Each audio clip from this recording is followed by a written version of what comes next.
The following programs were originally aired live, long before the advent of high fidelity, and they were recorded using a variety of means, from direct recording onto early audio tape and glass records, to simply placing the microphone of a wire recorder in front of the speakers of a radio playing the program. I hope, however, that any variance in audio quality will not take away from your pleasure in listening to these, some of the all-time favorite shows.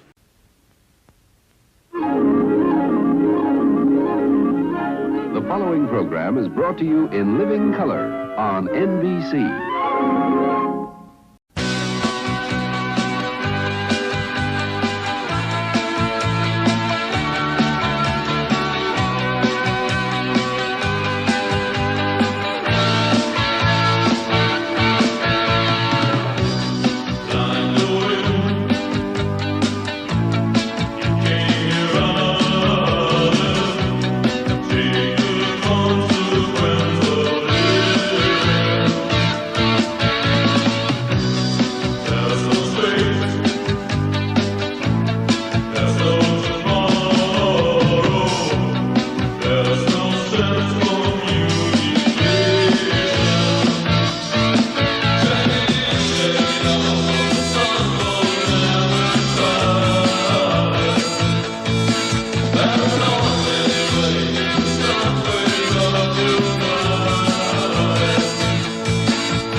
Russian forces begins. In 1893, New Zealand becomes the first country to grant all women the right to vote. In 1985, 8.1 magnitude earthquake in Mexico City kills an estimated 10,000 and leaves 250,000 homeless. In 1986, U.S. federal health officials announced AZT will be available to AIDS. In 1970, the Mary Tyler Moore Show premieres on CBS. Loving all around, you're gonna make it on your own. In 1960, Chubby Checkers, The Twist hits number 1 on Billboard's Hot 100. In 2017, new Major League Baseball record for most home runs in a season. Number 5,694 hit by Alex Gordon of the Kansas City Royals.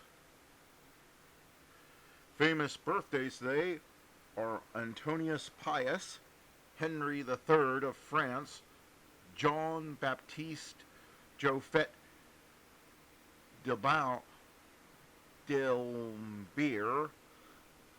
Louis F. Pennell Jr., William Golding, Case Elliott, Joe Morgan, Jeremy Irons, Twiggy, what the hell is a Twiggy? Trisha Yearwood, Jimmy Fallon, Brian Epstein, Emil Zatopek, Duke Snyder, Al Arter, Brittany Lincombe, Louis Camas, and dying on this day, Mary Ashmeal Rothschild, James Garfield, Guy Gibson, Orville Redenbacher, Jake LaMonte, and John Turner. And that was This Day in History. Now let's get on with the shows. Calling all cars, be on the lookout for excitement with our next show.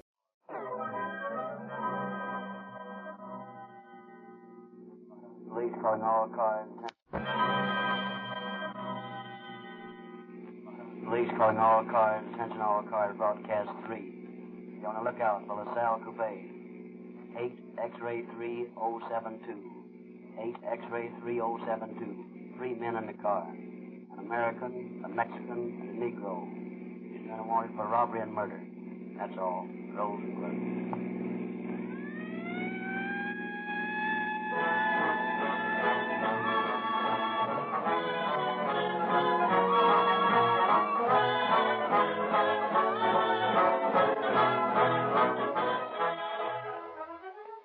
Will you help the police in their war against juvenile delinquency?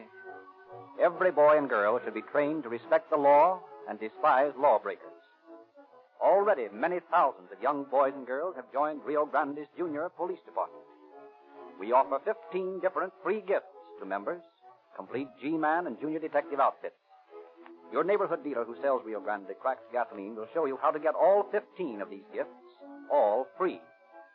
If you are interested in police and crime stories, you should read the Calling All Cars News, an interesting illustrated monthly publication given away wherever Rio Grande cracked gasoline is sold.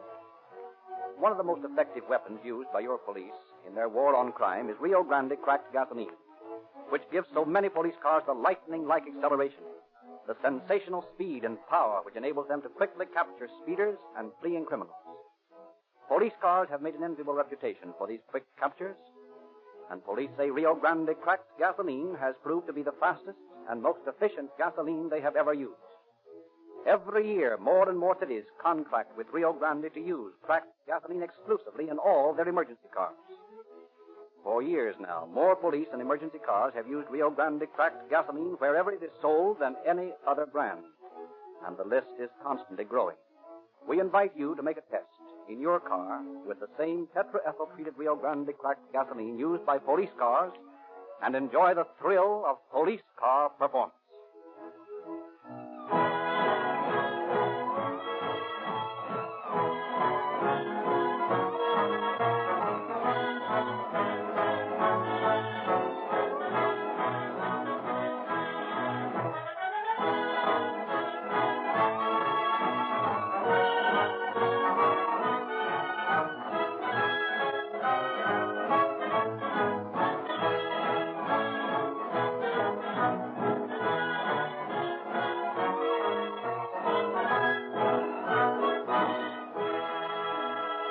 Now we are pleased to present Captain Bert Wallace, head of the homicide squad of the Los Angeles Police Department. Captain Wallace. Good evening, friends. We hear much about the reformation of the hardened criminal. It rarely happens that way. Once a criminal has stepped across the borderline into dishonesty, it seems that he can't resist the temptation to turn another trick. It is very discouraging to police officers to spend so much time and so much of the taxpayers' money to capture a bandit and then have him turned loose by the parole system after a short jail sentence. Police know only too well that they will soon pick up evidence that the so-called reformed criminal has returned to his erring ways. Police records are full of cases of men and women arrested again and again and again. Police know that most major crimes are committed by experienced criminals who have police records. Tonight's broadcast tells the story of a gang of hold-up men composed, with one exception, of ex-convicts. It gives a typical example of how these men, whose minds have already been poisoned against law and order, delight in pitting their strength against the law enforcement agencies. Their punishment by the courts does not teach them a lesson. As you will see, it is necessary for your police department to keep a watch on all known criminals and paroled convicts, and it is from their ranks that the police make most of their arrests. I hope that the moral taught by tonight's program will be instrumental in keeping many potential law violators from making that dangerous first step. I very much fear that, once having tasted the forbidden fruits of crime, it is almost impossible to return to a respectable life, and that the police must arrest the criminally inclined again and again, if necessary, until they have been put behind the bars for good.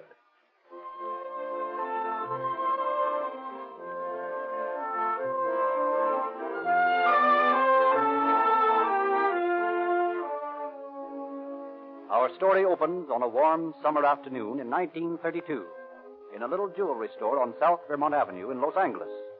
The proprietor, black magnifying glass in his eye, is repairing a watch when a customer wanders in, followed by two companions, one a Negro.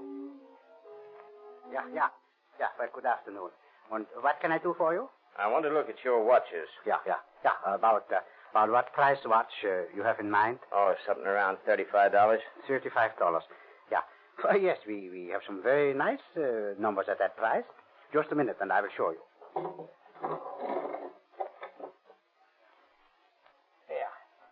Here.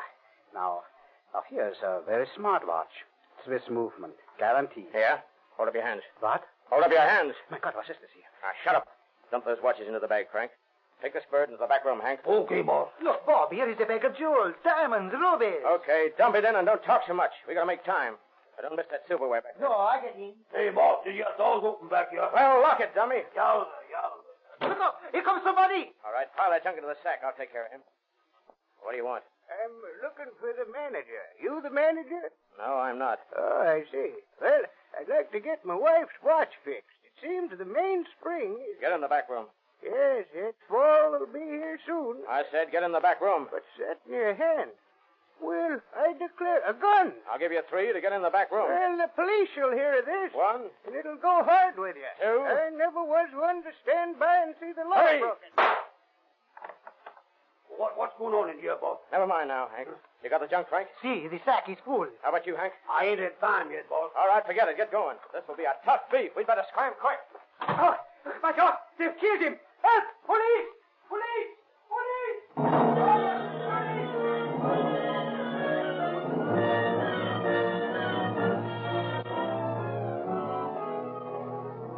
A few moments later, the police arrive.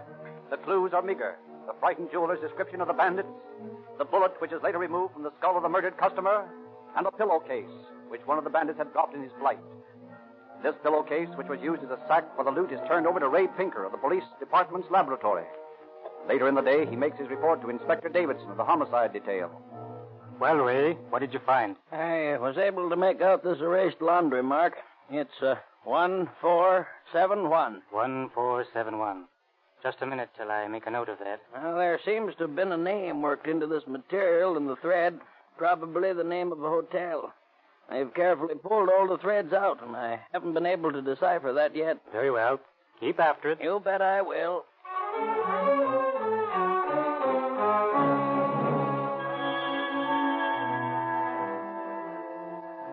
But the clue of the pillowcase leads nowhere.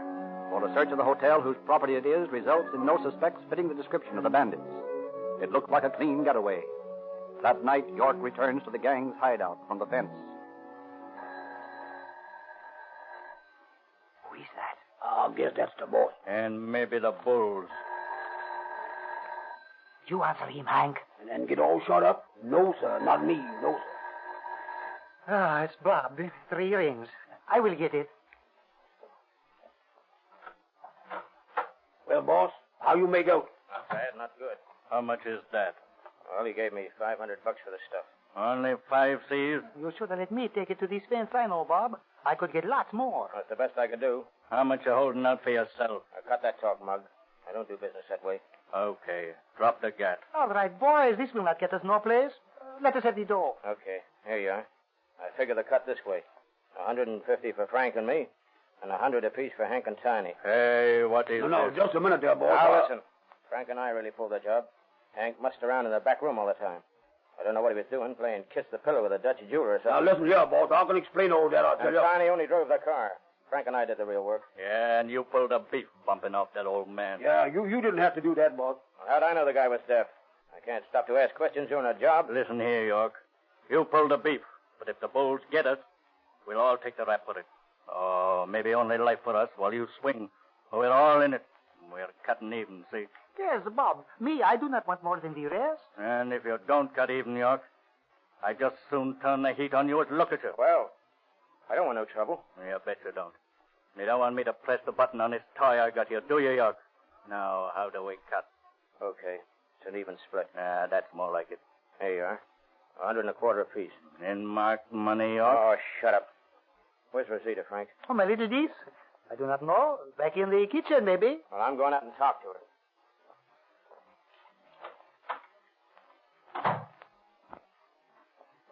Rosita? Yes? Where are you? Here in the kitchen. Hello, Chiquita. Yorkie. Hello, querido. I got something for you, honey. For Rosita? What is it? Here. Oh, Yorkie. How beautiful. A real diamond. It is real, no? Well, if it ain't, I did a lot of work this afternoon for nothing. Oh, it is beautiful. Oh, Rosita love you so very much for it. Rosita, she give you big kiss for him. I like that. Oh, Rosita, she knows how to kiss, eh? I'll say. Now, look, here's something else for you. Something else? Yeah, here's $50. Go out and get yourself some glad rags. Oh, Yorkie, you are so nice to me. I give you another kiss. So. Say, Rosita, how'd you like to marry me? Marry you? Be Mrs. Yorkie? No, really? Yeah, only up and up. Have a padre hook us and everything. Me, I think that would be one swell good idea. You do? Gee, that's great. No, wait a minute. Listen, I'm liable to be in trouble. You know that. Trouble? Oh. Still, Mio, he said something had gone wrong today. What is it? Well, truth is, I killed a guy. Well, Don't that make no difference? why should it? We can go to Mexico. We can run away.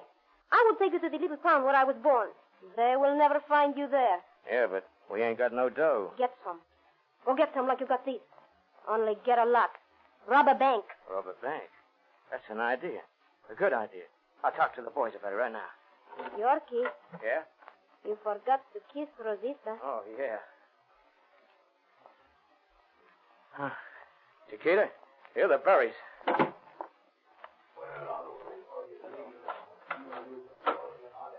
Hey, boys. I got a great idea. Like bumping off an old man? Oh, shut up. Now, listen, Rogers. I'm sick of the sight of you. Now, get out. What do you mean, get out? You pulled your last job with me, and I'm through with you. Look here. What You heard me. You got your cut. More than you deserve. You're paid off, so scram.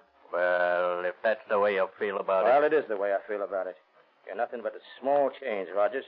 Why, I've been sprung out of more big houses than you ever heard of. Yeah, well, listen. I done my time, too. You'd never know it. You talk like a kid sticking up gas stations. Now, beat it. I got no time for you. Okay. But maybe you're making a mistake. Yeah, and maybe I'm just wising up. And don't slam the door when you go out. That guy gets on my nerves. Doggone, he's a good man, boss. Well, I don't want him around me. You get it? Yes, I sure does, yeah. Okay. Now, here's the idea. We're going to stick up a bank. A bank? That's a big job, Bob. You're telling me? Well, we're doing only big jobs from now on. Now, look here. We're in up to our necks now. If they ever get us, we're on our way to the big house. But if we pull a couple of nice jobs, we can all get out of the country with enough to live on for the rest of our lives. You're figuring on getting some real important money, is that it, boss? Right. Now, we'll need another guy, a good hard guy to pull a bank job. Now, can you think of anybody? Say, I've got it. Turcotte. You know him? Don't seem as if I does, no. See, I know him. He is all right. He is very good with the gun. All right. We'll start on one of these little branch banks out this way. And then, just to be sure we get enough for the rest of our lives, we'll knock over one of the big downtown banks. Listen, we got everything to gain. And if we stick around here too long, the bulls are bound to pick us up. It's in the cards. The homicide squad down at the city hall is a tough bunch of monkeys. And don't ever forget it.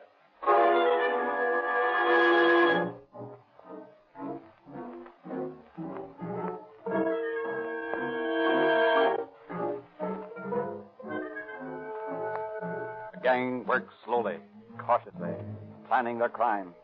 They do not strike until a month later, and then, late in the morning of August 23rd, 1932, as the manager of a branch bank on South Broadway answers the telephone. Oh, hello, Dave. How are you? Yes. Yes, indeed. Oh, that'll be all right.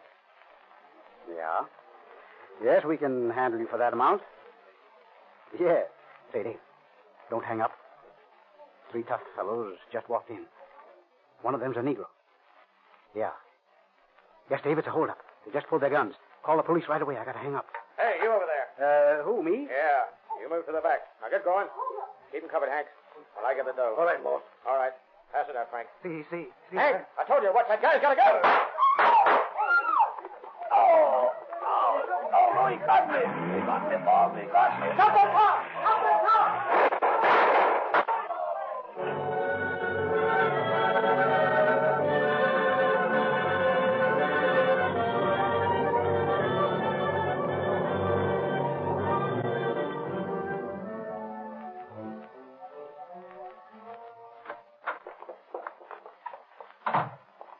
Yorkie caught a son. Have you brought me the money? I don't have it, Rosita. Frank's got it. Well, where is Tio Francisco? He's shot. Shot? Yeah. They plugged him. Will, what happened? Oh, the boy's got buck fever. It didn't turn out like we figured. Everything went wrong. Well, where is Tio Francisco? We left him on the street. You left my uncle on the street to die? Oh, listen, baby. We couldn't help it. There wasn't time to get him. That manager was blazing away at us. You left my uncle to die. Oh, honey. He ain't bumped off. Hank is. He's dead. But Frank's okay. He's just wounded out there. You left him to die.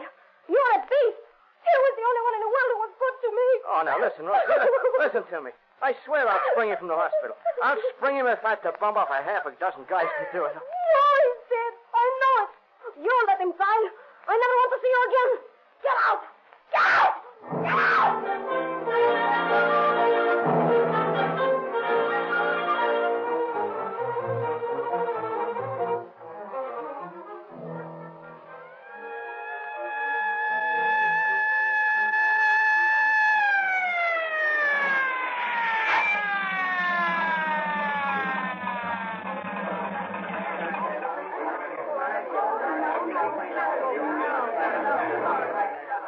Hello, Lieutenant. Hello, Metro. What's the trouble? The 10th bank holdup. These the bandits? 2 of them. Dead? Yes, 4 of them. Okay. Keep that card back, will you? Yes, sir. Here's the manager of the bank, Romero. He shot these 2 guys. I see. How many others were there? Well, there was 1 more in the bank at the time. He seemed to be the leader. And then there were 2 more in the car. I shot at the car as it drove away. Maybe I hit one of them. I don't know. What kind of a car was it? It was a LaSalle coupe. You get the license number? No, I couldn't get it. Officer, yeah? Officer, I've got the license number of that car. You have? Yes. I was just coming into the bank when I heard the shooting. I hid in the doorway and watched them drive away. I wrote down the license. Here it is. 8X3072. Well, that's fine. Thank you very much. Very much obliged, lady. Oh, Burris. Yes? Call headquarters and get this on the broadcast and teletype. Bandits escaped in a LaSalle coupe. License number 8X3072. Right. And say, here's some addresses and telephone numbers from the Mexican's body. Good. These ought to lead us someplace. Say, Romero, I just found this in the teller's cage. A pillowcase, huh? Yep, and the same kind as we found in that jewelry store murder on Vermont last month. Say, it is at that. Now we're getting someplace.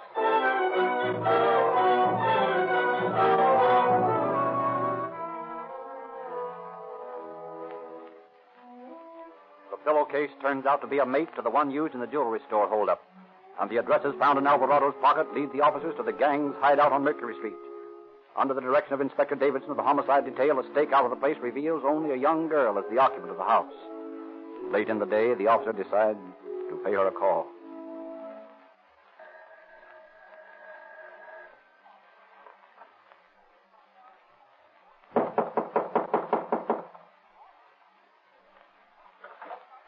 Yes? We're police officers, ma'am. My Tio Francisco. How is he? Who? Uncle Frank. He is all right? It must mean Frank Alvarado. Frank? What's his last name? Alvarado. Frank Alvarado, huh? See, is he all right? He's dead, ma'am. Dead. Yeah. Oh, pobre Tio Francisco. Pobre Tio Francisco. That pig, leaving him on the street to die. What's that? That Yorkie. He let my uncle die. Yorkie? Who's he? You want to know, eh? Yeah. You want to know everything so you can catch him, eh? Well, I will tell you everything. He left my uncle to die, so you shall know everything. Come in. I will help you find that pig.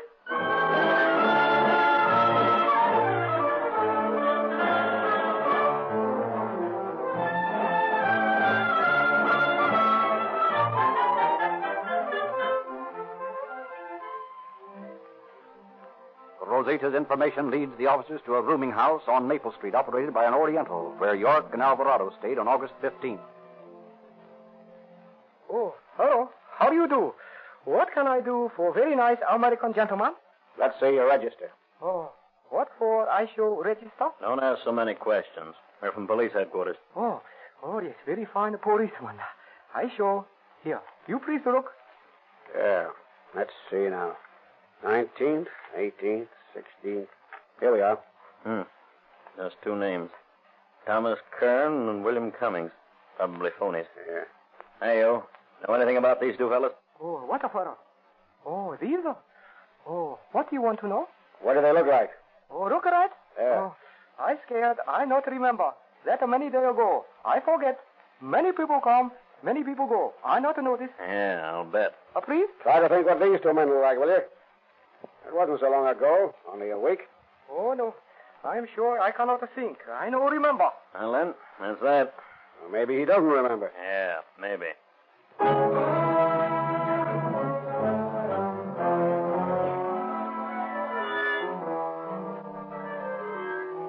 Rosita willingly accompanies the officers as they search all night through the hills in the vicinity of the hideout for the fugitive. Then she suggests that they may be at a coffee house she knows of on South Main Street. Early in the morning, they visit this place, and Burris goes in, but soon returns to the car. What luck? None. No, they're not there. Nobody's seen anyone like them for days. Maybe. Say, I got a hunch. You know what? Let's go back to that dump on Maple Street. What dump? The one Boris and I looked over yesterday. Well, it's worth a try. See, it is a good idea. They will be there, maybe. Then the pig will pay.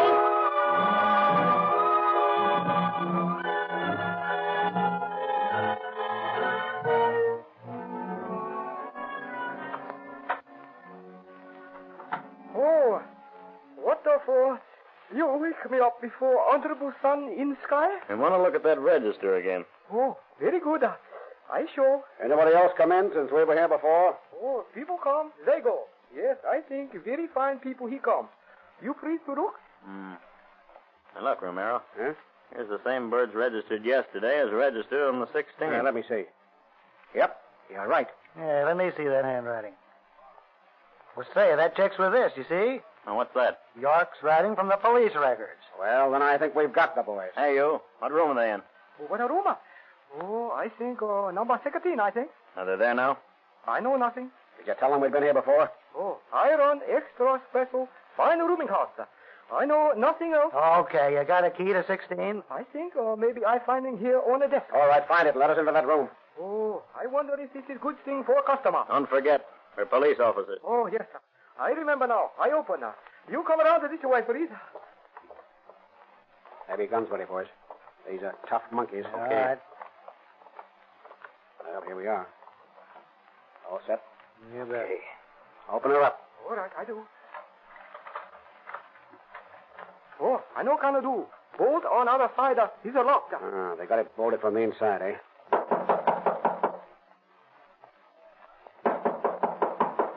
Who's there? Open the door. Who is it? Open up. All right, don't break the door down. All set, boys. Okay. On your toes now. Hey, what's the big? Yeah, we're police officers. Stick 'em up. Stick 'em up. You two over there. Okay. What's that guy on the bed? He's got a gun. Drop it. Look out, Andy. He's going to shoot. Let him have it.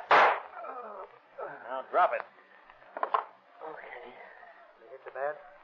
Pretty bad. Where? Down here.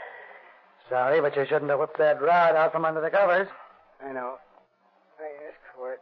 Snap the braces on them, boys. Hey, Boris, you call the ambulance and take Turcotte to Georgia Street Receiving Hospital, will you? Okay. Andy and I'll take Mr. York here to Central. It's okay with me, boys. I can take it. It ought to be okay. Okay. Oh. All right. Come on, let's go. Listen, keep a stiff upper lip, Turk. And don't say nothing. Right. So long, pal.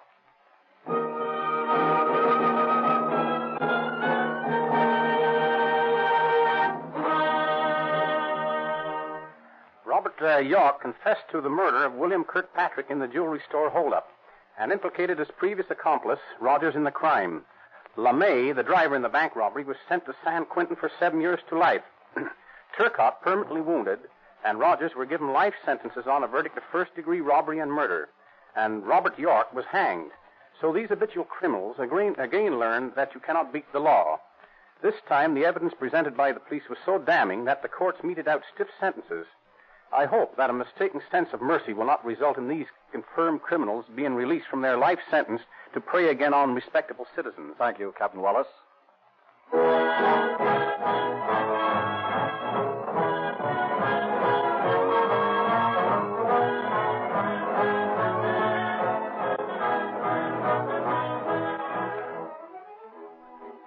Warning. When you change your motor oil, you should use a different grade entirely. You have been using winter oil. It's time to change to summer oil now. And if you want to know exactly what grade of oil your car should have, ask the independent dealer in your neighborhood who sells Rio Grande cracked gasoline. He has been trained to apply the Sinclair law of lubrication, and he has the latest factory information on every car. He can tell you exactly what grade of motor oil is best for your engine. And he can tell you exactly what kind of lubricant should be applied to every moving part.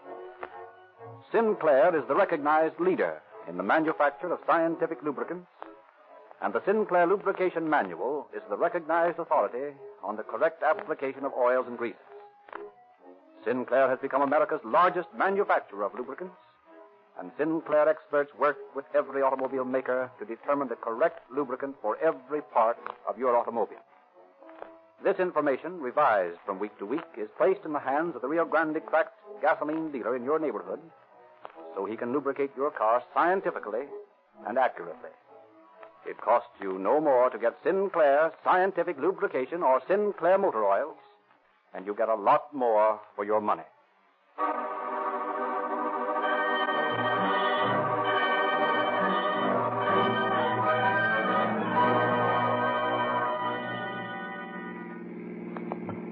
Los Angeles Police calling all cars, attention all cars. Cancellation of broadcast 3. Regarding 3 men wanted for murder and robbery. These men are now in custody. That's all. Rosenberg.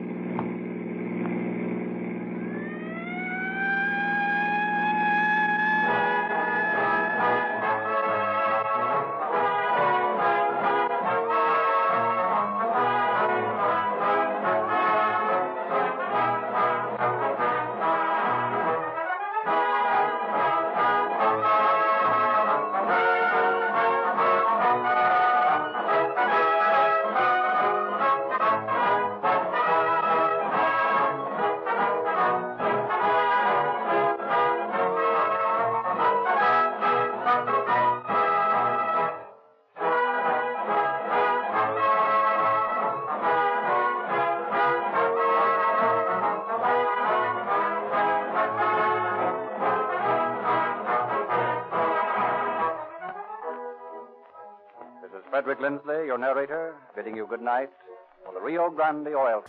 And now, these messages. It's new Kool-Aid coolers with 20% juice. You can chill it, spill it, splash it cooler. Sing it, flip it, flash it cooler. Icy fruity, super juicy. Kool-Aid coolers make it cooler. Rock it, roll it, rack it cooler.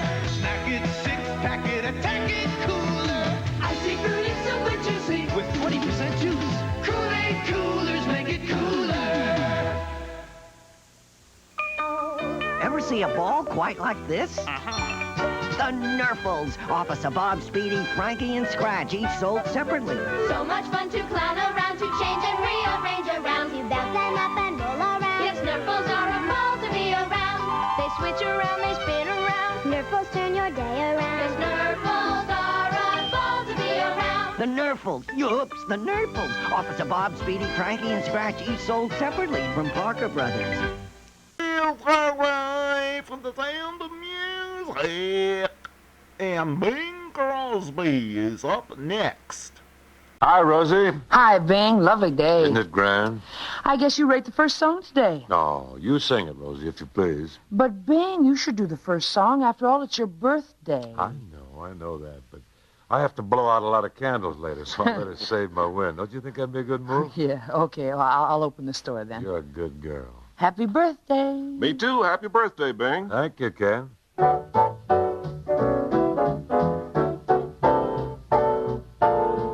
The sky was blue and high above.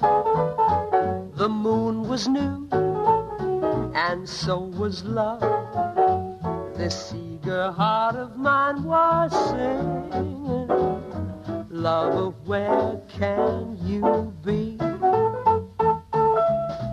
You came at last, love had its day. That day is past, you've gone away.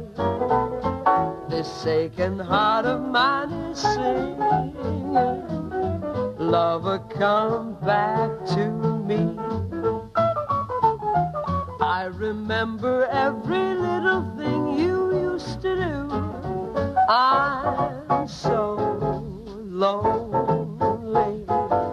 Every road I walk along, I've walked along with you. No wonder I am lonely. The sky is blue, the night is cold, the moon is new, but love is old. And while I'm waiting here, this heart of mine is singing, lover, come back to me.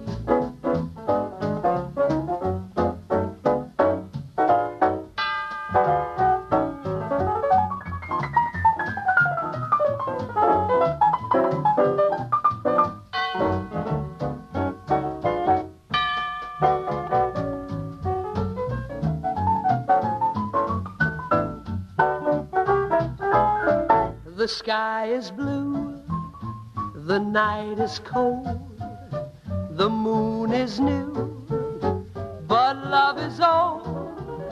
And while I'm waiting here, this heart of mine is singing, lover, come back, lover, come back, lover, come back to me.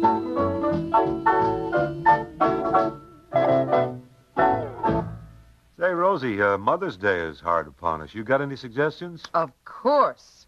Seamless Supreme by Mo Judd Hosiery. Oh, mothers love it. Oh, say, that is a good suggestion, Rosie. Why didn't I think of it? And one thing further, Bing, the selection of some wonderfully colorful shades that go with spring outfits. Oh, they match the outfits, Rosie? Oh, no, not match, Bing. Blend. Ah. It's a subtle thing.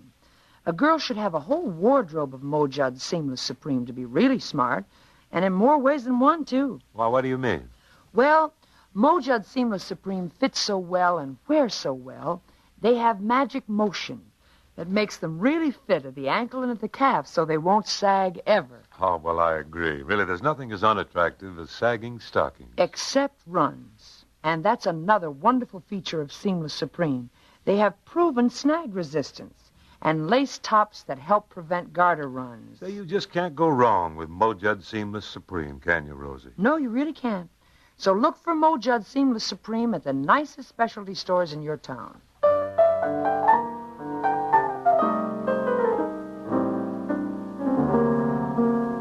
Whether you are here or yonder, whether you are false or true, whether you remain or wander, I'm growing fonder of you. Even though your friends forsake you, even though you don't succeed, wouldn't I be glad to take you, give you the break you need, more than you know, more than you know. Girl of my heart, I love you so. Lately I find you're on my mind, more than you know.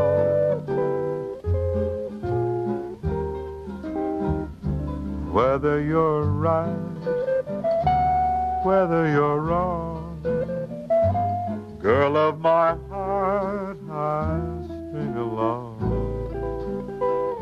You need me so, more than you'll ever know. Loving you the way that I do, there's nothing I can do about it. Loving may be all you can give, but honey, I can't live without it. Oh, how I'd cry, oh, how I'd cry, if you got tired and said goodbye. More than I'd show, more than you'd ever know.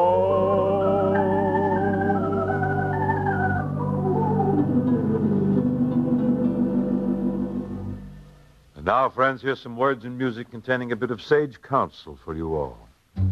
Look for the spear and get chewing enjoyment. Look for the spear, get Wrigley's. Fresh, strong, lively, long-lasting too. You'll say Wrigley's is great to chew. Look for the spear and get chewing enjoyment with the biggest little treat in all the land. Get the package with the spear and you'll know enjoyment's here. Be sure it's Wrigley's gum. Friends, the word spearmint cannot be trademarked, so there are many spearmint gums on the market. To be sure of getting the original Wrigley spearmint, look for the spear on the package. It is the Wrigley trademark. Some people call it a spear, some call it an arrow. Whichever you call it, it is the Wrigley trademark and is your guarantee of real chewing enjoyment. So remember, get the package with the spear and you'll know enjoyment's here. Be sure it's Wrigley's gum. Bing, will you share a tune with me? Well, I'll split one right down the middle if I have first grabs. What do you want to make it? Let's make it summertime. Well, that's when I should share. Share the work. That's my motto.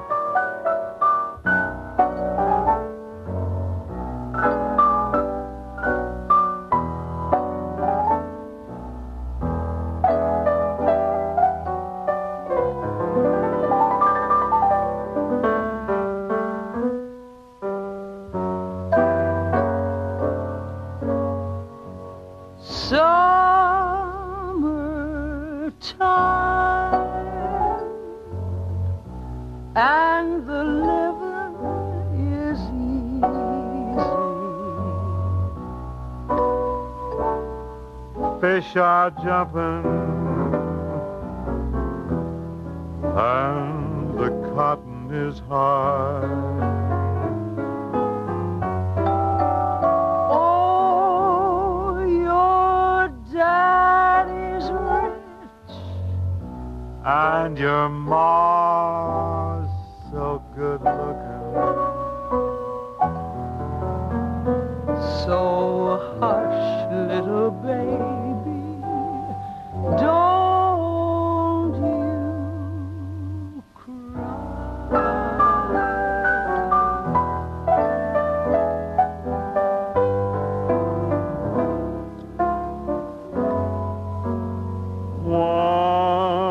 One of these mornings, you're gonna rise up singing.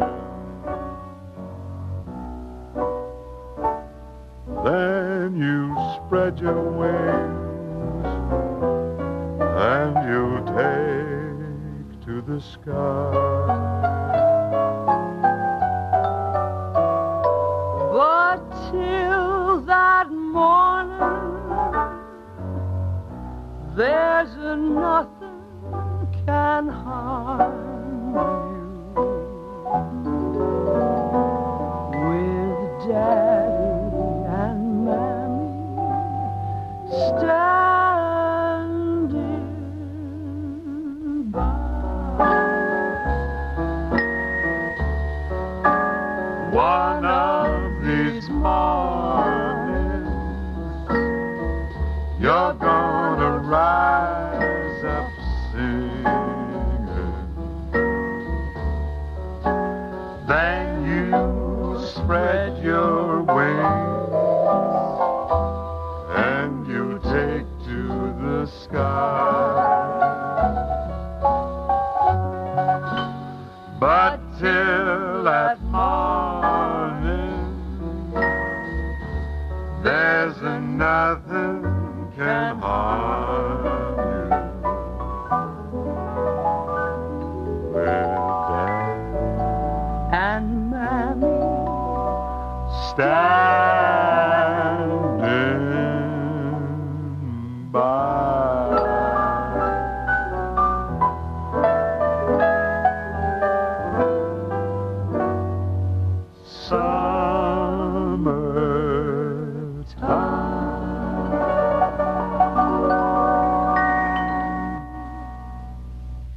And now, to all ladies, a happy household suggestion. Paper lady, get your Royal Edge and Royal Lining paper. Royal Edge and Royal Lining paper? Yes, ma'am. The latest news for every shelf and drawer in your home. Spruce up for spring. Don't just do spring cleaning. Add the touch of elegance that gives spring cleaning meaning. Royal Edge and Royal Lining papers come in early American, French provincial, all kinds of decorator designs. They sound expensive. They look expensive, but Royal Lining paper lines a whole chest of drawers for just pennies. And Royal Edge? Royal Edge shelf paper has a colorful edging you just fold down. What a time saver. What a money saver. Royal Edge and Royal Lining papers are your best buy at every variety store. So, spruce up for spring. Make your home bright and gay. Get Royal Edge and Royal Lining papers today. Rosie, you have a merry sparkle in your eye. What are you fixing to do? Well, Ken, I'm just in the mood to mix up some emotions. Did I run out for a bowl and a spoon? No. All I need to stir up these emotions is Buddy Cole and his mixed-up musicians. What's the title of the song? Mixed Emotions, like I practically said. Oh, that clears everything up.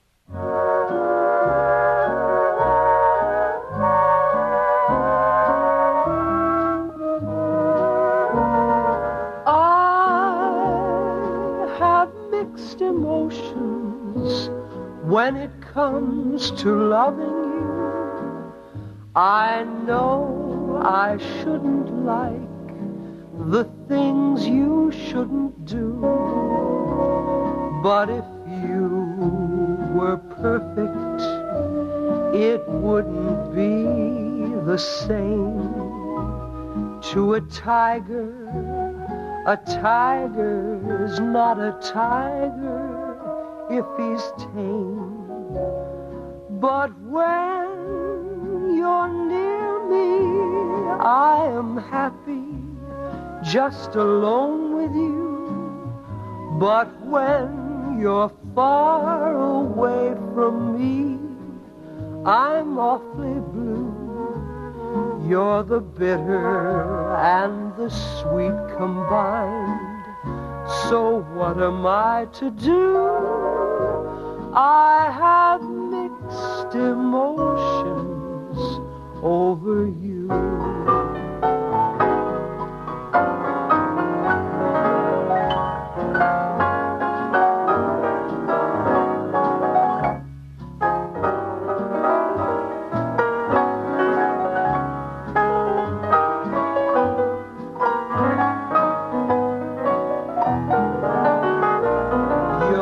The bitter and the sweet combined. So what am I to do? I have mixed emotions over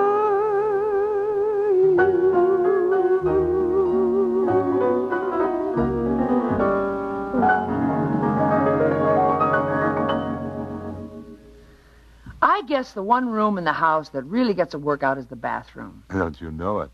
You know, the only way to do with a family is to put the bathroom on a business-like basis. You mean we gotta pay?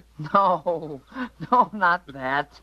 But there are experts. They figure out everything. In a family where there are a lot of children, the bathroom is just too much of a problem. It's an insurmountable problem. No, it isn't. These experts have figured out that you've just got to put it on a business basis. Well, all right. Now, just what do these experts suggest? Here's one routine, and ladies listening might make a note of this. Here's a routine for getting the children off to school together when there's only one bathroom in the house. You mean there's a way to get all the kids out the door at the same time with only one bathroom? Off to school? Right. And here's the way to do it. Say there are 3 school children in the household. You're at my house now, 3 kids. All right. The oldest child can take over the bathroom first. Well, seniority, that's always a good idea. The oldest kid takes over first, okay. Now, while the oldest child is using the bathroom, the second child makes his bed, and the third child gets dressed. Well, let me see. You got one in the bathroom, one kid making a bed, and one dressing. That's going to take a lot of supervision, isn't it? Well, it may. Sounds very simple, but... Well, you have to make the kids understand that it's a routine, and it's for their own good and for everybody else's own good. Yeah, it's a good thing to keep the kids all busy doing different things and to rotate them around that way. Another thing would be to give the kids big numbers, you know, big cards with numbers on them like they do in the markets. Sure, now. That's a great idea. Take a number. Get in line, queue up, and keep it quiet, too. That's one way of handling the bathroom shortage, and you might give it a try. Any of you folks with 3 kids or more, do it. It might work with 2 kids, though. We're anti-confusion today, aren't we? Oh, yeah, we're trying to straighten out the impossible, that's all. Well, we got to try. That's all we can do. But I suppose by now someone should sing something. You know, that's a great bathroom sport. It might be the greatest. Well, whoever sings, make it short, will you? Oh, yes, we understand, Ken. There's others waiting.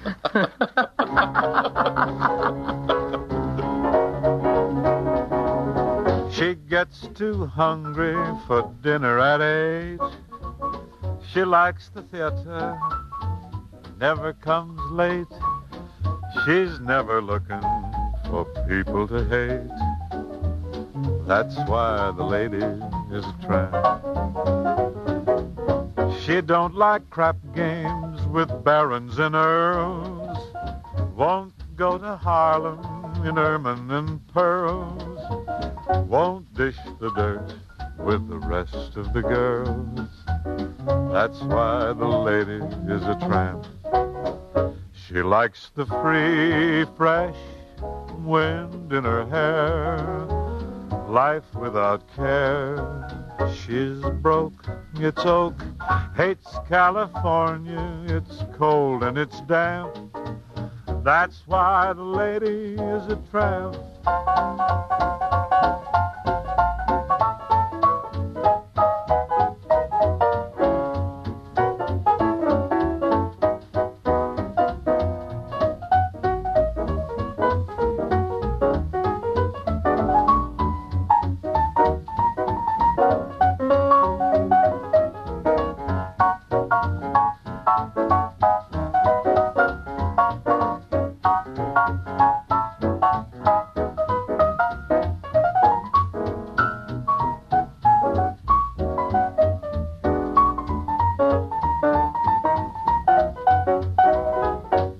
Likes the sweet, fresh rain in her face, diamonds and lace, no gut, so what? For Frank Sinatra, she'll whistle and stamp. That's why the lady is a tramp. Eager as we are to continue, and we are, the network will hear none of it. None of it. So until tomorrow, goodbye, goodbye, and thanks. Bye for now, folks. Is your youngster getting at least 15 minutes of vigorous physical training every day? If not, his school may need a prod from you. 50% of our nation's youth are physically under par. What can you do about it? Well, encourage your school to increase its physical education activities.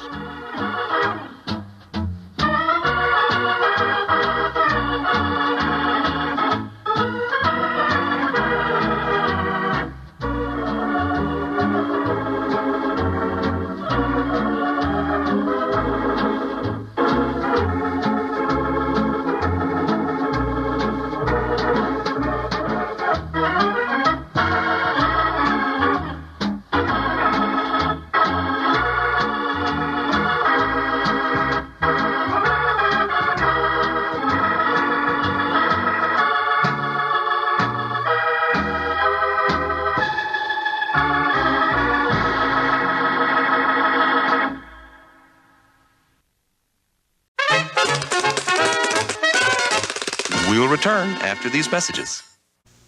The Legoland King's Castle. You can build this castle and play with it for days. But you've only started. The box shows other ways to build these mighty castles, where knights and horses stand, or joust around to have some fun, or march across the land.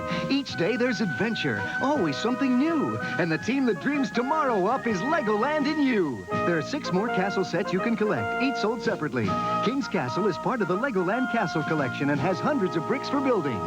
From Lego Systems. Hey, you two, the kitty hill's over there. Oh, no, Tony. We'll do fine after this complete breakfast, including my vitamin pack Frosted Flakes. They bring out the tiger in you. To ski this hill, you gotta be good. Frosted Flakes good? They're great. Show 'em you're a tiger. Show 'em what you can do. Go, tiger.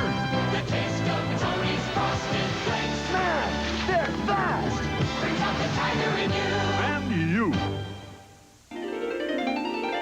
How'd you like to make friends with a very unusual rabbit? How do you do? Meet a crazy fox or a bungling bear. Introducing Uncle Remus, Brer Rabbit, Brer Fox, and Brer Bear in the happiest, slappiest, dashingest, crashingest, singingest, flingingest Disney animated classic of all.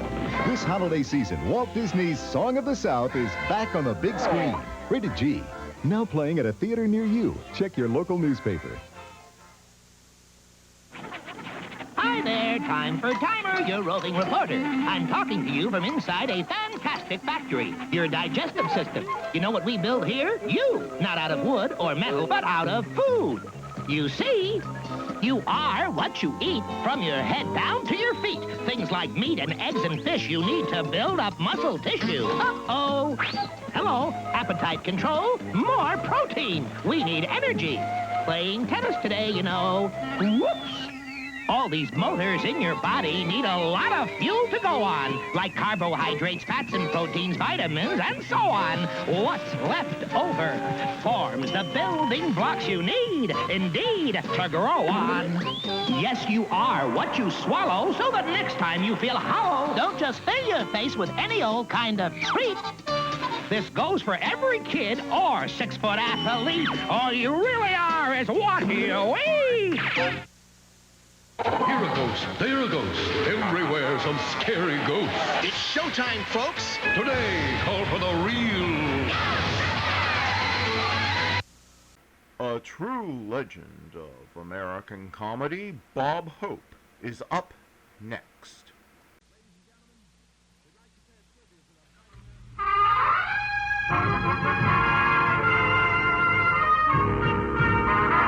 Armed Forces Radio and Television Service presents the Bob Hope Show with Les Brown and his band of renown, and yours truly, Bill Goodwin. And now here he is, Bob Hope.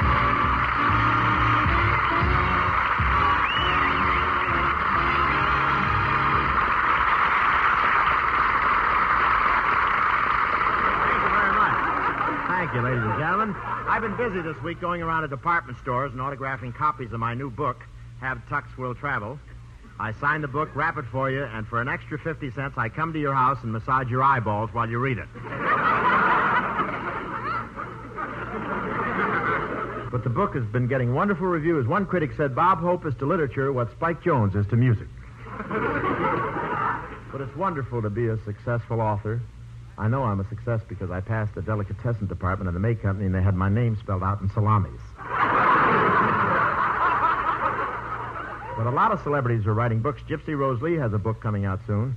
Watch for it at your bookstore. It'll be the one without covers.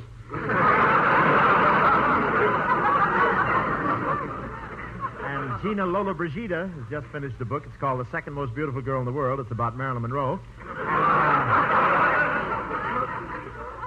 Even King Farouk is writing his memoirs, but it'll be years before the book is out. He's still busy doing the research.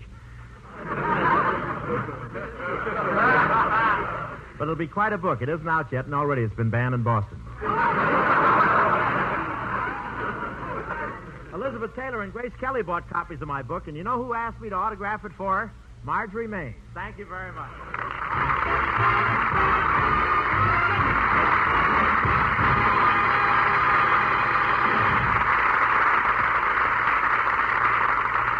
Now, ladies and gentlemen, here's our guest for the evening, one of our really talented stars who gives an award-winning performance every time she appears, Miss Claire Trevor.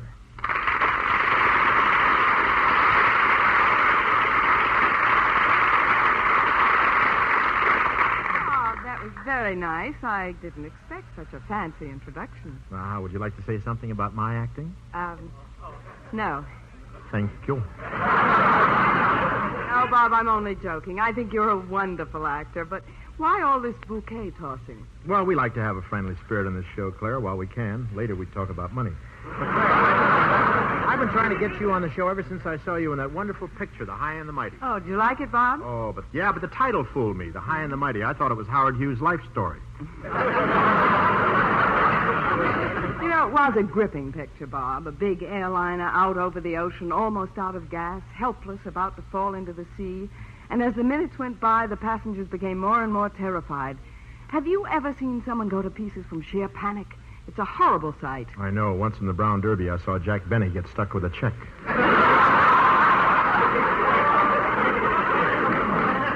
It was awful. He fainted twice on his way to Abbey Rents. I thought John Wayne gave a fine performance as the pilot of the plane. Oh, I could have done just as well, Claire, except height bothers me. I can't stand the slightest altitude. Oh, come on now. Everyone can stand a little altitude. Not me. Last week I blacked out just wearing a pair of Dr. Scholl's corn pads. You know, Bob, the real story of the picture is how the passengers and crew of the plane behave when all hope is gone. Just when they think they're living their last few minutes on Earth. You know, that sounds like my type of thing. Stark drama. Yes. Let's try it, Claire. Why don't we do our own airplane story right now? I'm ready. Music, Les.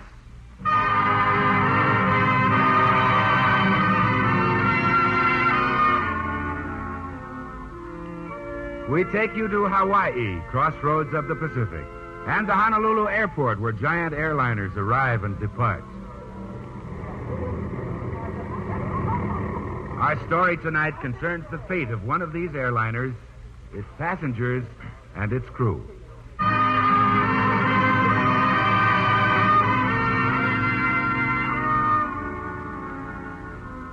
How do you do? I'm Captain Hope, the most experienced, the most reliable, and I guess the luckiest pilot in the line.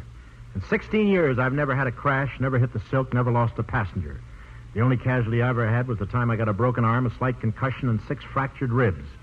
How was I to know the stewardess was married?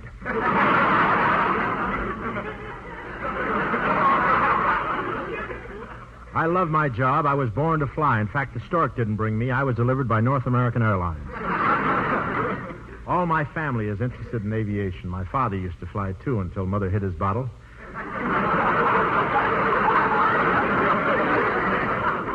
Right now, I'm flying the overseas run from here in Honolulu across the Pacific to San Francisco, 2,400 miles over open ocean.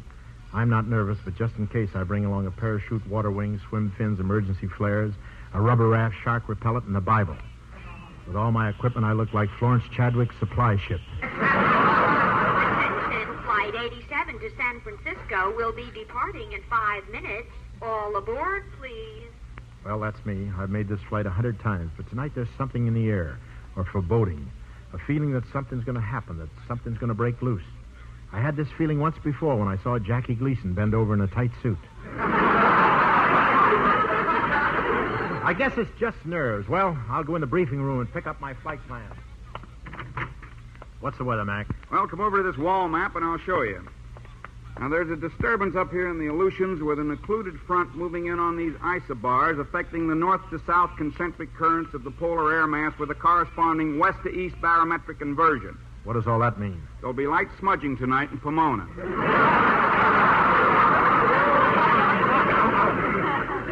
Well, I'm taking Flight 87 tonight. Give me my course to San Francisco. Okay, take off to northeast. Course for first hour, north-northeast. Second hour, northeast by east.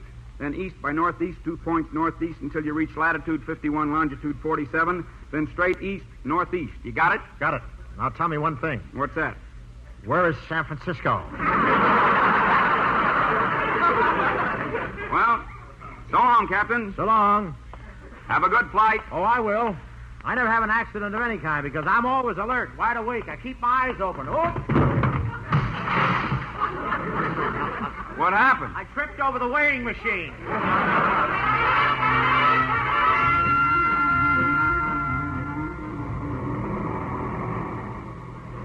walked out to the plane. The passengers were getting aboard. One of them spoke to me. Oh, Captain. I turned and looked at her. She was a beautiful blonde with a gorgeous figure, an expensive mink coat, and lovely blue eyes thrown casually over her shoulders.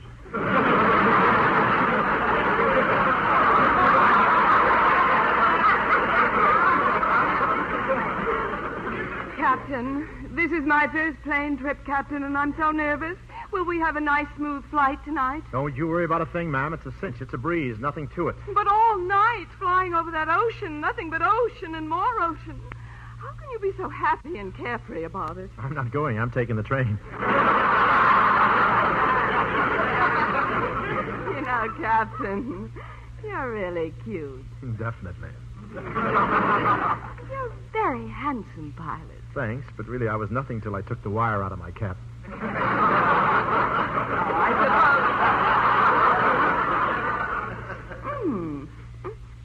What is that perfume? Taboo. Taboo? Yeah, I always like to be at my best. How much did you put on? Only a pint. If I'm ever forced down, they can locate me by the smell. Oh, I can't wait to get started. How soon will you be taking off? Oh, any minute now. You taking a vacation trip? No, I'm going away because I'm so mixed up. I've just got to think things out. I've got to decide between Harry and Phil. And then there's Herman, the oil man, and Joe.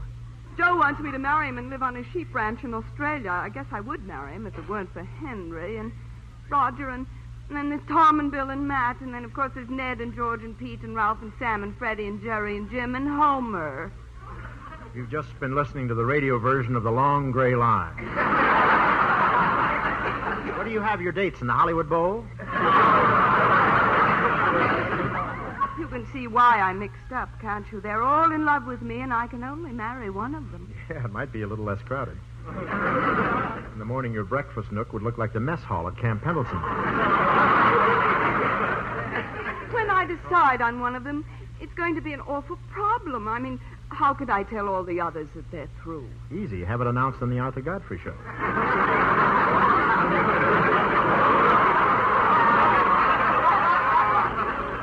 Now loading Flight 87, gate number 3. All aboard. Well, you'd better get on the plane, ma'am. Oh, Captain, when we're in the air, will you stop by once in a while? I feel so unwanted and alone and all by myself. Sure I will. Let's get aboard. I'll just say goodbye to a few of my friends who came down to see me off. Goodbye, fellows. Why do I always meet the wallflowers?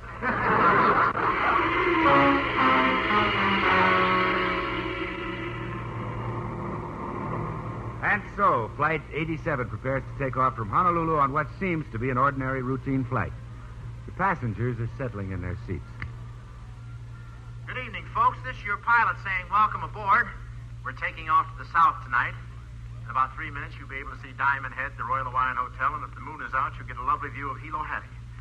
Then you'll be able to see the islands of Oahu, Maui, Molokai, and Yucca Flats. It arrived here right after the last A-bomb test. We have a tailwind of 30 miles an hour tonight, folks, so we expect to make a nice, smooth crossing. The stewardess will serve you a little snack after we're aloft, and for heaven's sakes, drink plenty of milk. I'm always working. Thanks. You'll be hearing from me later. Motors sound okay. How are you tonight, Bill? Fine, Captain, but I don't quite understand this flight map. Well, it's simple enough. A straight line to Frisco. Well, what's this curve on the map here? It takes us 800 or 900 miles off our course. Oh, that's a piece of spaghetti. I had my lunch wrapped in it. I wish you'd stop wrapping your lunch in the flight map. Yeah, I got to remember that. Last week I brought pretzels, and it took us 2 days to get out of the airport.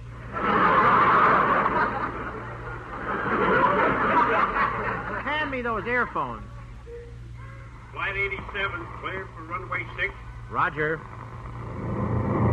See, you know, I hate taking off from this runway. That big palm tree at the end always scares me. I'm never sure we're going to clear the top of it.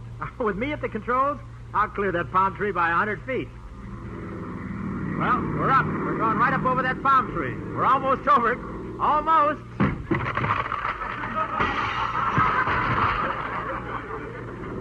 Ah, we made it. Have a coconut?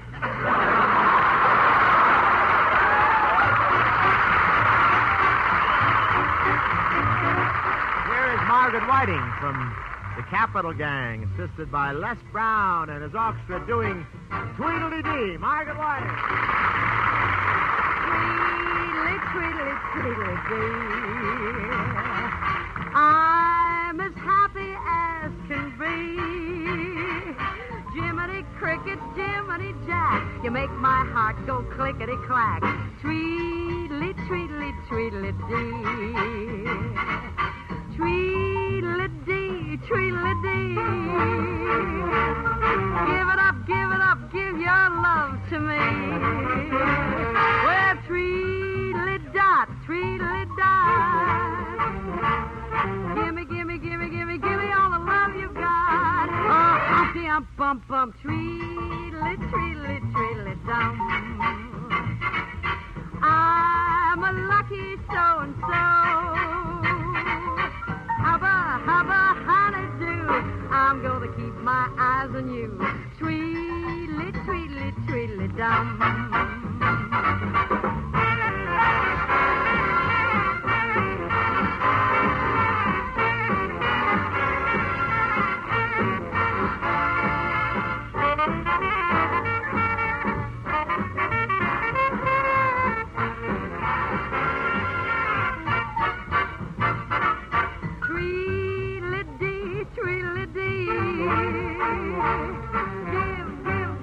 Give your love to me. Oh, tweedly-dot, tweedly-dot. Gimme all the love you've got. Oh, humpty, bump, tweedly, tweedly, tweedly-dee. You're as sweet as bubble gum. Well, mercy, pudding and pie. You got something that money can't buy. Tweedly, tweedly, tweedly-dum. Tweedly-dum. I love that tweedly-dum. Tweedly, tweedly-dee, tweedly-dum.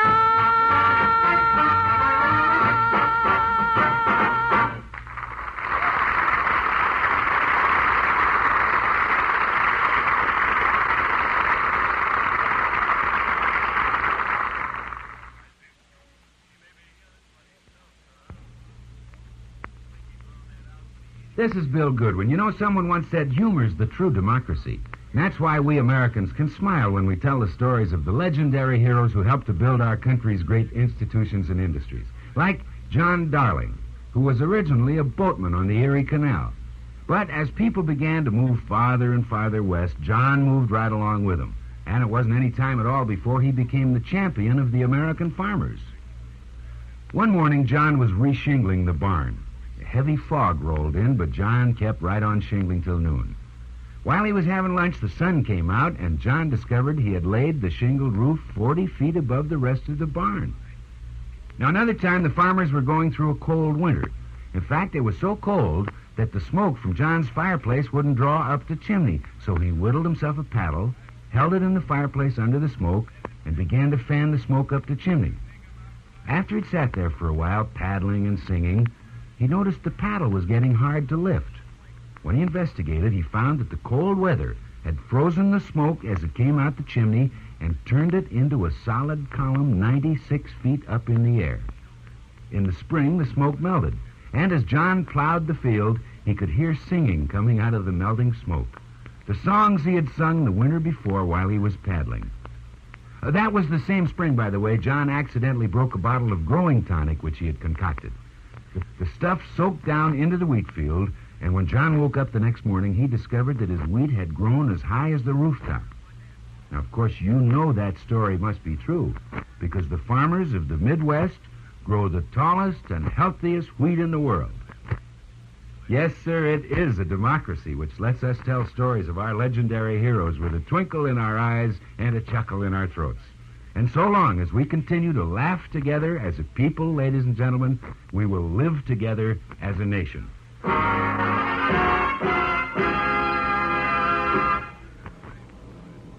It is 3 hours later. The plane drones through the night high over the ocean. In the warm, brightly lighted cabin, the passengers have made themselves comfortable. Some are dozing, some are reading, some are chatting. I had some close shaves during the war, but this was the roughest of all. It was horrible. What happened, Captain? Well, there I was over the enemy lines. Both wings torn off my plane, propeller shot away, fuel tank blown to bits, my left engine on fire. Oh, how awful. Worse than that, I was all out of chiclets. I say, Captain Hope, you must have been quite a hero. Oh, I'll have to admit it, I was. I shot down a dozen planes. Oh, then you were an ace. One of the biggest.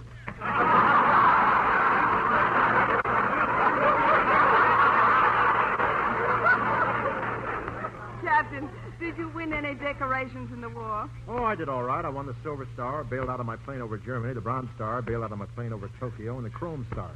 Chrome Star? I bailed out of my new Nash on the freeway.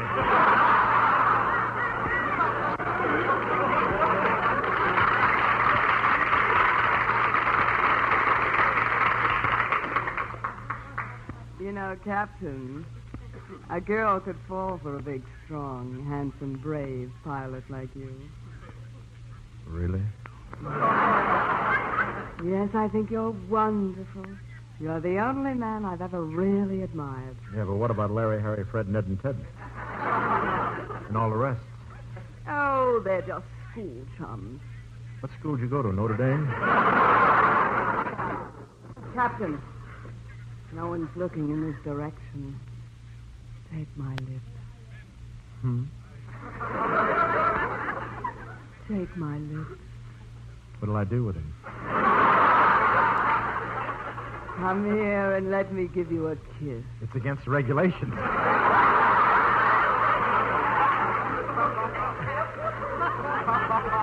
But just one kiss,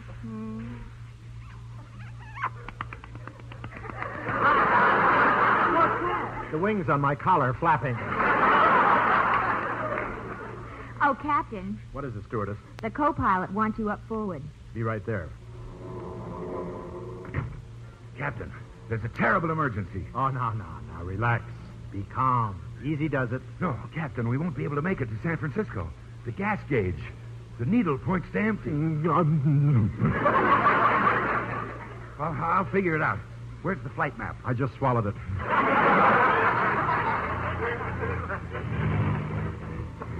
Did you hear that? The tanks are almost empty. What'll we do? Quick, see if the emergency tanks have any gas in them. Yeah, I can tell by rapping on them. Empty. Empty. Listen. Don't get your hopes up. That's where I keep my laundry. You stay here. I'll tell the passengers. Folks, this is an emergency. What's the matter? Well, we're almost out of gas. We're losing altitude. We can stay up a little longer if we lighten the plane. We have to throw everything out. Luggage, seats, all the useless junk goes overboard right now. No, you fools. Put me down.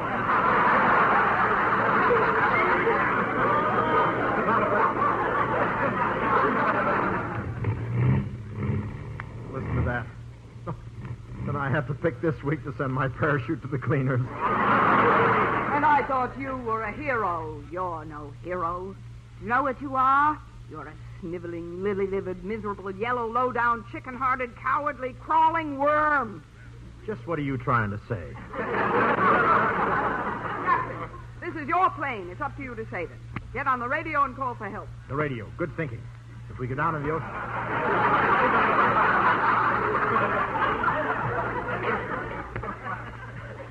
If we go down in the ocean, you get the life preserver with the air in it. All the others are full of chiclets. Captain, come quick. I've got the San Francisco airport on the radio. Oh, good. Good. Hand me that code book. Hello, San Francisco Control Tower. Roger. Listen carefully. This is Flight 87 from Honolulu reporting Able Baker Charlie Double Green emergency alert. The code is Cheese Blue PXRK Operation 33. Got all that? Certainly. How do you want it, on white or red? Oh, no.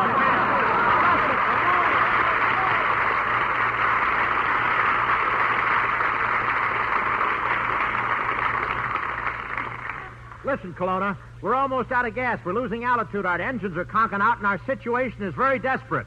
Gad. Wish I could help you. You wish you could help us. Why can't you? On my lunch hour. Kelowna, in a minute our plane will plunge in the ocean. We'll all be in the water. You hear me? We'll all be in the water. Got plenty of towels? Kelowna, you're the prize idiot of 1955. That's quite a compliment coming from last year's winner.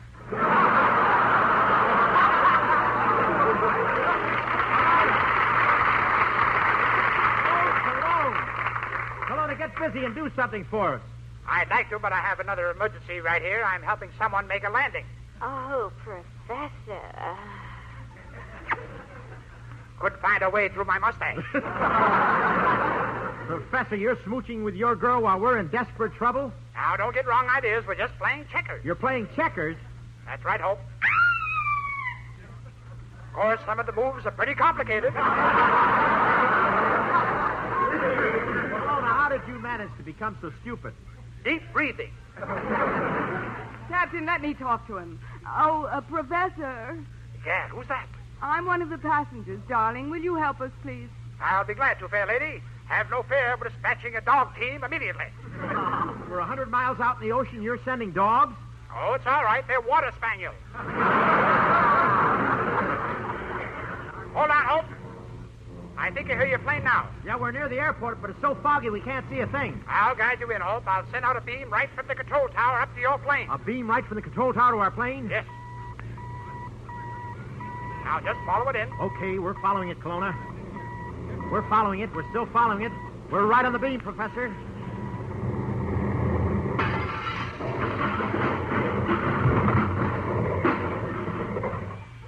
Good. Now, get off my lap.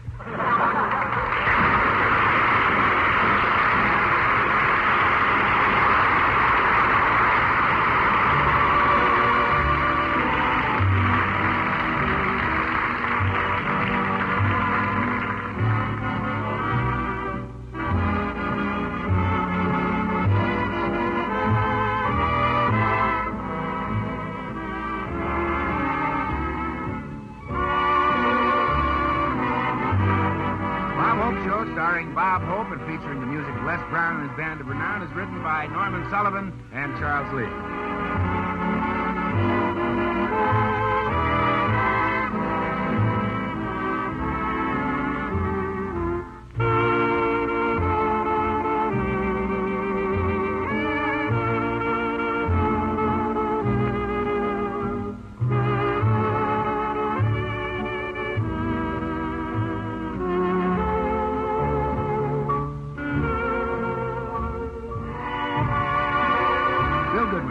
This is the United States Armed Forces Radio and Television Service.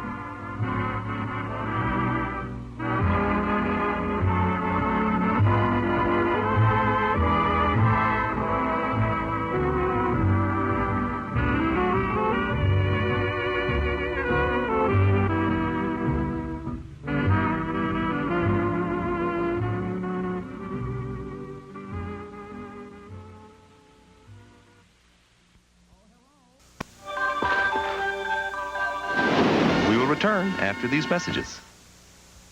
Chuck Norris Karate Commandos. Break it up, crack it down, fight forces of evil wherever they're found. Figures sold separately. Location Tibet. Assignment recover stolen microchip. Protecting it was Super Ninja. Hi-ya! First, Chemo stood up to him. Hi-ya! And was downed. Then Reed Smith flew in. Hi-ya! And was grounded. But now it's his karate against mine. Hi-ya! Chuck Norris Karate Commandos. Chuck Norris, Super Ninja, Reed Smith, Chemo, and other figures sold separately. New from Kenner. Are you ready? Because once you bite into a Three Musketeers bar, there's no turning back.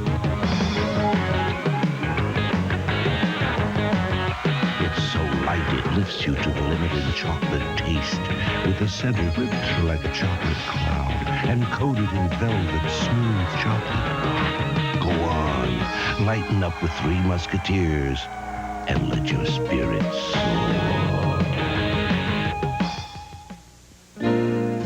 The home has always been an oasis of tranquility in a hectic world. It's tea time. Yeah! But not with Nerf Indoor Golf. Nerf Golf lets you turn your home into a 9-hole course with some of the toughest holes you can imagine.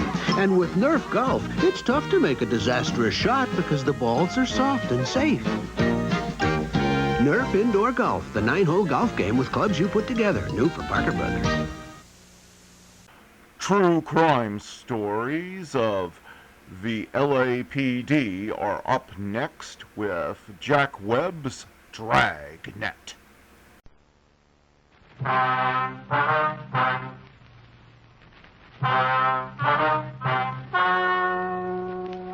Ladies and gentlemen, the story you are about to hear is true. The names have been changed to protect the innocent. Dragnet.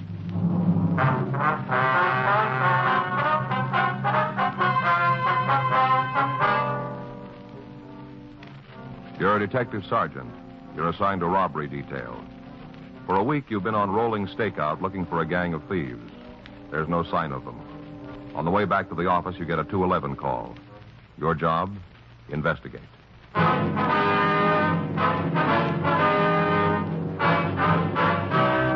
Dragnet, the documented drama of an actual crime. For the next 30 minutes, in cooperation with the Los Angeles Police Department, you will travel step by step on the side of the law through an actual case transcribed from official police files. From beginning to end, from crime to punishment, Dragnet is the story of your police force in action. It was Thursday, October 9th. It was cool in Los Angeles. We were working the night watch out of robbery detail. My partner's Frank Smith. The boss is Chief of Detectives Thad Brown. My name's Friday. We were on our way back to the office when a 211 robbery call came in, and it was 12:18 a.m. when we got to the corner of Oxford and Barton Avenue. The Moyles Bar and Grill. The officer back there. Something I can do for you? Friday and Smith, Central Robbery. Sorensen, Unit 6L86. Did you answer the call here? Yeah, my partner and me. He's on the other side of the place. What do you got? A couple of guys and a woman shot. My partner's with him now. Uh-huh. One of them's one of the hold-up men. Yeah. Did you get a description? Yeah, just put it out. All right. Guy that owns the place is back there if you want to talk to him. Yeah, we do. Did he witness the shooting? Yeah. Mr. Moyle? Yeah? These men would like to talk to you. This is Sergeant Friday, Officer Smith. How do you do, sir? How are you? How do you do? Anything more you need me for, Sergeant? No, that's all, thanks. We'll check the vicinity, see if we can come up with anything for you. Good. You guys will handle the crime report, will you? Yeah. Right. Frank, you want to check with the ambulance crew while I talk to Moyles here? Yeah, sure. You want to tell me what happened? I just told the other officer about it. Isn't that enough? Well, we'd like to get the story from you. Do you mind if we go over and sit down? The whole thing's been a strain. Surely. This all right here? Mm-hmm. All right, sir. You want to start? First off, I'd like to ask you a question. Well, what's that? Do I look like a weakling to you? Well, that's kind of hard to say, sir. Not at all. Simple arithmetic. I'm 5'10", 185, never run from a fight in my life. Uh-huh. Work in a bar, you handle some pretty tough ones. Loudmouths, guys that are trying to make time with some girl. You meet them all. Mm-hmm. Never had trouble with any of the rough times. Stood up and was counted. Yes, sir. You could just tell us about the shooting. Just what I'm getting to. First time in my life I wanted to dig a hole in the floor. Got to me. Mm-hmm. I told you I'm not a coward, but when them bullets started going around, I wanted out. O-U-T. Yes, sir, I understand. Now, suppose you tell me what happened here. Around 11:30, there were only a couple of people in the place. Young couple over here having coffee. And Elaine and George. Who are they? Two of the people who were shot. George Traber and Elaine Cronin. They're regulars. I see. They're sitting here having a beer. We're talking. Uh-huh. Almost every night, Elaine comes in after work. She's a waitress. Nice girl, real sensible. What about Traber? He's a security guard at some kind of plant out in the valley. Aircraft, I think. Not sure about it. All right, you want to go ahead? We're all three talking when these two guys come in. First, I thought it was somebody for a belt. Mm-hmm. I know most of the people in the neighborhood. Never saw these two before. Yes, sir. Come in and order a drink. I gave it to them. And they paid. Yeah. Dirty trick. Well, how do you mean that? Gave me a 5. Drinks came to about 20. Big guy picked up his change and left 80 on the bar. Figured it was a tip. Picked it up. Going to drop it in the glass. Yeah. No sooner turn around, the little guy pulls a gun. Points it right at me. Yeah. Tells me it's a stick-up. Guy with him runs over to the door to cover it. Mm-hmm. Little man moves down the bar and tells George and Elaine to stay where they are. They won't get hurt. Then he turns around to me and says for me to empty the register. I did what he said. Yes, sir. Now, the other man was by the door all this time, was he? Yeah. Just standing there. I guess he wanted to check the other side of the place. 2 kids had left. Wasn't anybody there. Mm-hmm. All the time I was standing there hoping that nobody had started anything. Yeah. Joe? Yeah. What do you got? Ambulance just left. Took all 3 of them in. Sorensens were the suspect. How they doing? The other guy they found up front's not doing too good. Hit in the stomach. Mm-hmm. Other fella shot up pretty bad, but none of the wounds looked serious. Girl was hit in the right leg. Not too bad. Anything else? Well, near as I can figure, the guy who was shot in the stomach is one of the hold-up men. Checks out with what I got from the owner. Did he say anything? The attendant said they'd call us from the hospital as soon as we could talk to him. All right. We better get in touch with the officer down there and make sure there's somebody with him all the time. Yeah, I got the 2 guns involved, 32 automatic, 38 police special. All right. Found the 32 in the suspect's hand. Okay. You want to call the office, have they stay with the suspect? I better get back to the owner. Right. That other cop tell you anything? No, sir, not much. Now, if you want to go ahead with your story. I thought maybe you had some kind of clue or something to tell you who the other 2 were. There were 3 of them? Yeah. 2 in here. The other one was out in the car. Didn't come in at all. Mm-hmm. Did you see the person driving the car? Not good. I told the other cops about it. Could even tell if it was a man or not. What do you mean? Might have been a girl with one of those new short haircuts. I just got a glance when they drove off. I see. You want to go on about what happened in the bar? Well, after this one guy told me it was a holdup, I gave him the money. I didn't want any trouble. Mm-hmm. I put the currency on the bar, and the little fella stuffed it in his pockets. I thought they'd leave after that. Might have if I hadn't started a laugh. How's that? I started to laugh. I guess it was the tension and all, but when I opened the register, I looked right at the frame hanging over it. First dollar I took in. Yeah. This was my first holdup. I got to thinking about what I could hang up to show for it. Thought the only thing would be a frame full of nothing. It struck me real funny. Little fella got real sore, wanted to know what the big joke was. Yeah. I couldn't tell him. More he asked, funnier the whole thing got. That's when he started to look around to see if there was some kind of private joke. Mm-hmm. George and Elaine must have thought I was nuts. Yeah. Elaine tried to wave to me and tell me to be quiet. That's when the guy saw the watch she was wearing. Well, what happened? Told her to take it off. Got real nasty about it. Guess he was sore about me laughing. Mm-hmm. She did like he said. As soon as I saw that, I got mad. Real mad. Yeah. I thought about what I could do. I don't keep a gun in the place. All I could lay my hands on was a wet bar rag. What was that? A wet bar rag. Oh, I see. So I did what the guy told me. Put my hands on the bar right out in plain sight. Mm-hmm. The little fella started to back out of the bar, and that's when George went into action. How do you mean that? He's a security guard. You know, I told you that. Oh, yeah, I see. Well, he carries this gun. He pulled it out and reached around the lane and blasted at the hold-up man. Hit him right in the stomach. Guy kind of turned like he was going to run, then fell right on his face. Mm-hmm.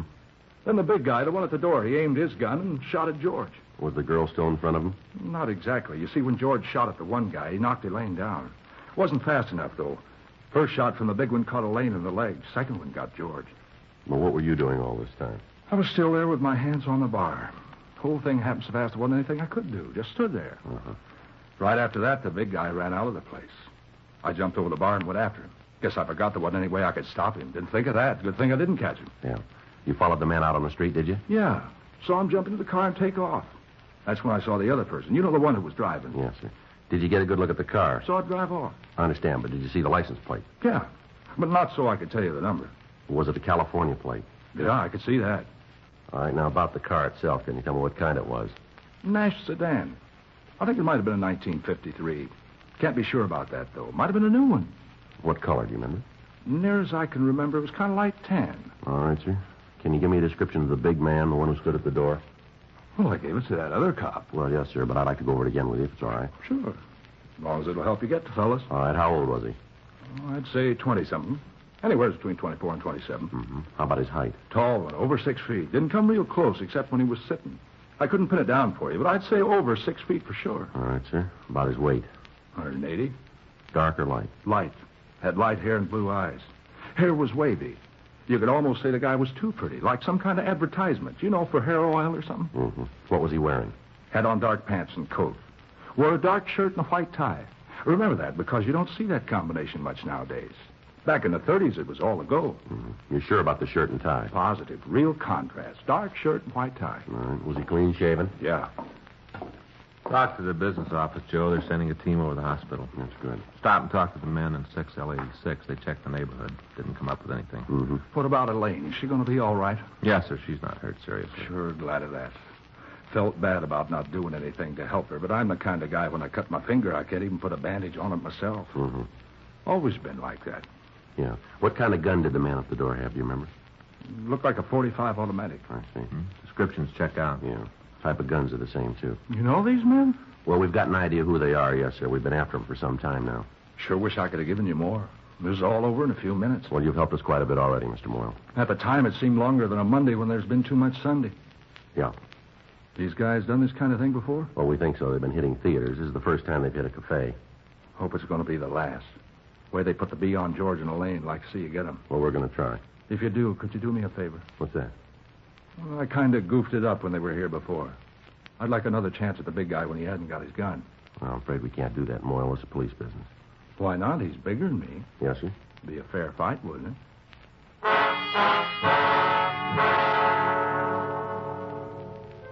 For the past 6 weeks, on Tuesday and Thursday nights, 3 people had been hitting theaters in the central Hollywood area. Descriptions obtained from the victims were the same in each case. Rolling stakeouts had been set up without result.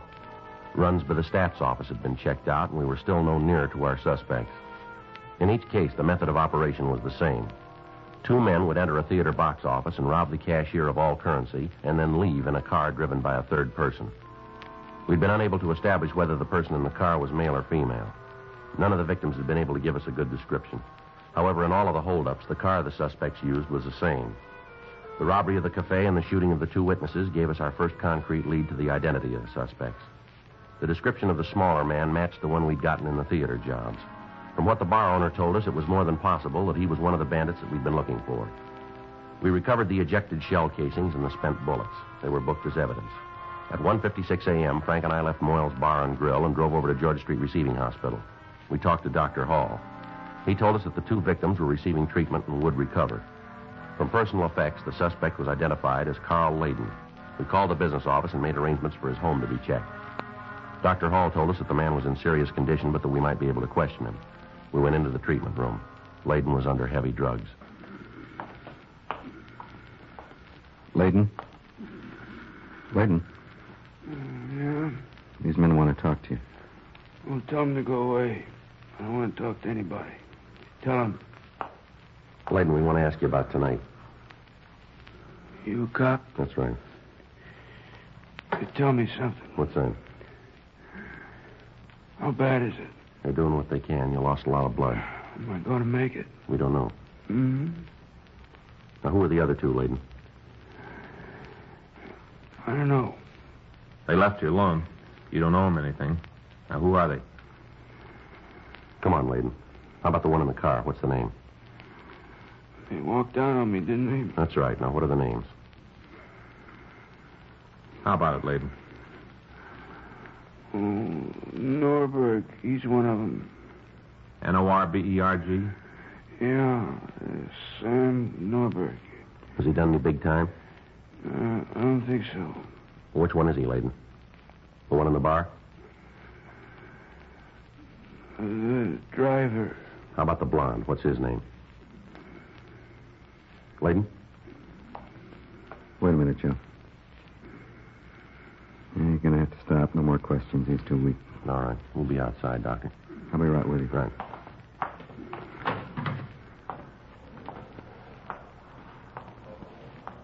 What do you think? I don't know. It's a good lead. Yeah. You got a name. Let's find who wears it, huh? Better run it through, I guess. Try to come up with an address. Hope he's not the kind of guy who changes it 3-4 times a year. Well, if he is, we can help him. Yeah. We'll give him a new one.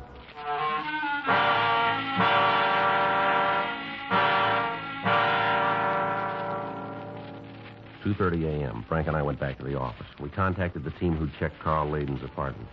They told us they'd found nothing to help us in apprehending the other 2 suspects. A stakeout was set up on the place. We ran the name Sam Norberg through R&I, but we failed to turn a record on anyone answering his description. Frank checked the phone book and the city directory.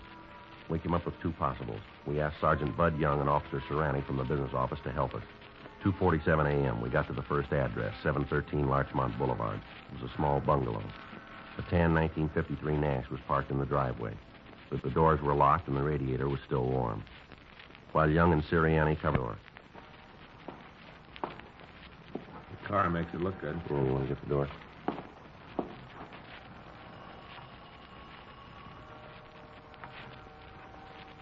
Probably asleep. Yeah.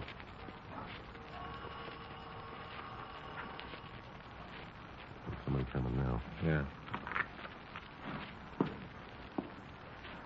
Who is it? Sam Norberg, What do you want? we want to talk to you. Police officers. You guys know what time it is? All right, move over. Get this over fast. I got to get some sleep. I can't stay up half the night answering questions. All right, stand still.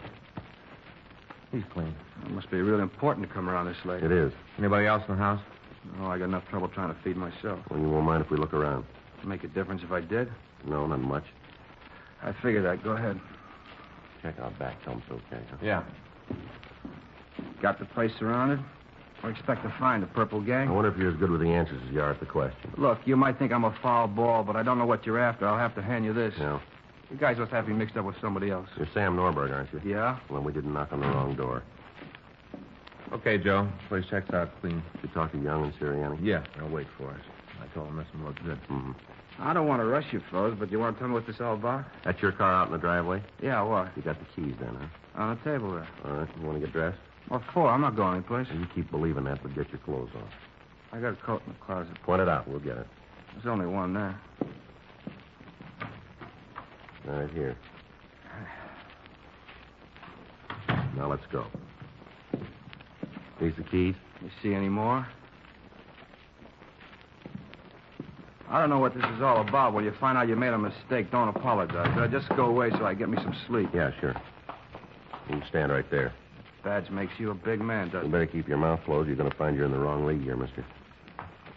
I'll check the registration. There's no reason to do that. I own the car. How about it? Got his name on it.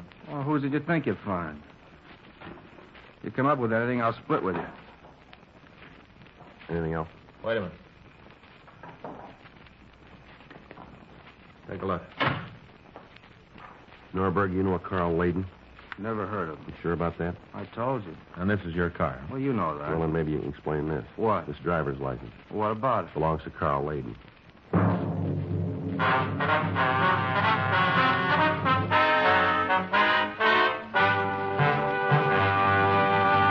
You are listening to Dragnet, the authentic story of your police force in action.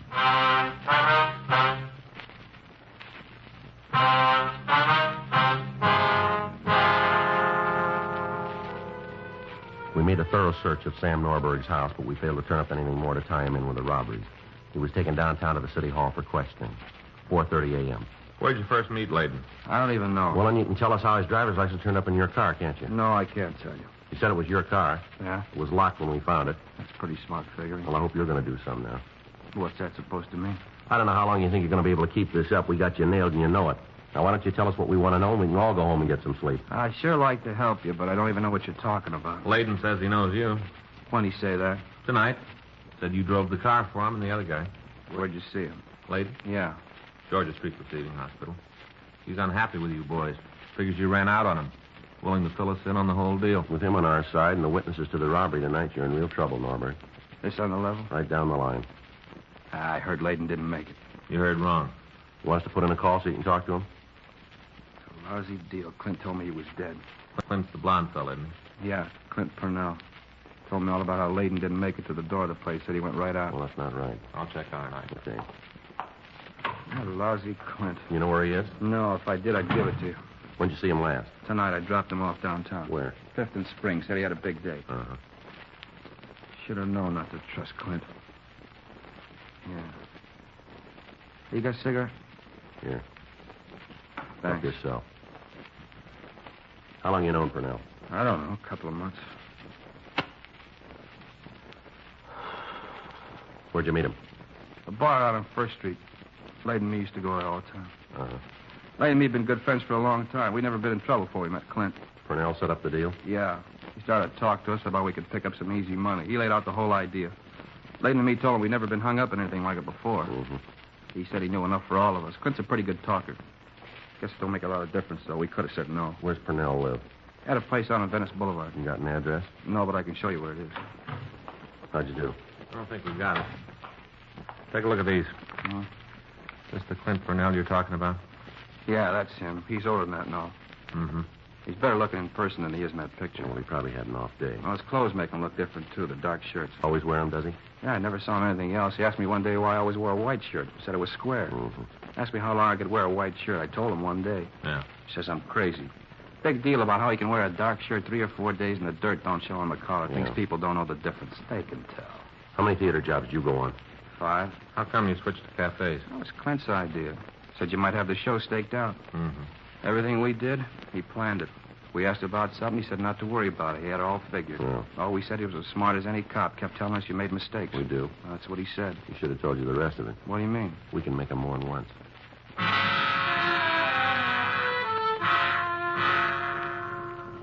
We took Sam Norberg down to the carpool and we drove him out on Venice Boulevard. He pointed out the rooming house where Clint Purnell lived. While I waited with Norberg, Frank went up to check with the manager. In a couple of minutes, he came back. Now, looks like we missed it. What do you mean? Manager says Purnell was here about 2:30. Yeah. Packed his bags and left.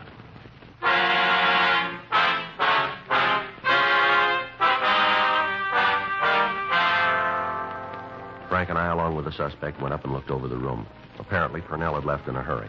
We talked to the manager, but he was unable to tell us where the suspect had gone. He did tell us that Purnell had driven up to the place in a car and, after packing his belongings, had left. The manager went on to say that he knew the suspect didn't own an automobile himself and that he'd gotten the license number of the car in the event that there might be any trouble. We called the Department of Motor Vehicles, and we found that the car was registered to a Mrs. Robert Sherburne, 297 Colorado Boulevard.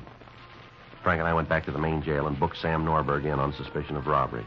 After that, we drove out to talk to the Sherburne woman. The address was a riding academy in Griffith Park. We left the car down the street and walked onto the grounds. Wonder what the pitch is. Purnell driving a car registered to a Mrs. Sherburne. I don't know. Guess this is the office, huh? That's what the sign says. I'm so beat I'm having trouble seeing the building, let alone the sign. Well, I know.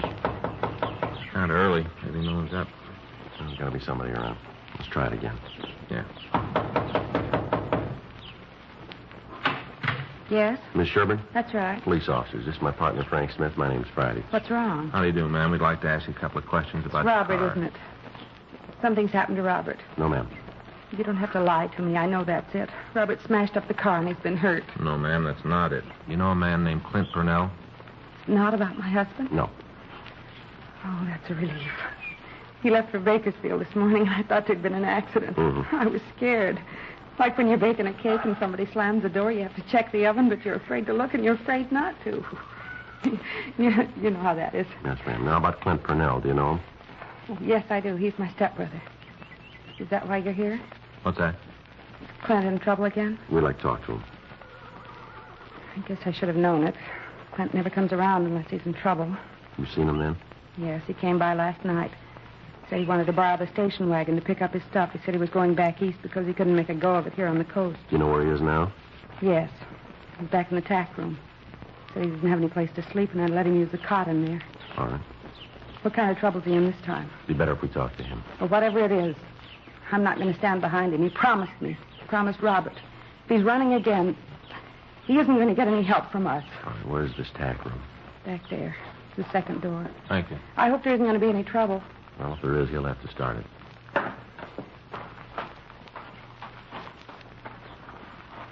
Want to try the door? Yeah. All right, let's go. What are you doing? All right, Purnell, come on, get up. What are you doing in here? Feet. Well, you got no right to come in here like this. Get your hands around it. I'll shake it. All right. Stand still. He's clean, Joe. Want to check the bed? Yeah. You guys got a lot of nerve busting in here like this. No reason for it. Yeah, sure.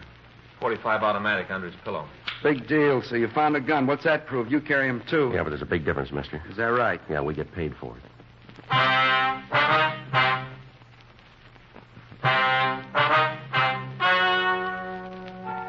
The story you've just heard is true. The names were changed to protect the innocent. On January 20th, trial was held in Department 97, Superior Court of the State of California, in and for the County of Los Angeles.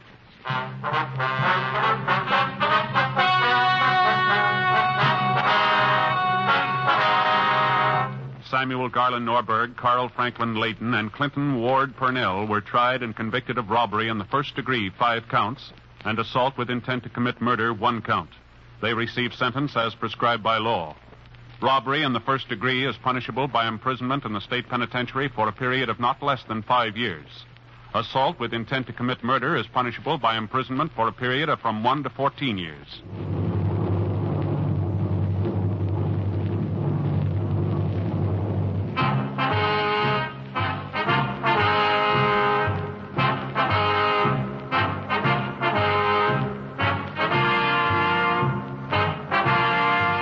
Just heard Dragnet, the authentic story of your police force in action, and starring Jack Webb, a presentation of the United States Armed Forces Radio Service.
this message. I don't want to grow up. I'm a Toys R Us kid. You just said the magic words, and look what you did. I don't want to grow up. I'm a Toys R Us kid. You'll get the best for so much less. You folks will flip the lid. If it's new and hot. It's a toy they've got. And the prices are hard to beat. I don't want to grow up. 'Cause if I did, you couldn't be a Toys R Us kid. More games, more toys. It's the world's biggest toy store. Let's go. Tony Danza of Who's the Boss, Monday on Dayline. And now, let's drop in to Duffy's Tavern.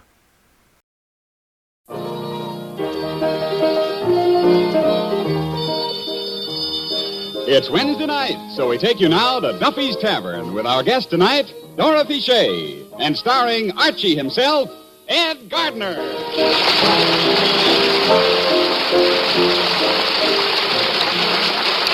Duffy's Tavern is brought to you by Vitalis for well-groomed hair and Truchet, the hand lotion with the beforehand extra. Here is better care for your hands than you ever dreamed possible. It's with Truchet. Truchet, the really different hand lotion.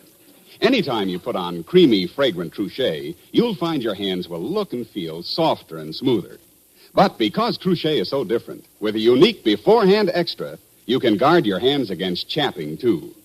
Put Truchet on before you do dishes or before you go outdoors. And as long as Truchet is on your hands, you will be guarded against chapping. Water chapping as well as weather chapping. So get Truchet. Use it for all your lotion needs. Really, you can keep your hands softer, smoother, lovelier if you begin today to use Truchet.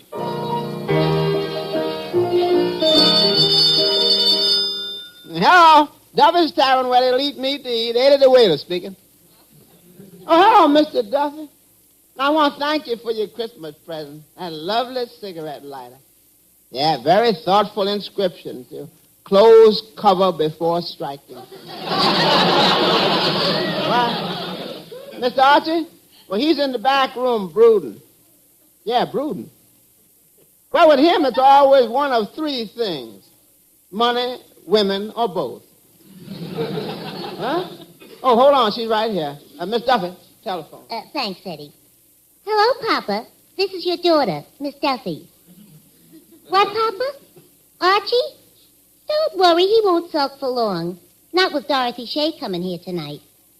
Dorothy Shay, the Park Avenue hillbilly singer. Yeah. Sort of a cross between Hildegard and Judy Canova. What does she look like? Oh, brunette, beautiful figure, wonderful voice. You know, the kind that are a dime a dozen. Huh? All right. I'll see if I can find out what's wrong with him. Goodbye, Papa. Hey, Eddie, is Archie still in the back room? Yeah, still in the back room. What's eating him? In that back room, it could be anything.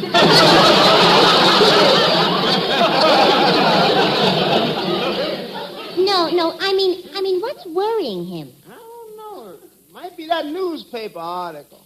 What article? The one about the tax increase for people who make over $80,000 a year. Yeah, but why would that worry him? He only makes $15 a week. Yeah, but he claims it'll kill his incentive. You know, I never saw him in a mood like this. It must be something serious. Yeah, that's right. You know, it's been awful quiet in that back room. You don't think he committed suicide? On Papa's time, he wouldn't dare. Well, let's see if we can get him out of there. Okay. Archie! Archie! He won't answer. I got an idea.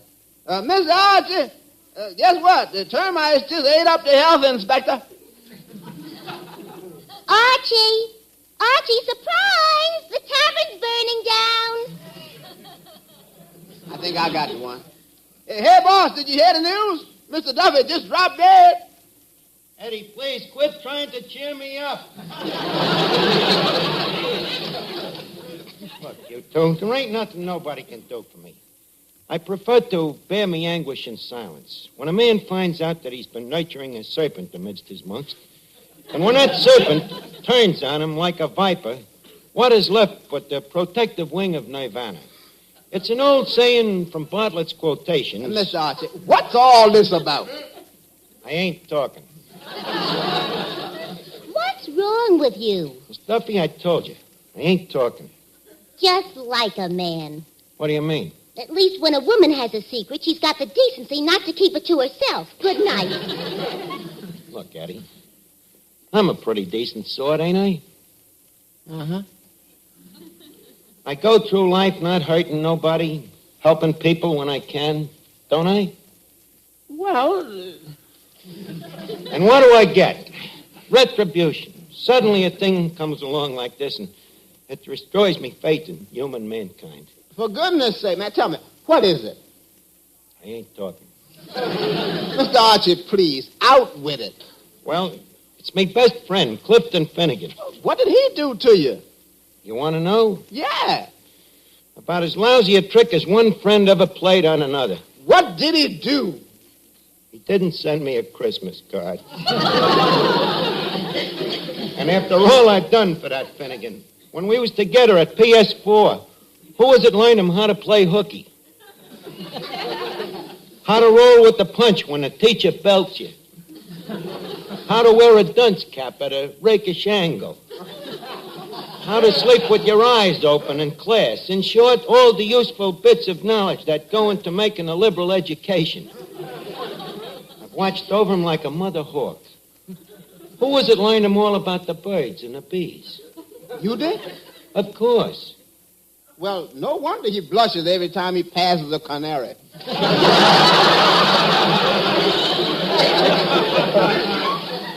Wait a minute. Here he comes now. You can express me sentiments to him, Eddie. I'll be in the back room until the crumb departs. Okay. Hello, Eddie. Give me a glass of beer. Yeah, I thought you don't drink. I don't. I want to cry in it. What's your trouble? Eddie, never mention Christmas to me again. What's the matter? Now, did someone tell you that there ain't no Santa Claus? Don't be silly, Eddie. I've known that ever since I was a kid of 21. No, it's about me best friend, Archie. What'd he do to you? You want to know? Yeah. About as lousy a trick as one friend ever played on another. What did he do? I ain't talking. Oh, come on, out with it. What did he do? He didn't send me a Christmas card. Oh, no. Yeah.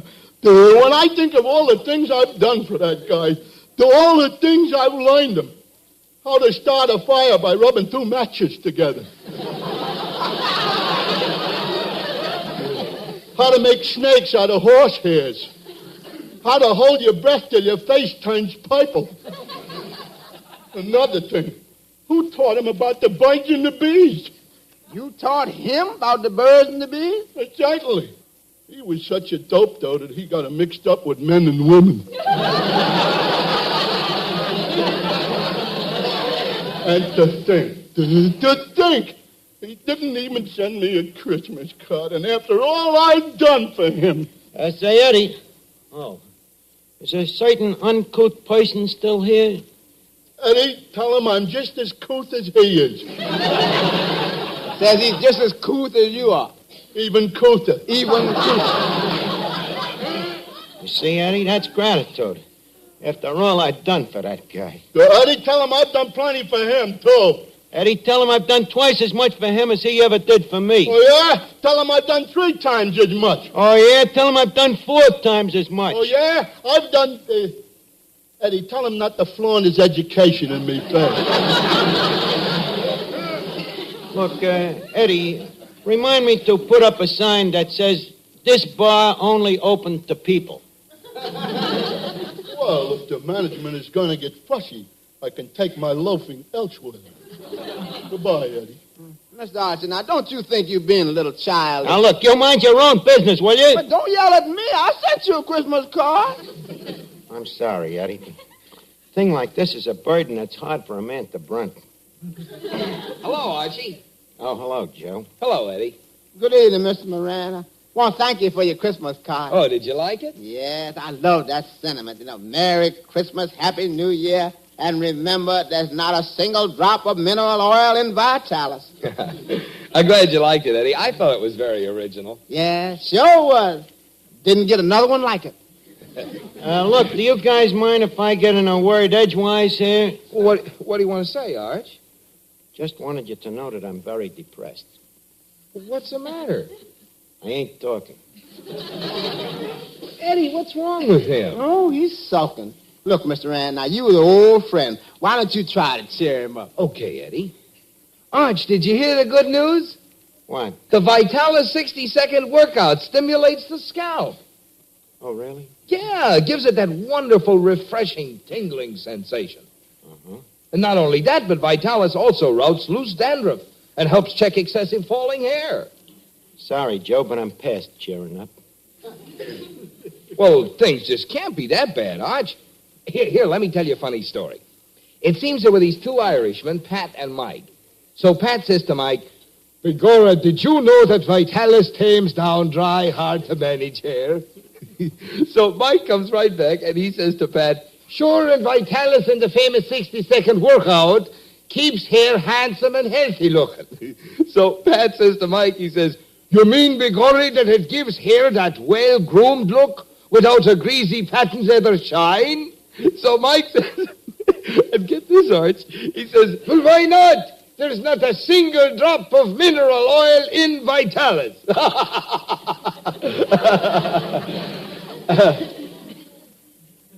You feeling a little better, Arch? I ain't talking. Didn't like it, huh? Well, maybe it's me mood, Joe. Well, I'll try you with another one. Please, I told you, I ain't in the mood tonight. Well, this one might put you in the mood, Arch. It's about a traveling salesman.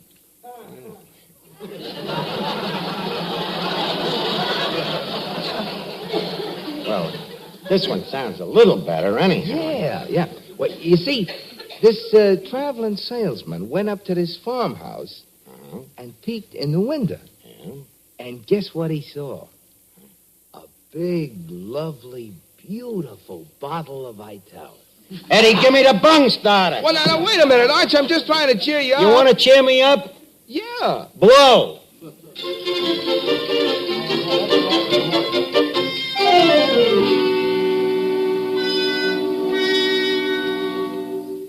Eddie, where's Archie? You mean Pagliacci? Well, he's back in the back room again.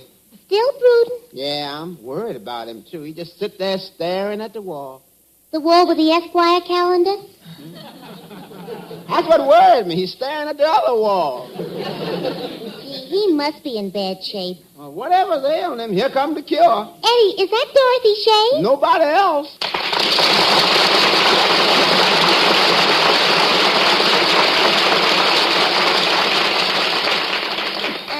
Good evening, Miss Shay. I'm Miss Duffy, the daughter of the place. Oh, how do you do? Likewise, I'm sure. Is Archie around? He's in the back room. I'll tell him you're here. Well, wait just a second. Tell me about him. What's he like? Don't get in a taxi with him. A real wolf, huh? He created the character. Well, I've met a lot of men like that. Yeah, but the ones you've met only had two hands. Do you know what the girls on 3rd Avenue call this one? So what? The octopus. Maybe I'd better get out of here. Why? Well, you're a woman. Don't you get a little tired of men chasing you all the time? Huh? Oh, yeah, it's terrible. Just because you whistle at them, they think they own you. Why, it's getting so bad a girl ain't safe on the street after 4 in the morning. Men are so stupid. If they'd only realize that they're much more attractive to a girl when they're aloof and indifferent. You're so right. And now, you're sure this Archie is You don't have to take my word for it. Ask anybody. Eddie, tell her about him. You mean the chicken inspector? Yeah. Well, Miss Shay, the only time that man didn't go for a skirt was the day the Scotch regiment marched past the tavern. Hey, wait a minute. Yeah, he come out the back room now. That's Archie? Yeah. Watch your footwork. Well, I might as well get it over with. Good evening, Archie. Huh? I'm Dorothy Shea. So what? Well, this is a nice reception. Do you mind if I sit down? No, go ahead if you feel like it. Maybe it's just a slow starter. Why don't you sit down here next to me? Why should I? Well, I thought maybe we could be friends. Friends? Don't mention a word to me. Look, Miss Shea, if you came in here to partake of the refreshment, feel free to do so. Otherwise, consider our interests as sundered.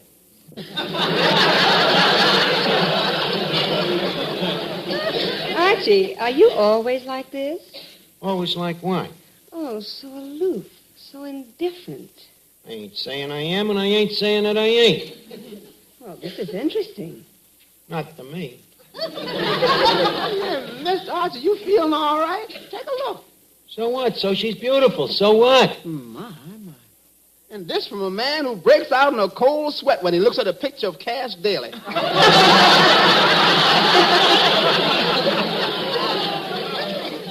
Look, Eddie, I ain't in the mood to bandy pleasantries. I'll go fetch you a drink, Miss Shea. Well, thank you. Miss Duffy, did you say this was Archie the wolf? Why? He's about as passionate as Guy Kibbe. Oh, you said you liked him cold. Well, I do, but this one's dead. If I could revive him a little, I think he might be my type. Well, why don't you be subtle about it? Subtle? Yeah. Pull up your dress a little and show him your legs. Might be a good idea. Is this high enough? A little higher. Yeah, that's better. Well, here's your drink. That'll be... Miss Shea, your stocking has a run in it. The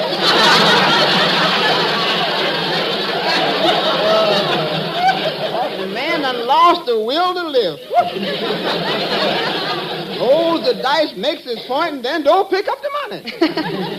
Miss Duffy, what am I going to do with him? Maybe if you sang a song, it might warm him up.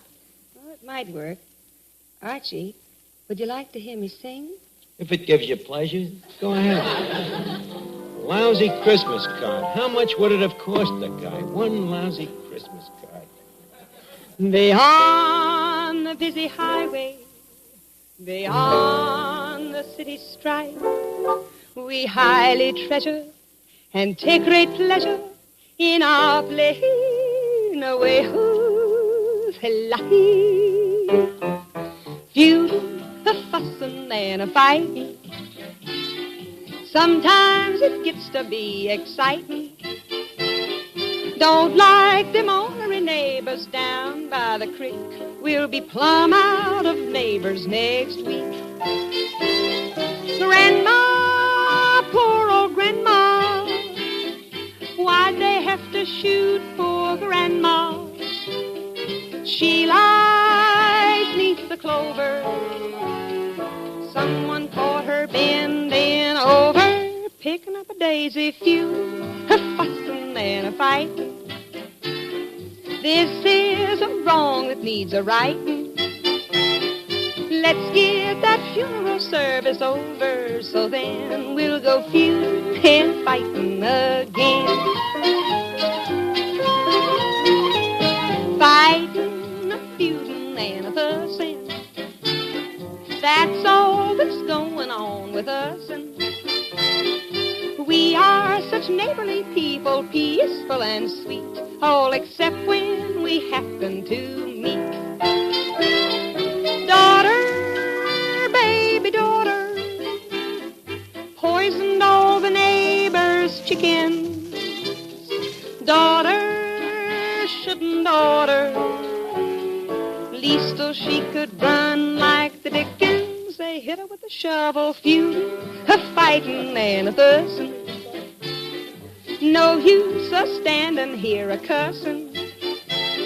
Let's give our daughter a pistol now that she's 4 and go feud and fighting some more. Fighting, a fussing and a feuding. Why did that sheriff keep intruding? He was a curious critter, yep, he was swell. It's a shame he was pushed down the well.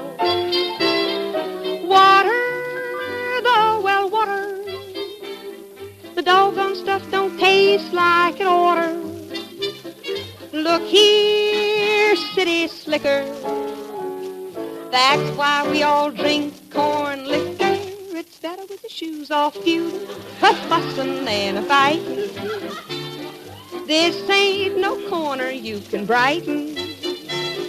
Polish the shooting iron more. I'm getting a yen to go feuding, a fussing, a feuding, and a fussing again.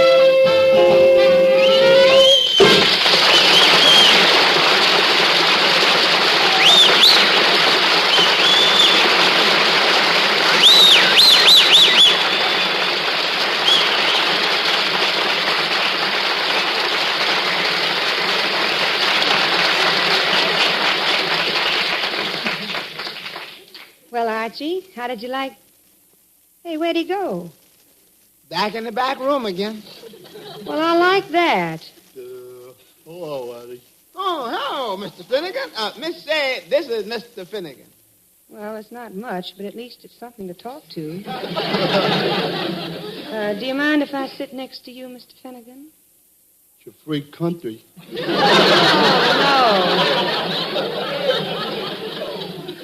Not another one. What's the matter? Don't you like me? Oh, come see, come saw. Well, maybe you could learn to like me. I doubt it. Well, you could try. Would you like to kiss me? I would not. Would you like to put your arm around me? No, I wouldn't. Would you like to hold my hand? Certainly not. Would you like to breathe on a mirror? Why? Just checking. Look, sister, you're wasting your time. I ain't in the mood. Well, then, maybe we can be friends. Friends? Don't mention a word to me. I had a friend once. Friendship. What a hollow mockery. Wait a minute. What goes on here, anyway? Don't feel too bad, Miss Shea. Ain't nothing you've done. See, it's just that Mr. Finnegan and Mr. Archie are very old friends, and they sort of had a misunderstanding. Oh, that's it. Oh, well, maybe we can straighten it out. Archie, What do you want? come here a minute. Now, why don't you stop this nonsense and shake hands with your old friend here? That skunk? Tell him to go soak his head. Wait a minute. You better not. I think it's shrunk enough already. Well, then, Finnegan, you shake hands with Archie. To over my dead body. What other kind have you got? Meaning what? Meaning any way you want to take it. Yeah? Yeah. Yeah? Yeah. Oh, yeah? Don't change the subject. As far as I'm concerned, you can get out of here now and never darken my door again. Well, I can take a hint. And this time I'm not coming back. Eddie, you can mail me sweatshirt and sneakers. Oh, now, Mr. Too Finnegan. late to argue, Eddie. It's all over. Goodbye, everybody but Archie. Now, just a second, boys. Is this the way to act at this time of the year? Well, When friends everywhere will be gathering together, drinking toasts to one another? Well, I didn't start it, did I? well, did I? Now, please, stop and think for a minute. How are you old friends going to feel New Year's Eve? New Year's Eve, when the clock strikes 12 and everybody else is standing around with their arms around each other singing, "Should old acquaintance be forgot and never brought to mind? Should old acquaintance Look, Dorothy, cut it out, will you? Look, Finnegan. Yeah, Arch. Finnegan, I want to tell you something. What is it? I've been a heel. Well, Arch, you was only acting natural. I know, but calling you skunk and saying your head was shrunken. If you had another hole in your head, you could rent yourself out as a bowling ball. Arch, you didn't say that. Oh, did I miss one?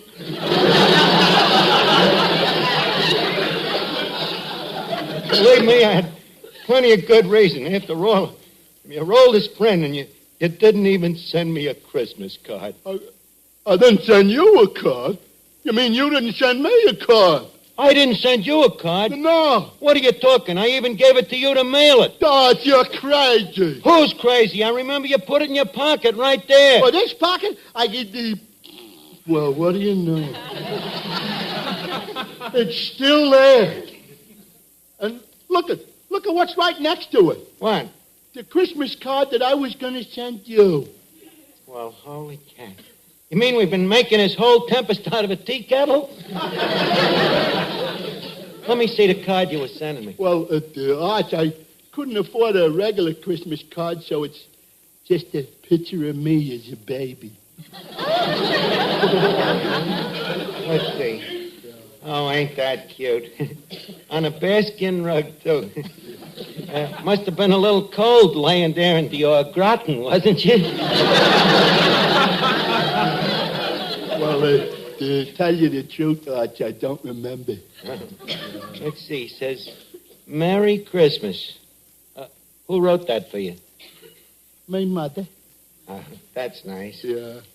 And look where she wrote Merry and where she wrote Christmas. Yeah. Both sides of your face.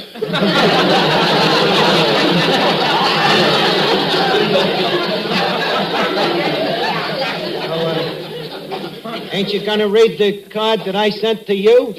Arch, are you kidding? Oh, sorry. I'll read it to you. Incidentally, I made up the poem myself.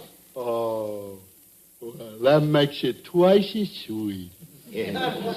It says, to me dear friend Finnegan. That's the most beautiful poem I ever heard. That's only the title. Oh. The poem goes like this. Yeah. Now that Christmas is once again at our throats, I think of our friendship, so pure that it floats. Would 'twere that I had riches to buy you a present, but alas, dear friend, I am naught but a penniless pheasant. And then look at this. It says, love your oldest friend. Arch, kiss me. Leave us not overdo it. But I must say that it's a load off my mind, Finnegan, to know that we're friends again. Yeah. You know, I'm beginning to feel a little more like my old self. Hey, wait a minute. Miss Shea, let me take another look at you, honey. Archie, why are you staring at me like that? I don't know. It's funny. I'm looking at you like I'm seeing you for the first time, kid. You're looking at me like it's the first time you've seen anybody. And, honey, that's the way I'm feeling. Come here. Let me take another gander at them legs. Well, it's nice to have him home again.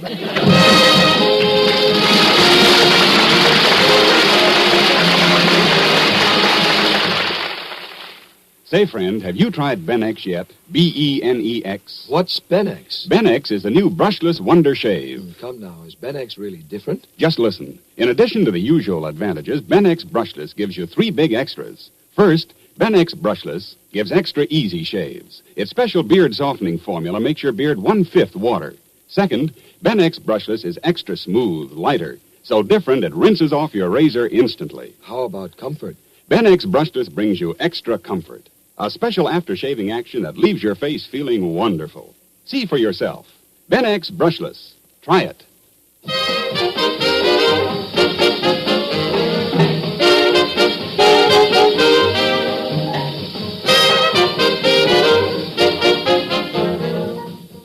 It's time now to leave Duffy's Tavern for this evening, but let's meet here again next Wednesday when our guest will be Desi Arnaz.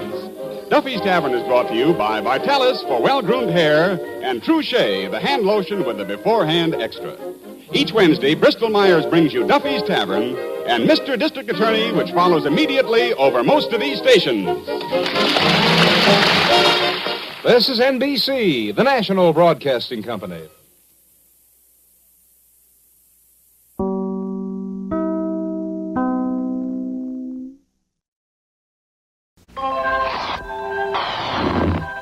We will return after these messages. I gotta feel the taste, gotta make it right, gotta taste it now, gotta get pumped, yeah, gotta get pumped. I gotta cause a splash, gotta feel the blast, gotta taste it now, gotta get pumped, yeah, gotta get pumped. The pop sensation of Kellogg's Corn Pop cereal. Golden nuggets of corn popped up sweet and light. A poppin' great part of this nutritious breakfast. I gotta get pumped, yeah, gotta get pumped. Those lonely pound puppies really need to be rescued. Pound puppy, I'm so glad to find you. Put that lonely puppy pound behind you. You need a name. I'll call you Freckles. Lots of pound puppies need your love. Oscar, meet Petey. And when they're this lonely and this lovable, one more is always welcome. Come sharing all our cuddling, caring puppy love. Pound puppies.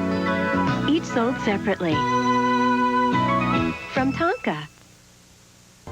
Fasten your seatbelts. Classic Adventure is coming your way with the Air Adventures of Jimmy Allen up next. And back again with Jimmy Allen and his Air Adventures. In the last episode, Jimmy and Speed Robertson left the airport to continue the course of flying instruction. Not far from the field, they sight a ship stunting. As Jimmy flies over toward it, the strange plane suddenly loops and nearly collides with the trainer.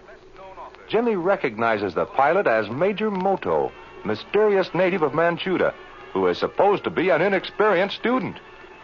And here they are as Jimmy shouts a warning to Speed. Look out! Look out, Speed! He's going to hit us! Now watch yourself, Jimmy. Hang on.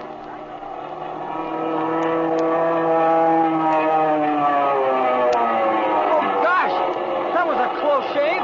He looped right around us. Now, the guy's crazy, whoever he is. Major Moto's flying that ship. I'm sure of it. I didn't get a good look at him, but I don't think so. I'm sure of it, Speed. He's the only student in school with that kind of a helmet. Whoever is flying that ship is no student. Those were pretty good loops. That's just the point. He's an experienced pilot. Well, maybe so, kid, but I can't be bothered keeping track of all your school students. But don't you see? He's supposed to be taking primary training just like me. And here he is, stunning a ship. Well, that's his business. You watch your own flying and forget about Major Moto. Oh, gosh, if you could only see what I'm trying to Come tell you. on, kid. We're going to do a few loops and rolls ourselves. Oh, boy. I'm all for that. I'll follow you through, Speed. Now, Jimmy, I'm going to give you a few stunts for this reason. Every good pilot should know how to maneuver a ship. If he ever gets into an awkward position, then he'll know what to do. Do we have enough altitude? Sure, 5,000 feet's enough. Now, follow me through lightly on the controls, and we'll do a loop first. Okay. I'm ready. Now, here we go. Up and over. Now we're on her back. There's the ground again. Now cut the engine. There we are, and level off on the horizon. Oh, gee. That was great. Open up your engine and you try one. How do you do it? You dive your ship and driver to get up speed and pull back gently on the stick. Keep your rudder steady. Then when you get on your back, throttle back. Go ahead now and try it. Okay. Well, here goes my first loop.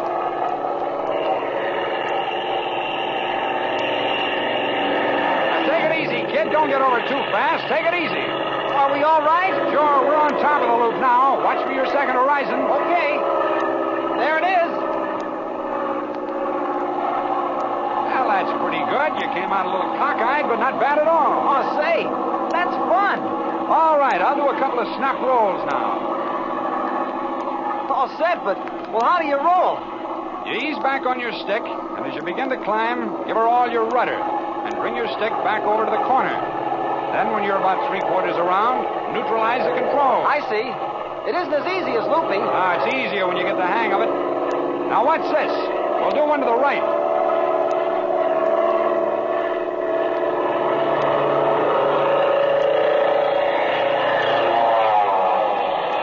Wow! Boy, this ship sure whips around in a hurry. Yeah, that's why it's called a snap roll, Jim. Now we'll do one to the left. Now, watch it. Okay.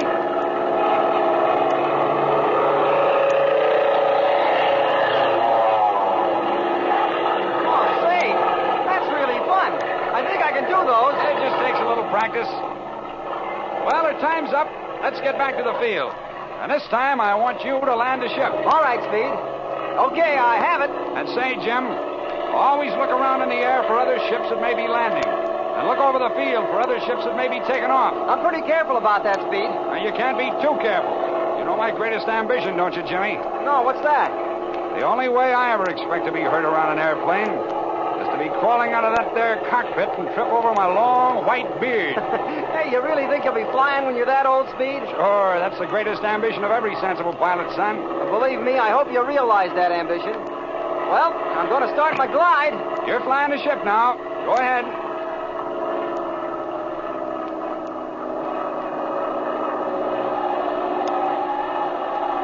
I think I guessed right on my glide. This should bring us in right where the runways cross. Come on now, don't glide in quite so fast. You're almost in a dive. How's that? Is that better? That's about right now. Well, say, Speed, is that ship taxiing out going to be in my way? No, he sees you. Go ahead. He's waiting for you to land. All right. Now watch this landing.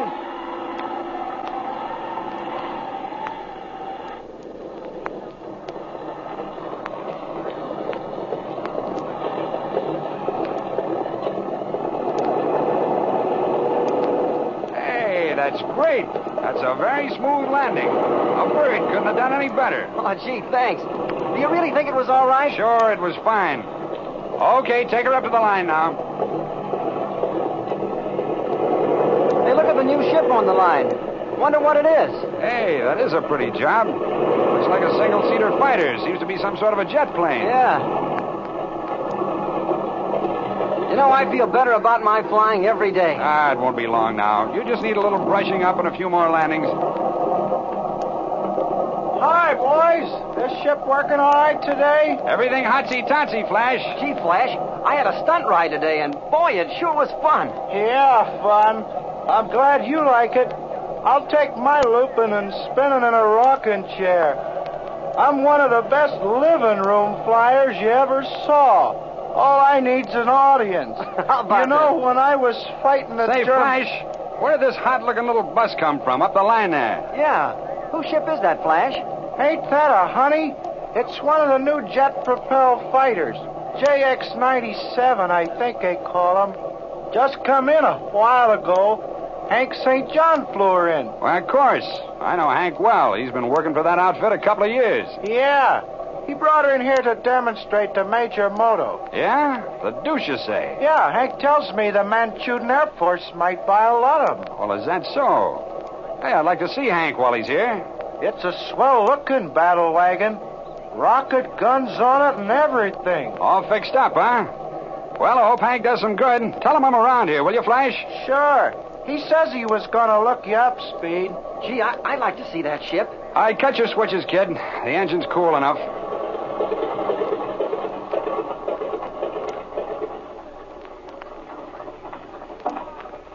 Hey, if you want to walk up the room with me, Jim, I'll give you that book on aircraft instruments. Oh, sure. I almost forgot. You bet I will, Speed. I want to read it. Well, let's climb out of this buggy. Right.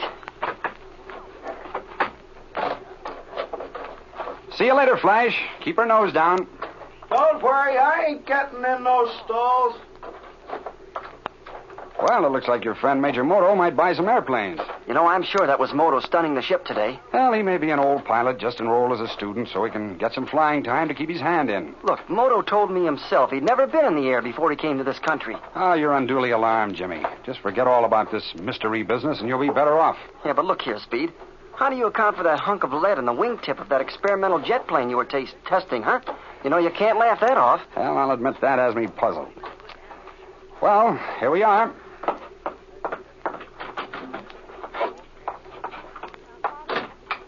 You know, you just don't take this seriously enough. You don't realize how many queer things have been happening around here. Yes, it does look like someone may have tampered with my plane, all right. But I see no reason why this chap Moto would do such a thing. Oh, yeah, Speed, but that isn't all. There have been other things just besides that. Once in a while, you know, something funny will happen. We're always starting to wonder about it. I'm telling you, it's rough. Huh. Wonder who that is. Come in, come in. Oh, hello, Russell. How are you? Howdy, Robertson. Oh, hello, Jimmy. Hello. Robertson, I dropped in to ask you a few questions. It's unnecessary, I believe, to tell you that I'm a special investigator for the government. Yes, I know that, Russell. What I'm going to ask you is not prompted from personal curiosity. Well, no apologies are necessary. You're down here on official business. Is that the idea? Exactly. You see, there have been a series of very peculiar circumstances which have occurred here at the field lately. So I understand. What do you mean by that? Oh, Jimmy here has been running around, his mind cluttered up with a lot of wild ideas. Just what is your connection with the Army Experimental Aircraft Factory? Well, the central manager hired me to assist in flight testing that new jet fighter job of theirs. Captain Sweeney, I understand, approved of the matter. And you ever worked for them before? No, I'd never been inside their plant until yesterday. Well, I'll take that back. I did go down there one evening looking for Jimmy and then later to see Captain Sweeney. However, I didn't get inside the plant. How long have you known Major Moto, Robertson? I don't know Major Moto at all. Jimmy introduced me to him on the field one day. That's the only time I've ever met him. You've known Mike Jones quite a while, haven't you? Yes, I've known Jones a couple of years, I guess. Robertson, in your experience with aviation, has it ever been necessary for you to work much on drawings and blueprints? Yes, it has. It happens, you see, that I'm a graduate aeronautical engineer. Oh, yes, I see. I'd say then that you'd be pretty familiar with aircraft drawings and plans. Yes, that's part of my business. Now, look here, Russell, let's cut out the sparring. What information are you after? If I can help you, I'll be glad to do it. Otherwise, I'll ask you to drop back when I have more time. Just how much do you know about the plans of this new jet-propelled airplane? What do you mean? Do you mean what they plan on doing with it? I mean the drawings, the blueprints, the plans of the wings and other parts of the ship. I know absolutely nothing about the drawings. I've never laid an eye on any drawings of that ship or any part of it. I'm not so sure of that, Robertson. This whole thing is ridiculous. I have no reason or occasion for having any of the drawings, and I know nothing about them. I'm sorry, Mr. Russell, but I'll have to shove off. Here, Jimmy, the book you wanted is on the shelf under the table. Okay, I'll get it, Speed. Gee, there's a lot of papers down here. It's down there somewhere, Jim. Well, Mr. Russell, I'm sorry, but Let's see that, kid, that bundle of papers you just laid down. What? You mean these? Yes, I mean those here. Oh, Experimental Aircraft Factory, detail of wing construction. What have you got there? What is that? So you never saw any drawings of the jet plane, eh? Well, how did these blueprints get in your room, Robertson? Yes, and we too would like to know how those drawings of the super-secret new jet-propelled fighter got into Speed Robertson's room. Is Speed, after all, a member of the gang? Oh, no, that doesn't seem possible. Let's listen and hear his explanation in the next exciting episode of The Air Adventures of Jimmy Allen. We will return after these messages. He's been tied up, tossed up, warmed up, hung up, and even stuck up. But he'll never give up. Because he's the one and only Brer Rabbit. Back again on the big screen in Walt Disney's happiest classic, Song of the South. It's hair-raising fun and bear-falling excitement and one honey of a holiday treat. Walt Disney's Song of the South, rated G. Now playing at a theater near you. Check your local newspaper. This is Budball. He can spin. Here comes Katie rolling in. And this is Stewie. Where's he been? The Nerfles. Each character sold separately. So much fun to clown around, change and rearrange around. Yes, Nerfles are a ball to be around. Hey, Bud, what would you be if you had Stewie's ears? What? A bunny rabbit. The Nerfles. You can collect them all. Little characters like Budball, Katie, and Stewie. Each sold separately from Parker Brothers. Around here, the early bird gets the Eggo. Gently put in the Eggo as not to arouse any sleeping taste buds. Cleverly divert its delicious aroma from filling their dreams with crisp golden Eggo waffles. Hi, Dad. What's for breakfast? Nothing. And I can have this? Let go my Eggo. Eggo waffles from Kellogg's, part of this nutritious breakfast. Gently put in the Eggo. You down there, Daddy? Surprise! Hey, what are you doing in my medicine cabinet? I'm the Pump Man, Aquafresh for kids. The toothpaste made specially for kids. My very own toothpaste? Right, I make brushing fun.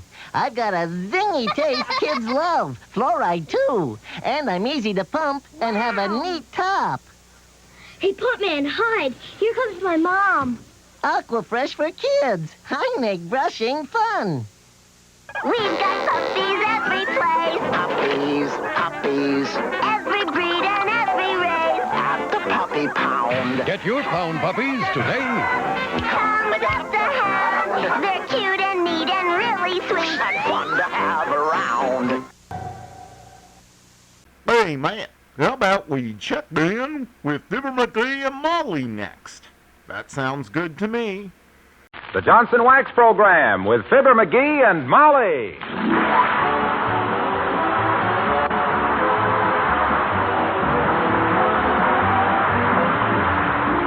The makers of Johnson's Wax products for home and industry present Fibber, Magee, and Molly, written by Don Quinn and Phil Leslie, with music by the King's Men and Billy Mills Orchestra.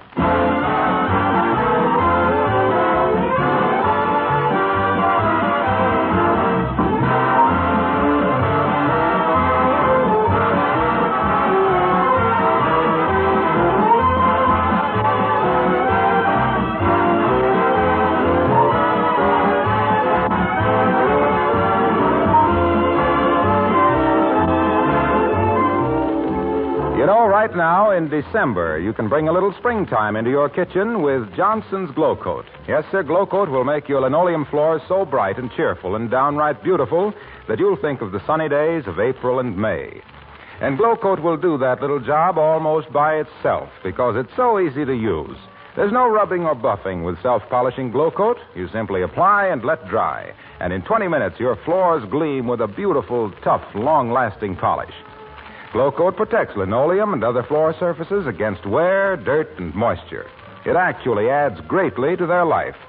If you haven't yet tried Johnson's self-polishing Glow Coat, get a package this week. Notice how smoothly and evenly it dries without any streaking. You'll be delighted with its uniform high quality, and you'll understand why millions of women everywhere give first choice to Glow Coat.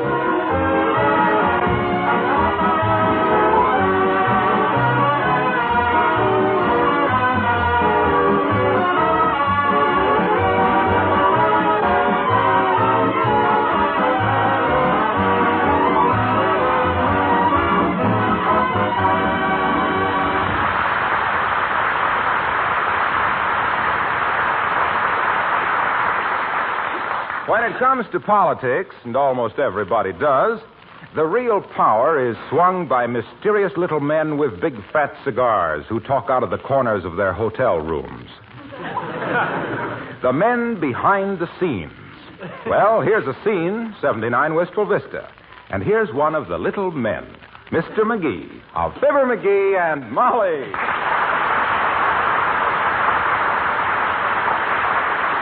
Yes, sir, it's just like I says, Molly. When I throw my political savvy behind a candidate, he's as good as elected. Now, you take the last election they had here in the state. The gubernatorial election? No, the one for governor. Oh, that. Yeah, they consulted me on tactics all through the campaign. How to get the veterans' vote, up to what age can a candidate kiss a baby without getting his puss slapped. And what happened? He was elected. Who was? The governor. Well, naturally, but which candidate? Well, mine, of course. Which one was that? Why, the one that won. You don't think I'd go to work and throw my weight behind a loser, do you? Well, what was his name? I should know it, I suppose, but now, wait a minute. Isn't it Jones, Governor Jones? Oh, yeah, Jones, that's it. Governor Jones. I knew it was a foreign-sounding name. I'll never forget when I first... Come in. Oh, hello, Dr. Gamble. Nice to see you. Hello, Molly. You're looking well. That's more than we can say for you, Arrowsmith. You got a longer face than John Carradine from a side seat at the Bijou.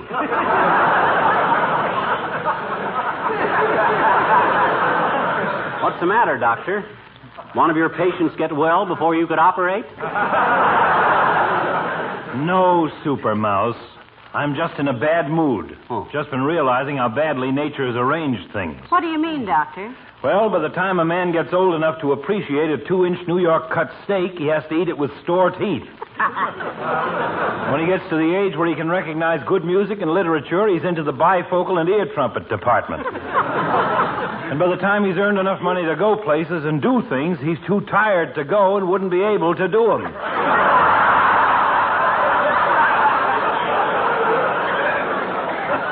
I think people ought to be born at the age of 75 and live backwards. Wouldn't work, Doc. Wouldn't work.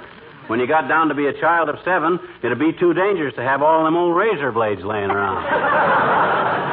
Is that what's depressing you, Doctor? No, it's about the proposed new wing on the hospital we need so badly.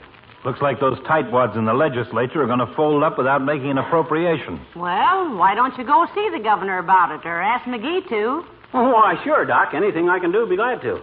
Just write me a letter stating briefly what you have in mind, if anything, which I doubt, and I'll railroad it through for you.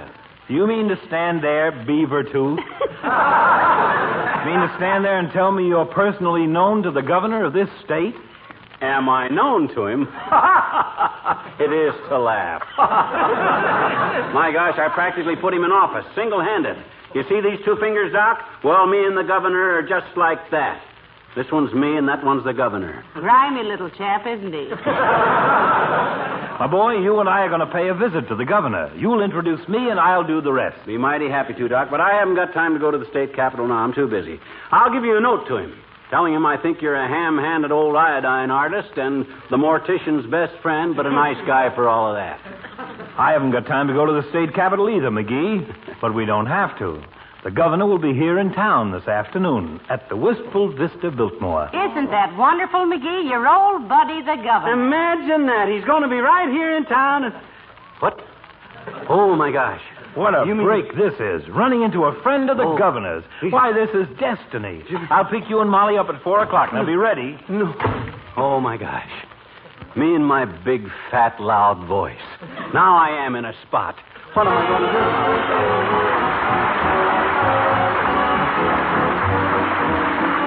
Billy Mills in the orchestra, and It's Only a Paper Moon.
My gosh, Molly, I'm in an awful spot, you know it?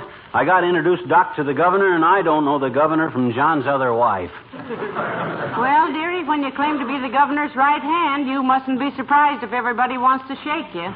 Yeah, but what'll I do? My gosh, I can't... Mrs. McGee. Mr. McGee, creepers, are you ever the talk of the town? Yes? I am? Everybody's talking about how you and the governor are going to have a private consultation about appropriating enough money to build a wing on the hospital this afternoon in his hotel room. I think a hospital wing in a hotel room would be rather unique. Imagine the house detective peeking over the transom at your fever chart. So, that Doc Gamble's been blabbing his head off, has he? That guy's got a bad habit of turning on his voice and leaving it running. Jeepers, I didn't know you were a big shot in politics, Mr. McGee. Wait till I tell the kids at the store that I've got a room at a boyhood friend of the governor's house. Yeah, well... As long as you are such a big politician, Mr. Magee, I wish you'd do something about that stoplight at 14th and Oak Streets.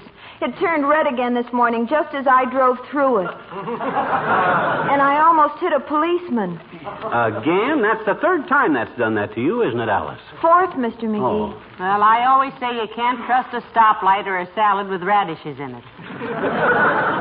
I'll speak to the governor about that light, Alice. What this town needs is more red lights that stay green. Well... If they'd only fix that one light so it wouldn't turn green when I wasn't looking, I'd be satisfied. Mm-hmm. It isn't that I want to butt into somebody who is more important than I am's business. Hand me the phone, Alice. I'll fix this. Here it is, dearie. Mention my name and get a cell with 2 windows. Hello, operator. Give me the 4th Precinct Police. Stay right where you are, Mert. I know you. How's every little thing, Myrtle? Tis, eh? What say, Mert? Your grandmother got pinched in the Bonton department store. Heavenly days for shoplifting, Magee? No. She didn't go through the revolving door fast enough. What say, Mert? Okay, I'll call later. Police department's line's busy, Alice. Well, thank you anyway, Mr. Oh, Magee. he'll keep after them, Alice. Yeah, I'll speak to the governor the first chance I get, Alice. Oh, gee, thanks very much, Mr. Magee. Tell him I appreciate it, and any time he wants to be impeached, I'll be the first to vote for him. I don't think Alice quite knows what impeached means, does she? I'm not worried about what Alice don't know. I'm worried about what I don't know, and I don't know the governor. That's what I don't know. Look, I've got an idea. Well, what is it? What is it? Don't just do there. Stand something. What about this now? Huh? Go down to the hotel right now and make an excuse to get acquainted with the governor. Yeah? And then when you go back with Dr. Gamble, you won't be a stranger to him. Say, that's a wonderful... No, that wouldn't work. My gosh, the governor's got more bodyguards around him than the Shah of Persia. It isn't the Shah of Persia, it's the Shah. That's where you're wrong, baby. Shah, he's the guy who makes absorbers for automobiles. Absorbers? Yeah. Sure, you've heard of shock absorbers. Hello, folks. Am I intruding? Oh, you're just in time. You were never welcome, kid. How are you, Mr. Wilcox? In the pink, Molly, in the pink. Hey, have you seen the early afternoon paper? Huh? Got a big story about Fibber and the governor. Look, here it is. Someplace here. They spell my name right? Let me see it. For goodness sake. That news about Magee's being a pal of the governor certainly spread like a cowboy's knees, didn't it? Let's see it, Mr. Wilcox. Yeah, now let me see. What page is that on? Oh, come on. I know it was near our Johnson's Wax advertisement. Incidentally, did you see our new ad? No, I didn't, Junior, and I'm not the slightest bit interested in... Careful, dearie. Little Wisconsins have big racines, you know. Well, what I mean is I'm more interested in seeing that story about me they're running. Hurry up, Junior, hurry up. Well, it's right here someplace. But hey, don't miss this Johnson Wax ad. Look at the gleam on that furniture. Look at the cleanliness of that living room. And get a load of the happy look on that housewife's face. Isn't she the most delighted-looking woman you ever saw? Please, Mr. Wilcox, get to the story. I see. Well, that beats me, kids. I could have sworn that story was in this edition. Because when I turned the page with the Johnson Wax ad on it, hey, did you notice the headline on this ad? It says, "Is your living room really living? Do your windowsills, lampshades, floors, furniture, and woodwork sparkle with that Johnson Wax beauty treatment?" And then it goes on to say that Johnson's Wax is such a labor-saving product. Look, Waxy. Hey? You must realize that there's very little you can tell us about Johnson's Wax. But there's a lot you can tell us about what it says about me in that paper, and why don't you do it? Yes, I'm all a Twitter myself. Yeah. Well, can you beat that? I can't find it. Oh, it must be in a later edition. I'll tell you what, as soon as it comes out, if that story's in it, I'll give you a buzz. So long now. Imagine him taking all that trouble, Magee. Isn't he nice? Nice? He was ribbing us. How could he have read a story in an edition that ain't out yet? Heavenly days, I never thought of that. Well, I've thought of that. He's heard about me claiming to be a pal of the governor's, and it's his little way of needling me. And that's just a sample of what I'm going to get if I can't wiggle my way out of this date with Doc. Gee, can't you think of something, No, Molly? no, dearie. You've dragged yourself into this mess. Oh, well. And you've got less chance of backing out than a lobster that's already on the menu. Me and my big fat mouth. Why can't I ever learn to... I'll get it. I'll I'll get it. Come in. Oh, my goodness, Mrs. Carstairs. Do come in, Mrs. Carstairs. How do you do, my dear? Oh, I'm so glad to find Mr. Magee at home. You are? Oh, what's on your mind, Carsty? Besides that hat, which looks like 4 bits worth of material and $90 worth of sales promotion. I think that's a lovely hat, Magee. Who made it for you, Millicent? It was not made for me, my dear. It was an accident, you might say. I might, and I do. You see, when our wire-hair terrier upset the hall table, everything simply flew into the air. Some flowers, my gloves, my purse, and a handful of Mr. Carstairs' golf tees. They all came down on my head, and I simply left them there. Well, all I can say is, Millicent, if Hedda Hopper ever saw that hat, she'd never speak to John Fredericks again. What was it you were so glad to see me about, Carsty? What? Oh, yes. Well, having heard that you were a dear friend of the governor's... That's putting it mildly, Carsty. We're old school chums. We used to sleep together in geometry class. Why, Mrs. Carstairs? Well, I had hoped that Mr. Magee would persuade him to come to a little buffet dinner party I'm having tonight. It would be such an honor to entertain the governor. See what you can do about it, Magee. Why, certainly. But frankly, Carsty, his nibs ain't much for social gatherings. He'd much rather set in a game of poker with a bunch of close friends, like me. Well, that can be arranged, Mr. Magee. After the other guests have left, we 5 can settle down to a lovely evening of dealer's choice. Heavenly days. Are you a poker player, Millicent? My dear, when I first met Mr. Carstairs, I was dealing blackjack in a gambling trust. Oh, what did I say? Well, do what you can about the governor, Mr. Magee. Black tie, you know.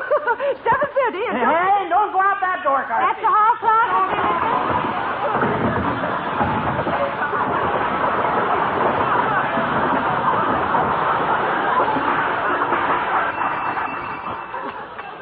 Noisy little room, isn't it?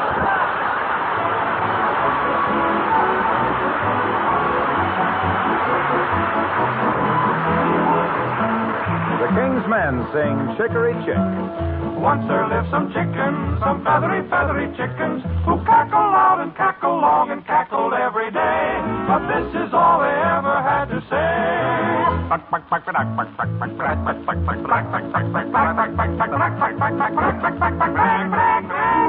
Then they heard a brand new word. Now they cackle gaily all the day. Chicory chick, chala, chala, checkala, roll me in a banana, kabalika, walika, can't you see? Chicory chick is me. Chicory chick, chala, chala, checkala, roll me in a banana, kabalika, walika, can't you see? Chicory chick is me.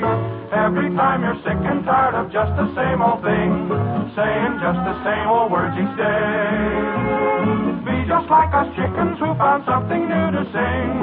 Open up your mouth and start to say, oh, chicory chick, chala, chala, checkala, roll me in a banana, kabalika, walika, can't you see? Chicory chick is me, oh, chicory chick is me.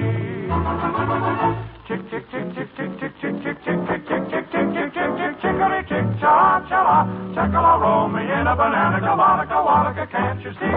Chicory chick is me. Chicory chick, chala, chala, checkala, roll me in a banana, kabalika, walika, can't you see? Chicory chick is me.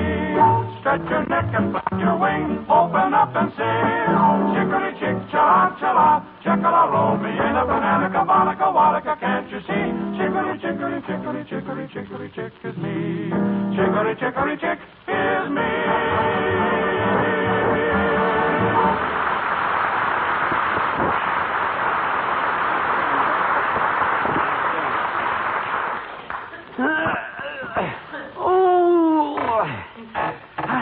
Ouch. Oh, I almost did it that time. I'll try once more.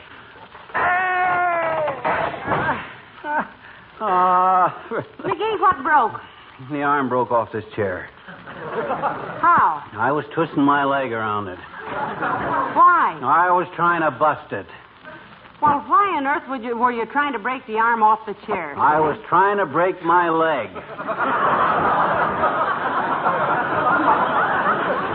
No go, though. It hurts too much. I got to think of something else. Well, it does seem a little drastic. breaking your leg to get out of an appointment. Why don't you just call Dr. Gamble and tell him? I'll get it. I'll get it. Come in. Oh, it's Mayor Latrivia. Good day, Your Honor. Hi, Latrivia. Hello, Molly. McGee, my dear fellow. Glad to see you, old chap. Have a cigar. How are you feeling?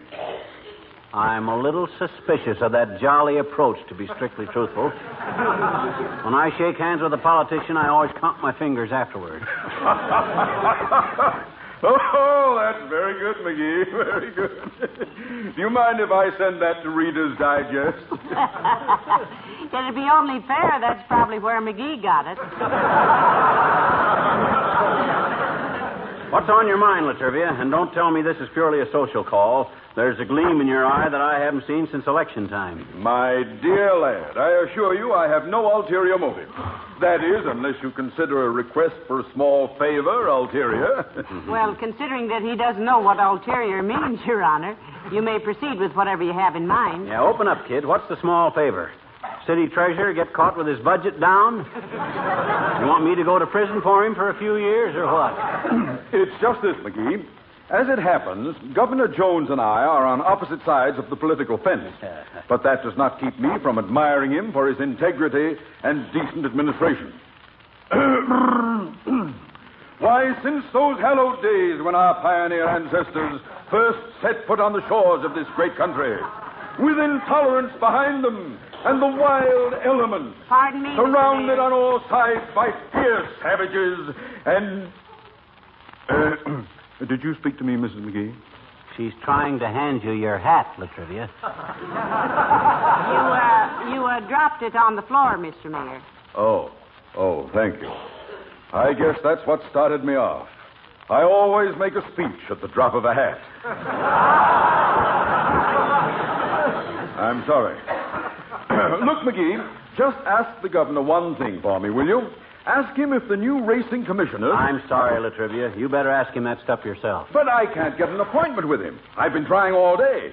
Then when I heard you were one of his bosom friends... Throw out your chest, dearie, and show his honor what a bosom friend looks like. Look, Latriv, once I got the governor elected, he was on his own, see? I didn't tell him how to run the state. When he comes to me for advice, that's different. But I never butt in. You better write him a letter. Very well. That's to be your attitude, McGee. But don't come to the city hall asking for favors, because you strike me as being... He didn't strike you at all, Mr. Mayor. I never lifted a finger at you, you big baby. I didn't say you did.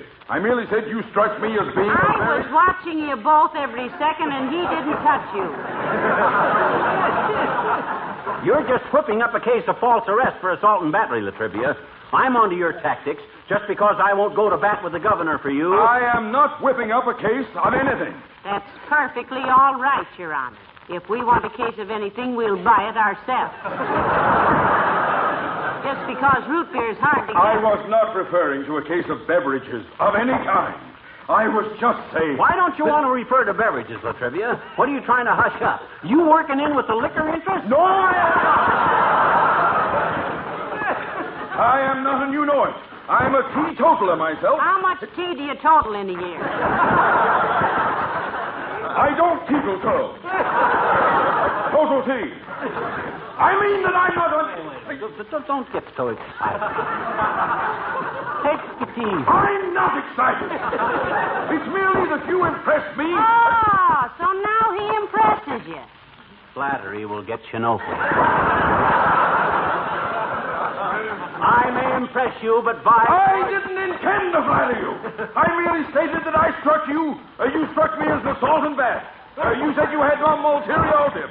That is what I was... The governor! He did... It's not...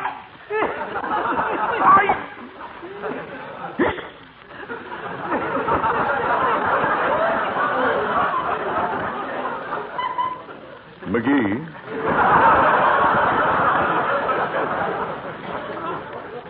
Yes? Come to see me at the City Hall tomorrow. Come up in my private elevator. I thought your private elevator was out of order. Safety control busted or something. Oh. I didn't know you knew that.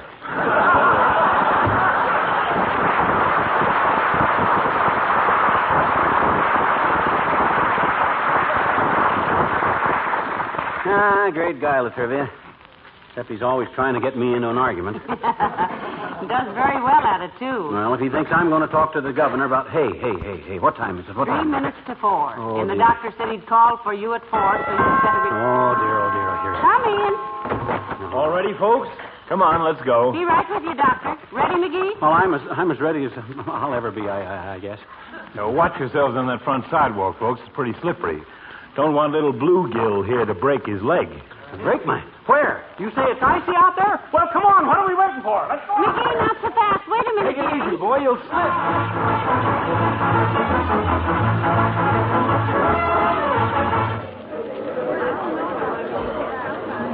Look, Doctor, hadn't we better call the governor's suite and be sure he's much too busy to see anybody? Yeah. We just can't go busting up there without being expected, Doc. I've taken care of that. I just called his room and told him his old pal, Fibber Magee, was coming up to see him. Oh, well, what did he say to that? Well, I didn't actually speak to the governor himself. A state trooper answered the phone. He talked to the governor and said to come right up. Tell me something, Doctor. Yes? If a woman bakes a cake with a steel file in it, what keeps the file from getting rusty? What are you talking about? Good heavens, Will. Now, look, Doc, you and Molly go on up. I'm going to get a cigar. Don't wait for me. Always takes me a long time to select a cigar. Oh, no, you don't. You stay with us, Magee. Whoever saw a governor's suite without cigars in it? Come on, get in the elevator. 4th floor, son. Yes, sir. This is the slowest elevator I've ever ridden in. Seems like the fastest one I ever rode in. Where is suite 32, son? Standing right beside you, I'd say, mister. You're very nice to say so, young man, but... But he meant Governor Jones' suite. Oh, 4 doors to the left, madam. Oh, thank you. Come on, McGee. McGee, come on, we're here. Huh? Oh, okay. This way, folks. And stop leaning on me, Magee. Can't you walk by yourself? What's the matter with you? Well, it's just in the prospect of seeing an old friend again. I'm all drippy. Shall I knock, Doctor? Go ahead. Good day, Governor. Here's an old friend of yours. Well, if it isn't old monkey-faced McGee. How are you, boy? Why, Chicken Wire Jones from Peoria. What are you doing here? What do you suppose he's doing here, dearie? He's the governor. And little Molly Bristol. What a wonderful surprise. Molly, I thought you'd married Otis Cadwallader and $1 million. No, Chicken Wire. I married McGee and $1 million less. By the way, Governor Jones, this is an old friend of ours, Dr. Gamble. He wants to talk to you. Hello, Governor. I'm glad to know you, Doctor. Any friend of Monkey-Faced McGee's is a friend of mine. Have a chair. My goodness.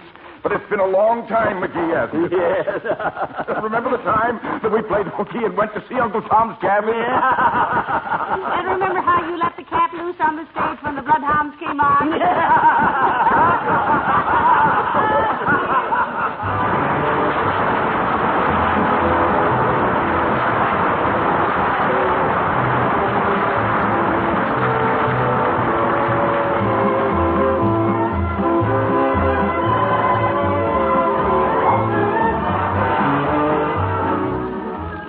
You know, there's something important I haven't mentioned lately, and that's the health advantage of a waxed home. Besides beauty and protection for your things, your home is cleaner, more sanitary if you keep your floors, furniture, and woodwork regularly polished with Johnson's Wax. The wax seals the pores of the wood, guards against dirt and moisture. Johnson waxed surfaces are easier to keep clean because dust and dirt do not cling to them so readily.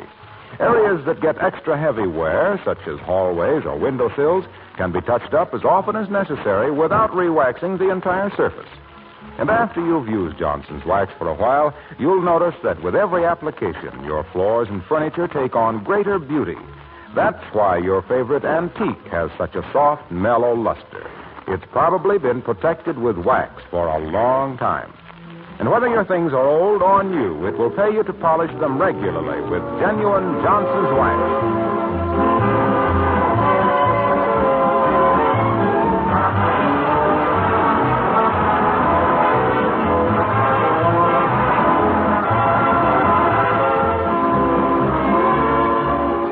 My gosh, Molly.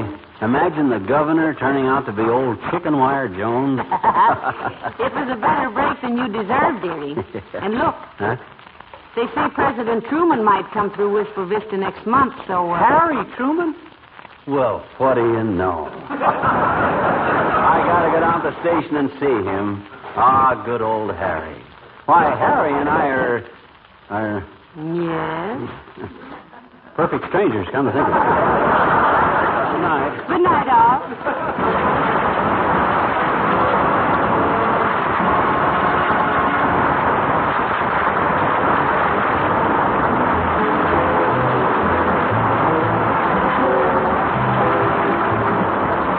This is Harlow Wilcox speaking for the makers of Johnson's Wax Products for home and industry, inviting you to be with us again next Tuesday night. Good night.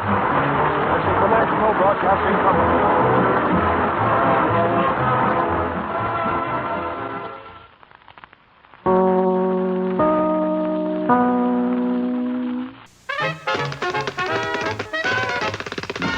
And now these messages. There's something strange in the neighborhood. So who you gonna call? Ghostbusters! Lux Hornet, we're cool. We got ghost zap. Let's find those ghosts. Batteries not included. Yeah! I'm no ghost, but he is. I'll project one too. Over here.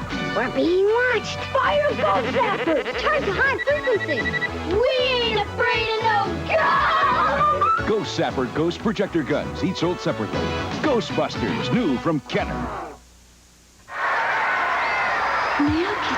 Hey, milk it does a body. Milk it does a body good. Pass it on. It's one to grow on.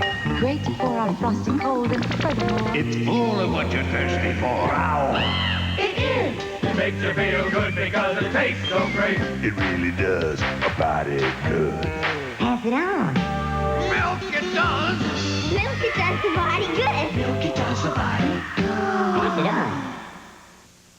What's next on the lineup? A station break. We'll take over. Have you DJ'd before? No. No? But we do a morning talk show all the time. Snap, it's the snappiest sound to do. Crackle gets you cracking because it's crispy through and through. There's no stopping once pop starts popping. Snap, crackle, pop, talking just to you. You've just heard Kellogg's Rice Krispies, the talking part of your complete breakfast. Morning listeners know Rice Krispies is a hit.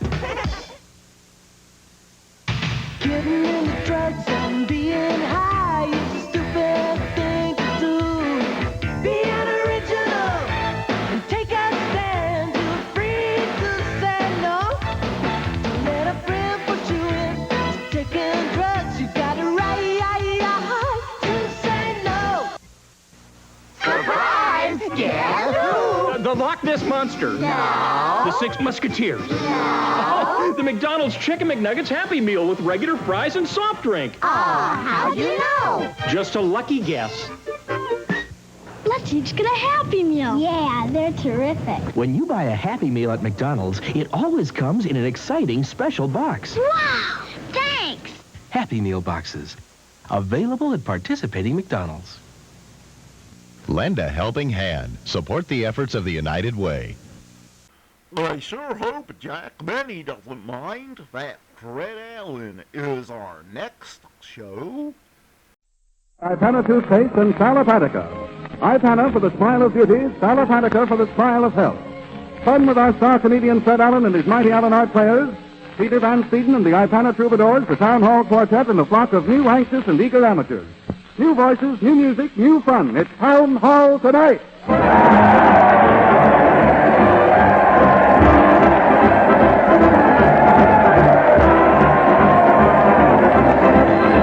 Listen to that crowd. They're cheering in the streets as Fred Allen leads his weekly parade to the old Town Hall. Fred's laughing and joking with the gang, the band's playing, and here come the mighty Allen Art players. Let's join the merry song. Everybody's going. Here they come, aliens. But you can't stay in America without a passport, Giuseppe. Please, the boss. The 4th of Giuseppe tomorrow. It's the Town Hall of tonight. Hillbillies. What you doing with that rifle, Ma? Aiming to become a widow? No, there's a tool tap on the radio, Paul. It's Town Hall tonight. Old folks. Well, tomorrow's Thanksgiving. evening, Grandpa. Aren't you and Grandma glad? Yes, Nellie. Grandma and me's got a lot to be thankful for. It's Town Hall Theater.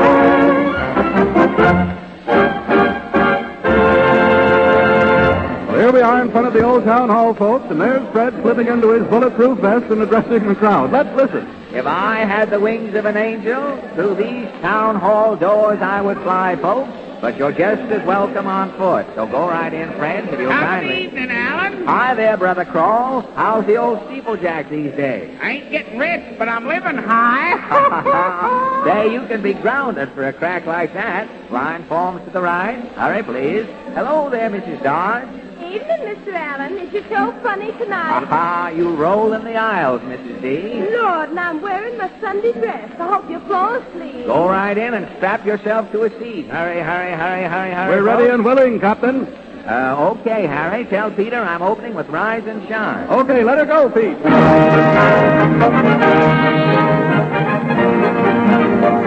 Rise and shine, stand up and take it. Rise and shine, like what we make it. It's soon on to get you as you soon done.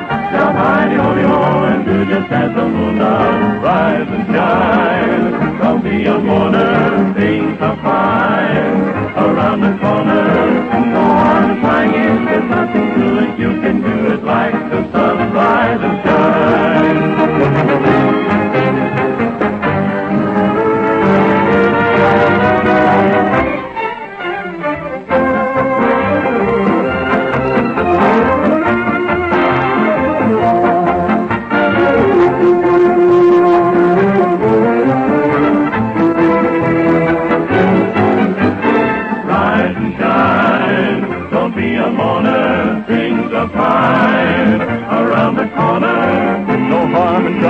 There's nothing to it. You can do it like the sunrise and shine. Presenting that cosmic colossus of cyclopean caricature and comedy, Fred Allen in person.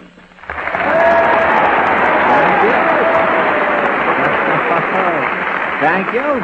Thank you, and good evening, ladies and gentlemen. Now, before putting out our flag and auctioning off the funds, I'll read you the Town Hall Bulletin for tonight. Hodge White at the corner store is calling the attention of you kiddies, attention kiddies, to his new peppermint spitball, now on display at the candy counter. It's a delicious peppermint ball that tastes swell on the way to school, and when you get there, kiddies, there's a nice, big, hard wad of cardboard inside the candy you can throw at teacher. So much for good, clean, peppermint-flavored fun, and now for the Town Hall News. After this terrific pace I've set, don't you think we should have a letdown, Harry? Yes, Fred. I'll let down the picture sheet right away. Thank you. Before they missed Moses, what had happened, Harry? Somebody turned out the lights. Here they go. The projector starts, and we bring you the latest news of the week. The Town Hall News sees nothing, shows all. Washington, D.C. Government prepares to open training school for landlords. Students will be taught landlord's duties and then employed on new government housing projects. Town Hall News shows how government-trained landlords will probably greet tenants on rent days. The scene, any home. Mrs. Please? Yeah, and I don't want any. Oh, I'm not selling anything. Oh, well, come in. Now, don't let no air get in. My husband's a bouncer at a nightclub. This fresh air will kill him. Oh, excuse me. I'll shut the door. Nice little apartment you got here. Oh, it's all right. The bathtub's a little too small to hold coal. Well, those two rooms look comfortable. Them ain't rooms, they're closets. Closets with no doors. Yeah, firewood's been expensive lately. We've been burning the doors. Oh, well, I'll make a note. Using doors in the furnace. No, just in the stove. We're burning the kitchen stairs in the furnace. Well, the windows are all right, I hope. Yeah, but my husband had to take out the glass on account of the flies. Everybody on the street looks freckled. Well, I've got some good news for you, Mrs. Fleece. I'm going to fix up your apartment as good as new. Who are you, Santa Claus? No, I'm your new landlord. Landlord, I knew it. That's what I get for talking to strangers. Wait till I call me husband. Hey, Francis, Fran! Yeah, what's up? Who's the gigolo? Well, I'm the new landlord, Mr. Please. You ain't no landlord. Where's your dispossessed? No, honest, I'm a landlord. I just graduated from landlord school. Look, here's my diploma. Come on, scram, Fauntleroy. Grab him, friend, before he mentions rent. No, wait. You don't have to worry about rent with me, Mrs. Fleece. I'm a government landlord. You mean we ain't got to pay? Why, of course not. I'll send a memo to the HOAX. The homeowners ain't exchanging. Don't tell me the government sends us the dough. Exactly. Why, great. When we get it, we can move out of this joint into a better neighborhood. New York City, New York. Cornell students who are studying to be hotel executives run Hotel McAlpin for 1 day. Town Hall News shows how average hotel might seem if it were run in true collegiate style. First, the guest, Mr. Jones, applies for a room. Clerk. Yes, sir? I'd like to get a room. What are your rates? Sis and sis. Boom and boom. It's $4 a day for a single room. We rent them cheaper by the hour, $1 with tub and $2 with shower. Well, I'll take a room with a sponge. Yes, sir. Register, please. Front, bellboys.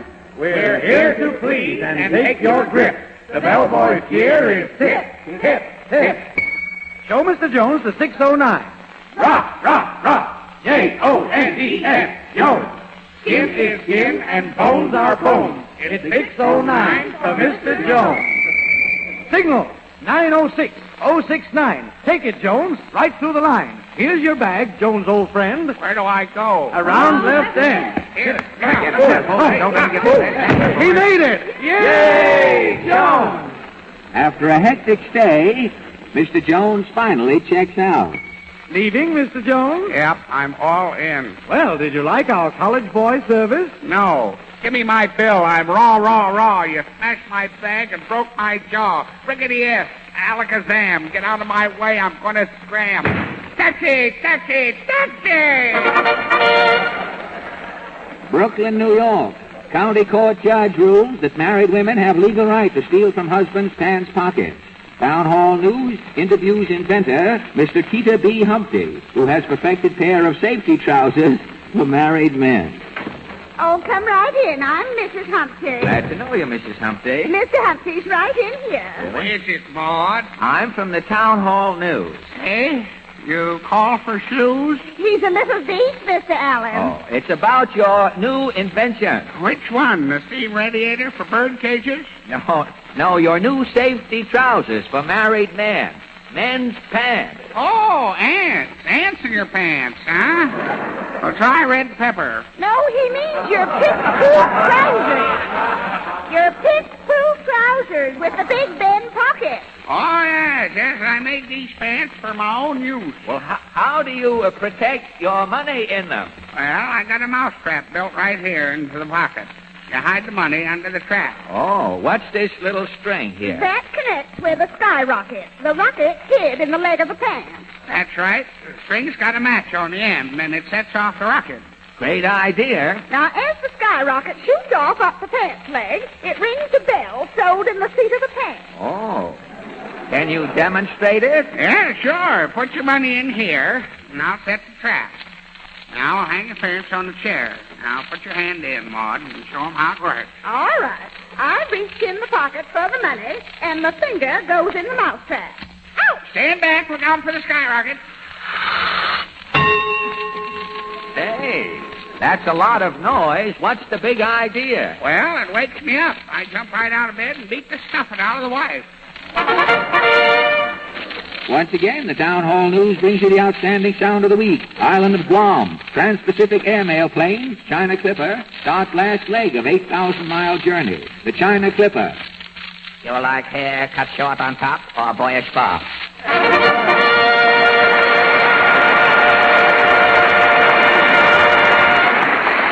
Say, Fred, while you still have that screen down, would you like to hear one of my candid movie camera shots? Candid movie camera? What's that? Something with a lens shaped like a keyhole? Well, maybe. Let's listen to this domestic scene and see. Oh, for heaven's sake. This newspaper doesn't print the strangest things. What is it now, Mary? Oh, it's one of these don't believe it if you don't want to columns. Listen, it says that some of the people in the Ukraine, to be sure their teeth will look good, look up at the new moon, say 3 prayers, take a clod of earth from under their right heel, and then rub their teeth with it. They say it's a magic way to clean their teeth. Poor Ukrainians. Yes. Didn't anybody ever tell them about Ipana? Well, it seems not, but I'd like to. For while there's nothing magic about the reasons for using Ipana, there's something almost magic about what it does for your teeth and your gums. If your teeth are dull and dingy, Ipana will make them whiter and brighter. If your gums are soft and tender, Ipana with massage will help to stimulate and strengthen them. Now, we're living in an age of reason, ladies and gentlemen, and the reason for so many white, sparkling teeth is Ipana. If you aren't already one of its thousands of users, won't you be one of the next to try it? The familiar red and yellow striped tube can be found in any drugstore, and once you've used it, I think you'll always remember Ipana for the smile of beauty.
Peter Van Steeden and the Ipana Troubadours. And now, ladies and gentlemen, an ultra announcement. On Saturday, the Married Ladies Bridge Club will rough it socially and switch to an evening of stud poker. On Friday after... Oh, quiet, please. If that's some nature lover trying out a few bird calls, I'll be down and give you the bird to go with them in just a minute. Hello?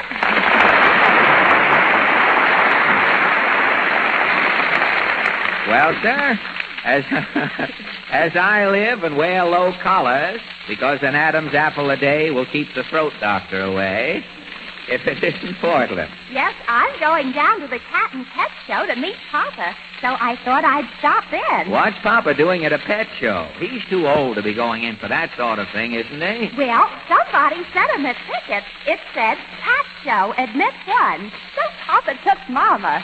Did your mother go as an onlooker or as an entry? Papa didn't say. He just told Mama not to wear her fur coat. Really? What kind of a fur coat is it? A Bide-a-wee sable? No, Papa says it's unborn mohair. I've never heard of unborn mohair. Neither have I, but it's expensive. Papa says there's only a little hair on the mow, and it takes a lot of mows to make a coat. A lot of mows to make... Wrestling is nice. It's practically necking for money. Papa should have been a wrestler. They've never pinned his shoulders to the mat. You mean he's so thicky? No, he's so round-shouldered. And you're round-shouldered mentally, if you know what I mean. I know. You mean it's about time I was leaving. That's right. You saved me the trouble of coining an insult. Oh, I'm not going yet. Well, Oh, well, I'm right on second of my hot tonight. Waldo, this is Mr. Allen. Hiya, hillbilly. What do you mean, hillbilly? You don't see any guitar marks on my stomach, do you? You ain't kidding me, Elmer. You're corny enough to draw clothes. Now, wait a minute, Waldo. Little boy should be seen and not heard. Why, that little runt? I'll fold him up like a 10-cent road map. You and what civic body? Another crack like that, and I'll fold those big ears over your face like an envelope. Now, stop it, Waldo. Let him go. I'll follow him around until he grows up, and then I'll let him have it. You do, and I'll kick your sins till you think you're wearing woodpeckers for garden.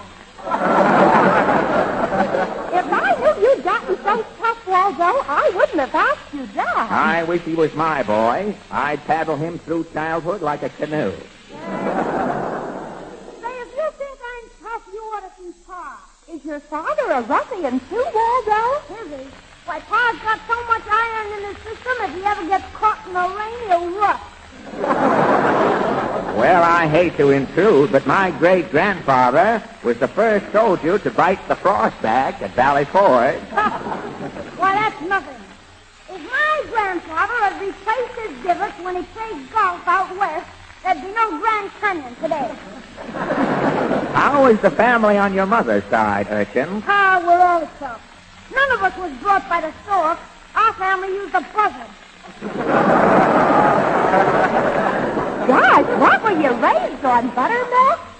Buttermilk was a luxury.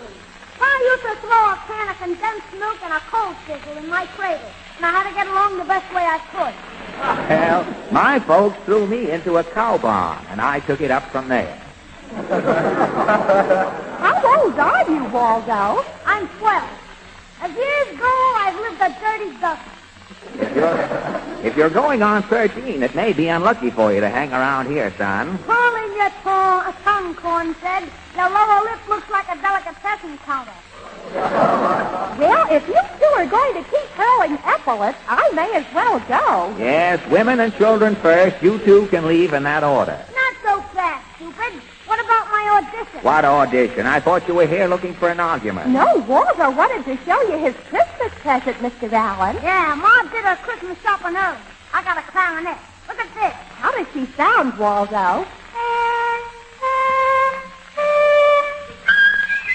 What are you trying to play? Squeak to squeak? Why, I'm just warming up, wise guy. Wait till I get my E flat first.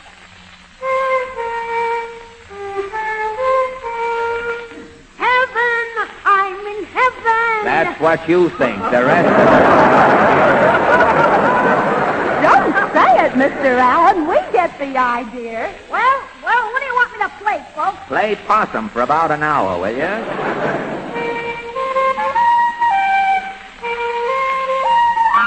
Oh, that's swell. I've got a feeling you're fooling. Yes, but he's all wet. If I've got a feeling he's drooling as far as I'm concerned. Why, one more crack like that and I'll put it up. Why, you and that's what you and you too, boy. Just tell me.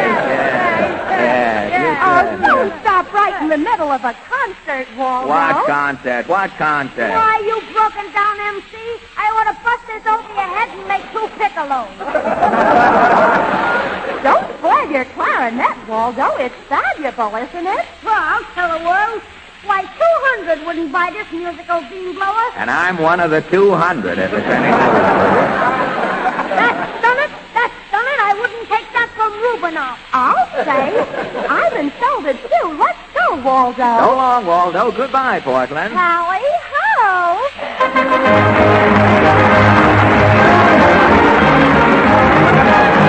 Thank you. And now the Town Hall Quartet comes from the alley up to the stage to sing one of their vocal flip-flops. She was an acrobat's daughter.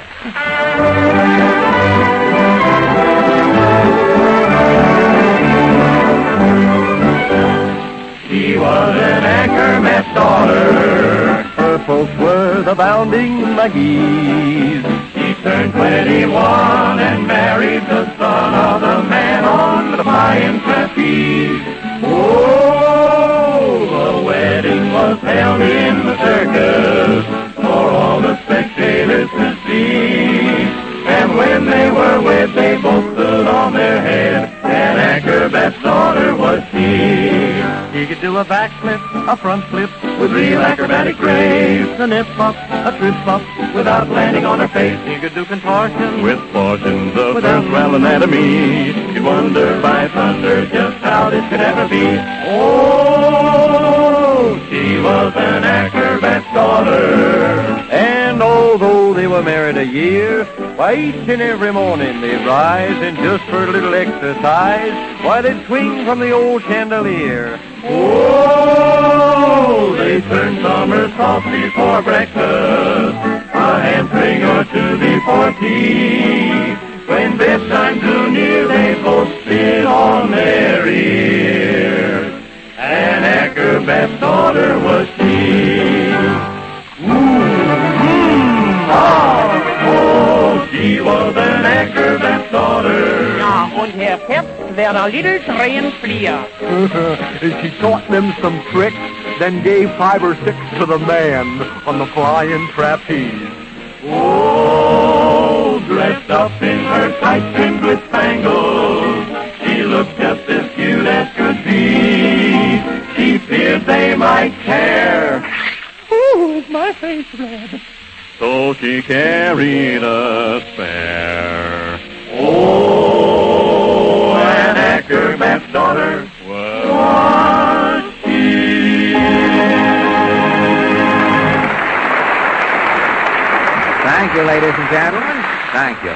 I see the boys are lowering the picture sheet again and switching out the lights. I'm as much in the dark as you are. What is it, Harry? It's a football newsreel, Fred. Really? Well, as the cook said when she cut an apple in two, let's help it.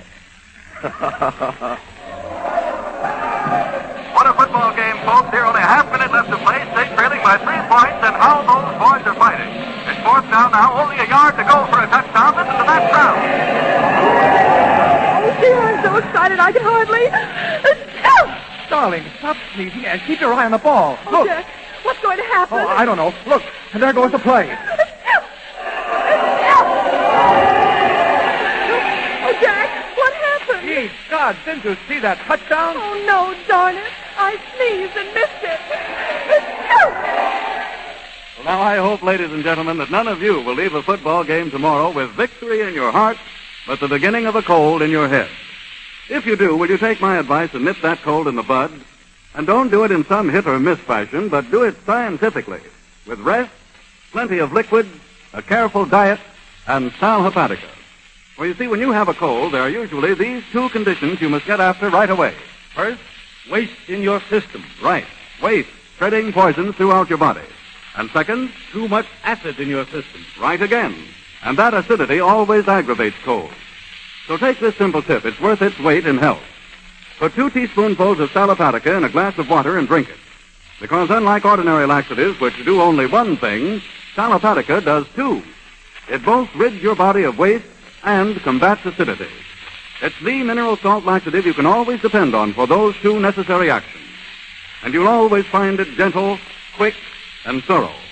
Keep a bottle in your medicine cabinet, and at the very first sign of a cold, remember sal hepatica for the smile of health.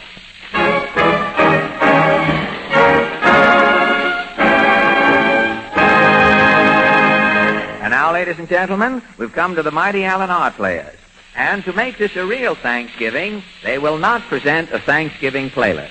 Tonight, rather, they offer that beard-raising melodrama of darkest Russia entitled Whoopee on the Volga, or They Drank and Drank Until They Borscht. Overture, Petrovich.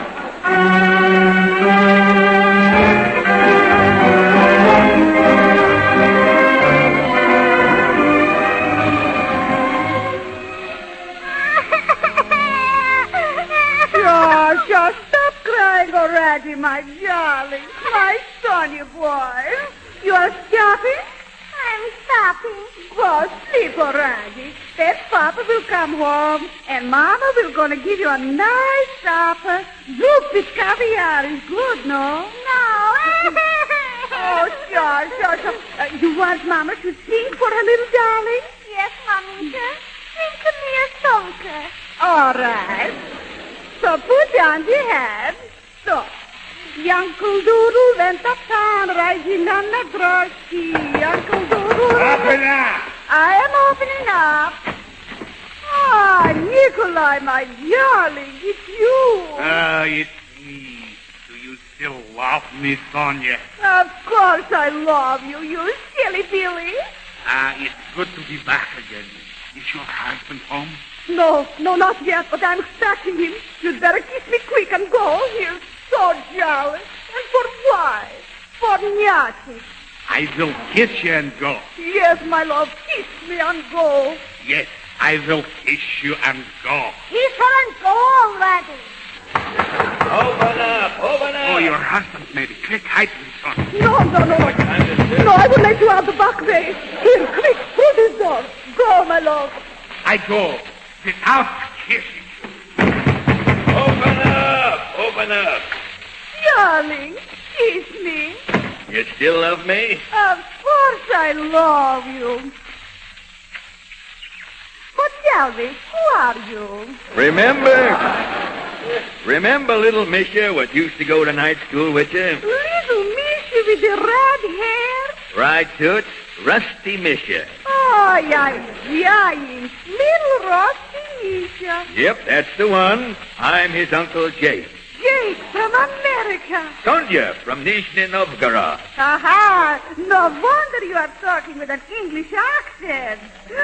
Oh, look at you, an American boy. A Uncle Doodle Dandy. You your brat, Sonia? Yes, sir. That's my baby. No, sir. Don't mean maybe. Oh, so you're married. And how? Sure, darling. Put down the hat and go to sleep. Okay, Maminka. Tough little mug, ain't he? But he's smart. He heard you talking with that English accent, and already he was talking just like you. A regular genius. Hey, listen. What's that? No, probably Major Bowles jumping around outside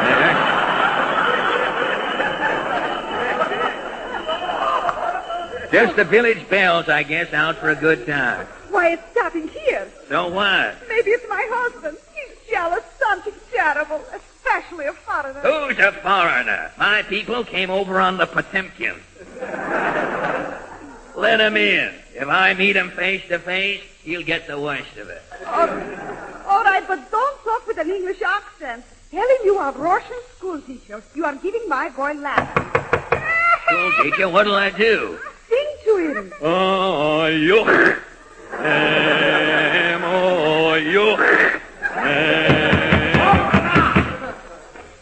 Well? You remembering me? I am your husband. Oh, yes. Come in, Gregor. Aha! There's a snake in the woodpile. Shut up. You're waking up my class. Class? What kind class? I am the boy's tutor. He's tutor, huh? Well, tutor, goodbye. I am going to kill you. Stop, Gregor. Don't be so hasty. Wait 5 minutes. Don't you talk to me, you double-timer. Well, slunk, comrade. I got a feeling I'm catching a sleigh ride. Hey! You're not getting away so easy. Is that so? You know to whom you're talking to whom? To whom? To me. Oh. Now, listen, big boy. Don't be so jealous. Your wife is true blue oval in the yard bird. How can you even suspect me, Gregor? Let him go. Hey, I got an idea. This man is talking with a foreign accent. What are you going to do, my little dove? I'm going to wake up the baby and listen to him talking. So what'll be if baby's talking? Is this a trick? When this baby is talking, he is imitating everybody what is visiting here. Then I will finding out who is visiting my wife behind my back. Now, Gregor, is that nice to wake up the baby? And back, I will wake him up. Coochie, darling. Guess who's here? Look, Vladimir Bublichke. It's your papa. Don't cry, my little man. You had a busy day, no? Tell Papa, you had company today? Good morning. Okay, good. Shiver me timbers. No picking, no washing.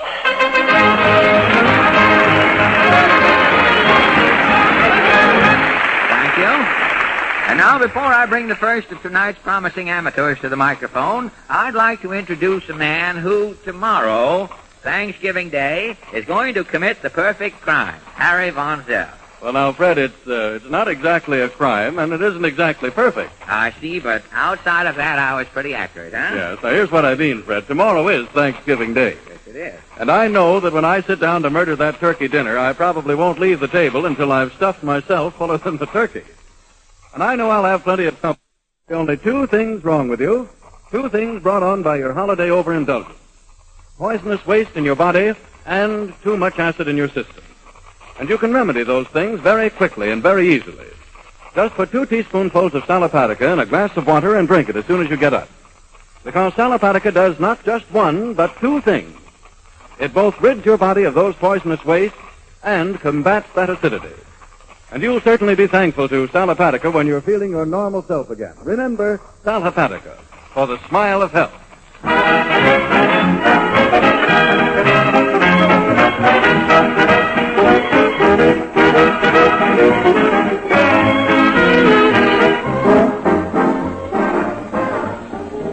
Ladies and gentlemen, Town Hall tonight continues immediately after your station announcement.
Back in Town Hall, folks, and the song you've just heard was I'd Love to Take Orders from You, played by Peter Van Steeden and the Ipana Troubadours and sung by the Town Hall Quartet.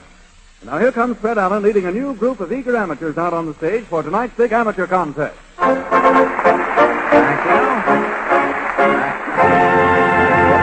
Before I forget it, ladies and gentlemen, I just want to say that Thanks a Million is staying for a third week at the Radio Center Theater and opens tomorrow, Thanksgiving Day, at the Fox Theater in Philadelphia. Thanks a Million is that picture that stars Dick Powell and shows for the first time on any screen a radio man named Fred Allen. You may have heard of him. And now, ladies and gentlemen, here we are with boys and girls who may be the stars of tomorrow. Ready, one and all, to compete for our first prize of $50 in cash and a week's engagement at the Roxy Theater in New York City. And a second prize of $25 in cash. The winners will be selected by you folks here in Town Hall. Your applause will be registered on the Johns Manville applause machine here on the stage, and the three acts receiving the highest ratings will be called back later so that you may select your final winner. Now, first tonight, I have the honor to present Bill Hausler. Bill has come over from Jackson Heights tonight as sort of a dare. Before going any farther, I should explain that Mr. Hausler is one of our NBC expert photographers. Is that right, Bill? Right, sir. You admit it, huh?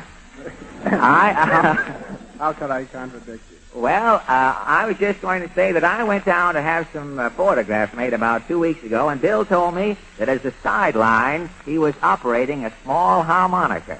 So I dared him to come up here some Wednesday night, and here he is. How does it feel to be a radio actor, Bill? I'd rather be on the other end of the camera. The other end of the camera? Yeah. I don't know. A photographer's life seems so futile to me. A young fella giving the best years of his life in the dark room alone like that. I mean, after all... they tell me that you're quite a candid camera expert, too. Is that right? They told you that. Yes, I hear it. I'm not taking any chances anymore. No, I just was wondering, what is the purpose of the candid camera? To make people look as funny as they do. Oh, naturally, huh? I should have an awful time with me, wouldn't you? Yeah. In other words, if an actor has a toupee, the candid cameraman tries to sneak around when he's got it off and catch him with his hair down. Right. Well, what are you going to play for us, William, on your mouth organ? I'm falling in love with someone. I'll get out of the way so I won't confuse you. Thanks.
Hounslow, Jackson Heights. Thank you, Bill. And now, ladies and gentlemen, I would like to have you meet Miss Camille Jekyll. How do you pronounce your name, please? Jekyll.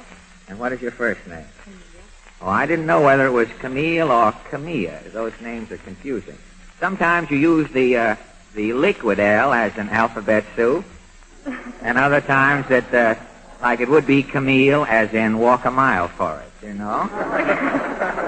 That's an odd name, isn't it? What is your nationality? Do you mind? No, I'm Hungarian. Oh, are you really Hungarian? Really? Hungary must be a beautiful country. Were you born there? Well, no. Oh, you weren't? Well, you've heard about it, surely. Yes, certainly. Well, I don't know. Hungary, after all, the Danube flows through Hungary, doesn't it? The beautiful blue Danube. That's like Old Man River in Technicolor, isn't it? I know. I've always enjoyed that waltz, Mr. Strauss's beautiful blue Danube. Is it? Oh,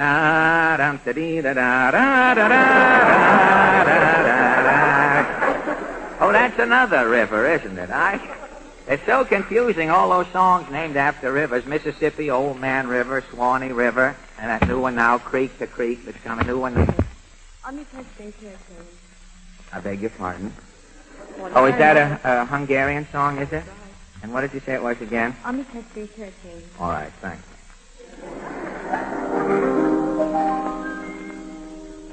Ami kényszerítésre,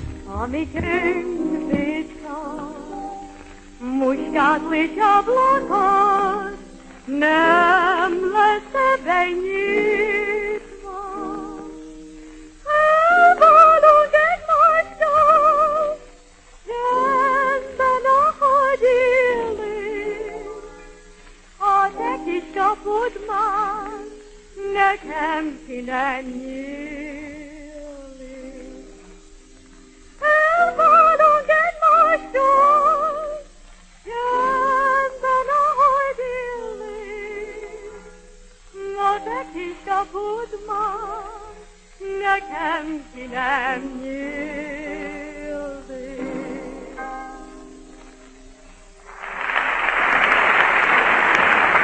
That was Miss Camille Jekyll of Jackson Heights. And now, again from Jackson Heights, that's 3 from Jackson Heights. There isn't an excursion running in tonight, is there? Now, ladies and gentlemen, ladies and Tommy, Fred has an army. Jim told me that you were quite an athlete just a short time back. Is that right? You played football, baseball, too? Well, more or less. Just football? Football, basketball, track, swim. Oh, swimming. I used to be quite a famous swimmer. If I had a little water here with me now, I'd show you high dive, but unfortunately, I haven't. Did you go right from school into the service, did you? Into the Army? Well, I waited a while. Waited? There was nothing doing in the line of employment, so I decided I'd go as well, I guess that's steady, all right. The way things look, it's apt to be steadier than we imagine. But it's better than being around Ethiopia and walking around with umbrellas. I mean, like Kylie. What are you going to, you're going to sing, aren't you, Fred? Yes. I slipped my mind. I just remembered that Uncle Jim also told me that you tended bar for a while. Is that right? Yes. I knew that something was on my mind. It's on. I guess the fumes of that thought. I wanted to ask you, I had an idea some time ago. I want to know if you thought it was practical. I've been reading that beer now is coming out in cans, all put up already. It's going to look funny when a traveling salesman starts turning in their corkscrews in for can openers, isn't it, around the country? Well, we'll drop the whole thing, and I won't take up any more of your time. What would you like to sing? I'm in the mood for love. I'm in the mood for love. Thank you. I'm in the mood for love, simply because you're near me.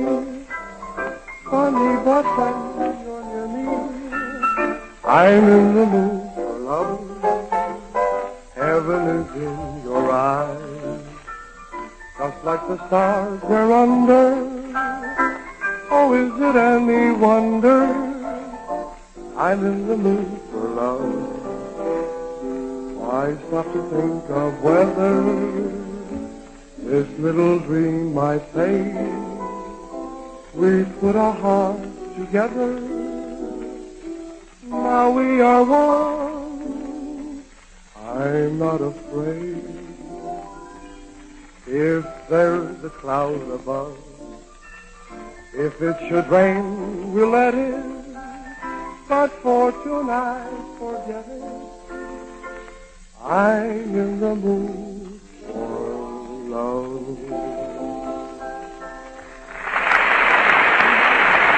Thank you. That was Fred Euchinus from Jackson Heights. Thank you very much. And now, ladies and gentlemen, from Freeport, Long Island, we welcome the Mural Brothers.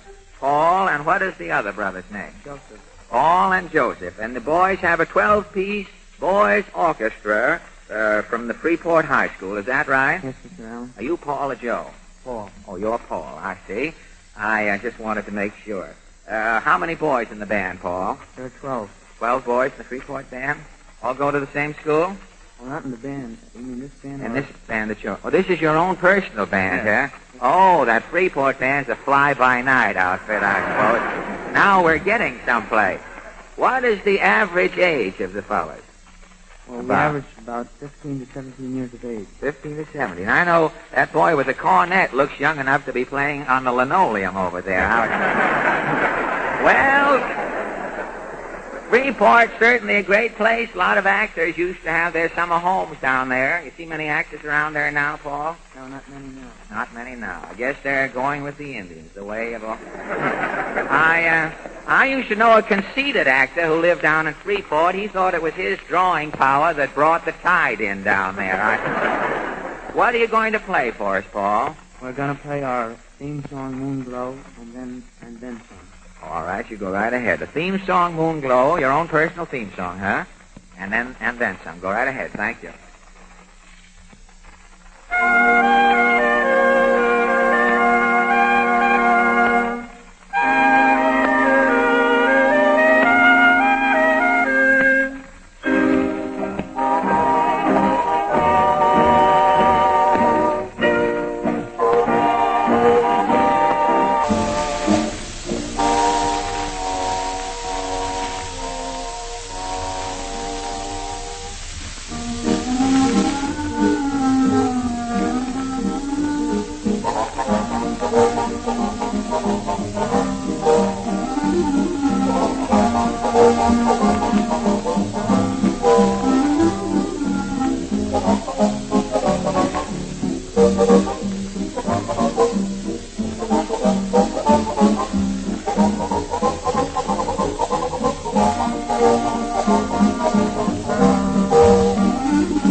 Thank you very much. And now, ladies and gentlemen, is that the end of the number, boys? I just wanted to make sure. I saw the guitar player raising it up, and I just wondered what he was up to there. And now, ladies and gentlemen, it is my pleasure to present Miss Aline McKenna from Buffalo. Is that right, Miss McKenna? You didn't come down all the way from Buffalo just to be with us tonight, did you? Well, of course, so many people stray in here that I just like to inquire the motive. How are things in Buffalo? Are they? Niagara Falls still running? Falling apart. Yes, it is falling apart by degrees. I think the government is just keeping Niagara Falls running so that when they get Boulder Dam finished, they can take the falls over there and see if Boulder Dam really works. I guess that's the purpose of it. And you're going to sing, Miss McKenna? Only a rose. Only a rose. Thank you very much.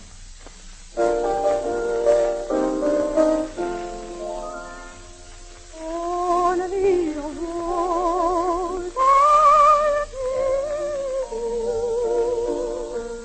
Only a fawn flying above.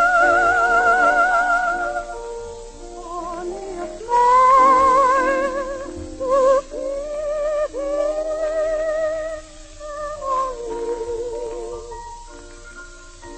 until we meet another day.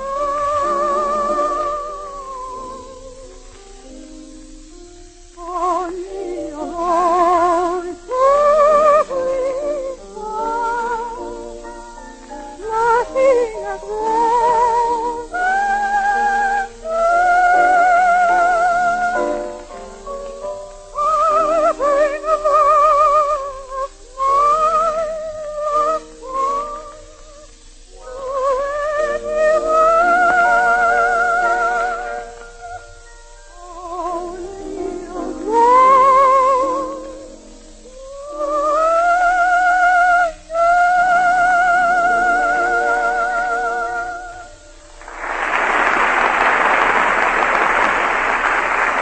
Thank you. That was Miss Aline McKenna from Buffalo, New York. And now, ladies and gentlemen, please meet the accordion trio. 3 girls, Marjorie Kern, Castra Carolyn, and Annabelle Moser. And 3 accordions whose names escape me for the moment. The girls have come from Bethlehem, Pennsylvania. Is that right? Who's Marjorie? Oh, Marjorie, I'm happy to know you. Alan is my name. Very glad to know you. You look beautiful in an accordion. You should see me in one of those trombone derbies when I put one of them on. I belong in the case. You girls really live in Bethlehem, Pennsylvania? I Do you really? Bethlehem, let me see. Bethlehem's notice or something, isn't it? I think for the Bethlehem Steel Corporation. The Bethlehem Steel Corporation. And you girls play accordion? If you were loyal to the neighborhood products, you'd have taken up the steel guitars, girls, and sort of helped out the Bethlehem people in a small way. Now let me see. Bethlehem is famous for something else besides you 3 girls, too. Let's think. The Lehigh Valley, is that right? That's right. That's the second most popular valley in the country, isn't it? Rudy first, then the Lehigh. I often wondered. Rudy is so popular with the and the Lehigh too. The Lehigh Valley. That's where that expression comes from. He was Lehigh to a grasshopper. But I've often worried about. Speaking of Rudy, as I was, I often wondered about the effect he has on debutantes. The pictures of Rudy. I don't know. They tell me that when he walks by the YWCA, the entire building trembles. I don't know. What are you girls going to play on your 3 accordions? South American Joe. South American Joe. What was his last name? Do you remember?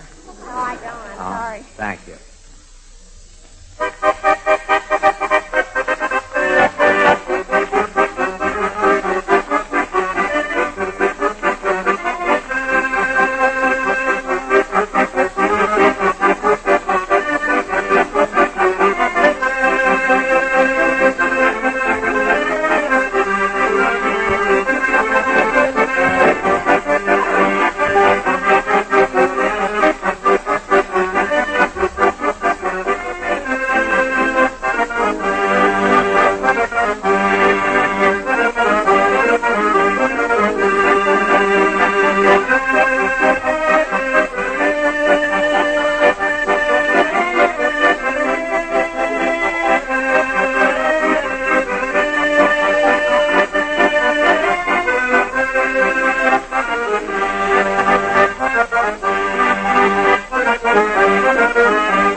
The accordion trio, ladies and gentlemen, from Bethlehem, Pennsylvania. concludes our amateur contest for tonight, ladies and gentlemen. And now, while I exact the truth from our applause meter, Harry will carry on with English as it should be spoken. All right, Harry. Thank you, Fred. We sincerely hope, ladies and gentlemen, that you've enjoyed yourself at Town Hall tonight. And if you have, won't you remember during the week the two products that make these Wednesdays with Fred Allen possible? Ipana toothpaste and Sal Hepatica. Ipana for the smile of beauty, Sal Hepatica for the smile of health. Ipana, Sal Hepatica. And I see Fred is still checking the results there of our amateur contest, so let's get the results of Peter Van Steeden's latest arrangement. Okay, Peter.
Ready, Fred? Yes, Harry. Ladies and gentlemen, the applause meter divulges that you have awarded the most decibels to the following acts: the accordion trio, Aline McKenna, and the Muro Brothers Boys Orchestra. Now, I'm going to ask Harry to place his stubby hand over the heads of these girls and boys, as I call the names, so that you may applaud once again for your winners for the first and second prizes. Are you ready, Harry? All ready, Fred. And now, first, the three girls from Bethlehem, Pennsylvania, who played the accordion, played South American Joe, the accordion trio. And next from Buffalo, the charming lyric soprano who sang Only a Rose, Miss Aline McKenna. And then the Muro Brothers 12-piece boys orchestra from Freeport, Long Island.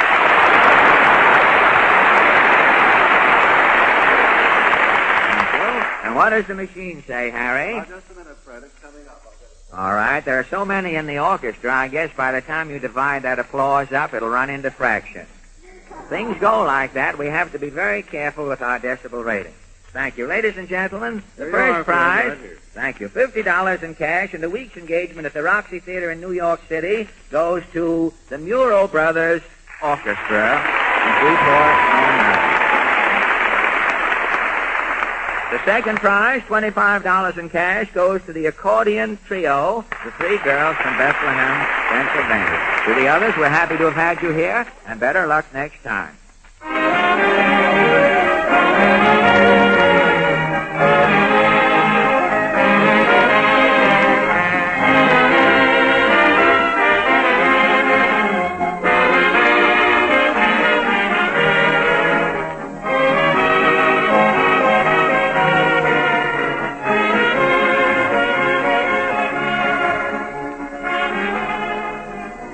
Fred Allen saying good night, ladies and gentlemen. And don't forget that the town hall doors will be open wide to greet you next Wednesday evening with another hour of smiles. Join us with Portland, the Mighty Allen Art Players, the Ipana Troubadours, the Town Hall Quartet, and another group of anxious and eager amateurs. This is Fred, spelled Ipana, Allen, spelled Sal Hepatica, saying good night.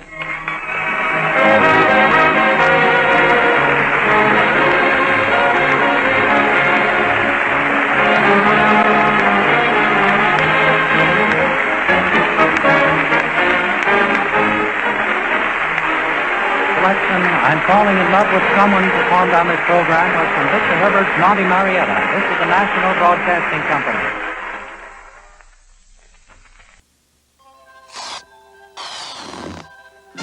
And now these messages. Into today's business for more than just business news. For Consuelo Mack, respected news editor and anchorwoman with over 10 years of financial journalism. Texas Monthly points the finger at New York. They claim New York oil traders have sent oil prices crashing. For chief economist Bill Wallman, renowned author, business analyst, and economic commentator. It's going to continue to be slow growth. The buck starts here with today's business. Weekdays at 5 a.m. on KUTV Channel 6. Call Helpline at 583-HELP. Now it is time to go back to Dodge City with Gunsmoke.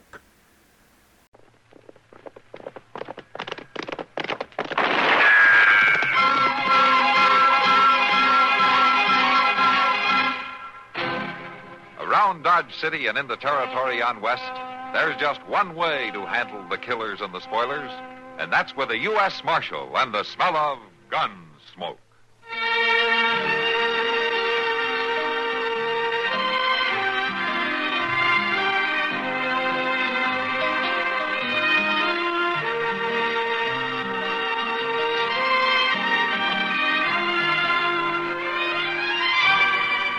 Gunsmoke, starring William Conrad, the story of the violence that moved west with young America, and the story of a man who moved with it. I'm that man, Matt Dillon, United States Marshal. The first man they look for and the last they want to meet. It's a chancy job, and it makes a man watchful and a little lonely.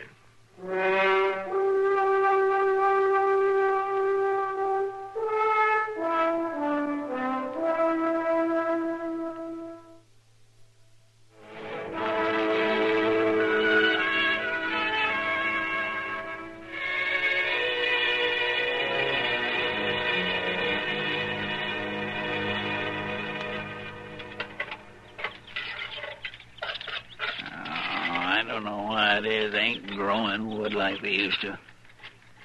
Well, it can't hardly make yourself a decent fire no more. You just can't get it to burn. Everybody knows you can't cook none without an even fire. I'm sorry about it. I might just as well decide to chew on a piece of jerky and let it go at that.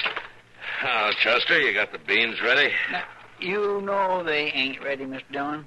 Beans has got to cook long and slow before you can eat them. They seem mighty slow to me. Well, it ain't easy to cook 'em with this wet wood that's laying around here. It ain't dried out like it needs to do for a decent fire. You know, you're getting pretty fussy, Chester, for a fellow who's camped out half his life. Well, a man gets tired of it sometimes, Mr. Dillon. A man likes a few comforts when he's cooking his dinner. Like that old pot-bellied stove back in Dodge, huh? Well, now, a decent stove don't hurt none, I can tell you that. Come on, Chester, stop your bleating, will you? Got me a decent slab of pork. A what? A decent slab of pork for the beans, Mr. Dillon. They ain't hardly worth fussing about without that. You want to ride into Dodge and get some? Well, that's a day and a night's ride. Well, then why don't you quit complaining now? How long before we eat? Well, at least about an hour or two, I expect.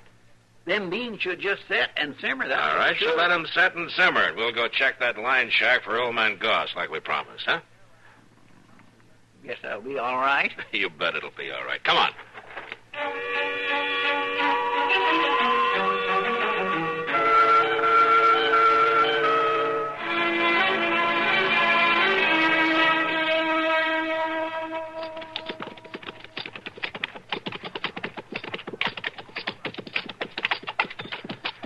I don't smell anything burning, Chester. Well, of course not. I wouldn't leave them till they burn, Mr. Dillon.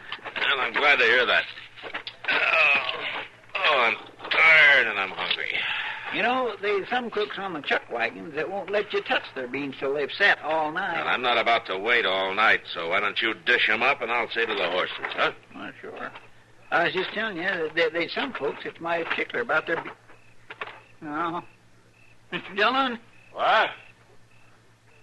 They're gone. Oh, what are you talking about? Them beans. They're gone. What? And they wasn't rightly done yet, neither. Whoever took him wasn't too particular, I guess. Maybe it was an animal, Mr. Dillon. No animal would come into with a fire like that. I guess you're right. And there's nothing spilled. No, they ain't.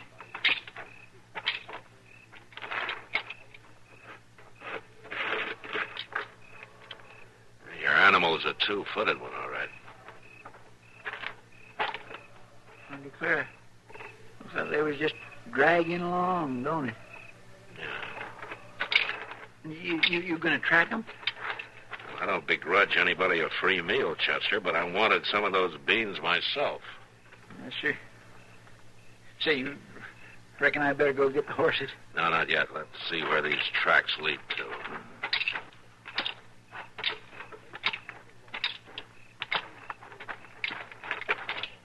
Them prints is going right down the creek, ain't they? Yeah. Maybe he didn't have a horse. Now, nobody don't go around without no horse, Mr. Dillon. Unless you don't have one. Well, yes, but then... Hey, Chester, keep your eyes open in these bushes, huh? Yes, sir, I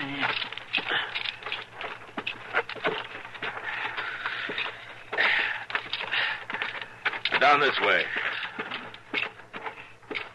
Here. Look at there. There's my bean pot. Yeah. Look yonder. Well, I declare it's a woman. Yeah. Come on.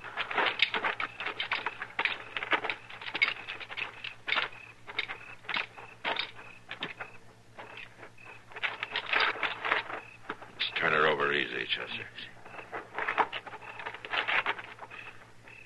She alive? She's still breathing. She don't look very good, Mr. Dillon. Just look at them bruises. Mm-hmm. She's been beaten, all right. She looks half starved. She didn't even get to eat them beans she stole. We gotta get her to dock. She ain't fit to ride, is she, Mr. Dillon? No. Chester. Yes, sir. You notice that old wagon out back of old man Goss's shack? Yes, sir, I seen it. Oh, you ride up there and get it, huh? Well, but there wasn't no horse. You'll have to hitch your horse and lead him, huh? All right. If you think you'll settle down enough to pull that wagon... It's the only chance we have, Chester. Go on now. Yes, sir. Chester. Yes, sir? If there are any old blankets in the shack, put them in the wagon, huh? All right, Mr. Dillon, I'll do that.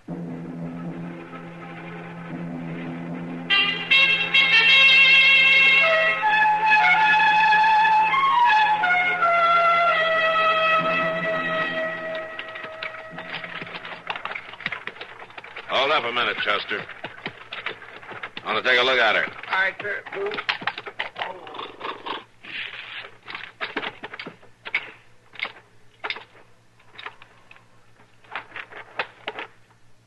How does she seem, Mr. Dillon?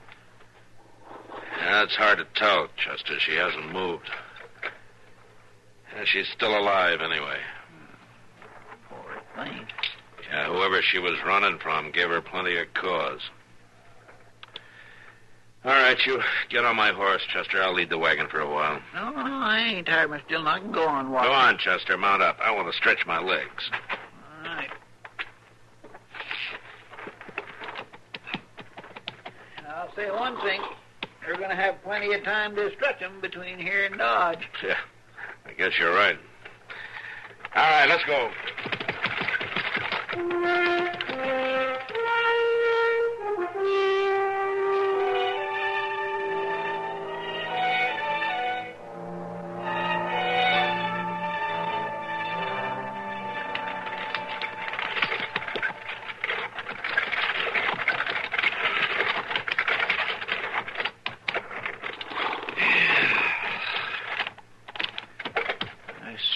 Mr. Dillon, I didn't think we'd ever get here. I'm just glad the wagon hung together. I don't suppose you'd go much farther, and that's a fact. Well, it doesn't have to. Come on, let's get her up to dock. All right. Now, you take her shoulders. We'll lift her together. Yes, sir. All right. Now.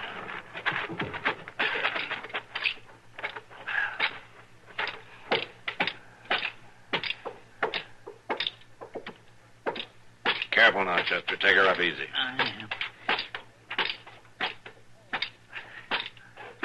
Sure do hope Doc's here. Yeah.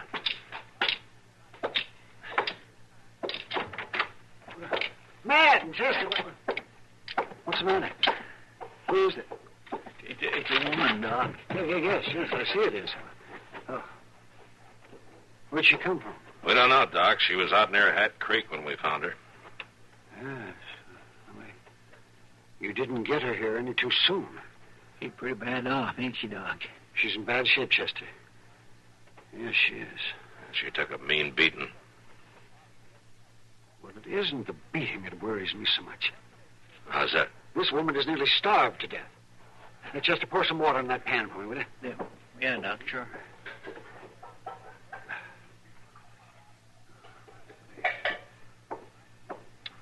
Here you are, Doc. Yeah? Oh, yes. Thank you. This is an ugly business, Matt. Yeah. Think she'll be all right? She has a chance. It's a little too early to say how good a chance. You'll keep her here? Yes, of course I'll keep her here. Thanks, Doc. I don't know if you'll get paid. Oh, stop wasting my time. Help me get her into bed. All right, Doc. Come on, Chester. Here, give me a hand.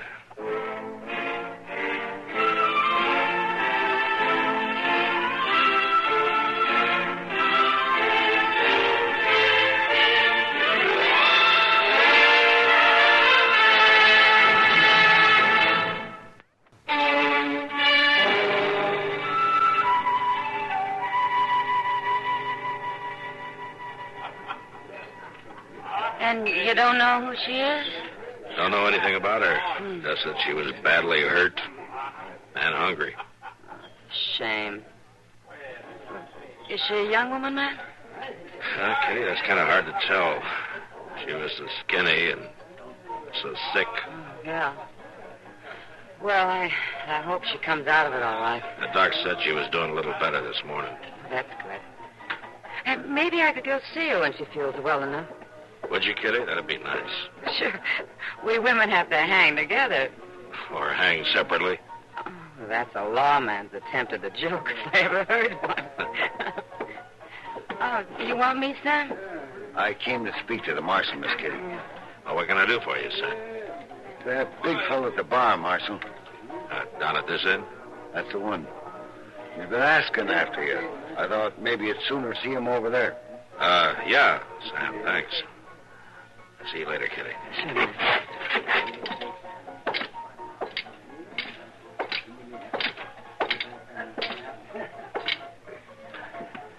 I'm the marshal. You were looking for me?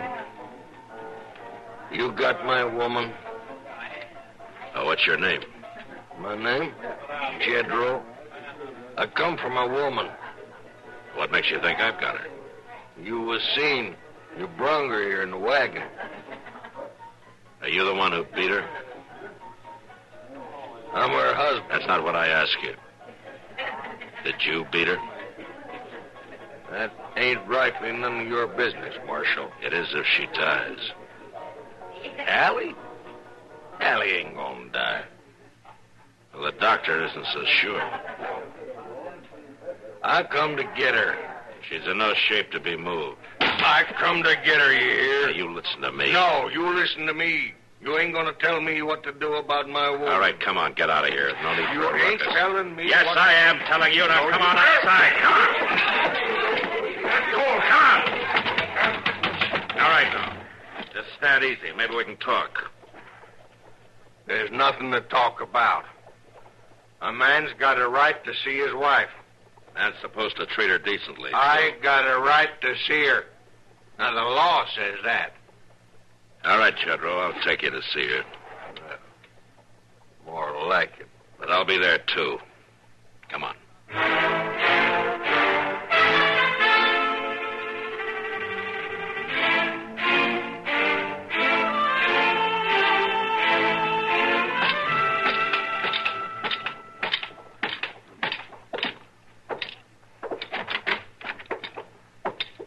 Oh, it's you, Matt. Hello, Doc. This man's name is Jedro. He's the woman's husband. Oh. Yes. He wants to see her. Well, now. And I got right. Will it hurt her, Doc? I don't know if she'll even know him. I shouldn't think she'd want to see him. She's my woman. Yeah, she's your woman. It's all right, Doc. I'll take him in there for a minute. All right, Matt. If you say so.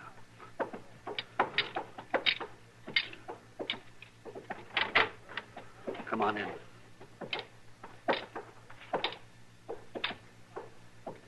Don't touch it. He won't.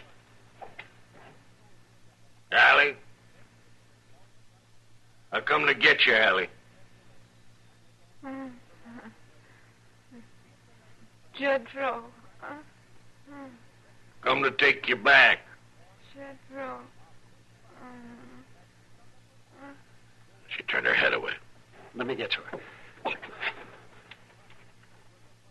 She's unconscious again. She won't speak anymore now. All right, Jedro, come on out.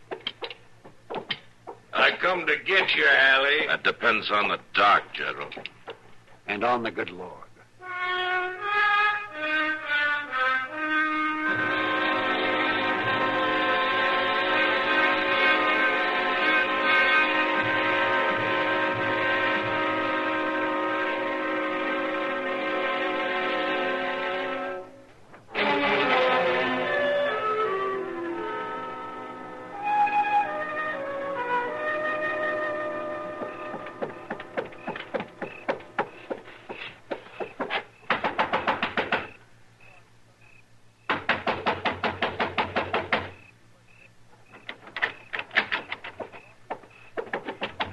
Matt. Huh? Oh, Matt. What? Wake up, Matt. What? Come, wake up. What? Oh. Doc, what are you doing here? She's gone, Matt. The woman's gone. You mean Hallie? Yes, Matt. I had to go up to the Morey place tonight on a call. When I got back, she was gone. Well, she can't stand it, Matt. She's not well enough. Well, hand me that other boot, will you, Doc? Jedro must have been waiting. Yeah. And that wagon's gone, too. That old one you left out back of the office. Oh, thanks, Doc. I'll go get the horses. Go get Chester for me, will you, and have him meet me at the livery stable? Sure, Matt. And I'm awfully sorry this happened. But don't worry about it, Doc. We'll get her. I hope so, Matt. I hope so.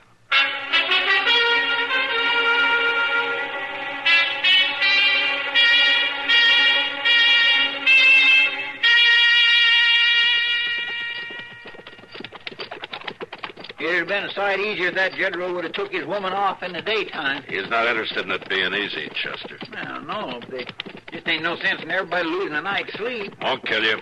I reckon not, but all the same. Looks like that might be the wagon there ahead. Say it does for a fact. Yeah, come on.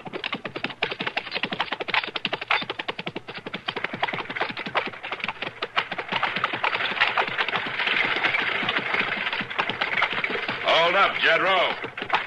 I keep telling you, Marshal, she's my woman. She's not in any shape to move, Jedro. And that just ain't none of your affair. I told you once it's my affair when somebody is killed, and this would be a killing just like a shooting. Now, come on, stop the wagon. All right, grab the reins, Chester. Oh, there now. Let go of him.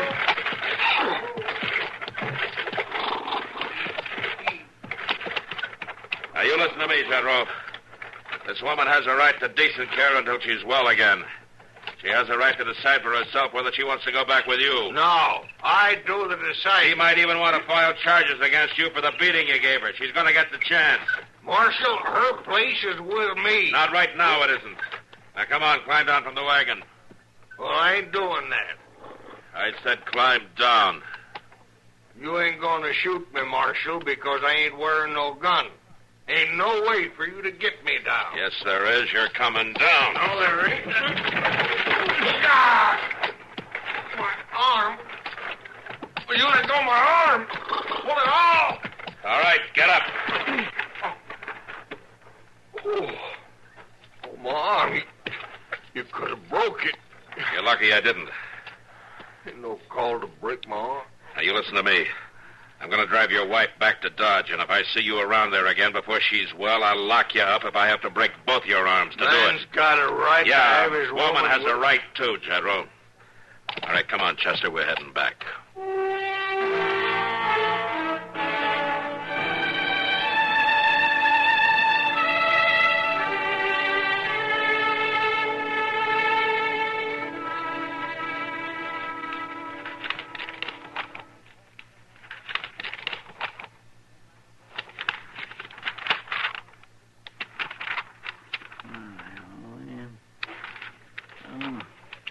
Look at there. There's one. Well, sir, I tell you one thing, Miss Jones. This new batch of circulars, these fellows on these wanted posters sure don't get no better looking, do they? Well, we all can't be handsome like you, Chester.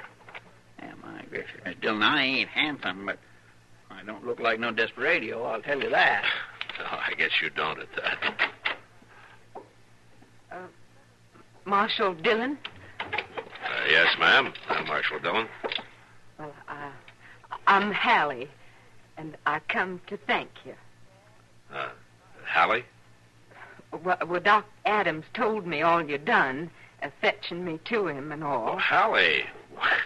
Yes, I guess I didn't recognize you, looking so well like that. Yes, I got my strength back. Oh, Hallie, this is Chester Proudfoot. He helped me bring you. Yes, I come to thank you, too, Mr. Proudfoot. Oh, my. Well, that's all right, ma'am. Doc said that you'd been out to Winter's place for a few weeks, right? They took me in, Marshal, like I was one of them. I'm beholden to them all. Sure looks like they fed you, all right. Yes, I've took on some, and that's a fact. Fine. Marshal, Yes, Hallie? I got another reason for coming to see you. Well, I figured you might, Hallie. What do you want me to do? Well, that's just it, Marshal. I don't want you to do nothing. No. What do you mean? Well, it's that I'm trying to save you some trouble, like, Marshal. How's that? I just want to save you the trouble of coming after me. What? You think Jedro's coming again?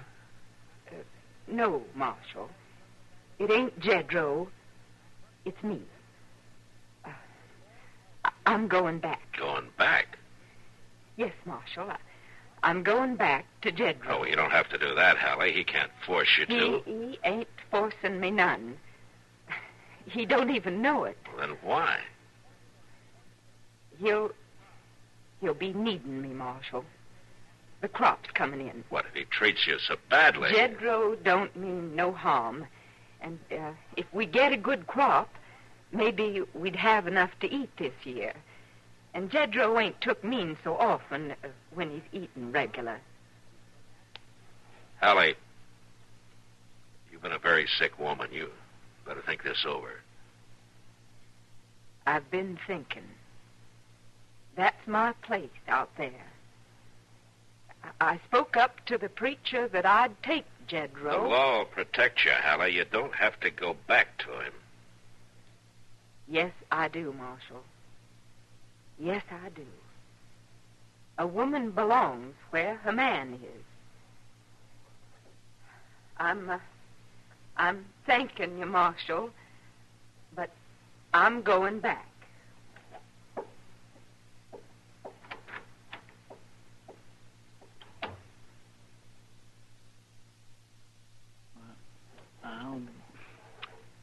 Miss Dillon, is that right? I don't know if it's right or not, but that's the way it's going to be. You mean you ain't going to keep her from going back? No, Chester, I'm not. If Jedro hasn't kept her from going back, nobody else can.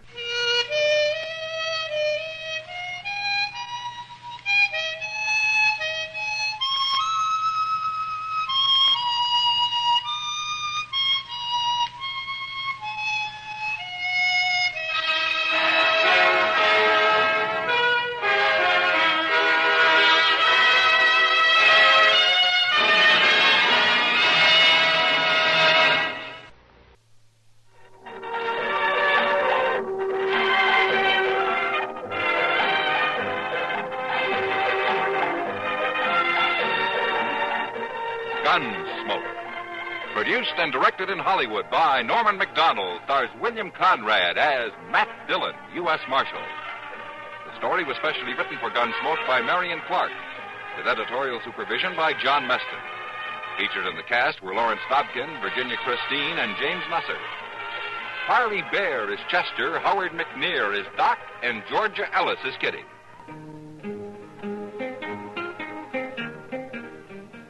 This is George Walsh inviting you to join us again next week when CBS Radio presents another story on Gunsmoke. We will return after these messages. So how'd you do it? I slipped. He slipped. McDLT everywhere. It was muddy. Yeah. Mm-hmm. Winning pass and he slipped. This is pretty good. The sun was in my eyes. The sun. Oh, this is great. Are you using this fry? Come on, guys. Give me a hand.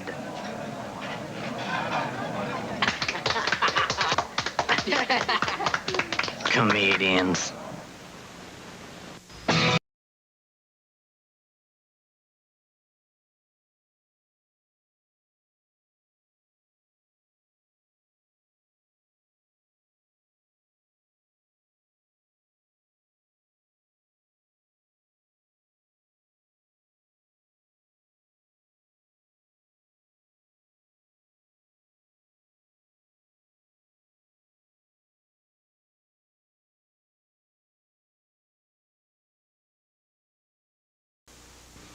La la la la la la. Bops you up, yeah. Bops you up, yeah.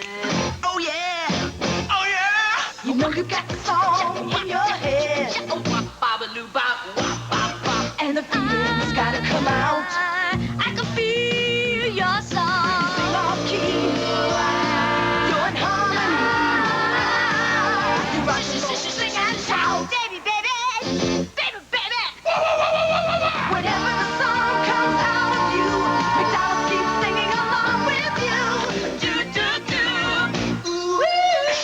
Shake it. It's a good time for the great taste of.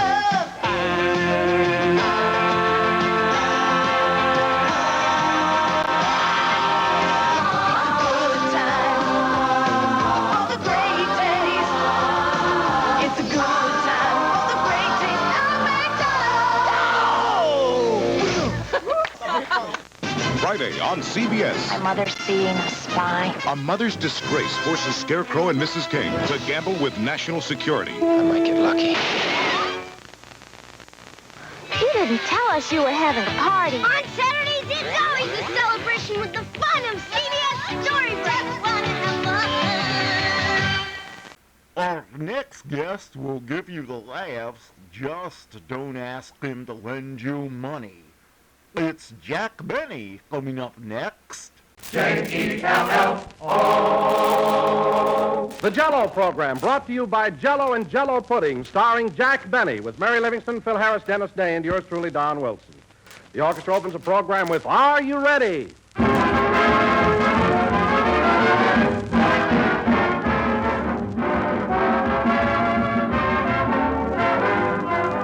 Ladies and gentlemen, have you a treat in store for you? What a grand surprise the moment you discover Jell-O's new locked-in flavor.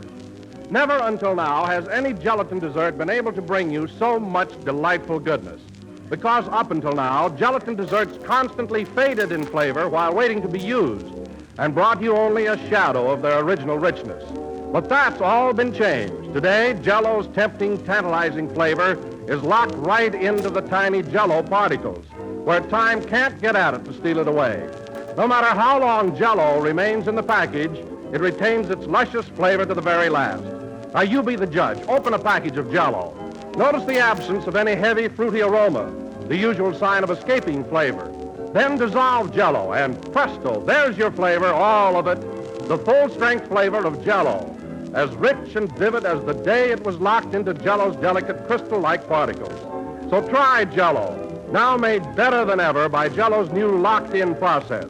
The flavor never goes away. We put it in, and it's there to stay.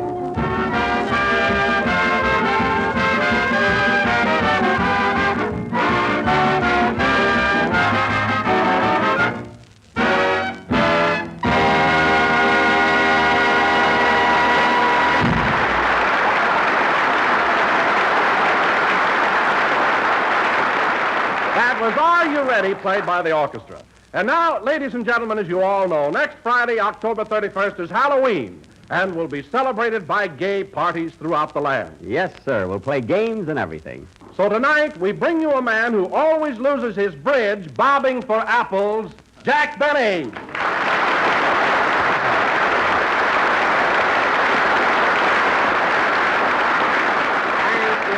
Thank you. Hello again. This is Jack Benny talking, and Don. That was a very funny introduction. Losing my bridge, bobbing for apples. Did you think of that all by yourself? Yes, I did, Jack. It was my own little brainchild. Well, it certainly is clever. I mean, the way you expose all my faults and my defects. People enjoy it, too. Yes, they do. You know, Don, they have a program out here where a man sits by himself in a small room and plays phonograph records all night long. He's called Hank, the Night Watchman. Uh-huh. Well, one more introduction like that, and you're going to be known as Don, the Decca Dayman.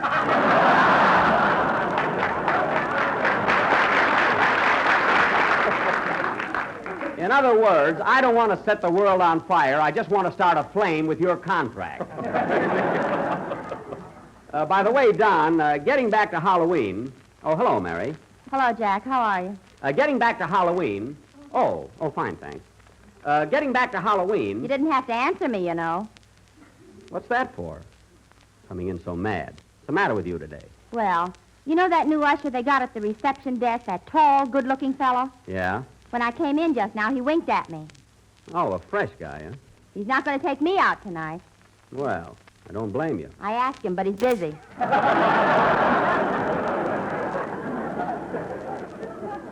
All right, so much for romance. Now, Don, what were we, Oh, you mentioned something about Halloween. Oh, yes. Are you going out with us next Friday night and have some fun? You know, ring doorbells and everything? Oh, I don't know. You don't have the excitement nowadays that you used to have on Halloween. I guess you're right. Why, I remember back in Denver when I was a kid, we used to have the time of our lives. Denver? You should have seen the way we celebrated Halloween in a little country town like Waukegan. The old-fashioned pranks we used to play. But kids don't have fun like that anymore. What do you want, plumbing or fun?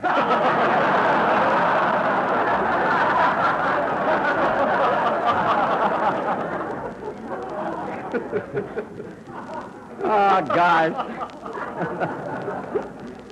Guys, Don, the things I used to do in those days. I'll never forget one Halloween. You know, I was a little boy then, and I took the chop suey sign off a Chinese restaurant and nailed it over the front door of our house.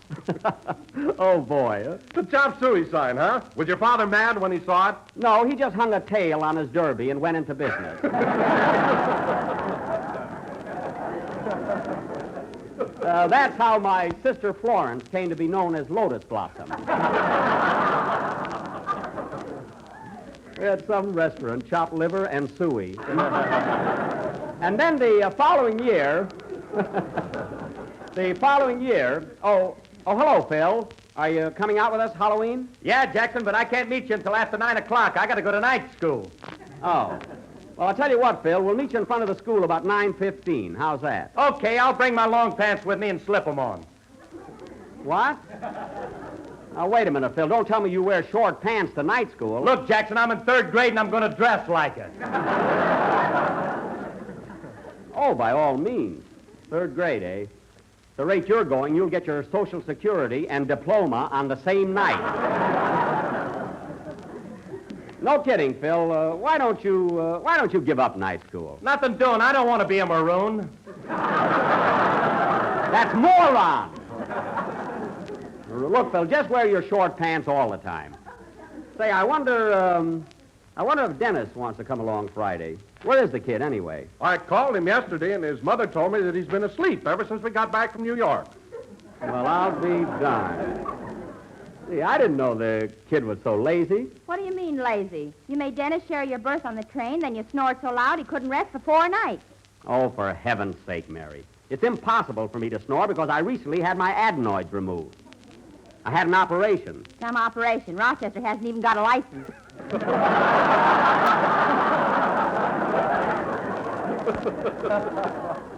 Oh, stop.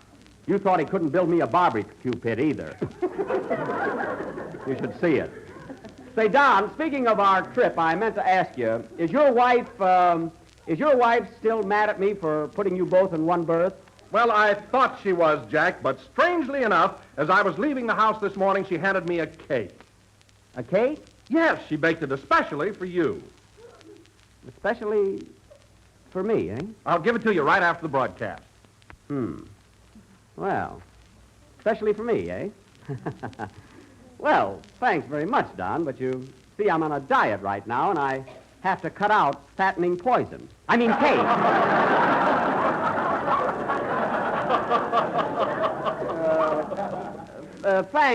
Thanks a lot, though. Huh? Oh, Jack, don't be silly. Mrs. Wilson wouldn't poison you. She's one of the nicest girls I ever met. Listen, Mary, I saw a show in New York called Arsenic and Old Lace, and two of the sweetest old ladies you ever laid your eyes on bumped off a dozen men.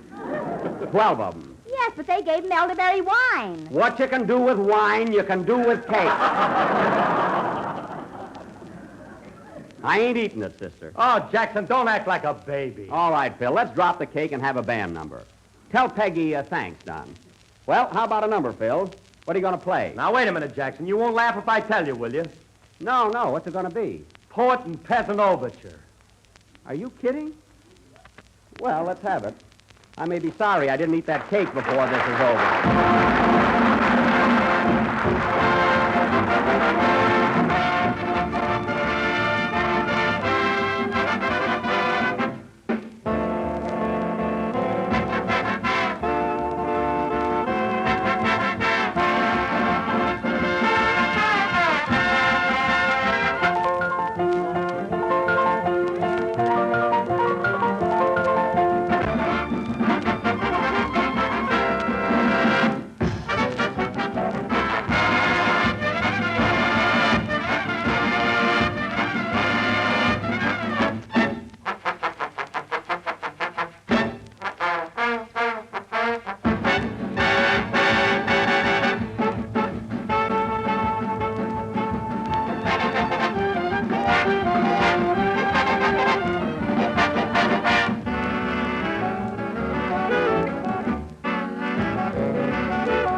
That was a special arrangement of Poet and Peasant Overture played by Phil Harris and his peasants. There can't be a poet in that bunch. That number was okay, Phil. You liked it, huh, Jackson? Yes, but I have one suggestion to make. If you're going to play a number like that every week, I think I'll have to augment your orchestra. Augment? Yes. Tell him what it means before he puts on his short pants again. Phil, augment means to increase or enlarge. For instance, you ought to add a bassoon to your orchestra, and a French horn, and a harp. Sorry, Jackson, the harp's out. What do you mean? I had one once, and all the boys hung their socks on it. Oh, well, if you had a bassoon, you could hit them over the head for doing it. Huh? And now, ladies and gentlemen, for our first play of the new season, we are going to... Well, look who's here. Hiya, Mr. Benny. Hello, everybody. Well, you certainly look rested now, Dennis. Boy, oh boy, do I feel good. You want to wrestle, Miss Livingston? Dennis, behave yourself. Let him alone. I'll give him a toe hold so fast he won't know what hit him. Mary, put your coat back on. Be a lady, will you? On this clam bake? How can you call this program a clam bake when Phil just played poet and peasant? Now, let's settle down. And now, ladies and gentlemen, as I started to announce, tomorrow, October 27th, is Navy Day. So tonight, in honor of this occasion, we will present our version of that stirring drama of the Naval Air Force, that epic of heroism, that sensational Warner Brothers production, Dive Bomber. Thank you, Dive. You're a bomber.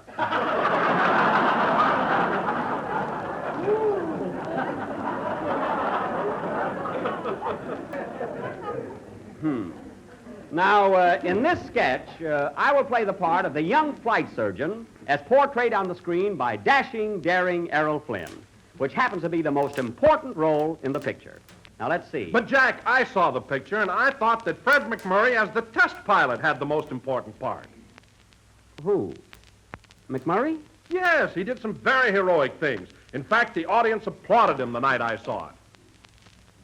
They did? Oh. Well, Phil, then you'll be Errol Flynn, and I'm going to be Fred McMurray. I'd never drop Flynn that fast. Never mind.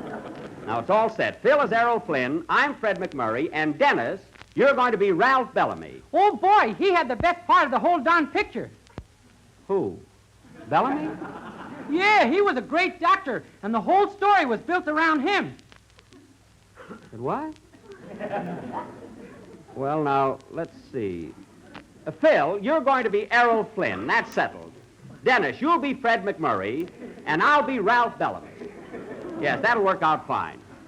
Now, let's see. Say, Jack. Yeah? If you ask me, Wayne Morris stole the whole picture. What? Who? Wayne Morris? Yeah, he was terrific. No kidding?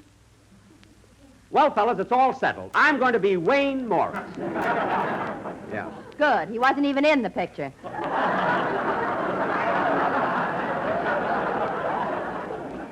Wait a minute. What's going on here? I'm going to play Ralph Bellamy, and that's the end of it. Mary, you're going to be a nurse. And Don, you're going to be the B-19, so stick your arms out. And now, ladies and gentlemen, this play will go on immediately after a song by Dennis Day. Go ahead, Dennis. Hold it a minute. Come in.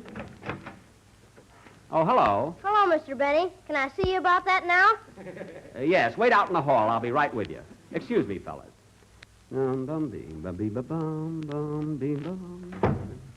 Say, that little boy looks familiar. Well, don't you recognize him, Don? That's the kid who was on the train with us last week. The one that said he was going to be a gag man for Bob Hope? Yeah, now Jack is trying to sign him up first. I'm going to open up the door and listen. Sure, kid. I know Bob Hope's a nice guy. But why do you want to work for him? In the first place, he's very tough to write for. What are you talking about? I can write 1,000 gags about his nose alone. You think that's something? Listen, kid, I've got rheumatism and flat feet. And you see this bridge? Yeah? Look, it comes out. Why, I'm a cinch to write for. Now, what do you say? Well, what's your offer? Now, listen, kid. You're young and you've got your health.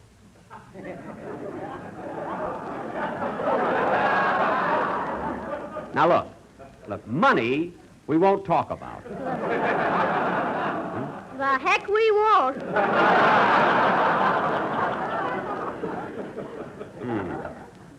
This kid's going to be tough, but he's clever.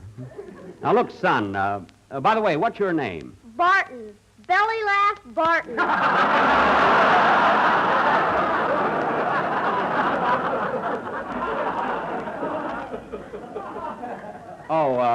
Well, now, look, Belly.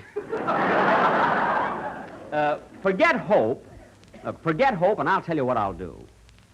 I'll give you $37.50 a week and a case of Jell-O every Saturday night. How does that strike you? Well, I don't know. I'll have to talk it over with my manager.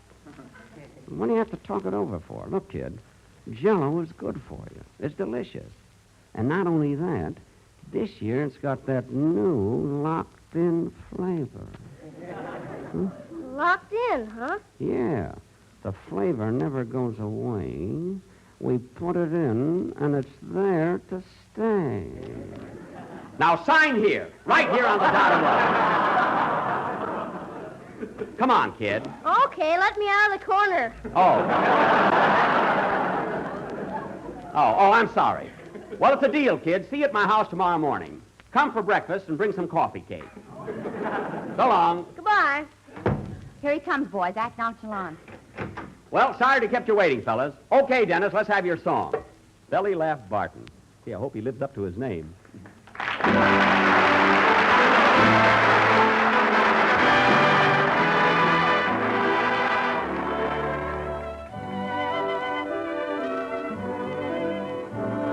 I don't want to set the world on fire.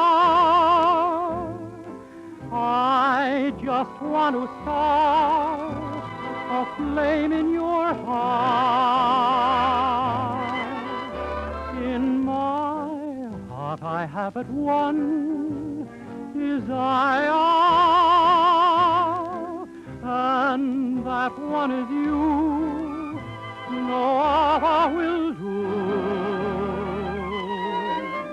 I've lost all ambition for worldly acclaim. I just want to be the one you love. And with your admission that you feel the same, I'll have reached the goal I'm dreaming of. Believe me, I don't want to set the world on fire.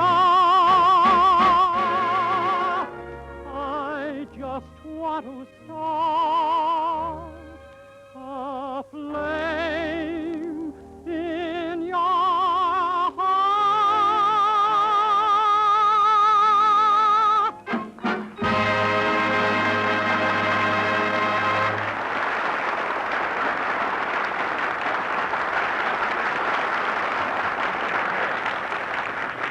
That was I Don't Want to Set the World on Fire, sung by Dennis Day. And now, ladies and gentlemen, for our feature attraction of the evening, our version of that sensational motion picture drama, Dive Bomber.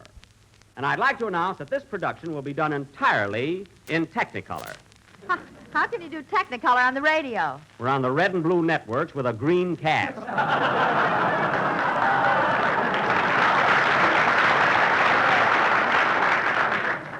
And Belly Laugh better do better than that one.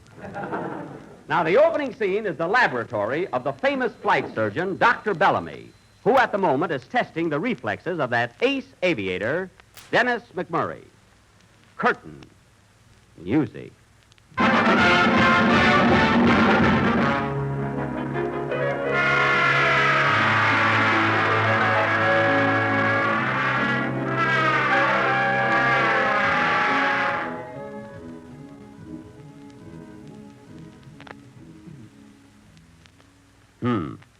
The Schneider test shows pilot fatigue, not far from the chronic line. A oscillograph, negative. What does the Ralph from Fafamp test show? What does it show, nurse? Pretty bad, Doctor. Look at this chart. I don't like it. This man's flying days are over. He's through. Washed up. You mean I'm not going to be an ace anymore?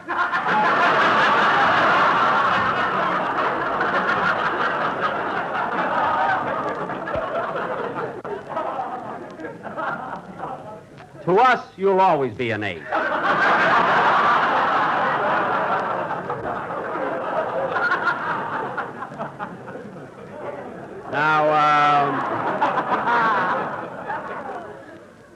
Now, let's see. What else is there to check on this man? Why don't you test his knee, jerk? That's why don't you test his knee jerk? I did that already. Well, Lieutenant McMurray, I'm sorry, but there's nothing I can do. You're grounded. No, you can't do this to me. I belong in the air. I've given the best years of my life to aviation. And when I black out, I want to be up there flying. Understand? Flying! I knew I should have taken that part.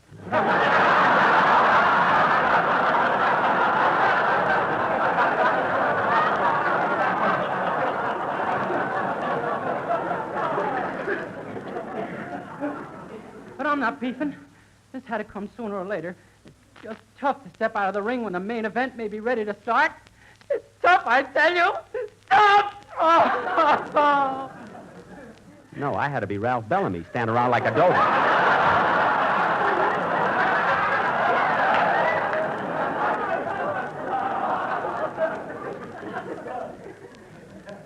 Oh, well, I motivate the story, anyway. You gotta give me another chance, Doc. Do you hear? Because if you All right, I'll give you another chance. Stop acting. Get out of here. Next time I'll see a picture before I cast it. Snap out of it, Doctor. Let's get on with these experiments. Oh, that's right. What am I working on today? You're trying to perfect a transparent parachute so you can get suntan on the way down. No, that'll never be a success. Come in. Oh, hello, Commander Wilson. Good morning, Dr. Bellamy. I want to congratulate you on your experiments in counteracting aeroembolism. Thanks. What? Oh, yes. I expect to have the arrows all emboled out before long. By the way, Commander, have you located an assistant for me? Oh, yes, Dr. Bellamy. I've discovered a brilliant young graduate of Harvard Medical School. He's waiting in the room right now in the waiting room. Good. Come in, Dr. Flynn. How do you do? Dr. Flynn, Dr. Bellamy. Dr. Bellamy, Dr. Flynn. Dr. Jekyll, Mr. Hyde. Mr. Hyde, well, I tried. Please, Miss Crosby.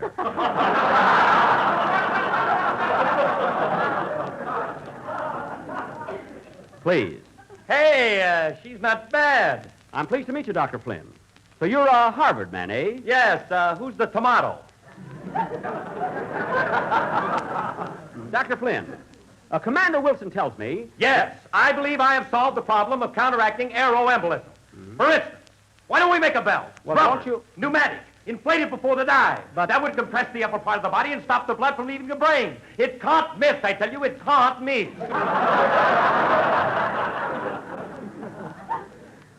I had to be Bellamy.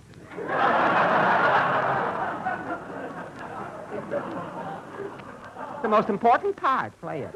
Oh, well. That's a brilliant thought, Dr. Flynn. You'll get a medal for this. Oh, I don't want a medal. I'm not doing this for any paltry reward from human beings. Consider it my contribution to the progress of aviation.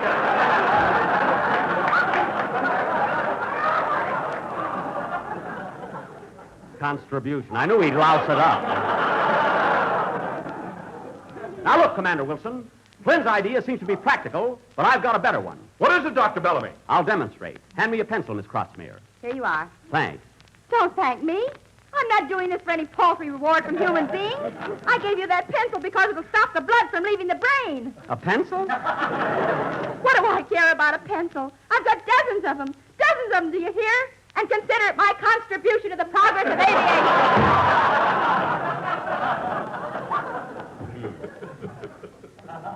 Even Croxmere has a better part.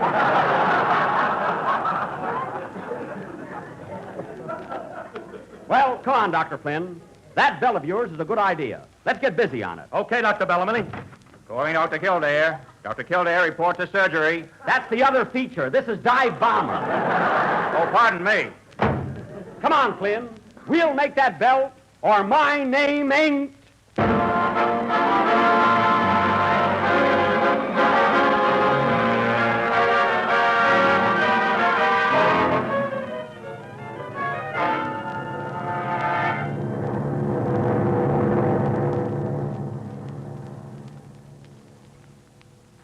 How high are we, McMurray? 26,000 feet and going up. Good. How does the belt feel? It's a little tight around the ankles. Well, pull it up. I tell you, Mac, this experiment is going to make me famous. Well, Dr. Flynn invented it. Why didn't you bring him along? Ouch! I'll twist your other wrist if you keep that up.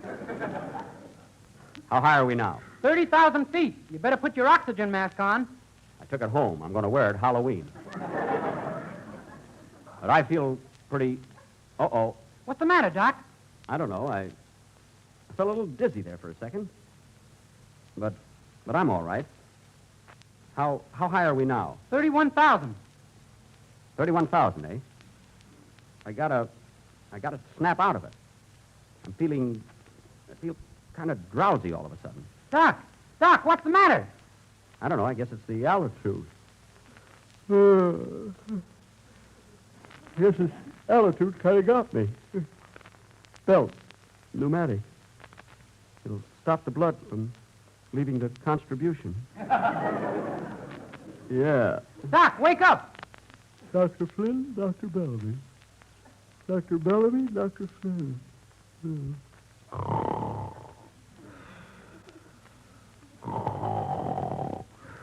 Well, here we go again.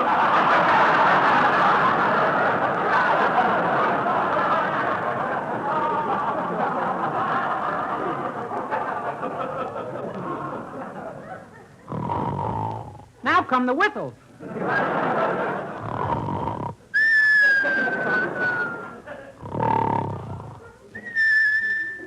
Gee, he looks so peaceful, I think I'll count sheep and join him. 1, 2, 3, 4. No, that's an eagle. 4, 5, 6.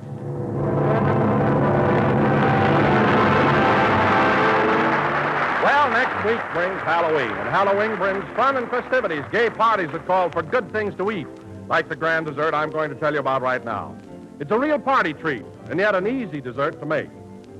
All it takes is a can of peach halves and a package of orange Jell-O. And when you have those two items, you're all ready to go. Just dissolve the orange Jell-O in hot water as you usually do. Then fill 6 wide sherbet glasses about 1/3 full and chill. When the Jell-O is firm, place a marshmallow in the center of each glass and cover with a peach half, rounded side up. Pour the remaining Jell-O over the peaches and chill until firm. And there you have an ideal treat for Halloween, a swell dessert that will make your Halloween guests say, you surely know how to give a party. Get a can of peach halves and a package of orange Jell-O tomorrow and make up this delicious combination. Juicy golden peaches covered with shimmering orange Jell-O. But remember, when you buy Jell-O, be sure to look for the big red letters on the box, because only Jell-O's new locked-in process gives you all the flavor, always. Tomorrow, when you make out your grocery list, put down Jell-O and write under it, write Jell-O puddings. Jell-O vanilla, Jell-O chocolate, Jell-O butterscotch puddings. Try them and you'll say, yes, Jell-O puddings are just like Grandma's, only more so. This is the Red Network of the National Broadcasting Company. KFI, Los Angeles. And now these messages.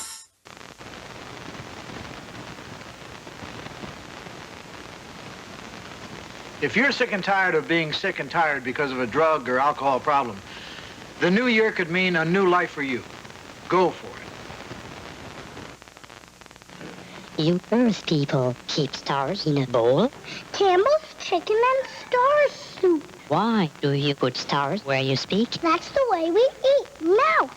This is the way we eat. Campbell's tastes good.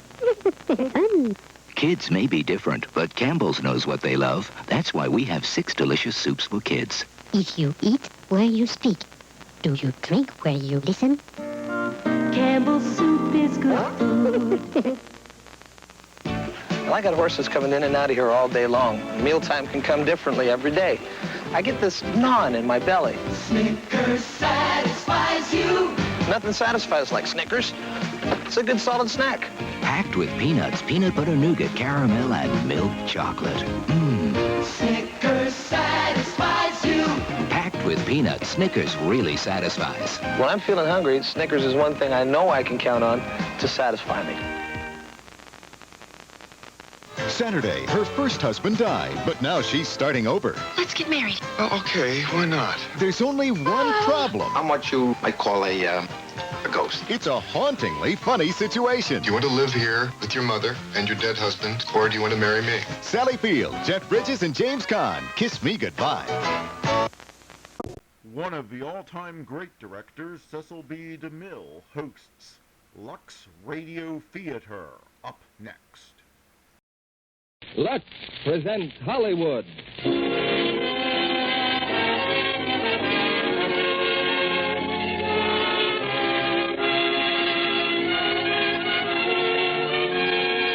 Lux Radio Theater brings you Dick Powell, Claire Trevor, June Dupre, and Mike Mazurki in Murder, My Sweet. Ladies and gentlemen, your guest producer, Mr. Irving Pitzel.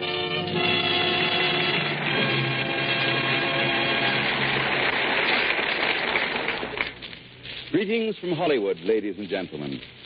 In answer to the proverb that a leopard cannot change its spots, we bring you tonight a gentleman who turns his back on many years of light and frothy roles by which he climbed to stardom and takes the part of a ruthless, hard-as-nails detective in a drama as relentless as the crimes that it unfolds.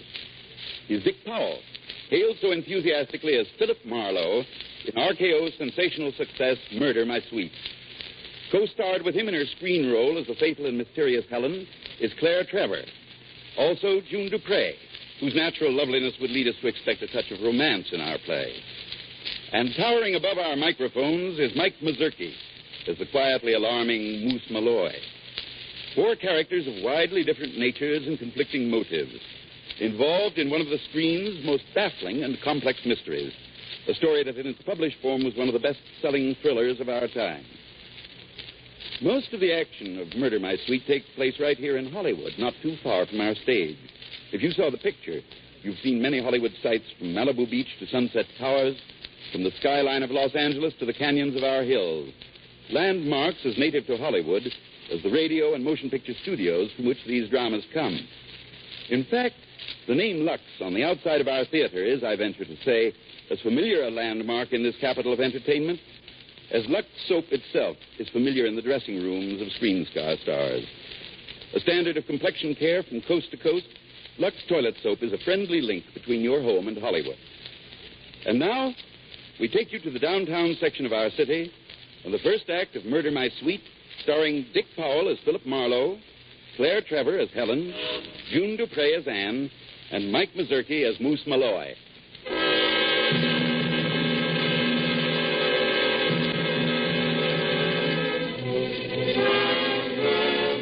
When you got something to say, start at the beginning. Okay. It's 7 o'clock at night, and I'm in a 2x4 coupe I call my office. I sit at my desk and look at the sign on the door. Philip Marlowe, it says. Philip Marlowe, private investigator. That's a nice title for somebody you go to see when you don't want to see the law. I was tired out. I'd been out peeking under old Sunday sections for a barber named Dominic, whose wife wanted him back. I forget why. Anyway, I didn't find him, and the only reason I took the job was because my bank account was trying to call under a duck. I just found out all over again how big Los Angeles is. My brain felt like a plumber's handkerchief. I took out my little black book and decided to go grouse hunting. Nothing like soft shoulders to improve my morale. I'm dialing a number when the door opens and he walks in. The mountain that walks like a man. The biggest mug I ever saw outside of a sideshow. You, Marlowe? Yeah? I seen your name downstairs. They had the names was in the building. You're a private eye, huh? That's right. I like you to look for somebody. I'm closed up, pal. I looked for her where she worked, but I've been out of touch. Come around tomorrow, we'll talk about it. I think maybe we should do it now. Let go of me, you big ape. I don't mean to do nothing. Here, I'll give you some dough. You come with me. Okay, I come with you. It ain't far. A cafe on Central Avenue. We can pick up a cab. The place was called Florian's. It looked like trouble, but that didn't bother me. The 220s the big lug had dropped felt nice and snug against my appendix. I tried to figure out who he was looking for. I tried to picture him in love with somebody, but it didn't work. They changed this place a lot. There used to be stage and some booths. Lattice work and pink flowers. She was cute like a bug's ear. A redhead. 8 years since I seen her. 6 years she didn't write. But she'll have a reason. Yeah, she'd have a reason. What did you do here, singer? Yeah. Let's you and me nibble a couple. Hey, Jack. Yeah? Whiskey. Hey, boss, he's here again. He said you're here again. Yeah. I come in before.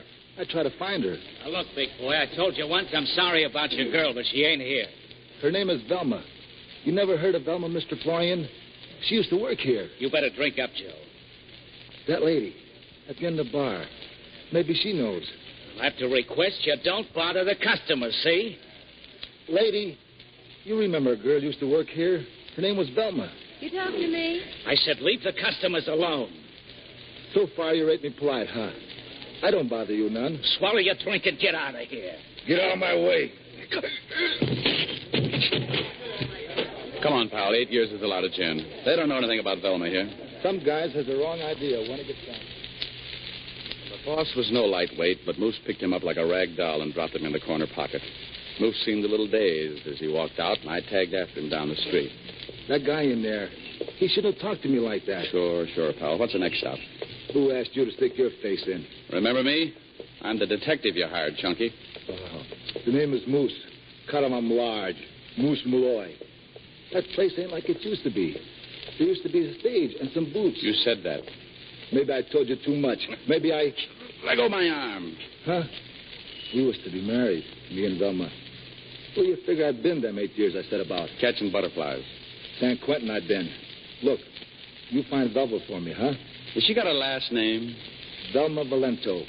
Now you beat it. Sure. How do I get in touch with you? I get in touch with you. Tomorrow, maybe.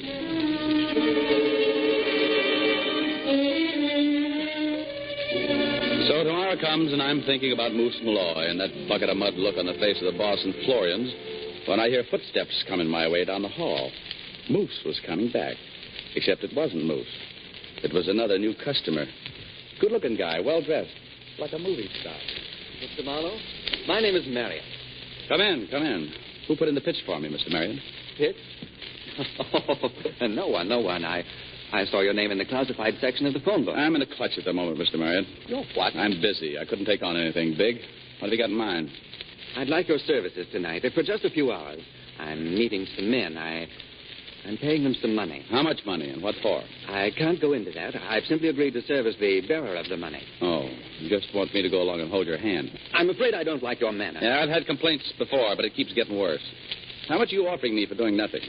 I hadn't got around to thinking about it. You suppose you could get around to thinking about it now? How would you like a swift punch on the nose? Oh, dear, I tremble at the thought of such violence. I'll give you $100. If that isn't enough, say so. It's enough. This is all I can tell you. Some jewels were taken from a friend of mine in a holdup. I'm buying them back tonight. Where? And to drive my car to a rather secluded canyon near Malibu. Uh-huh. We drive out there to buy back some jewelry for a lady friend. I didn't say that. Chances are that these men, whoever they are, don't intend roughing you up if you play ball. But they wouldn't like you being twins. Now, one of us might get hurt. No, Mr. Marriott, I'm afraid I can't do anything for you. I see. But I'll take your $100 and tag along for the ride. One more thing. Yes? I carry the shopping money and I do the driving. Very well.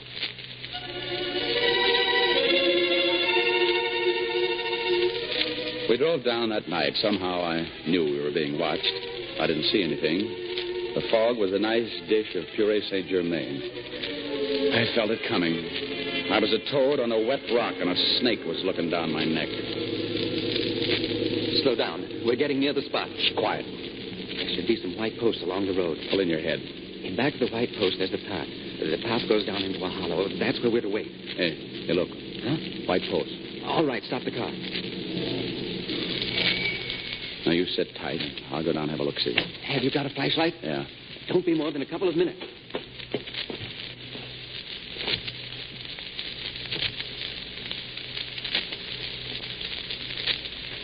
There's nobody here, Marriott. This whole setup looks like a tryout, seeing if you obey orders. Let's pull around the corner and...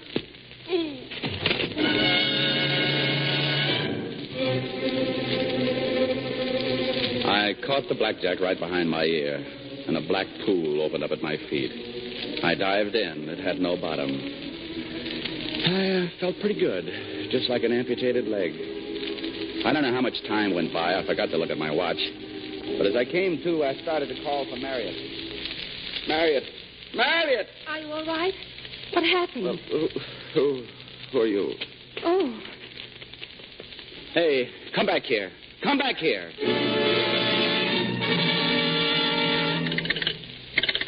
Hello? Police headquarters. Let me talk to Randall, Inspector Randall. 1 moment, please. Inspector Randall. Randall, this is Marlowe. Well? Oh, yeah? Yeah, look. I'm at a gas station down near Malibu, the foot of Woodbridge. So? You better get on here. A guy named Marriott's just been knocked off, beaten to death with a blackjack.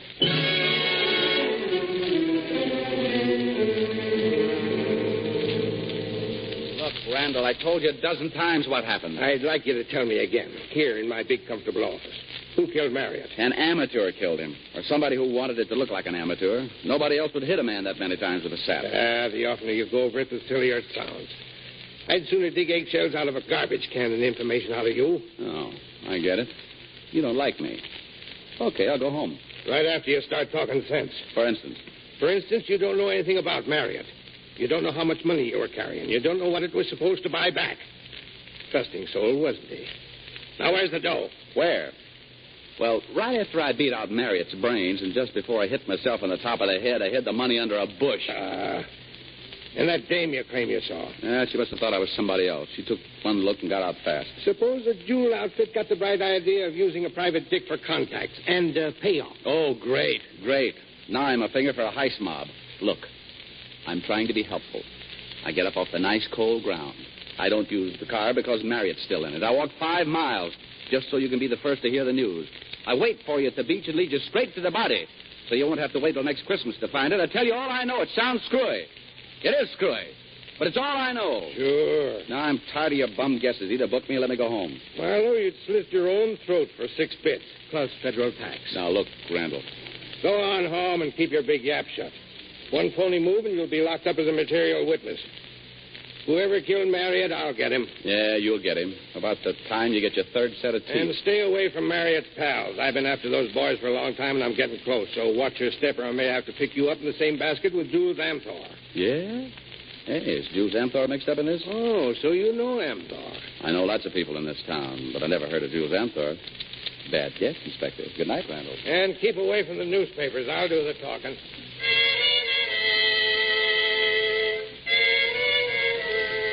Well, I went back to my office the next day. I didn't want to be there because my head felt like a nest of rivets. One of my clients was dead, but the other one was still alive, Moose Malloy. And I figured he might be looking for me. Early in the afternoon, this kid walks in. And business is getting better and better. My name is Ann Ellison, Mr. Marlowe. I'm a reporter from the Post. Oh, have a seat, Miss Elton. Police haven't been very helpful on the Marriott murder. I was wondering... There's a question I always ask. How did you know about me? Oh, friends at City Hall. Tell me, did Marriott tell you who owned the jade he was buying back? No. No, he didn't. Had you known him long? Marriott? A couple of weeks. Why? Well, I just wondered if you had any theories about what happened or what was supposed to happen. Oh, I've got a couple, yeah. Say, this is a nice-looking purse. Just what do you mean by opening it? I'd like to prove another theory, that you're not a reporter. Why did dames carry so much stuff in a pocketbook? Give it to me. I was looking for a driver's license, but your bank book will do. And the name on this bank book isn't Allison at all. It's Grail. Anne Grail. Please. Oh, you're a hot rock, baby. I could toss you to the cops. Last night, all I could tell them was that Marriott was buying back some jewelry. You could knock their hats off of that line about the jade. Tell me, Miss Grail, have you ever known a girl named Velma Valento, a singer? I never heard of her in my life. Oh, well, it's just a shot in the dark. Besides, another case. I was just hoping. Who does that jade belong to? What's your interest in it? My interest? Well, Marriott gave me $100 to take care of him, and I didn't. I'm just a small businessman in a very messy business, but I like to follow through on a sale. The jade belongs to my father. Oh, I gathered from Marriott that the jade belonged to a lady. My father happens to be married. Oh. Well, your mother was wearing it the night of the holdup. She's not my mother. My mother's dead. I tried her married again. Who sent you here to feel me out? It's my own brilliant idea. Saw your name in the newspaper. Well, before I talk to Inspector Randall, I think I'll have a talk with your father and your father's wife. My car's downstairs. Except that I'm expecting to hear from somebody. Well, in that case, Mr. Marlowe. In that case, I'll go with you just the same. You're really a lot cuter than Moose Malloy. Come on, let's go.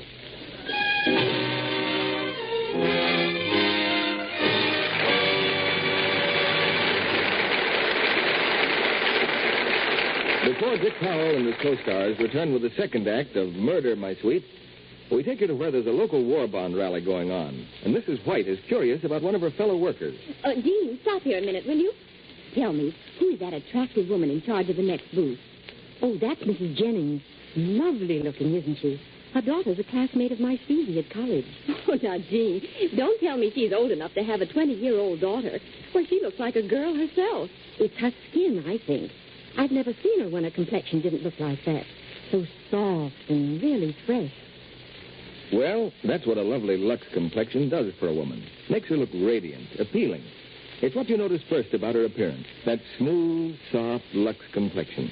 Screen stars know how very important it is to have the charm of exquisite skin. That's why they're so careful never to take chances with complexion beauty. Here's what a famous star, Claudette Colbert, says. I never neglect my daily active lather facials with Lux soap. They're so easy, and they work. Here's what I do.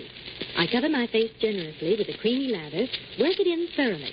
I rinse with warm water, then cold, and pat my face dry with a towel. Now my skin feels smoother, softer, and it is. These facials the screen stars depend on really do make skin lovelier. Recent tests showed actually 3 out of 4 complexions improved in a short time with daily Lux toilet soap care. Why don't you try it? You'll enjoy the extra creamy lather, the gentle, caressing way it touches your skin. 9 out of 10 famous screen stars use fine white Lux toilet soap. Why don't you begin your daily facials with Hollywood Beauty Soap tomorrow? Irving Pitchell brings our stars back for the second act. With Dick Powell as Philip, Claire Trevor as Helen, June Dupre as Anne, and Mike Mazurki as Moose Malloy, we raise the curtain on Act 2 of Murder, My Sweet. Philip Marlowe continues with his story.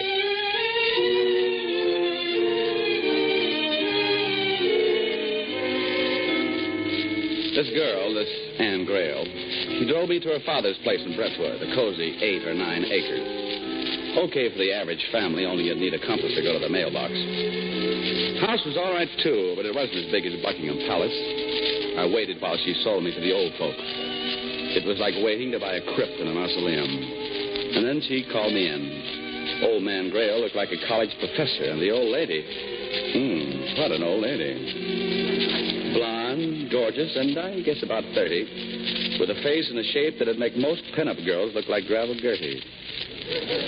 She had dimples on her knees, and I was admiring them when the old man started to talk. Do you know anything about jade, Mr. Marlowe? It's, green, isn't it? The jade stolen from my wife was a necklace, 60 beads of about 6 carats each. And very valuable, Mr. Marlowe. Anne, dear, why don't you sit down? What? Oh, yes. Now, how valuable? A somewhat larger necklace recently brought $125,000. Yes, I never should have worn it. It was stupid. Inexcusable. Where was the stick-up? If you'll excuse me, I'm going to lie down. Mrs. Grail will talk to you. I'm most anxious to locate my jade, Mr. Marlowe. I can only hope it can be managed without any publicity. Wait a minute, Father. I'll go with you. May I mix you a drink, Mr. Marlowe? Thanks. I hadn't thought there were enough murders these days to make detecting very attractive to a young man. Well, I stir up trouble on the side. Tell me, how much of your money was in Marriott's envelope? $8,000.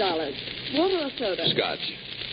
We assumed they'd never guess its real value. Who knew you were going to wear the necklace that night? My maid, perhaps. But I trust her implicitly. Why? Because I trust some people. I trust you. Did you trust Tom Marriott? In some things. You're not drinking, Mr. Marlowe. I thought detectives were heavy drinkers. Well, some detectives just encourage other people to drink. Shall I tell you about the holdup? It might help. Well, I'd been out dancing, and Tom was bringing me home. Where were you stopped? Oh, near here. Does it matter a lot? Oh, not too much at the moment, no. How many other guys take you out dancing? I'm very fond of my husband. Only his 2-step's getting a little stiff. Miss Grail, do you know Jules Amthor? I've heard Tom speak of him. Why? Oh, I don't know. The cops told me to leave Amthor alone. Is he a bad boy? A lot of Tom's friends are, I'm afraid. Tom was rather a heel himself, but a nice heel. You don't know how horrible I feel. Why? Why? Because I'm responsible. I asked Tom to try to buy the necklace back. Oh, I just can't understand the whole business. All they took was a necklace. I was wearing a ring, too, but they didn't want the ring. About Jules Amthor, what's his racket? Well, he's sort of a psychic consultant. I think he's a quack. Tom went to him because he was all mixed up. He couldn't get started for fear of failure. I wonder if he'd take my case. That sounded like the door closing. It was. Anne's been standing there. Oh, strange child. Mr. Marlowe, you will help me, won't you? Why? Because you like me, or are you paying me something in money? Well, I've never hired a detective before. What are the rates? As much as the traffic will bear. How do I find Amthor? Well, he's really quite inaccessible. Yes? Mr. Amthor is here, Mrs. Grail. Well, show him in. Well, don't look so smug. He really is inaccessible. I didn't have the faintest idea he'd be coming. Mr. Marlowe, how do you spend your evening? I'm in the phone book. Mrs. Graves. Oh, come in, Mr. Amthorpe. This is Mr. Marlowe. Oh, how do you do? Mr. Marlowe's a private detective. He was with Tom when it happened. Oh? I was hired as a bodyguard and bungled the job. Now it's myself I'm investigating. These things are so difficult to believe. What could have happened? I've got a couple of notions. Would you like to help me work them out? Oh, I'm afraid I wouldn't make a good detective, Mr. Marlowe, and I'm... Yeah, I know. You're inaccessible. The police told me to keep away from you. You look harmless to me. I'll be very glad to arrange an interview. Just leave your number with Mrs. Graves. Don't go to any special trouble. I'll bring my own crystal ball. Hey, how do you get out of this fun house?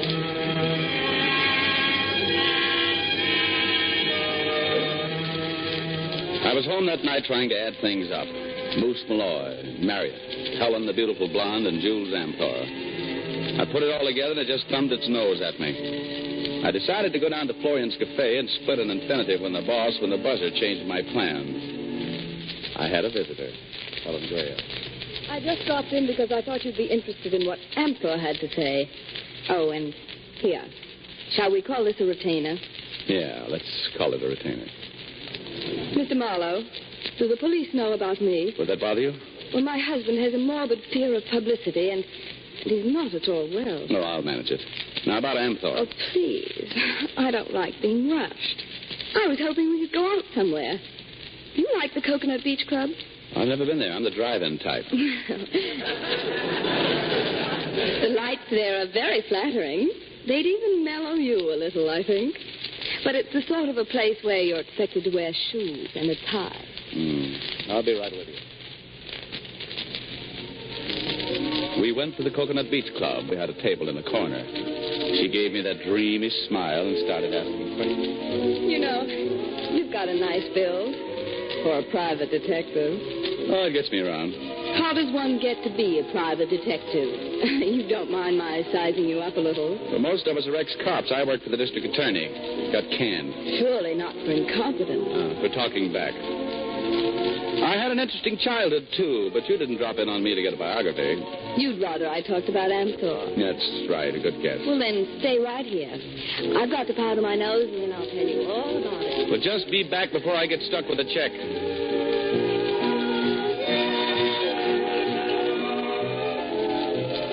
Marlowe, I'd like to talk with you. Well, hello, Miss Gale. I'd like to talk to you, too, but not now. Do the Grayles always hold their family reunions here? It won't take long, what I have to say. Look, honey, I've already got a date. She'll be right back, and I don't want you two slugging it out in public. There's no danger of that. She won't be back. How do you know? Never mind. What did Helen ask you to do? She wanted me to kiss her and find her jade necklace. I may have the order wrong, but that's the general idea. Well, whatever she was willing to pay you, I'll pay you more. Just stay away from her. Why do you look at me like that? I don't know. I seem to remember you from one of my better dreams. You know, if I... Now what are you looking at? I'll be right back.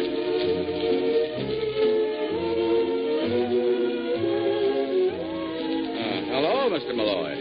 Do you like this place better than Florian's? This the babe. I got something for you to do. Look, I'm a big boy now. Don't you want me to have any fun at all? I want you should meet a guy. Will you let go of me? Another 10 seconds and gangrene will set in these fingers. Thanks. Okay, I'll ditch the babe.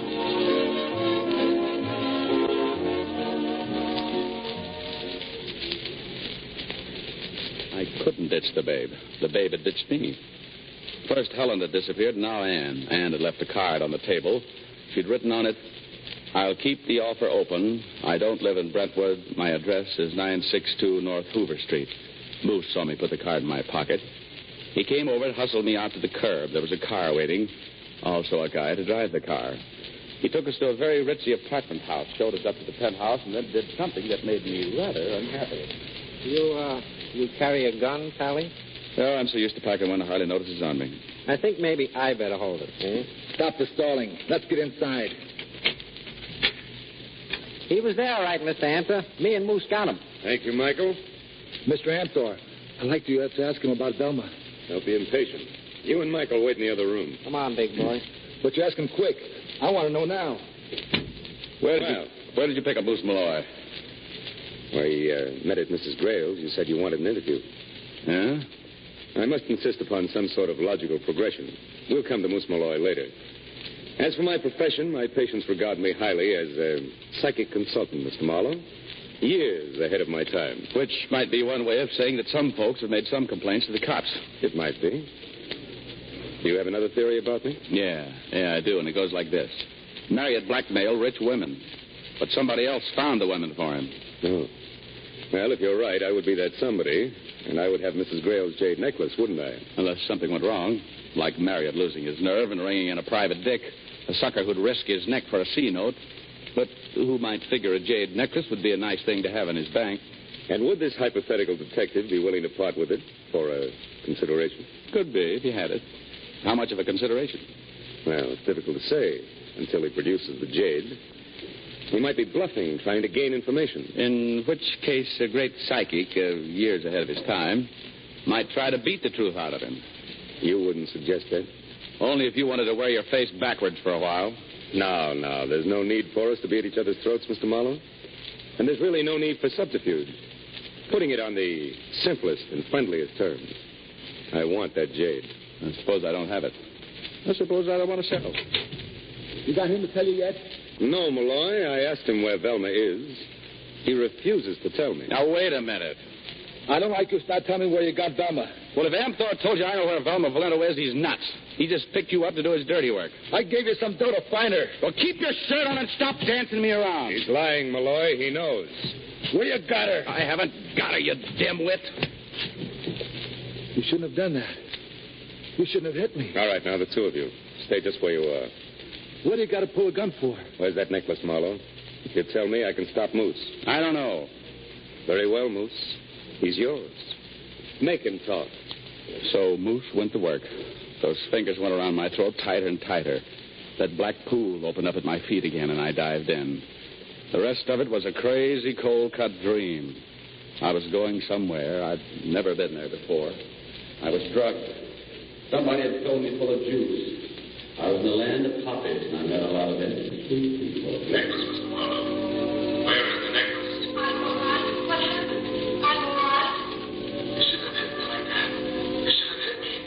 Because I trust some people. I trust you. Because I trust some people. Help. Somebody, please help. What's in here, Sally? Smoke. Room's full of smoke. I don't see no smoke. You want I should blow it away? Where am I? Anything else you'd like to know? Yeah. The doors are too small. Stairs are made of dough. I don't see no stairs. I think the guy is nuts. Do you think he's nuts? Skip it. Yeah. I want to go to sleep. I want to sleep again. Better make it just that, Sally. Then I knew I couldn't go to sleep. Not if I wanted to stay alive. I could still feel those fingers on my throat. I even saw them. Just a bunch of bananas that looked like fingers. I wondered what I was full of. Something to keep me quiet, or was I dope to make me talk? Maybe both. Okay, Marlowe, I said to myself, you're a tough guy. You've been sapped, choked, and shot me on until you're crazy as a couple of Walson mice. But you got to get up and start moving. Let's see you do something really tough, like putting on your pants. Well, I made it. Okay, you cuckoo. Your pants are on, now walk. And talk. What about? Anything, everything. Just talk and keep walking. You're getting out of here. Walk! I walked, I don't know how long. That kind of time they don't make in a watch, and then the smoke went away. The room turned into a room, and I knew I was ready to talk to somebody. I tore the bed apart and got a hunk of bed spring, and then I started to shout again. Help! Help! Mike walked in again, and I let him have it. Oh, that was a nice feeling. I crept down the stairs. There was a man in an office. The doctor's office, it looked like. I was in front of him before he saw me, but his hand went for the buzzer right away. That buzzer won't buy anything tonight, Doc. I just gave Nursey a sleeping tablet. For 3 days, sir, you have been a very sick man. 3 days. You're swaying right now. Don't you realize that? I'm all cured, Doc. Now, what were you saying? I made no remark. I thought I heard you saying that you had a gun in that desk. And that if you were very careful, you could sneak it out. A very stupid thing to do, Mr. Marlowe. The gun. It's better. Now, talk some more. You've been suffering from narcotic poisoning. On account of you pumped me full of it. Speak up, Dr. Jekyll. I'm in a wild mood tonight. I haven't shot a man in a week. You very nearly died, sir. I had to give you $50. Also a little something to make me talk. What was I supposed to talk about? Maybe a jade necklace I haven't got. Mr. Amthor will be disappointed in you again. Never disappoint Mr. Amthor, Doc. It depresses me. I'm warning you, Mr. Marlowe. At any moment you'll collapse. I must insist on your going back to bed. Get away from me. The gun, please. I want that gun. You're going to faint, Mr. Marlowe. Maybe you're right. Maybe you're right, but not on this carpet. I'll do my folding on a nice hard street. You'll never reach that door. Well, before I try, I'm going to rip something off. No, not your head. Just a telephone. So long, Doc. I'll look you up when I get insomnia. I staggered out to the street and down to the corner. Then I thought I was seeing things again. Yep, there he was, Moose Malloy. I couldn't have knocked the ashes off a cigarette, but I tried to swing on him. He just held me up and started talking. You shouldn't have to fight with me. You ain't in such good shape. I'll murder you. I don't like to fight with nobody. I want for you to keep looking for Velma. Who planted you here? Amthor? Amthor tells me about you. But he was kidding all the time. He was kidding the pants off you, Buster. He doesn't want you to find your girl. Nobody's supposed to find Velma. He's got other plans. You ain't in such good shape. I'd better help you. Then get me a cab, you dopey gorilla. Where do you want to go? What's that card you got? It says 962 North Hoover Street on the card. You saw me pick up this card in the Coconut Beach Club. That's where the babe lives, huh? Yeah. I think I'll find out why she's living alone and if she really likes it. Now get me a cab.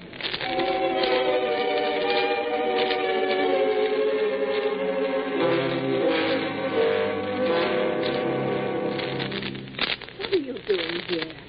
What do you want? Black coffee, Miss Grail. Eggs and a scotch and soda. You're drunk. You better get out before... Hey, this is a nice place here.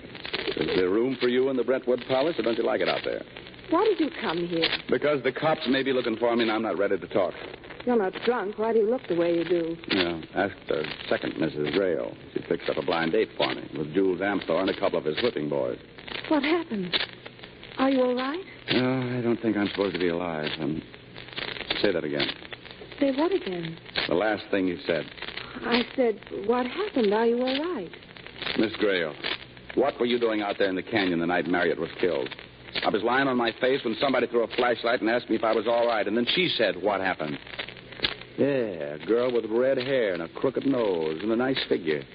Yes, a girl named Anne Grail. I didn't kill Marriott. You weren't out there just taking a hike. I didn't kill him. I'd say you overheard Marriott and your stepmother making some sort of arrangements about the jade. What if I did? You knew Marriott had been holding hands with her, and you didn't like that. I hate her. And you hated him, too. You hated anybody that had anything to do with Helen, so you bumped him off. You killed Tom Marriott. I didn't. I didn't do it. I didn't.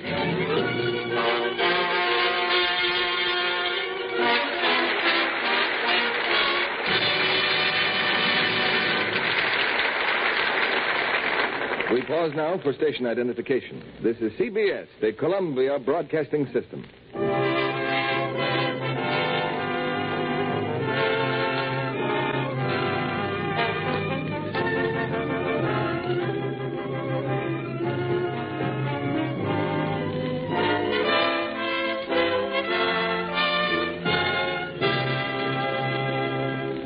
A brief intermission before our stars return in the third act of Murder, My Sweet. Meanwhile, it's 2:45 of a bright afternoon. Just the day for Mary to be hard at work in her victory garden. There, that'll hold those pesky weeds for a while. Hello, Johnny. Telegram from me? What in the world? At 48 hours past, arriving 5:15. See you soon, darling. Signed, Jim. Oh, heavens to Betsy. He'll be here in a few hours. I'd die if he saw me like this. The house has got to be slicked up, too, and I've just got to fix something special for dinner. Well, here goes. Got to work fast. Now it's 3:45. Mary has accomplished wonders. Is giving the furniture one last polish. There. That looks something like it. And now to press my dress. The blue and green print Jim loves so. Now it's 4:45. The dress is ready, the dinner started, and there's still a half an hour to go. Oh, goodness, I feel all in. Glad there's time for my Lux Soap beauty bath. That'll do the trick. This lather's wonderful. So rich and creamy. I feel like a different person already. And I love this nice perfume Lux Soap leaves on my skin. Makes me forget all the work I've done and feel like Jim's girl again. And now it's 5:30, and Jim is here. Gosh, you're lovely, Mary. What makes you so sweet? So many clever girls depend on their Lux Toilet Soap Beauty Bath for a quick, refreshing beauty pickup. But most important of all, they know this secret. When I step for my Lux Soap bath, I know my skin is fresh and really sweet. Screen stars say a daily Lux Soap bath makes you sure of daintiness. And I found they're right. Screen stars, lovely women everywhere, discovered long ago their fine white complexion soap, Lux Toilet Soap, makes an exquisite bath soap, too. The extra creamy lather, rich and abundant even in hard water, leaves skin flower fresh. And screen stars tell you they love Lux Toilet Soap's delicate clinging perfume, too. Why not get some of Hollywood's fragrant Lux Toilet Soap for your beauty bath tomorrow? It's thrifty to use. You'll find each satin-smooth cake lasts and lasts. Back now to Irving Pitchell and our stars. The curtain rises on Act 3 of Murder, My Sweet, starring Dick Powell as Philip Marlowe, Claire Trevor as Helen, June Dupre as Anne, and Mike Mazurki as Moose Malloy. Philip Marlowe is in the apartment of Anne Grail, whom he has just accused of murder.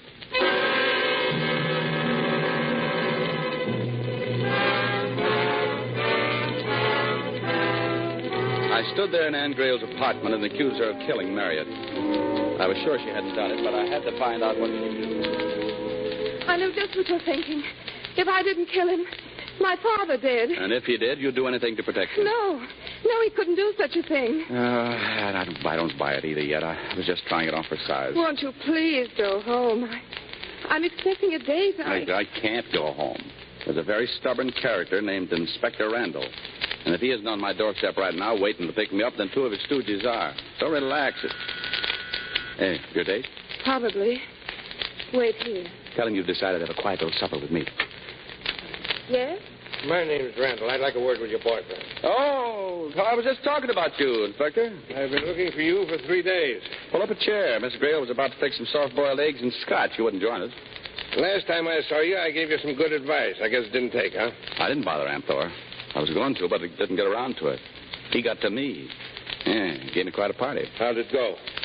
What'll it buy me? This is straight, Randall. You'd like to get Amthor, and I'd like to help you. He annoyed me a little. I'm listening. Well, Amthor's a tough turkey. He works some kind of blackmail routine on dames who come to him with problems.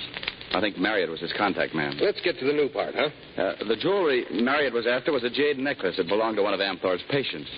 Well, Marriott fumbled the ball. Yeah? So Amthor figured I had it. He sent me to a little rest home where the teachers talk. There's a guy there who's a whiz with a hypo. The address is 23rd and Descanso. Okay. Who owns the jade? I told you. One of Amthor's patients. By the name of, I don't know. Oh, Miss Grail. Yes? When were you last to your father's place in Brentwood? Not for several days. Is something wrong? Skip it. Marlowe, I figure what you told me is on the level. But don't make a habit of trying to help me. I might get grateful and lock you up. Give me a call tomorrow.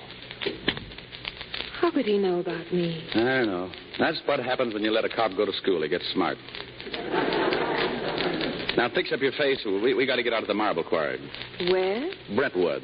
Oh. What's the matter? Oh, it's a funny thing. About every third day I get hungry. I can fix eggs and coffee if you want to wait. You know, you're crazy. Everybody takes a poke at you. They fill you full of drugs, but you bounce right back and hit between tackle and man all over again. And I don't think you even know which team you're on. I don't know which team anybody's on. I don't even know who's playing today.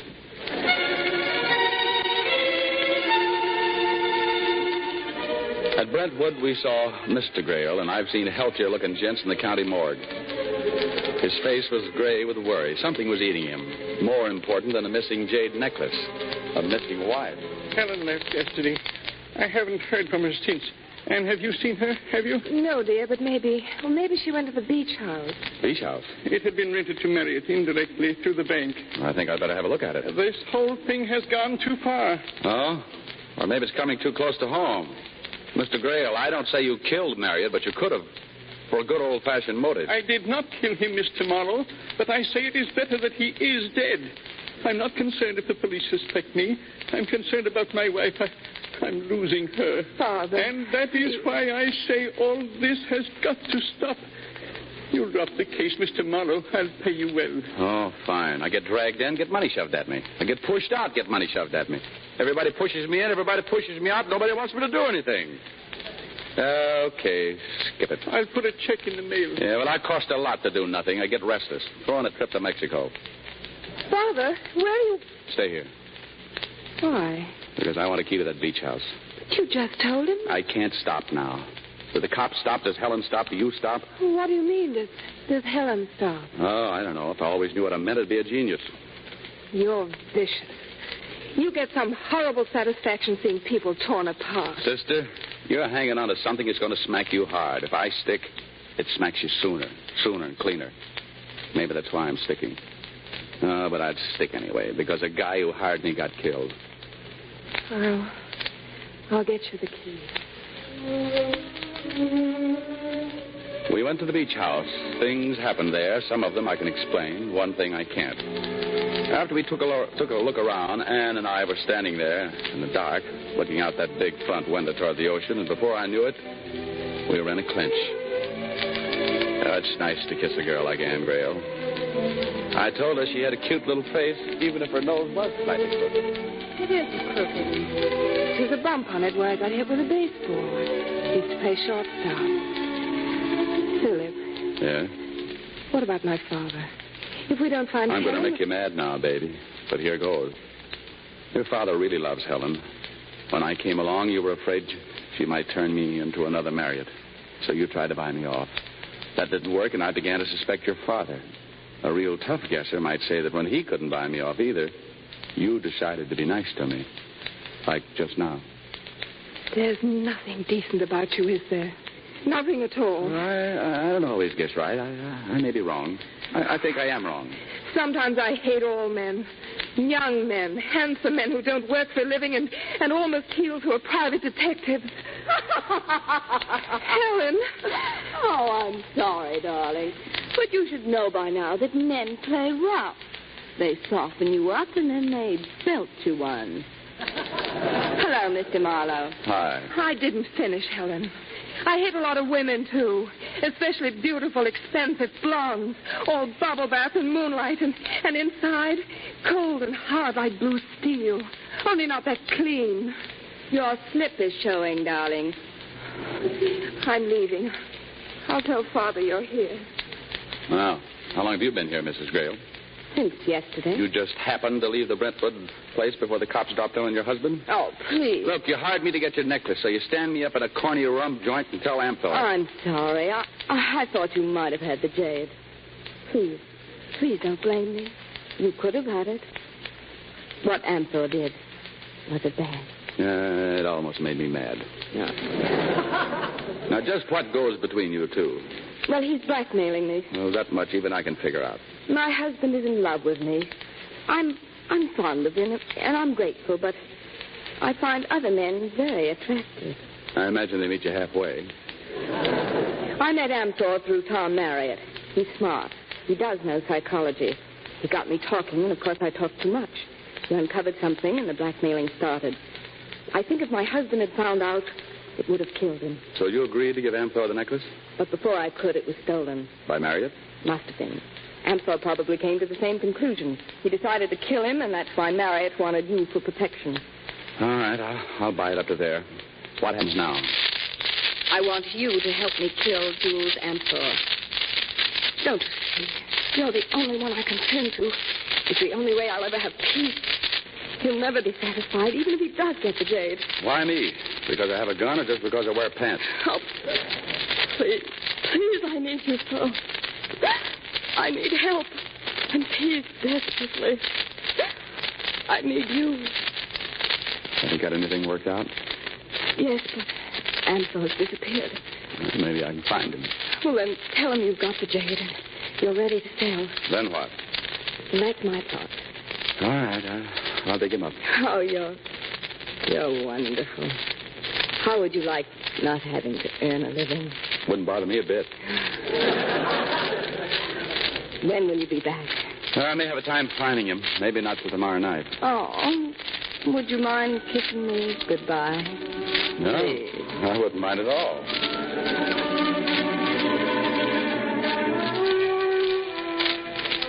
I went straight to Amthor's apartment. I had a couple of keys, and one of them fitted the back door. I wanted to surprise Amthor. I thought it would give him a bang. I thought it would kill him. Amthor was on the living room floor. He wasn't mussed, just snapped, the way a pretty girl would snap a stalk of celery. Only for this job, you'd have to be a big man with a big pair of hands. I hustled downtown, bought a late edition. I wanted to see how the police were doing on the Marriott murder. And while I was looking at the paper, somebody was looking at me. I've been trying to find you all over. I got to go away. Yeah, Amthor's dead. I know, you didn't mean to kill him. You just shook him too hard because you wouldn't tell you where Velma is. You find her? Yeah, Moose. I find her. Where is she? You tipped the Johns off on her. I wouldn't want little Velma to do no stretch. Turn me loose. Turn me loose and stop waltzing me around. But the Johns got Velma. Nobody's got her. She's got herself. Yeah, you can see her tomorrow. Okay. Now go hide yourself and be here tomorrow night as soon as it gets dark. Moose showed up tonight like I told him. I sold him on waiting outside the beach house until I called him. That was like lighting a stick of dynamite and telling it not to go off. But I had a plan. Helen was waiting. Philip, did you find him? Did you find Amthor? He'll be here around 12. 12. Would you like to look at this? This is it, Philip. The necklace. Where'd you get it? I went to Brentwood today. Got it out of my dressing table drawer. Surprise. In a flabbergasted sort of way, yes. It was never stolen. You faked the whole thing? I simply wasn't going to let Amthor get it. When he comes, he can take a look at it. Well, he may have a gun. He'll never get that far. So have I. You went to Brentwood. Then where's Ann and your father? I can't say. They were out. And now I'm going to be very grateful. Here, the necklace. It's yours. You're much too nice to be a grubby detective all your life. You told Marriott this thing had been stolen. Why? Well, he was close to Amthor. They both had to think it was stolen. Marriott fell for that? Of course. And you still think Amthor killed him? Who else? You. Oh, no. No, you can't mean that. Yes, I think Marriott was scared because he'd agreed to help you kill a nosy detective. The same detective Moose took to Florian's joint, the one Florian told Marriott about. Marriott had to help you protect his interest. You knew that. You were living to him and to Amthor and in his modest way to Florian. You supported them.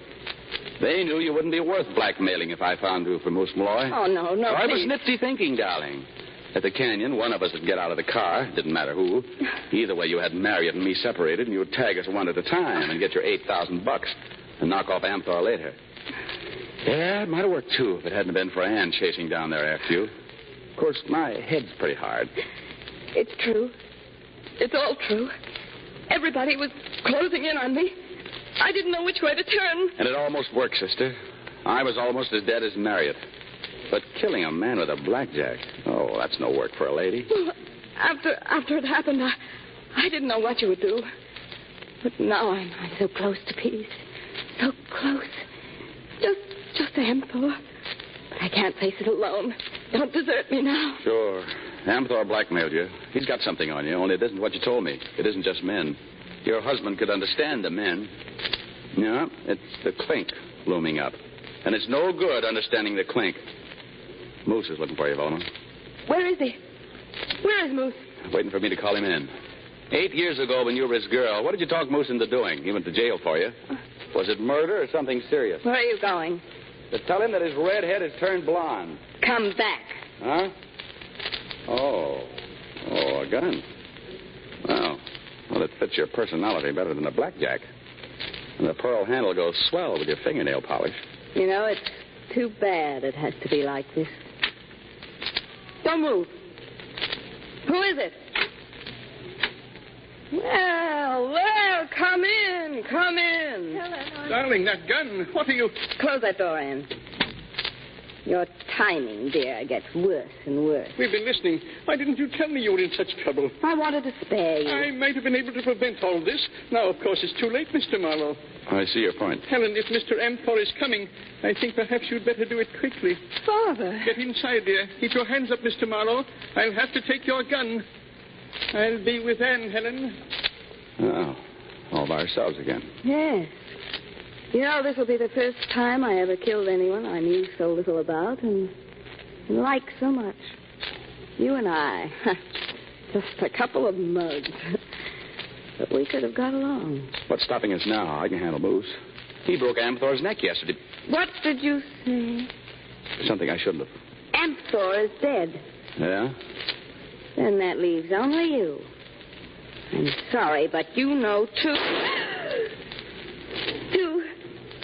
much. I had to do it, Mr. Marlowe. I had to kill her. Hello. Let's have the police. Give me that phone. Give it to me. Don't you realize he saved your life? Why must he suffer for that? The cops always like to solve murders done with my gun. She's dead, isn't that enough? She was evil, all evil. I think I hear a shot, Mr. Marlowe. I think I better come in. Moose, it didn't work out the way I planned. Never mind. I'd like to talk to Velma now. Moose. Don't touch her. She ain't hardly changed. Just like always. Cute as a bug's ear. I wasn't going to bother her none. She done all right? Who done this? I did. You shouldn't have killed her. Moose. You shouldn't have killed Velma. Moose. Get out of my way. Don't come any closer, please. Moose, will you listen to me? Moose!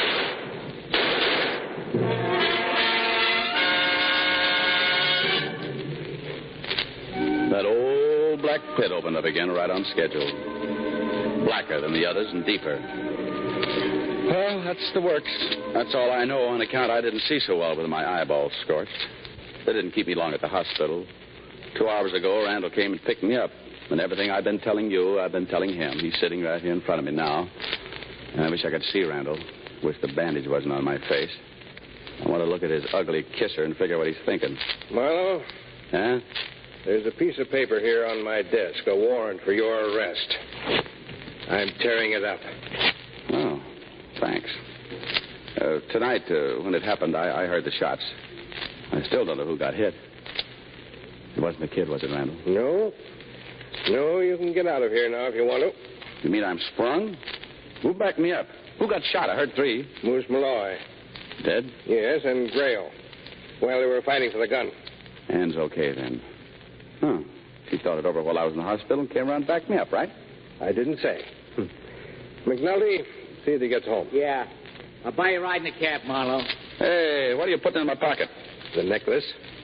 She gave it to you, didn't she? Yeah, I tried it on. It's wrong for my complexion. Then give it to your girlfriend. Strangle yourself with it. No, just go on, beat it. Let's go, Marlowe. So you can come in now, Miss Grail. Why didn't you tell him? Why did you have to keep him guessing? About your backing him up? Why don't you tell him? You can catch him outside. Just give Noddy the high side. Oh, thank you. Thank you.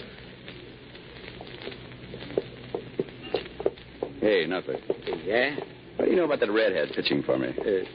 Yeah. Hey, are we alone or am I hearing things? What things? Like someone else is walking with us. Oh, you're on the street? Lots of people walk on the street. Oh. She had a cute figure, huh? I didn't notice. You must be low on vitamins.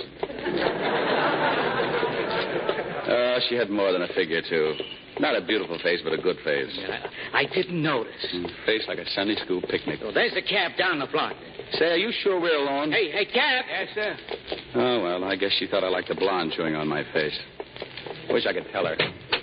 I wish I could. Duck your head, Marlowe. This here's the cab. Where to, mister? 800 South Kingsley. Yes, sir. Hey, now,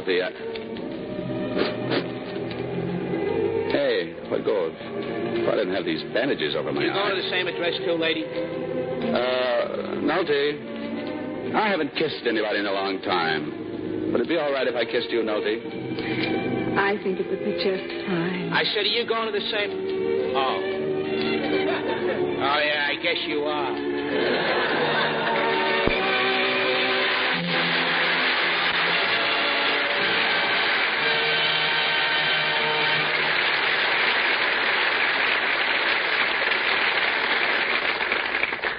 Now that we've cleared Dick Powell of murder, the rest of our cast can get back on their feet and join him at the Footlights for a curtain call. You should have been in tonight's cast, Irving. You used to play in pictures. Well, thanks, Dick.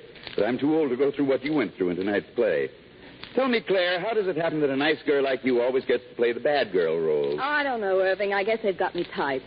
They had Dick Powell typed for a while, but look what he's doing now. That's right, June. Next week he starts a whole new radio series as a tough detective. You mean I might yet get a chance to play a sweet young housewife? And how about me, Mr. Pitchell? You think I could play Hansel and Gretel with Margaret O'Brien?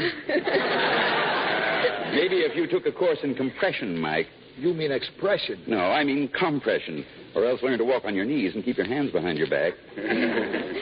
Well, what do we do with June Dupre, Irving? Well, we just pat her on both cheeks and tell her to stay as sweet as she is. Oh, now, here, you aren't falling for that Lux complexion pitch. Why not? Other men have. That's right, Irving. That's why so many of us use Lux toilet soap. Look, Pitch, while we're getting everybody out of acting ruts, what sort of a role would you give yourself if you went back to acting? Well, you were mostly heavy in pictures, weren't you? Yes, and I rather fancy myself in a light musical comedy part. You know, the kind of bright young chap who sings, "Smile the while, the smile be your style, you..." Look, Irving, I think you'd better stick to making pictures. Incidentally, I understand from Paramount that you did great things with a medal for Benny. Well, I had a good story there to work with, Dick. A homeboy whose rival in love is an overseas hero. And a good cast. I'm looking forward to it, Irving. But tell me, what do you have on Lux next week? Well, for next week, we have an altogether charming story with a most delightful cast. The Canterville Ghost, starring Margaret O'Brien, Charles Lawton, and Tom Drake. Take a group of high-spirited American commandos, built them in an ancient British castle where their hostess is Lady Margaret O'Brien, and then haunt that castle by the most notorious ghost in England, and you have the elements of Metro-Goldwyn-Mayer's entertaining and extraordinary comedy. The Canterville Ghost can haunt my house next Monday, Pitch. Good night. Good night. Good night. And all our thanks. This week, America salutes the Army's famous Quartermaster Corps on its 107th anniversary. The oldest supply branch of the armed forces, the Fighting Quartermasters, are seeing to it that American soldiers are the best fed, best clothed, best cared for fighting men in history. Theirs has been a gallant contribution to the cause of freedom.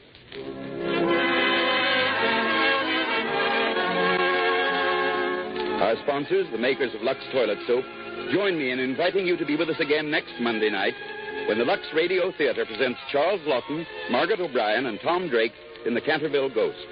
This is Irving Pitchell saying good night from Hollywood.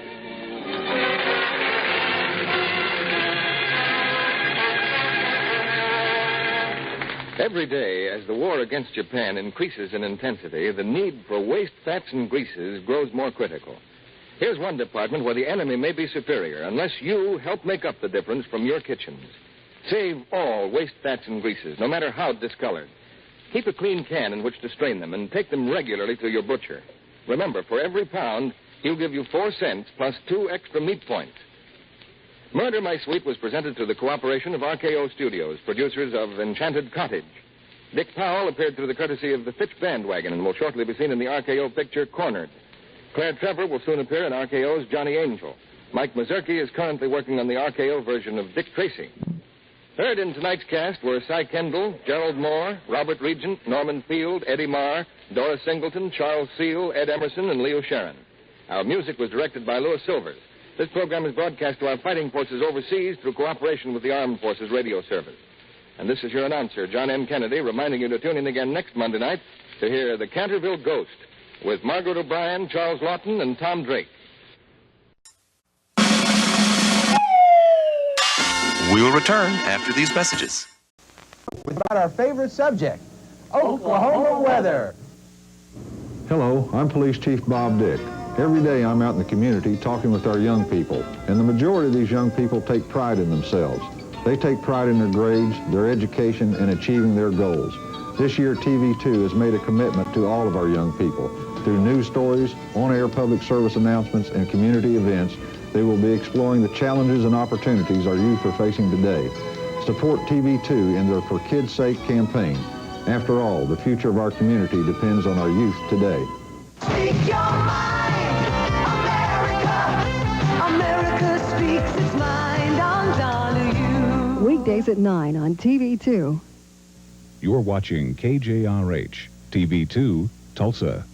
Hey, guys, what you listening to? Pop music. Snap, crackle pop music. Can I listen too? Sure, just pour the milk. Snap, crackle, pop, talking just for you. That's some sound system. Kellogg's Rice Krispies, the talking part of this complete breakfast. Rice Krispies is always music to your ears. M&M's, peanut chocolate candies. You can share them. You can shake them. You can get outrageous with them. One snack packet free at Rice Krispies. Now Tex-Hex attacks with a new kind of evil. Brave Star. My Skullwalker will stomp you flat, Brave Star. Skullwalker 3030 Brave Star and Tex-Hex Zone 7. 3030 can stand up to your evil, Tex-Hex. I'll transform Skullwalker and attack from the air. Use your blaster cannon to stop him, 3030. You're grounded, Tex-Hex. I'll get you for this. Skullwalker and 3030 from the world of Brave Star. Other action figures sold separately. New from Brave Star. The seedy side of fame comes to life with Broadway is My Beat up next. You know, someday I hope to make it on Broadway myself. Ow! Broadway's My Beat. From Times Square to Columbus Circle, the gaudiest, the most violent, the lonesomest mile in the world.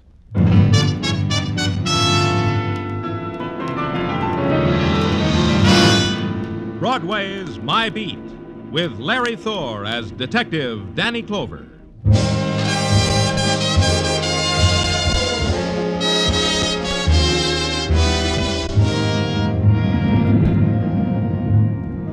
Broadway.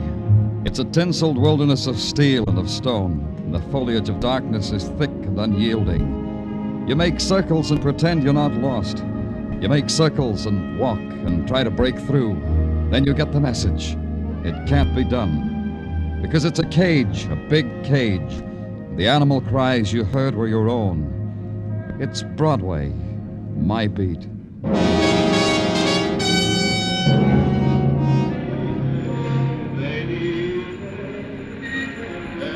At 10 o'clock of a bright December morning, Broadway's music shops open their loudspeakers. And Broadway wears a scrubbed face, a new haircut, and a flashy smile arranged to look appealing and innocent. Because Broadway is on its way to con Santa Claus. Then you get a look at yourself in a mirror decked with holly, and you know you're doing the same thing. So you drop a coin in the pot. Thank you, Danny. It feels good inside. And then at 46th Street, you see Patrolman Meshikoff ad-libbing his way through a crowd, but he's got a tight hand on a little guy with gentle and tired blue eyes. All right, townspeople, all right, the party's over. So make way for me and Santa Claus, huh, townspeople? Me too, Patrolman Meshikoff. Oh, Danny, I didn't notice you in the round of my appointed duties. And your duties? This little guy here, you see him? I see him. Hello. Hello. This little guy, he's crazy, Danny. Lost his marbles, like Meshuggah. You know what I mean? I'm not crazy. I'm only doing what I have to do. You have to do this? You have to give away $10 bills in the middle of Broadway? This is not only a hindrance to the flow of traffic, it smacks also of holes in the head. You tell me about it, mister. I'll tell you, Danny, even if it breaks my heart. This sweet little character is a potential client for Bellevue. He tells me he's got $50,000 to give away. Let him tell me, huh, Meshikoff? Would you like a hot cup of coffee, mister? It's pretty cold out here. I'd like it, thank you. How about the automat, okay? Oh, very nice. Let's go. He's a very nice man, that Patrolman Meshikoff. He has a kind heart. I tried to give him $10, but he wouldn't take it. Will you take it for him? All right. We'll put it in the policeman's fund. After you, mister. Thank you. Here, I got a couple of nickels. You want coffee or chocolate? Chocolate would be nice. You think I'm crazy, too? You look like a man who worked hard for all that money. Why are you giving it away? Here's your chocolate. Oh, thank you. I give it away because it's my duty to share it with those who need it. Those people in the street, maybe they're just greedy. Oh, here's a place. We can stand at this counter. Sugar? Thank you. Some people buy yachts with money. I buy little boats in people's hearts. Maybe they'll still be sailing when I'm no longer here to wave them on their way. You'll be here a long time, Mr. Henry Baker. No, I won't be here for long because I'm going to be murdered. What? My brother George. He'll murder me because he wants my $50,000.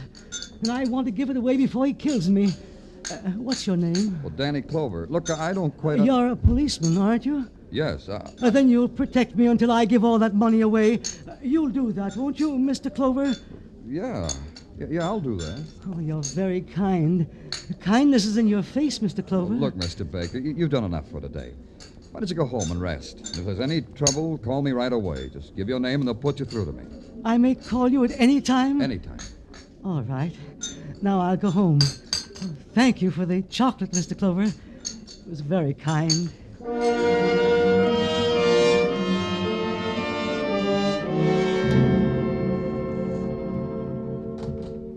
Danny, there's Mr. George Baker wants to see you. Oh, well, show him in. Okay, Danny. Right in here, Mr. Baker. Thank you. Lieutenant Clover? Yes. What can I do for you? Sit down. Thank you. I just learned you had a little talk with my brother. So? So this. I've come to ask you not to have him put away. You think he should be put away? Well, he's mad. Oh, I won't quibble with you. I just know that. Mr. Baker, I talked to your brother a long time. I think you can be proud of him. Proud? Hardly that. Making a fortune and giving it to drifters. Well, that's his own affair, I suppose. But it's the other thing. Which is? His insane delusion that I want to murder him. Yet you don't want him committed to an institution. Why? Well, I'm sorry for him. He means no harm. I try to help him. How? Well, I arranged that he be taken care of by a doctor. Oh, I'm glad you did. What doctor? An expensive one, Dr. Michael Sinclair. Dr. Michael Sinclair. I see. Oh, pardon me a minute. Yeah, surely. Danny Clover speaking. He tried again, Danny. He tried to kill me again. He did, Henry? When was this? Just now, just this instant. He shot at me, but he didn't get me. I'm glad to hear it, Henry. You'll have to do something, Danny. Promise me you'll do something. I promise. Where are you? 2150 East 20th Street. I'll be right down. Your brother, Mr. Baker. What did he want? You'll have to excuse me. I got to get down there. He says there's been another attempt on his life.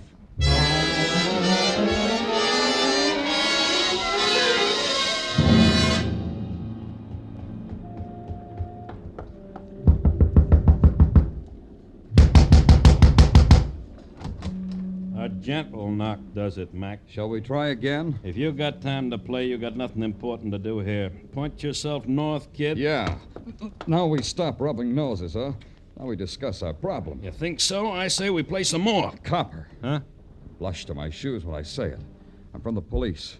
Oh, so I can't bang on you, huh? I gotta throw my hands back against the wall and drop my jaw and say, golly. I gotta do that because you're from the police. Do it. It'll make me feel important. Where are you from? From Hare. Landlord. I had cards printed once that said Ben Croft, landlord. They got sticky on a hot day and melted, but I ain't changed. You want a crummy room? I want to see Henry Baker. Huh? I got a theory. You want to hear? I'll tell you. A cop puts in 8 hours a day with the city ordinances and a gun and phony muscle. That gives him 16 hours left to be a grabber. That's why you want to see Baker, grabber. You, an off-duty cop. Look, I'm working. I'm between card-punching time. So when I say a question, you say an answer. What's your interest in Henry Baker? I like him. Answer. Like why? Because sometimes I talk to him, then I can stand to look in the mirror. Answer. Try this. Why didn't you want to let me in? Because people come here, try to get the little guy's dough from him. Because he's got a crazy idea someone's going to walk in and kill him. Because... Maybe he isn't kidding. Let's go. In here. He did it again. He's trying to kill me. Who? Who was it? George, my brother. I saw him. He shot at me from the alley. Uh-huh. The shot came through the window, but there's no one out here now. He was waiting for me there outside in the alley. Then he took a shot at me. I see. You're sure it was your brother? I know my brother, don't I? Sure you do.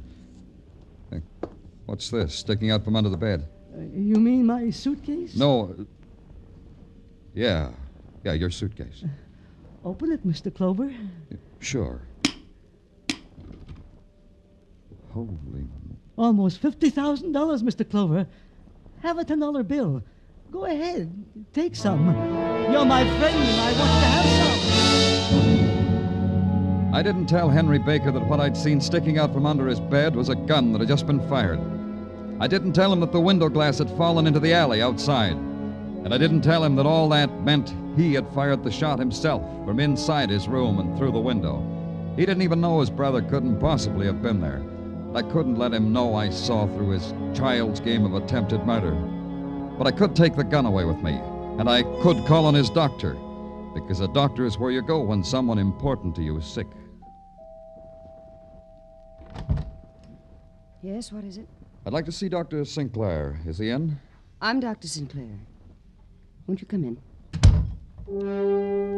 Dr. Michael Sinclair was the least medical-looking girl I ever saw. She wore a dress of some metallic cloth that shimmered in the afternoon light. And in her eyes was a kind of grave, mocking smile. And her mouth... The way you look at me, I wouldn't diagnose as neurotic. Not in the least. I'm sorry, it's only that... That what?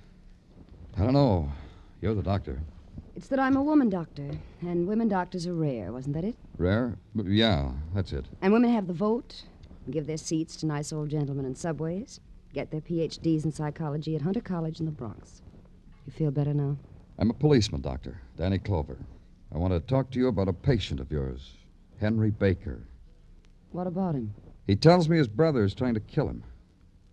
Yes, that's what he told me. When did he first come to you? About 2 weeks ago, his brother sent him to me. What's your interest in Mr. Baker? Has he committed a crime? No. It's only that he's a friend. I want to help, if I can. Yes, he does have a lot of money, doesn't he, Mr. Clover? And he gives it away. It's good you're a woman. Don't be angry. I find greed universal. I have it myself. I just diagnosed you incorrectly, that's all. Or did I? You keep records of everything Baker tells you? Of everything everyone tells me. I record it on tape. New world, new methods. I find it more revealing and more accurate than taking notes. May I hear Baker's recording? Mr. Clover, what he says to me is in the nature of a confessional. I see no need to trespass on Mr. Baker's privacy. That's a law, isn't it? Is it? I'd like to hear the recording, please. I guess there's no harm done. I'll get it since you're a friend. Yes, here it is. You'll find, Mr. Clover, that Henry's case is the usual one of sibling rivalry. More intense, perhaps. More outward-going. More bizarre. How do you play this thing? Like this. Why should he keep imagining his brother's trying to kill him? That's my problem, Mr. Clover, and I... Shh, that's me. Everything, just as it comes to you. It began when I sold my truck farm and took all the money and savings and started to give it away. I said to him, George, why do you want to kill me? You want my money. That's why you want to kill me. It's all like that, Mr. Clover.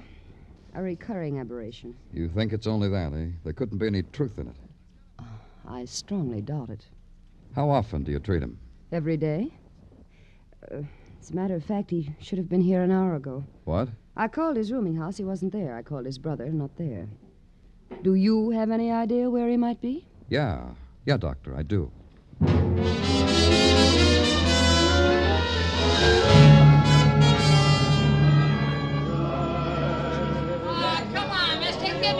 You go away. I gave you $10 this morning. I remember your face. Here you are, sir. Will you have... Henry, come here. Oh, hello, Mr. Clover.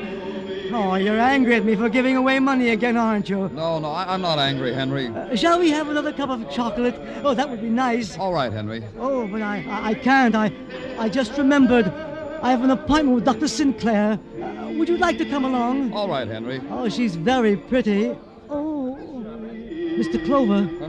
What's the matter? Mr. Clover. Mr. Oh.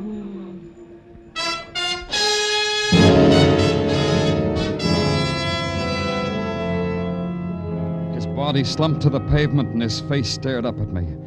It was a face from which everything had fled. Terror, the waiting, the protest against pain, the slender knife between his ribs, the blood that nudged from the corner of his lips was the shape of his dying. And suddenly the crowd was aware that death had touched him. The confusion welled out from near the dead man, eddied, then broke itself into the fragments of people shopping for a happy Christmas. And with them, inside the sudden spasms of shock and motion, and lost, was a person who had just killed a friend of mine.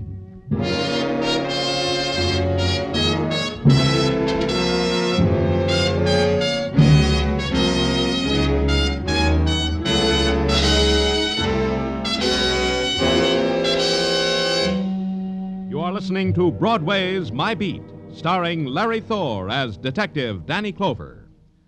Did you know it was Buster Keaton playing Sing It Again's phantom voice these last few weeks?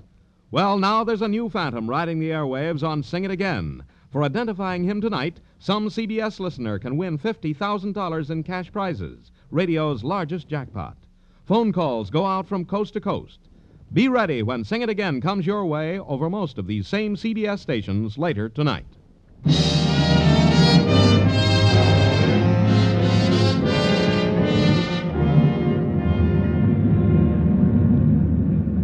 You've got to listen close on Broadway. That's the only way you can tell if the sudden sound you just heard was laughter or anguish. Not that it makes a lot of difference. Broadway reacts to clowns and dead men in pretty nearly the same way. And the dead man you saw lying in the blood of his death on a holiday pavement, you tell your family about. How the policeman pushed you back, but you saw anyhow. But you didn't tell how somebody came and swirled a mop over the sidewalk, because somehow you knew that was his final recognition, the requiem for a man who had just died. But I saw it. I had to stay till the end, until Henry Baker was shrouded and carried away, until Henry Baker was made a matter of official concern. Then I left. I had to go to a place.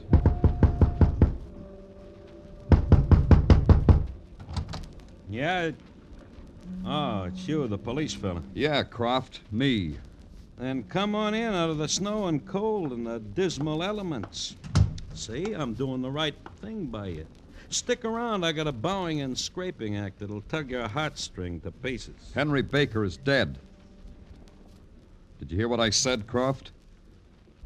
I heard only say it once more. Baker, dead. See, it don't pay. It don't pay at all. Good little guy with a good idea. Be nice. The world couldn't stomach him. Breaks you up, huh? Yeah, I don't show it good, do I? Because I don't know the words how to talk about it. To a high school graduate like you, I ain't being crushed enough. How did he die? The world slipped a knife in his back. A real one. I don't want to repeat myself this time, Croft. Who would want to kill him? I don't know you for a lifetime, Croft, so I'd say you might. Yeah, you'd have to say that. That's so you can smile when you draw your pay. You're being a keen police fella. Yeah, this keen. How come you got a hat and muffler on? The temperature's fine in here. I've been out. Smell my breath, you'll see. Around Broadway and 46th? Nowhere near there. Stick around, Croft. I'm going down to Baker's room. A matter of $50,000 in a suitcase. Police fella. Where's the light switch? Oh. Better. Under the bed. No suitcase. Maybe he found another hiding place.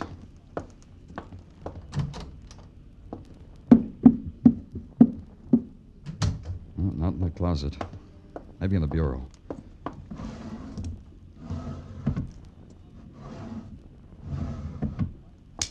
Hey, who turned out the light? Oh.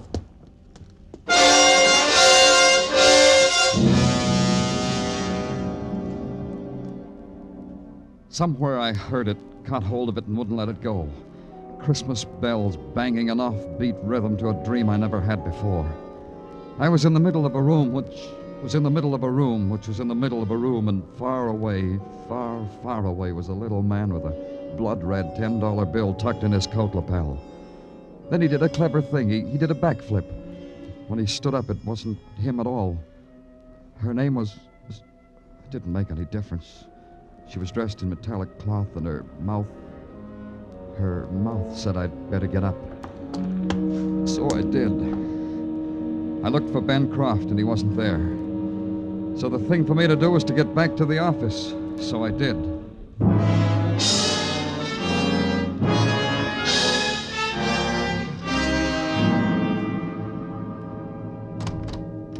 There's a Dr. Michael Sinclair to see you, Danny. Huh? Well, show her in, Tartaglia. Okay. You can go in, miss. Thank you, sir. Thank you for everything. Surprised to see me, Mr. Clover? Should I be? Yes. I'm a very busy doctor, and I know you're a busy, busy man, so I'll come right to the point.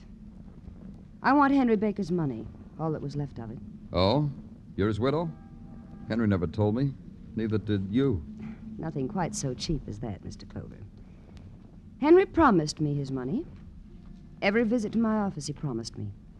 He said that when he died, he wanted me to have whatever money was left because I was good and kind and helped sick people. Henry said all that?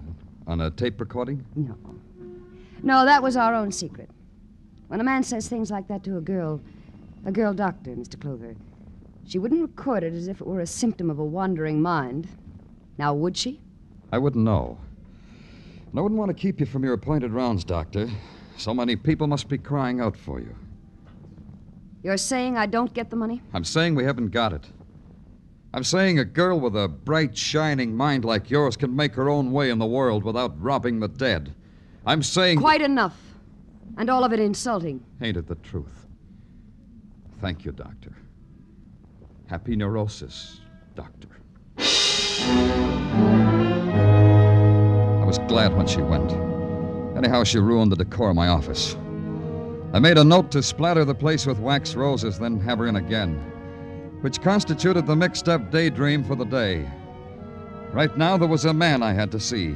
George Baker, loving brother and sole living heir of a murdered man. I wondered how he reacted to the news.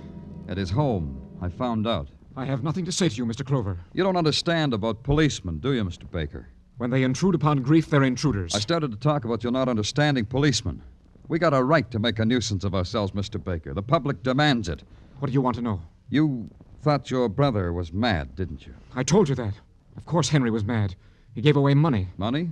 What money? Money that was in a suitcase under his bed. Do you have the suitcase? But me? You have it. I don't have it. Then find it. It's mine. I'm his only living relative. Take it easy. Take what easy? I want that money. It's mine. See what I mean, Mr. Baker?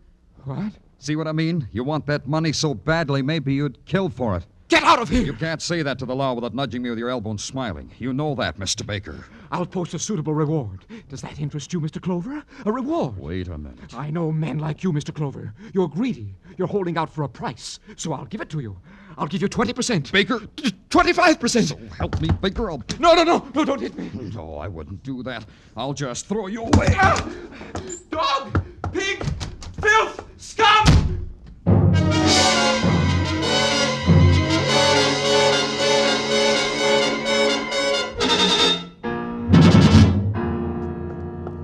Danny, I'm glad you're back. Patrol and Meshikoff picked up Croft. They're in your office. Hey, Danny, what's the matter? Oh, Danny, I picked up Croft here at the Eagle Tavern. He was spending money like a drunken sailor. Yeah, get out of here, Meshikoff. Okay, Danny.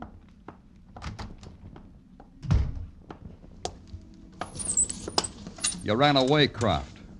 Tell me, bitter men like you always run away? Sometimes. Things leave a bad taste in your mouth sometimes, like you. You do that to me. Now you know. You slugged me, beat me up. That makes you feel good, huh? It would have, but I didn't have the pleasure. Maybe I can arrange it sometime. Just you and me. A pleasure. First, tell me about the dough.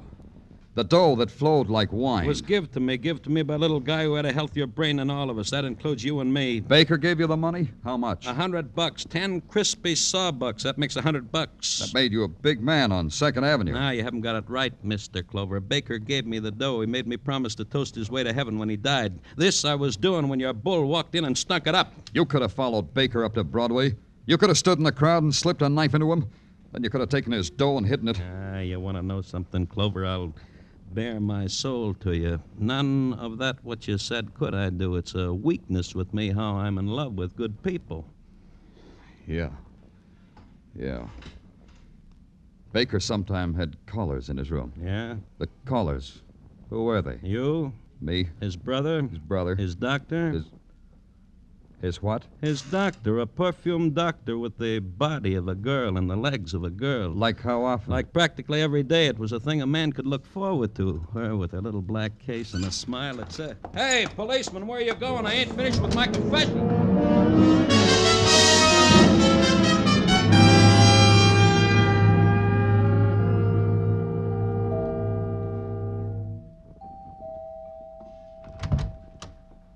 Oh, Mr. Clover. What an exciting surprise. For both of us, Doctor. Professional visit or social? Perhaps we could combine them, you and I. But not out here. inside, Doctor. You won't mind if the place is a mess. Not at all. You know, Doctor, I have a problem. I miss my old friend. That's my laboratory. I allow no one in here. But, Doctor, how can I get well if you keep secrets from me? Yeah, what are all these little cardboard boxes? The recordings of my patients. Here's Henry Baker's. Mind if I listen to it on the recorder here? Maybe Henry said something on this tape I didn't hear before. You heard all that was important. Not everything, Doctor. Like how it was you who visited him and not vice versa like you told me. Practicing psychologists do that now? They visit the patient? I lied, didn't I? Uh-huh. Oh, a closet full of test tubes and bottles. Very medical for an unmedical doctor. Are you always nosy like this? Call it an occupational disease. What do you think happened to Henry's money? As a psychologist, your guess might be better than a cop's. Don't go in there. Pretty bedroom. Planning a trip, Doctor? No. That's good, because this suitcase, it's kind of shabby for a career girl like you. Leave it alone, Mr. Clover. And the initials, HB. What do they stand for, Doctor? Michael Sinclair in code? I have bad habits, Doctor. I open other people's mail and suitcases marked with the initials of Henry Baker. All these $10 bills. They could have made Henry so many friends. He gave it to me. He gave it to me because I cured his fixation. They cure it with murder now? Let's go, Doctor. Grab a hat or something and let's go. That must be a patient, Mr. Clover. May I answer it? Yeah. I'll wait in your laboratory. Tell your patient you're busy. And, Doctor, Yes? remember, nothing fancy. Just tell him to go away. I'm sorry, but Don't be sorry about anything. Just you can't come in here. Can't I? Can't I now? See? I'm in all right. Now give me my brother's money. I don't have it. Give it to me. Give it to me or I'll beat you up just as I did that policeman. He wanted that money for himself like you do. Give it to me. It's in there. In that room, my laboratory. Good, very good. I sold my truck farm and took all the money and savings What's that? and started to give it away. I said to him, George, why do you want to kill me? It's Henry. You want He's my alive. money. But I That's killed why him. you I want to killed kill him. me. I'll kill him again. Everything I'll kill him you over and over again. I'll kill him. Baker! I'll My kill you, money. Henry. I I'll worked kill you, hard Henry. for it. Makes me feel good to give it away to people. I'll kill you, That way you Baker. make friends. I'll kill you. You need friends. That way, when you leave this world, you'll be remembered. And what more could be a man ask? You should see their faces when I give it to them. Don't look like that, Danny. Happy. They look You had to so kill him. happy. There was nothing else you could do. The money that's important. Yeah. It's just... Okay, Doctor. Get your hat.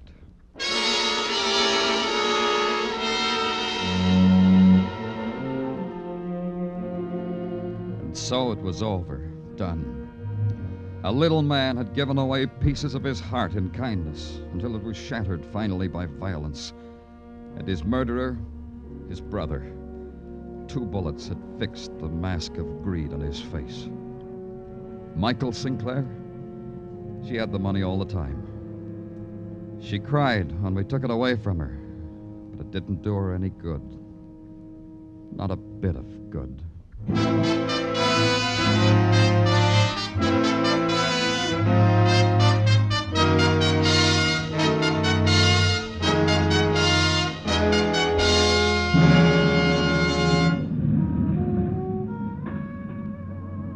Broadway's sleeping now, and the furious avenue of the night is still.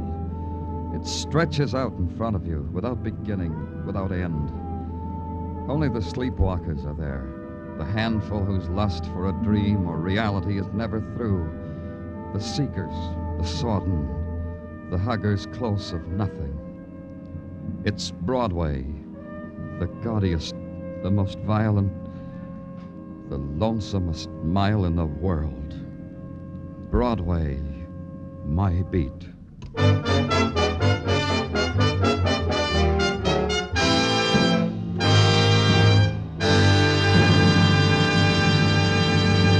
Broadway's My Beat stars Larry Thor as Detective Danny Clover and is written by Morton Fine and David Friedkin. The musical score was composed by Alexander Courage and conducted by Wilbur Hatch, and the program is produced and directed by Elliott Lewis. The cast tonight included Charles Calvert, Jerry Hausner, Rolf Sedan, Byron Kane, Lou Merrill, and Joan Banks. A week to go, and Christmas and its problems of shopping and presents grow serious in the minds of most of us. For the lighter approach to Christmas, may we suggest you spend Sunday evening with Jack Benny, Amos and Andy, Red Skelton, Charlie McCarthy, and Bergen, with Eve Arden and all the other famous CBS Sunday night entertainers. Now stay tuned for Sing It Again, which follows immediately on most of these same CBS stations. Joe Walter speaking. This is CBS, where you'll find Broadway is My Beat every Saturday night, the Columbia Broadcasting System.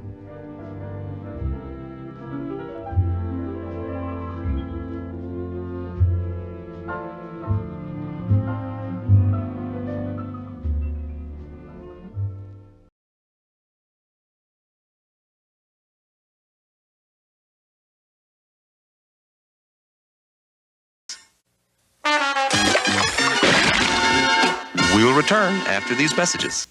This is our bus. This is our bus driver. And this is fun. Fruit corners, fruit roll-ups. We love our fruit roll-ups. Yoo! They make our fingers slip. Cool. Fruit corners, fruit roll-ups. Ta-ta-ta-ta. We love to let them rip. Let's have more. Real fruit and fun. Rolled up in one. We love the crazy things they do. We love our fruit roll-ups. Introducing the great big taste of new watermelon fruit roll-ups. Milk it does. Milk does body. Milk it does a body good. Pass it on. Check it out. It's so cool for hanging out. It helps you grow up big and tall. It's good for teeth. And that's not all. It does. Hey, Mr. Moo, what do you say? Fresh moo juice makes my day. Milk, it does the body good. Pass it on. Milk it does. Milk, it does a body. Milk it does a body good. Pass it on. Pass it on. I just love Cookie Crisp cereal. Taking to disaster? Not me. I'm on a roll. It tastes like little chocolate chip cookies. And it's a crispy part of this complete breakfast? Well, Cookie Crisp. I know. Another white out. If you like cookies, you'll love Cookie Crisp. Cookie Crisp. This ball isn't normal. The high bounce ball. And now you can get one ball free in Cookie Crisp cereal. You can collect them in 5 dazzling colors. These high bounce balls are wild. Give me an X. Give me an O. Give me tic-tac-toe. Wherever I go, it's X's and O's. Makes me feel so hungry for my tic-tac-toes. They're so tasty. Chef Boyardee's. Tic-tac-toes. New Tic-Tac-Toes, a good hot meal. And when you get 3 X's or O's on your spoon, you win. Thank goodness for Chef Boyardee. Tic-tac-toes. With and without meatballs. Yeah. Two of my personal favorites, George Burns and Gracie Allen, are up next in our lineup. It's Maxwell House Coffee Time, starring George Burns and Gracie Allen.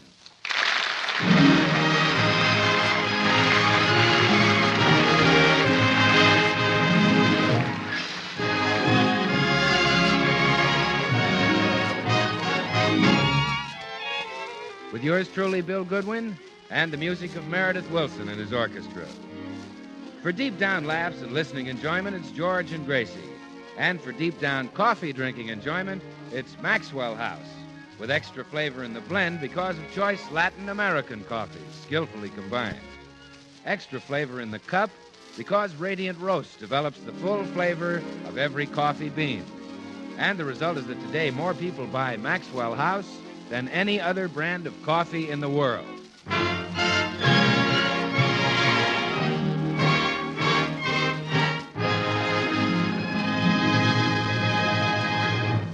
Tonight, we find Gracie and her friend Blanche Morton returning home from a Charles Boyer movie. Thanks for driving me home, Blanche. I'm sorry our husbands didn't go with us. Me, too. A little of that Boyer might have rubbed off on them. Oh, that romantic Frenchman. Yes. What a hunk of Lend-Lease. I'll say. I wonder what it'd be like to be married to Charles Boyer. I guess every woman in the country wonders that. Mm-hmm. What a shame he isn't Tommy Manville, so we could all find out. What a man. Of course, I wouldn't think of trading my George for Charles Boyer. And I'd never think of trading my Harry for him either. I'm much happier with George than I could ever be with Boyer. And I'm happier with Harry. Why, if you offered me Boyer, I'd say no. Me too. No use, Blanche. The same thing happened when we pretended rayons were as good as nylon.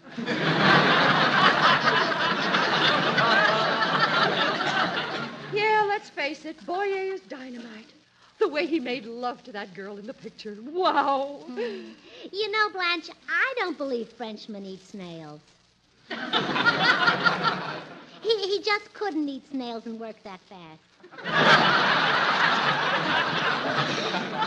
Remember that dinner scene? How he kissed her hand and held her chair for her? Oh, yes. Does your husband ever kiss your hand before dinner? Are you kidding? With his appetite, I wouldn't dare put my hand to his mouth. I don't know. Why can't our husbands be like Boyer?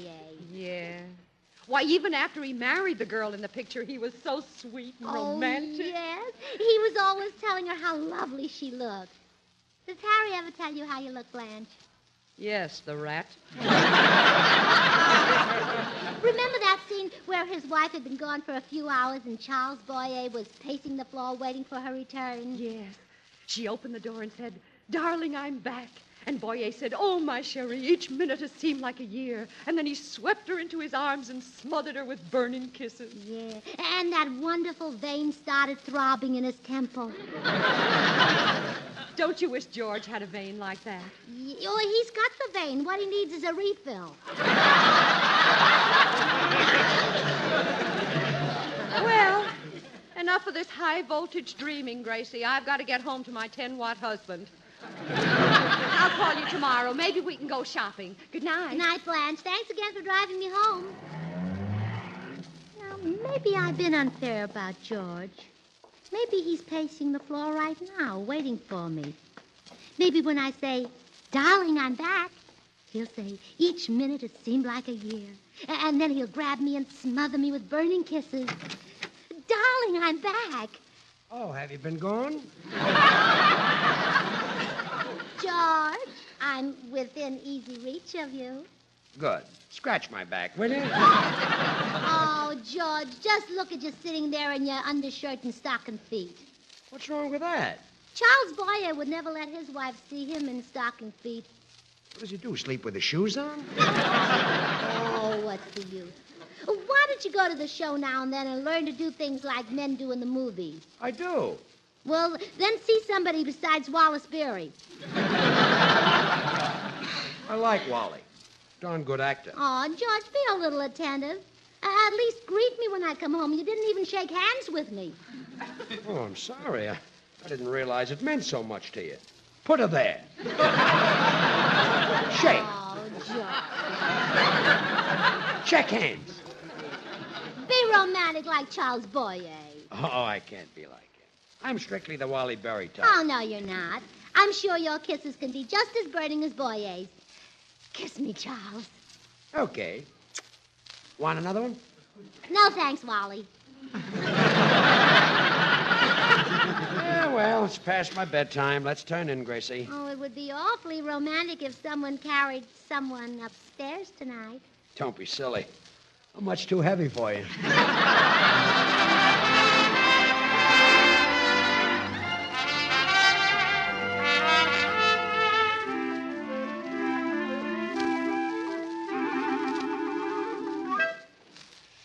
Good morning, Meredith. You're up early today. Well, I've been out visiting my friends, the birds, Gracie.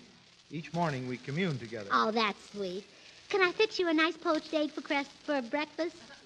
Oh, no. Not after being out with the birds. I'd know that some feathered mother had thought of that egg as Sonny Boy. You're too tender-hearted, Meredith. There are Mama Pigs, too, but I still wish the market would sell us a few slices of Junior. No, I'll just have a bowl of grape nuts. I don't believe they have any, folks. All right. And while you're eating, I'll tell you the dream I had last night. Okay, and then I'll tell you mine. I had the wildest, craziest dream you ever heard of. What was yours? Well, I dreamed that George was Charles Boyer. What was yours? Well, never mind. It seems kind of sensible now. Oh, it was so wonderful. The George in my dream kissed my hand and made marvelous love to me and showered me with diamonds.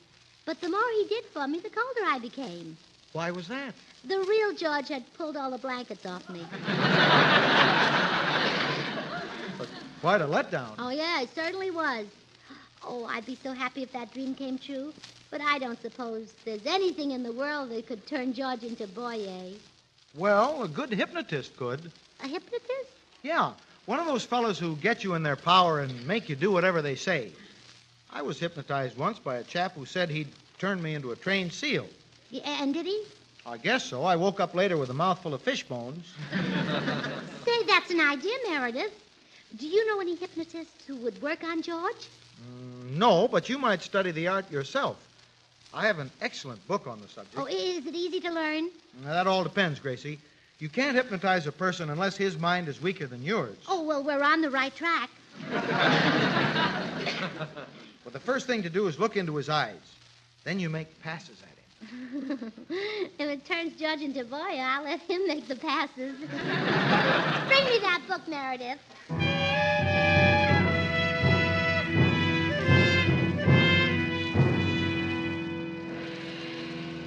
Now, the subject is in your power and will do as you command. Oh, this book is sensational. Hi, Gracie. What goes on? Oh, hello, Bill. I'm learning how to be a hypnotist. I'm going to hypnotize George. Hypnotize George? Boy, that's something I could never do. Oh, it's simple, Bill. First, you look right in his face. Well, you see, I'm licked already. Besides, Gracie, why do you want to hypnotize a little man? Well, I want to turn him into Charles Boyer. Turn George into Boyer? Mm-hmm. Why don't you start with something easy, like turning Sinatra into Superman? Bill, you're being pretty unfair. No, I'm not, Gracie. Haven't you heard that you can't make a silk purse out of a sow's ear? Yeah, but George isn't a sow's ear. Well, it's even tougher with a horse's neck. Well,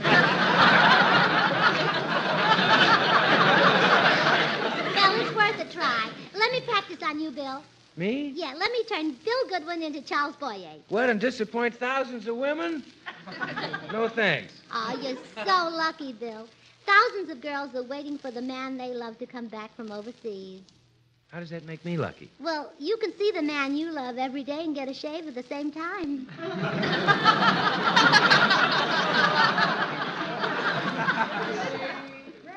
Oh, George is in the kitchen and wants his breakfast. This is my chance to try out the hypnotism on him.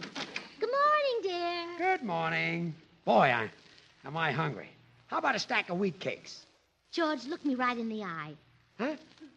Look into my eyes, George. Look deep into my eyes. I've seen your eyes. I'd like to look at some wheat cakes. George, must you think of your stomach all the time? Pay attention to me and just let it hang there.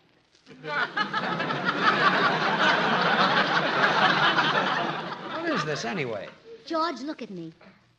You are Charles Boyer. Me? Don't be silly. I'm Ingrid Bergman. Now, get me something to eat. Not until you concentrate. Now, look into my eyes again. Okay, I'm looking. Now, make your brain a blank. Mine too, huh? You're Charles Boyer, and you want love. I'm George Burns, and I want wheat cakes. No, you are not George Burns. You never heard of George Burns. George Burns isn't even in this room. Only Charles Boyer is here. Okay, go fix Charlie some wheat cakes. Wheat cakes. Say something sweet to me. Maple syrup, and put it on the wheat cakes. What's the use? Well, Gracie, did you cast your spell on the little man? Oh, no, Bill. He just wouldn't go into a trance. Well, are you sure? With George, it's kind of hard to tell. No, I'm afraid it didn't work, Bill. I guess I need some more practice. But who could I practice on? Well, if you're in the mood for experimentation, Gracie, look out the window. See who's coming up the walk? Yeah, oh, wonderful. A perfect subject. Oh, I can't wait to try it on. Excuse me, Bill. Good morning, Mrs. Burns. Don't move. Just look into my eyes. Deep into my eyes. Yes. You are Charles Boyer. Oh, so many women make that mistake. I'm not, though. I'm the postman. Well, I didn't mean it. Oh, it's perfectly understandable. Mr. Boyer and I possess the same fire and dash, the same irresistible sex appeal. And his deep throbbing voice is so similar to my own. Oh, no. You missed the point, Mr. Postman. I was trying to hypnotize you. Oh, I see. Can you really hypnotize people? Well, I think so. Could you hypnotize my wife? Oh, yes, I'd just put her into a deep sleep. Are you sure she'd wake up again? Oh, of course. Oh, well, nothing is perfect. Mr. Postman, you're just afraid of your wife. I could hypnotize you so you wouldn't be. Oh, please do. All right. Look into my eyes and concentrate. I'm concentrating. Now, picture a jungle. A lion is pacing up and down. A brave, fearless lion. That lion is you. Gee. You're the king of the beasts. The lord of the jungle. Gosh. You fear nothing and no one. Wow. No one dares cross you because you can destroy them with one snap of your mighty jaws. Wow. You're the fiercest, bravest, most powerful beast in the world. Now you're going home and throw your wife out of the house. Right up to there, you nearly had me. Goodbye, Mr. Burns. Remember, keep smiling.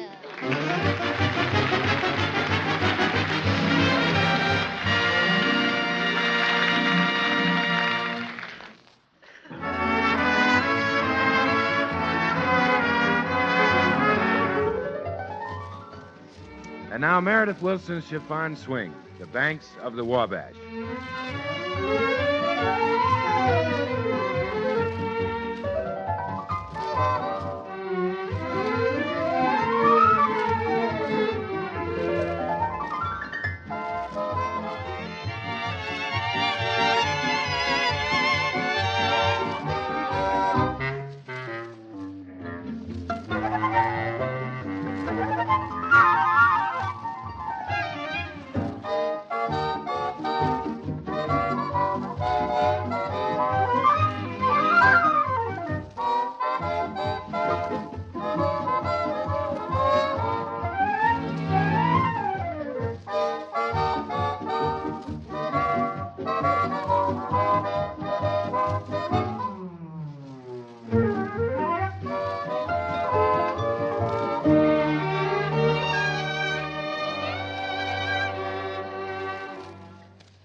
Say, Meredith, that tune you're playing really goes way back, doesn't it? Yes, it does, Bill. On the Banks of the Wabash was first published in 1899. Well, I wonder why it is that a tune like that becomes so popular and lives on and on. Well, I have a little theory, Bill, that it isn't just the tune itself, but, well, it's a combination of a sweet tune and all the sentiment associated with the Wabash River and pleasant, friendly state of Indiana and the wholehearted Hoosier people. Oh, I see what you mean. A fine tune coupled with sentiment of a familiar and loved American scene has made On the Banks of the Wabash so popular. For we like to enjoy again and again the things we remember with pleasure. For instance, Maxwell House Coffee has been part of the American scene for a great many years. And more people have discovered its delicious flavor and remember it with pleasure until today Maxwell House is America's #1 brand of coffee. And it's no wonder, for Maxwell House is a skillful blend of these choice Latin American coffees. Manizales for mellowness.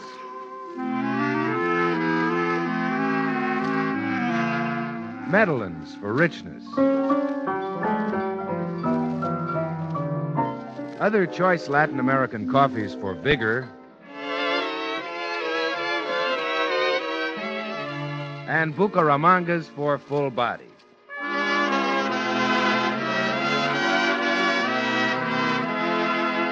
And the result is a blend so flavorful, so satisfying, that more people just naturally buy Maxwell House than any other brand of coffee in the world. It's so good to the last drop.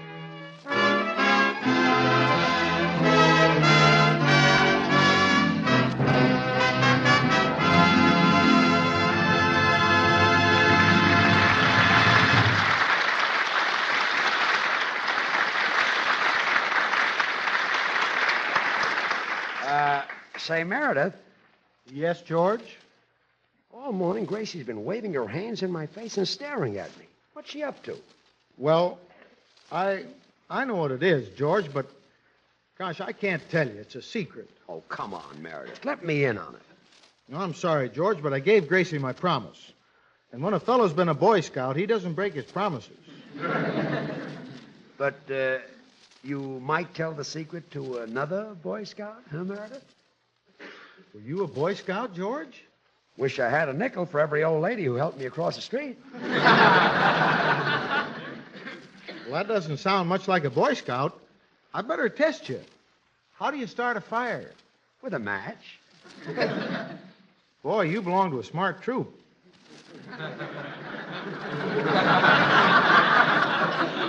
We used to spend days rubbing two sticks together. Well, now that you're sure of me, you can tell me the secret. You know, we Boy Scouts got to stick together. Yeah, I guess we do. Well, here it is. Gracie's trying to hypnotize you into being Charles Boyer so she'll have a romantic husband. So that's it. Another one of her harebrained schemes. Meredith, have you any idea what I take from Gracie? No, I haven't, George, but it must be quite a tidy sum.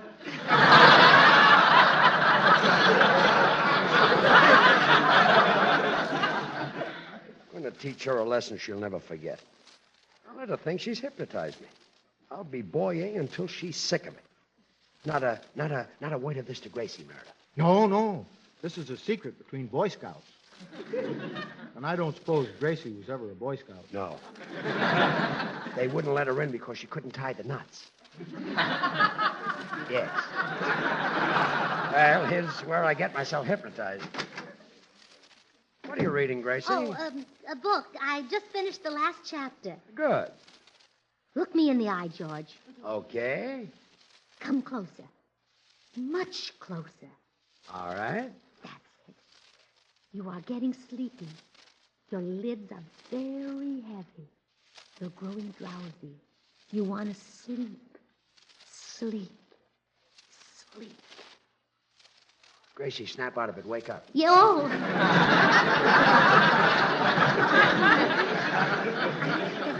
I guess you got too close. Yes. Back up a little. Back. Now concentrate. When you awaken, you will no longer be George Burns. You will be Charles Boyer. Charles Boyer. Now awaken. Speak to me. Benjour, mademoiselle. Oh, he is Charles Boyer. He spoke to me in perfect French. Well, of course, I am Charles Boyer. You're sure you're not George Burns? George Burns? Never heard of him. Oh, this is wonderful.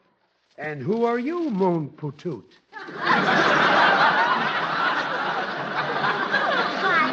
I'm the ex-Mrs. George Burns. Ah, you are so beautiful, so divine, so c'est la guerre. Why, Charles. I am mad for you. Come, let me smother you with burning kisses. Oh, if this gets around, hypnotism is going to replace gin rummy. Well, come on, kiss me. Yes. I kiss the hand. More. I kiss the other hand. More. I kiss the first hand again. Wouldn't you like a little change of scenery? Kiss me on the lips. Oui. There. Kiss me again. There. That's funny. We got rid of George Burns, but we can't seem to shake off Wallace Beery. Ah, mon poutout, I am full of the toujours for you. I will do anything to make you happy. Oh, would you buy me a new hat? Only one? I will buy you 20, 100 hats. Oh, and a fur coat, maybe mink? A dozen fur coats, whatever you like. Mink, skunk, monk. Nothing is too good. Oh, well, I'll need some money. Then I will give you money. Will $5,000 be enough? $5,000? Too small, eh? So I will make it 10,000. Here, I'll write you a check.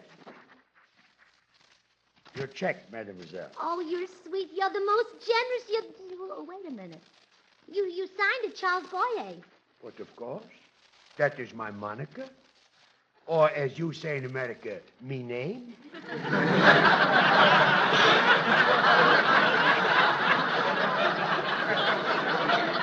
Oh, but the check is no good unless it's signed by George Burns. George Burns.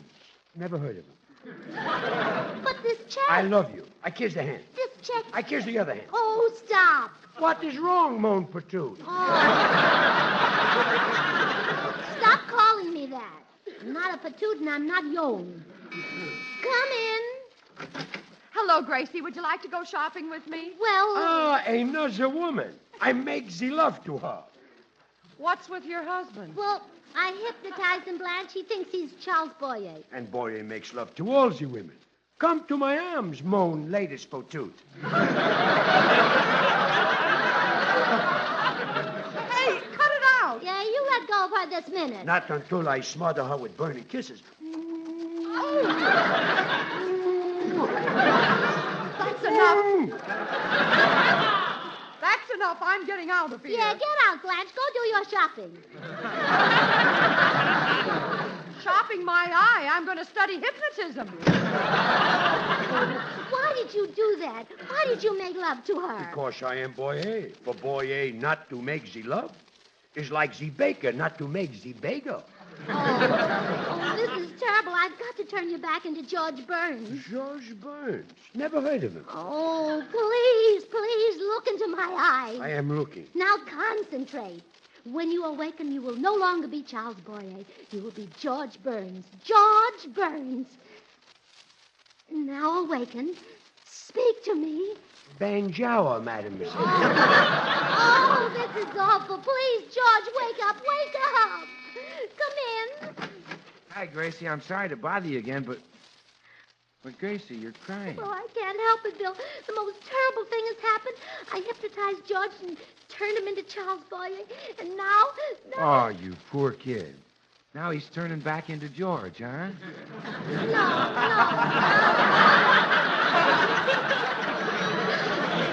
He's not turning back into George. He's become a Frankenstein. Well, he's turning back, all right. That's one of the steps between Boyer and George. Oh, Bill, help me. I want my George back. Well, Gracie, I'll test him and see if he really thinks he is Boyer. Monsieur Boyer. Oui? Do you know that Maxwell House coffee is appetizing, rich, full-bodied, and mellow? Coffee that's full-flavored best, good to the last drop? Très bien. He's Boyer, all right. He knows about the coffee, but he thinks I'm a guy named Ben. Well, Mr. Boyer, do you know that more people buy and enjoy Maxwell House than any other brand of coffee in the world? Certainement. Loves that coffee, but now he thinks I'm a guy named Mo. Oh, Bill, I see you're not going to help me. I'll go in the den and talk to Meredith. You look worried, Gracie. What's the matter? Oh, Meredith, I turned George into Charles Boyer, and now I can't turn him back again. I'm frantic. Gee, you wouldn't have to worry at all if you knew the secret George and I have. Secret? What is it, Meredith? Oh, I can't tell you. It's a secret between fellow Boy Scouts. We Scouts have got to stick together. Well, you and I ought to stick together, too, Meredith. We're fellow Gene Autry fans. Well, I've switched to Roy Rogers. Well, we're fellow Democrats. Well, Meredith, where were you born? Iowa. Oh, you see? There you are. You mean? Mm-hmm. I was born in California. Right in the same country. My golly, I never thought of that.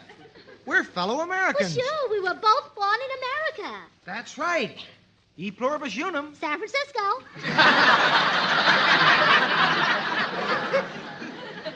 Okay, Gracie, I'll tell you the secret. George is only pretending to be hypnotized so he can teach you a lesson. What? I wouldn't have told that secret to anyone but an American. Oh, so this has all been an act. Well, we'll see who teaches who a lesson. Hand me that telephone.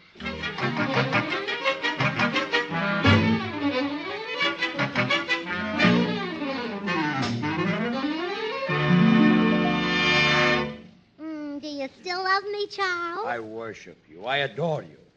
I'm full of de toujours for mon sweet patoot. Oh, good. There's a delivery man coming up the walk now with something that'll make you very happy. What is this you say? You'll see. Packages for you, lady. Oh, thank you. Just put them there. Okay, fellas, drop them right here. What's in la packages? Oh, well, this one is a coat from Magnum's, and this one is dresses from Howard Greer, and this one is hats from John Fredericks, and this one is shoes from Saks. Hey, wait a minute. And they won't cost my darling Charles a penny. I charged them all to that fellow you never heard of, George Burns. Gracie, you can't do this to me. Oh, don't look now, dear, but your accent is slipping. Oh, forget that Boyer stuff. I only pretended to be hypnotized. The whole thing was a gag. Say you'll send those things back. Gracie, speak to me. Banjo, mon patoot.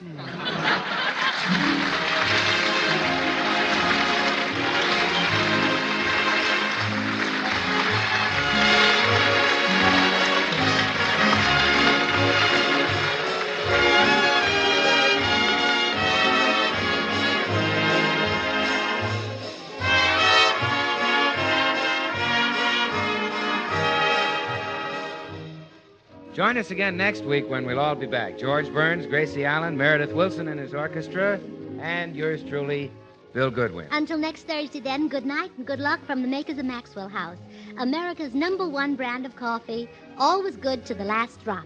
Good night, everybody.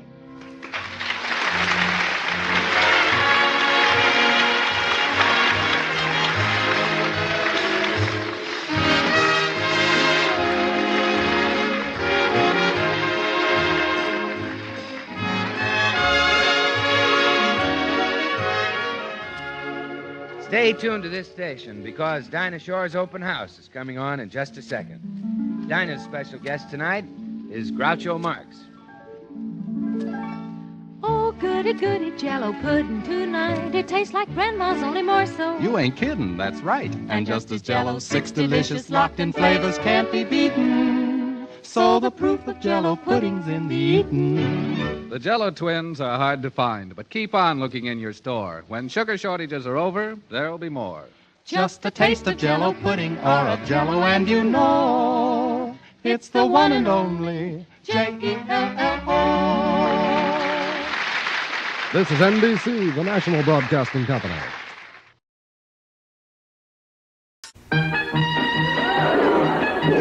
We will return after these messages.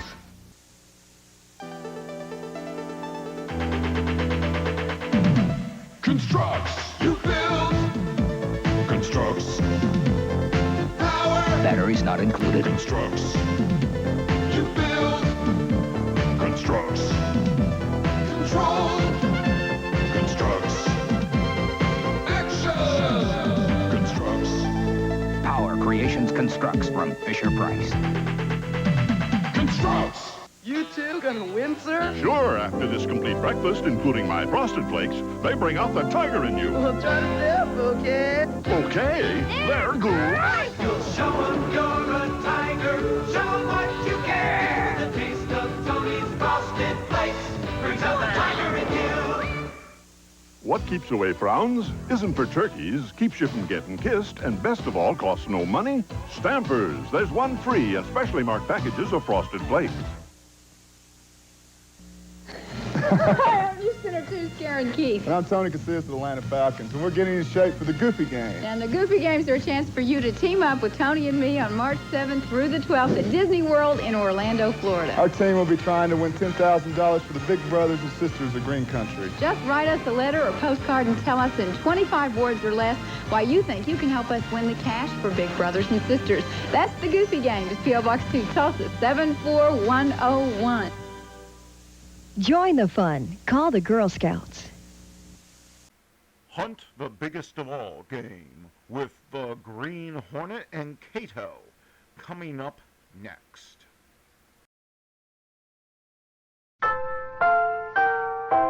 Say, Want a brand new breakfast idea? Then get the Betty Crocker cereal tray, the Betty Crocker cereal tray. Yes, indeed. Try the brand new cereal assortment with 10 individual packages in all. 4 Wheaties, 4 Cheerios, 2 Kicks. All top favorites and all extra fresh. Yes, it's fun to take your pick from Wheaties, Cheerios, and Kicks. Get the Betty Crocker cereal tray, the Betty Crocker cereal tray. Get that tray today. And now the Betty Crocker cereal tray presents...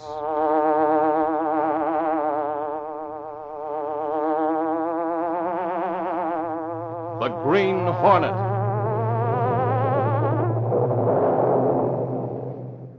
He hunts the biggest of all game, public enemies who try to destroy our America. With his faithful valet Cato, Britt Reed, daring young publisher, matches wits with the underworld, risking his life that the criminals and racketeers within the law may feel its weight by the sting of the Green Hornet. Ride with Britt Reed in the thrilling adventure of the Dock Robber Gang. Boys and girls, in just a few minutes, you'll hear about the big gift offer the Betty Crocker cereal tray has for you. It's fun, it's complete in full color. It's a model city that looks just like a real city. Yours without waiting, without sending in a single penny. You'll all want Model City. Be sure to listen later in the program and learn how you can get Model City.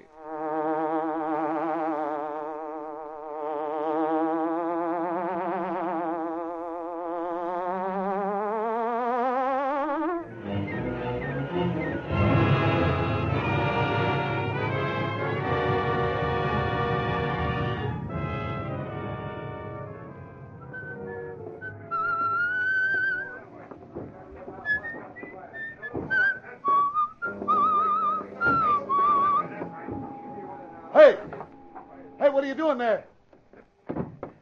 Hey, stop! Stop there, I'll shoot! I said stop! All right. I'm gonna give it to him! Don't you fools give it to him! Oh! Stop it!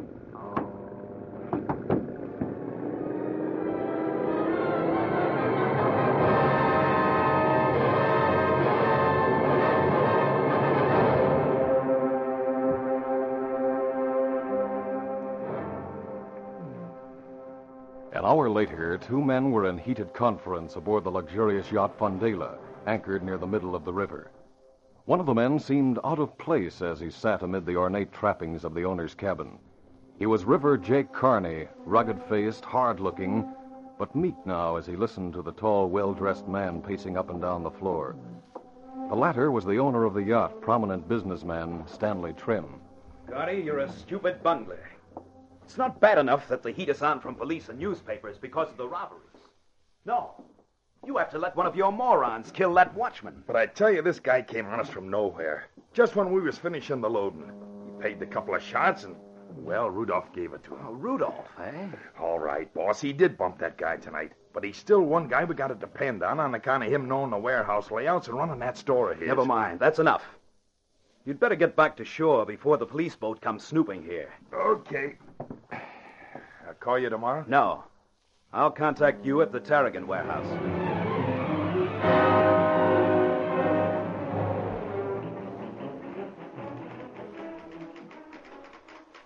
Late the next morning, Lenore Case, secretary to Britt Reed, young publisher of the Daily Sentinel, was busy at her desk when Michael Axford breezed in. Hi, Cassie. Top of the morning. Where's Reed? He's on the phone in his office. He's talking to Mr. Stanley Tim. Well, I got to see him. But first, I've got a present for you. Oh, Michael. Here. It's on account of the way you do my typing for me.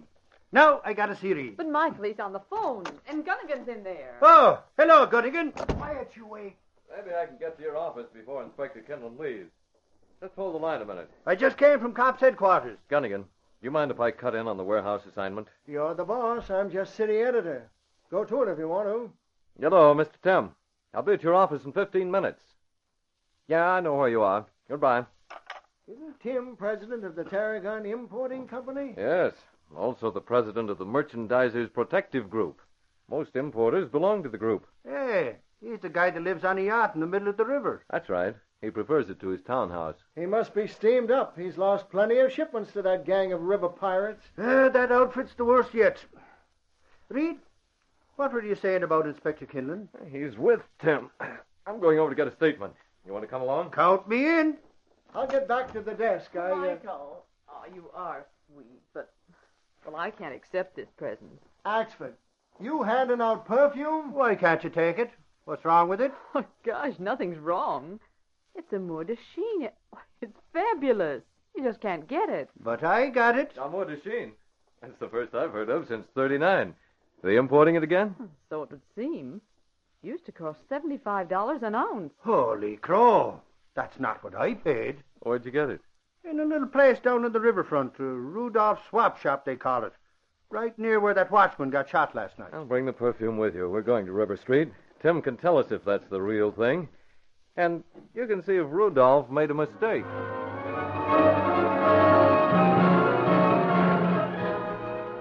Britt Reed and Axford found Stanley Tim finishing what was evidently a most unsatisfactory get-together with Inspector Kinlan. The gist of Tim's complaint was in his parting remarks to Kinlan. Mr. Tim, No we're more doing... excuses, Inspector. Remember what I said. The merchandisers group is holding a meeting at my office here tonight at 9. We'd like a report of progress from you by then. No matter what it says, I'm going to suggest that if the police haven't jailed the murderer and the members of that river gang within 48 hours, that we call in the FBI.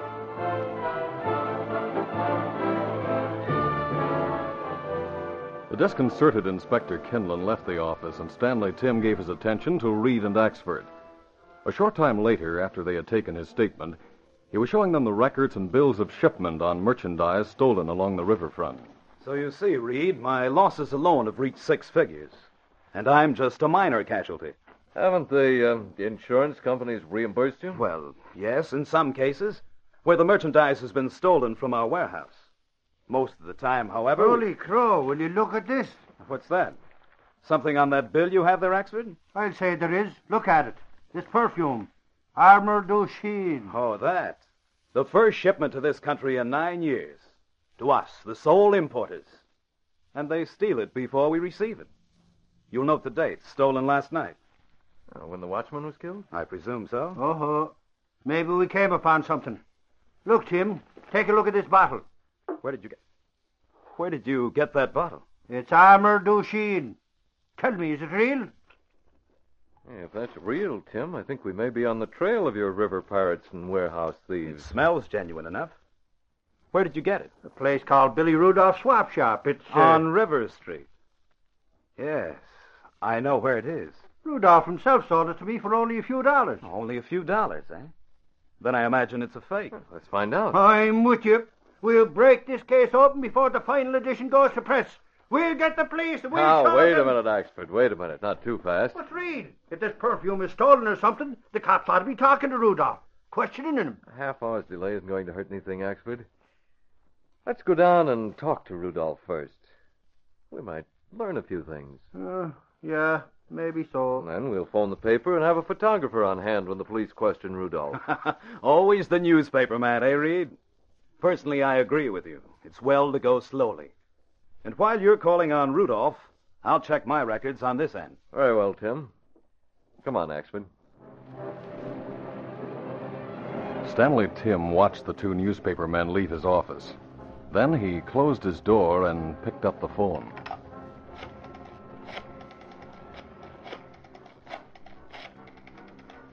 Where is he?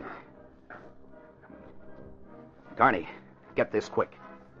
You have 15 minutes to get rid of Rudolph.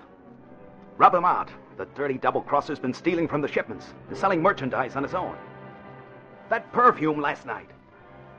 Yes, and sold it to a newspaper man of all people. I know he's at the store, and I know the police will be in on him. We'll take that chance. Just do the job and do it clean. 15 minutes, right. Contact me later.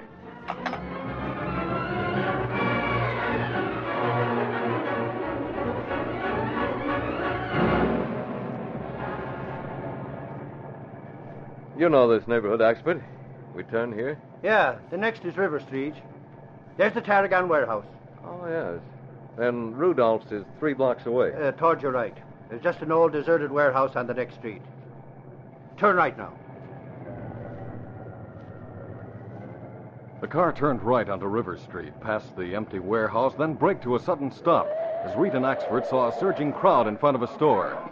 Police were pushing them back into the street, and an ambulance siren could be heard in the distance. Reed, what's going on? Look at the crowd around Rudolph's shop. And the cops, too. There's Burke over there. Where? Oh, yeah. Burke! Hey, Burke! Hello there, Axford. Hello, Mr. Reed. Hello, Burke. Nasty mess, huh? Burke, what's it all about? Haven't you heard, Axford? Someone just killed old Rudolph.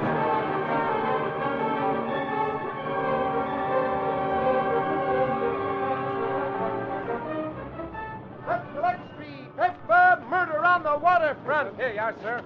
Read all about it. Here you are, sir. Lux Street, Fibber.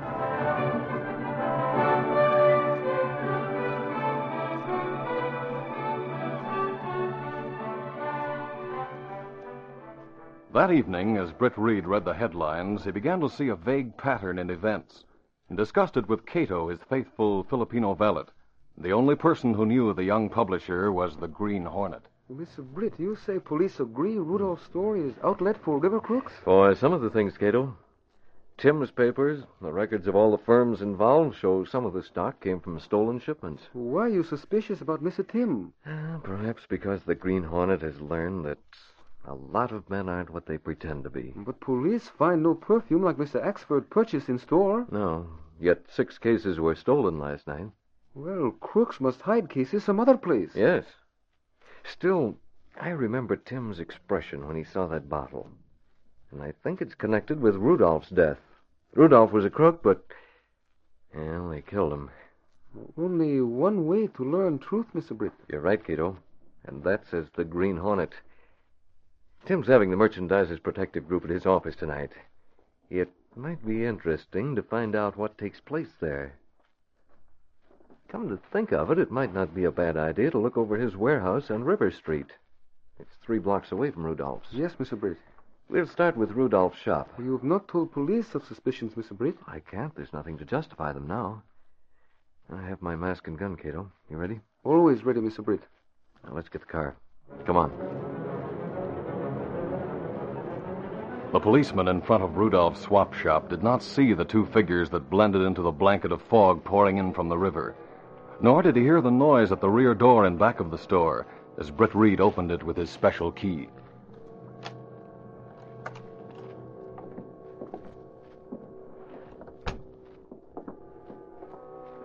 They moved among the crates and boxes that cluttered the room in back of the small store, Britt Reed's flashlight darting from floor to boxes. After a while, he lowered the flash and turned to Cato. No sign of the perfume here. Let's see.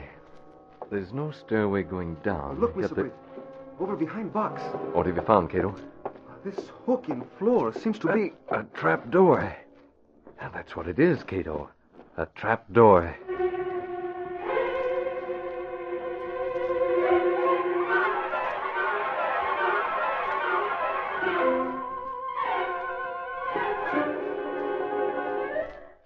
We'll continue our story in just a moment. Listen carefully. Here's an amazing new gift offer for all boys and girls who listen to this program. It's a model city that's really terrific. Model City looks just like a real city and is complete with modern business buildings, different style houses, automobiles, trucks, garages, even fences and billboards. You'll have all the fun of building Model City, too. All the fun of watching it grow as you finish one model after another. And it's easy. No pasting, no gluing. Many slots pre-cut. You just cut out and assemble. Now, I said Model City is a gift offer. That's absolutely true. No money to send in, no box tops, no coupons, no waiting. You can get your Model City right now at your grocery store. All you have to do is get the Betty Crocker cereal tray, the assortment of 10 individual packages of Wheaties, Cheerios, and Kicks in one handy package. Model City comes right on the Betty Crocker cereal tray packages. Listen, here's just one avenue of Model City.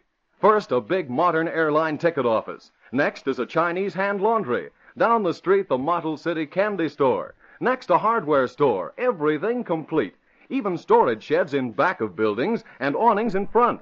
And houses? Well, Model City has all kinds. 2-story, 1-story, old-fashioned, modern, brick, shingle. Moreover, some houses have separate garages with automobiles. Just think of the fun you can have when you get Model City complete. You can play all kinds of games, use your toy automobiles, airplanes, and your electric train. Rearrange the avenues to make different kinds of towns. Hurry to your grocers. Model City is there. Buy the Betty Crocker cereal tray, the assortment of Wheaties, Cheerios, and Kicks in individual packages. Model City comes right on the Betty Crocker cereal tray. There's nothing extra to pay, no box tops, no coupons, no money to send in, and no waiting. The minute you buy the Betty Crocker cereal tray, you can start your Model City. So hurry, go to your grocers, get the Betty Crocker cereal tray, and get Model City today.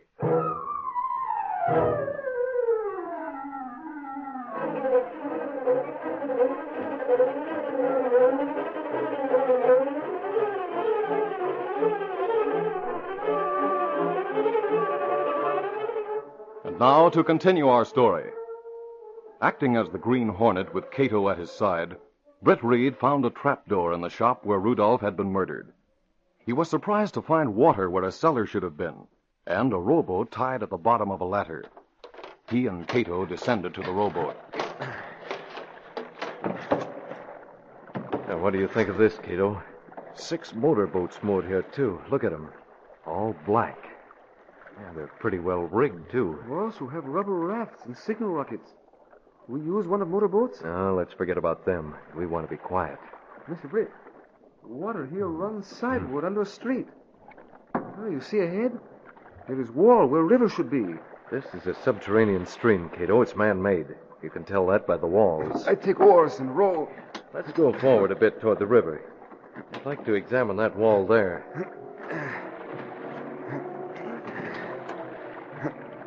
They rowed slowly along the narrow waterway that flowed toward the river. The eerie light cast by Britt Reed's electric torch suddenly hit the wooden wall. Oars up, Cato. You can't go any further. Wait, it's solid wall. It can't be solid. The water flows under it. Hold the boat steady while I look around. Britt pushed against the wooden barrier. Presently, it swung back slowly. There was more water on the other side. There were pilings that supported the building, and beyond these, the river could be seen. Cato, this is how the river pirates escape. They guide the motorboats along the piers, then come under here and go through the wooden wall. Look at the river side of the wall. It's a camouflage job. From the river, it looked like rocks. We'll close the door, Cato. I think the artificial waterway will take us places. Britt and Cato rowed along the walled-in stream parallel to the river for 100 yards. There they found another mooring, with stairs leading upward from a platform. Scrambling from the boat to the stairway, Reed and Cato ascended stealthily and opened the unlocked door.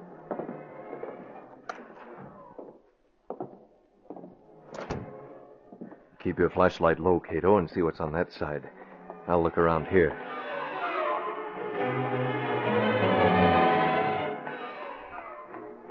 I find nothing but many boxes, Mr. Britt. That's all I've found, but among them is the missing Amour de Chine perfume. The gang keeps stolen goods here. Some of it, anyway. I wonder if Rudolph took the perfume from here and sold it, or whether his killers transferred it from his store after they got him. Would have been an easy matter. Well, that's true. But why police not find this? Because they've been concentrating on murder. They'll find that trap door in the waterway tomorrow. We'll make sure they do. The front part of this building is full of dirt. Another camouflage job. Cato, that waterway continues from here, and I have a hunch. I think the waterway goes to the Tarragon Importing Company and Mr. Tim. We'll follow it and see? Too slow. We'll travel in the Black Beauty.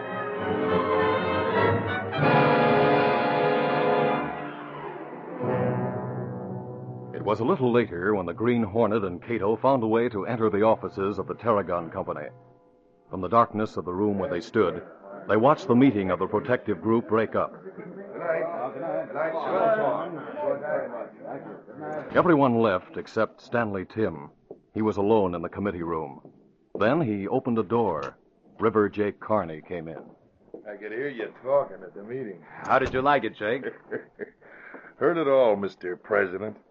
You know, the part that kills me is how those guys tell you what shipments they're expecting. Well, that's so I can make arrangements to protect them. Look, boss, I hate to bust up your celebration, but we better get going. Is the fog still coming in from the river? Covering it like a blanket. And it'll be tough going, so I'm only going to use 4 boats transferring that stuff to your yacht tonight. Well, just be fast, that's all. Handle it as well as you did today's job, and I'll be satisfied. We have to do this because I'm sure the police will find a lot of things when they go over Rudolph's place tomorrow. I want them to. But you don't want them to find any of the real expensive stuff, do you? No. It's a good thing you're taking over the perfume. You can make a fortune under the counter with that. That fool Rudolph's selling it for practically nothing. Penny-hungry bungler. He deserves what he got. You're sure you left no clues behind when you... No, I finished them like that. Otto and Al were waiting with a boat, and we got the perfume and the other stuff out in a couple of minutes. Good. Now get it aboard the yacht.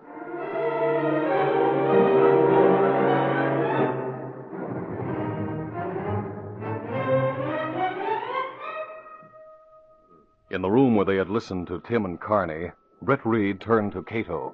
This is it, Cato. Tim's our man. And we know where he and his gang are going to be during the next few hours. We work without police? No, we'll warn the harbor police to be on the alert. When we're ready, we'll signal them to move in. First of all, though, we'll get in contact with the paper. Well, Sentinel will get story first. We can't pass this one up. You're sure you can handle those motorboats we saw? I'm sure, Mr. Britt. If they're only going to use 4, we'll borrow one of the others. We'll have to depend on the fog and their loading to sneak aboard, so we'd better head for River Street now. I'll board the yacht alone. I'll want a couple of signal rockets while you take...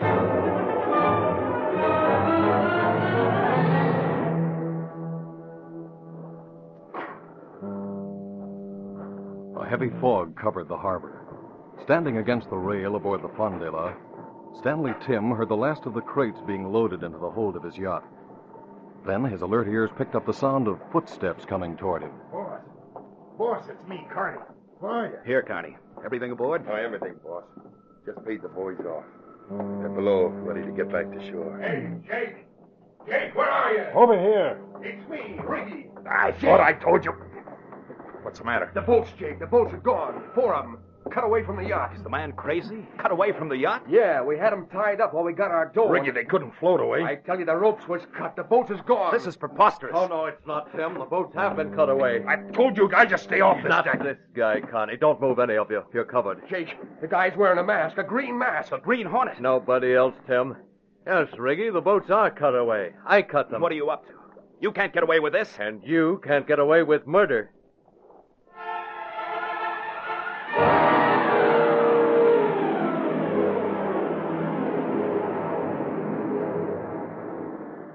At that very moment, an emergency squad of policemen waited impatiently aboard the police launch at the municipal pier.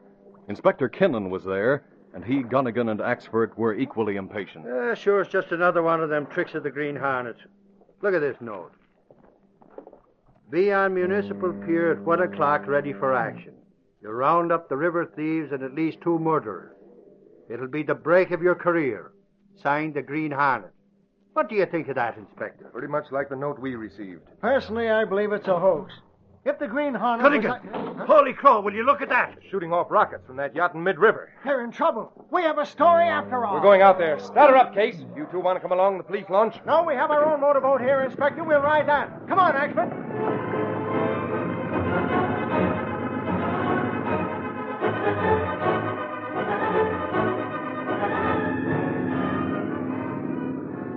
Gunnigan! Holy crow, the rockets are still going off. Yeah, there are a lot of men running around that deck.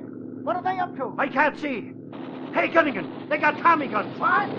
Hey, they have. Slow down, Gunnigan. They're shooting at the police boat. Then the Hornet was right. They are the river pirates. They must have taken over the yacht. Aha! There goes the cops' guns. That'll stop them. These thieves are giving up. Gunnigan, over on the right. Look, on the yacht where the searchlights are directed. 3 guys with their hands up. There's someone behind them with a gun. He's the one who was firing rockets. And he's masked. Gunnigan! Gunnigan is the Green Hornet. He's climbing to the far rail. Holy crow, he's jumped overboard. Get over there, Gunnigan. Get around the yacht so that we can get the Green Hornet.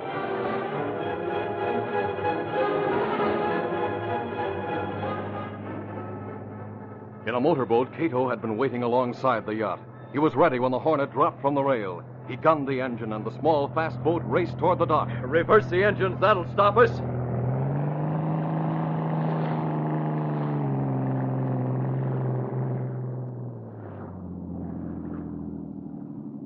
That does it. Never mind tying up. Hit the dock. A car right over there. Get to it. Our job's done. This way, Cato. You think police catch crooks? Well, if they don't, it's not our fault. Get in there. I'll drive. Hornet is through now? Yes, Cato. Now we're going home and watch for a headline.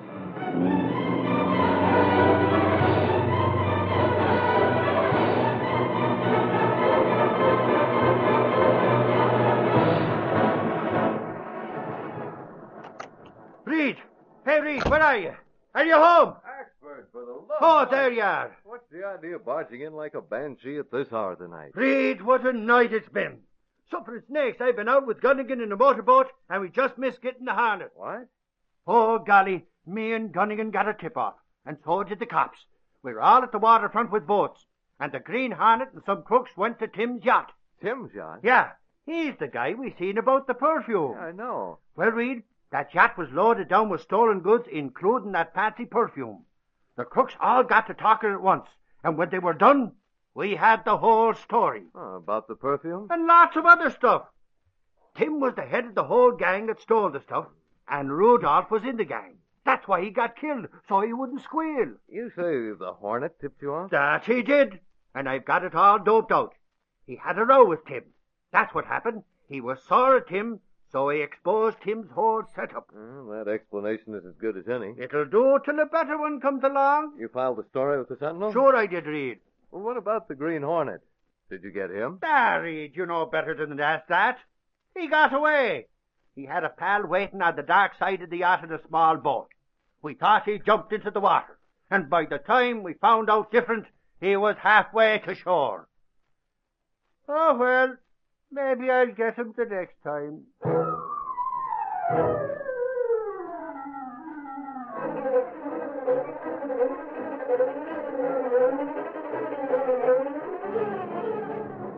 Let's select the Fibber piracy exposed, leader of protective group crime boss Green Hornet involved. Read all about it. Green Hornet still declared. Let's select the Fibber.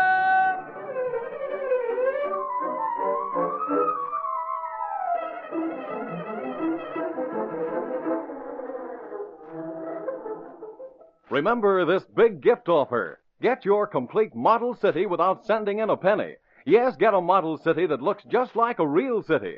Hurry, take advantage of the big gift offer now. Ask your grocer for the Betty Crocker cereal tray, the assortment of Wheaties, Cheerios, and Kicks in individual packages. Right on the packages, get Model City without extra cost. You've been listening to The Green Hornet, brought to you by the Betty Crocker cereal tray, the cereal assortment of individual packages of Wheaties, Cheerios, and Kicks.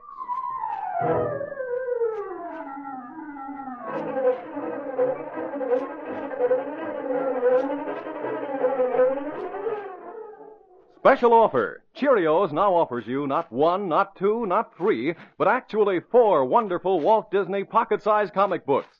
All 4 for only 10 cents and 1 Cheerios box top. Each book 32 pages thick. You get 128 pages in all brand new stories. This amazing offer yours only on big regular-sized packages of Cheerios. Get the big regular-sized package of Cheerios tomorrow and send for your 4 Walt Disney pocket-sized comic books.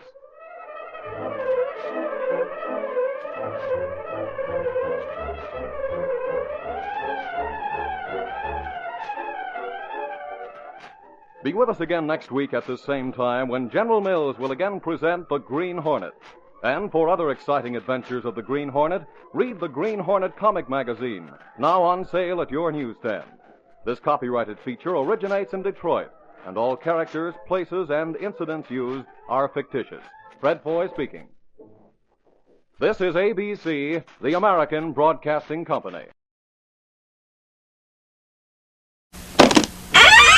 After these messages, we'll be right back.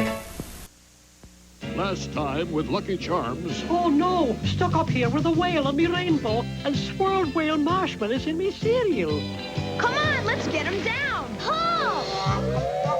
Whoa! Yikes! Oh, we made things worse. How long can it keep bouncing? And how long will there be swirled whale marshmallows in Lucky Charms? That's still up in the air. But you kids can help Lucky and the Whale get down on boxes of Lucky Charms, part of this nutritious breakfast. The Disappearing Burgers with Ronald McDonald and Friends. Wow! Hamburglar has a magic kit. Ooh. Magic. Rubble, rubble, rubble, cadabra. I should have known you'd have something like that up your sleeve. Rubble, rubble. All gone. All mine. Oh, no, you don't. Oops.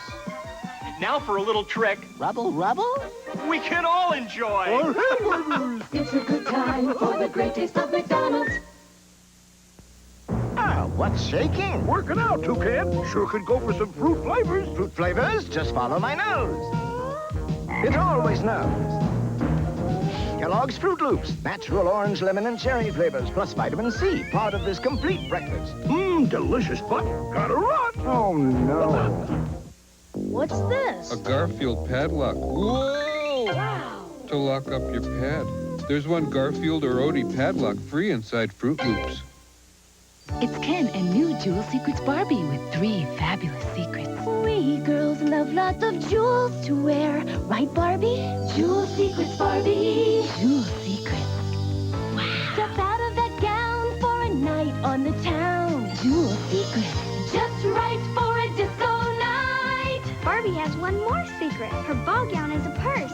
For you. Jewel Secrets Barbie doll has 3 dazzling looks with matching play jewels. Ken dolls sold separately. New from Mattel. Silver, wait those daring days of yesteryear with the Lone Ranger up next.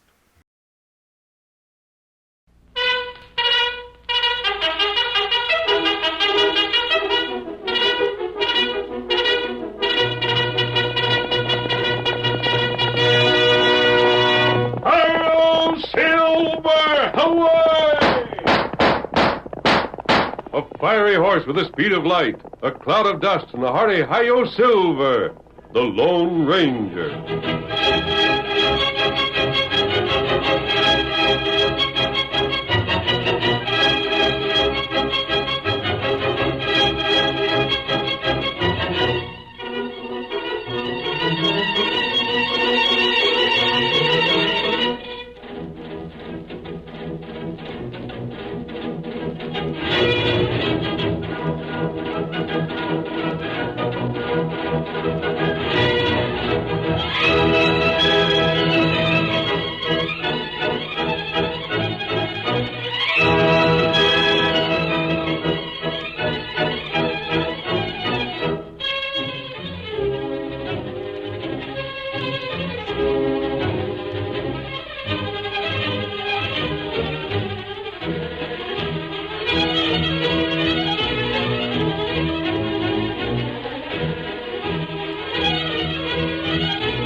With his faithful Indian companion, Tonto, the masked rider of the plains fought crime and criminals throughout the western United States. But he did more than bring law and order to a lawless frontier. He protected the property and savings of honest men and women from confidence men. He protected their lives from hostile Indians, and his name has come down to us as the greatest champion of justice the West ever knew. Return with us now to those thrilling days of yesteryear. From out of the past come the thundering hoofbeats of the great horse Silver. The Lone Ranger rides again. Come on, Silver! We're heading for San Pedro! Hail, Silver! Away!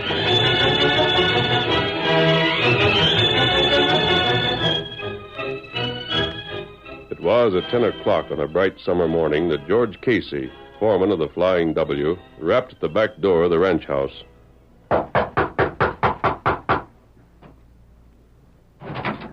Morning, ma'am. Oh, good morning, George. Mr. Walker about? He said something about talking over how many new hands we was going to hire. Just step in. Thanks, ma'am. I called about this morning, but he didn't answer, so I just let him sleep. Oh, I didn't mean to bother him. Sure, it's time he was getting up anyhow. Only reason I ain't roused him before is on account of him staying up late last night with Firefly and that new cold of hers. Mary? I'm in here, Ma. Call your pa. Tell him George is in the kitchen waiting. All right. Won't take him long. Just have a chair. Thanks. Bacon, ma'am? Smells mighty good. Mary and her pa are two of a kind. For my sake, if they didn't have pie on the table at least once a day, there'd be no living with them. Oh, but it's a chore standing over a hot stove so much. I reckon you're just about the best cook there is around here, though, ma'am. I wish you'd tell that to Bart. He says that... Ma. Oh, good morning, Miss George. Howdy, Miss Mary. Pa say he was getting up? Pa ain't there. If he ain't, he's around the side of the house washing up. You tell him... But, Ma, his bed wasn't even slept in. So, whatever are you talking about? It's so. You can just go look.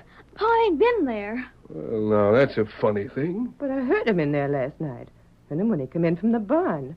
Oh, Mary, you must be joking. I'm not either joking, Ma. You just go look. Well, I guess I'd better. I'll go with you, ma'am.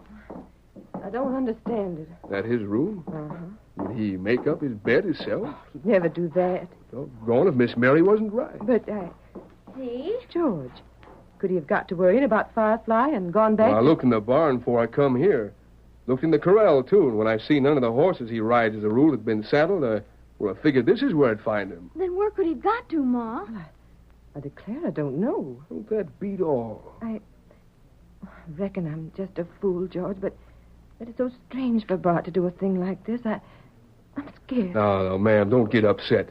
Likely nothing's happened that can't be easy explained. What's this, Ma? Give it to me. But what is it? Oh, just the envelope a letter come in for your pa. Fella left it while he was out, so I put it here where he'd be sure to see it. Then it proves you did hear him, ma'am. He was here and took the writing with him. George, what'll I do? Ma'am, you go back and tend to your bacon before it burns. I'll tell the boys and have them look around. You think that... I think, ma'am, that when we find him, your husband's going to have the laugh of his life seeing the scare he gave us. Now, don't you worry none at all. It's all right, Ma? Pa's all right? Yes, child, of course. Of course.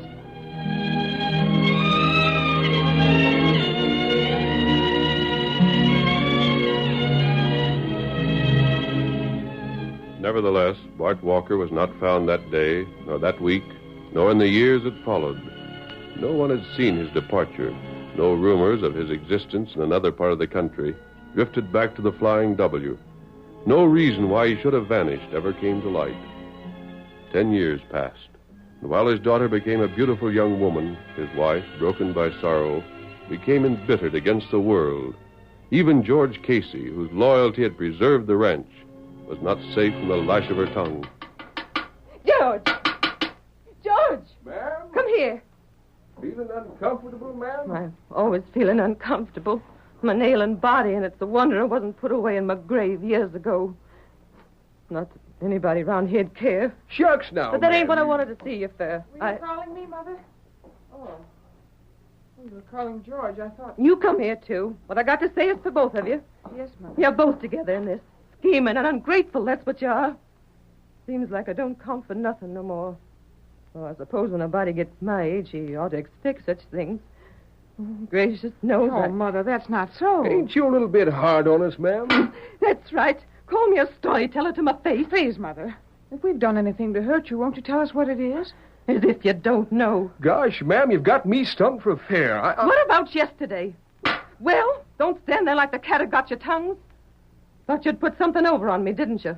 That 'cause I'm old and can't get around by myself, I wouldn't know what was going on. Now, don't deny it. I ain't no fool for all I'm old and feeble. I know what you mean, Mother. And if it was anybody's fault, it was mine. It isn't fair for you to blame George. He stood right there when you ordered Mr. Richmond off this place, didn't he? But... And you, George.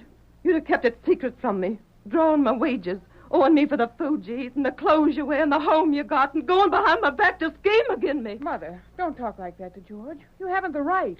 George has done more for us than we'll ever be able to repay him. No, quiet, Miss Mary. You needn't stand up for me agin your ma. Besides, when you come right down to it, I reckon I did do wrong. You admit it, do you? Yes, I do. I guess I was exceeding my rights. But, ma'am, I'm acquainted with this here Richmond gent, and you ain't. He's as crooked as a rattler and as tricky as a night-prowling lobo. He's not the fellow for you to do business with. Offered a fair price for the place, didn't he? Well... Didn't he? Yes, you could call it that, I reckon. But that's why I'd mistrust him. It ain't his style to do business fair and square. If he'd offered you $30,000, then you could be doggone sure the place is worth a heap more. He never made an honest trade in all his life. Think Barnes is honest, ain't he? Yes, sir. Would he give us $30,000? Likely wouldn't. Well, then. I got to hold of what I said. I'd want to know what's behind Richmond's offer before I give him a yes or a no. It ain't up to you to do either. I own the Flying W. You're just the foreman. Yes. Mother, you'll have to listen to me. I don't care what you think. You've got to listen. You aren't planning to sell because of the money. You'd sell for half as much.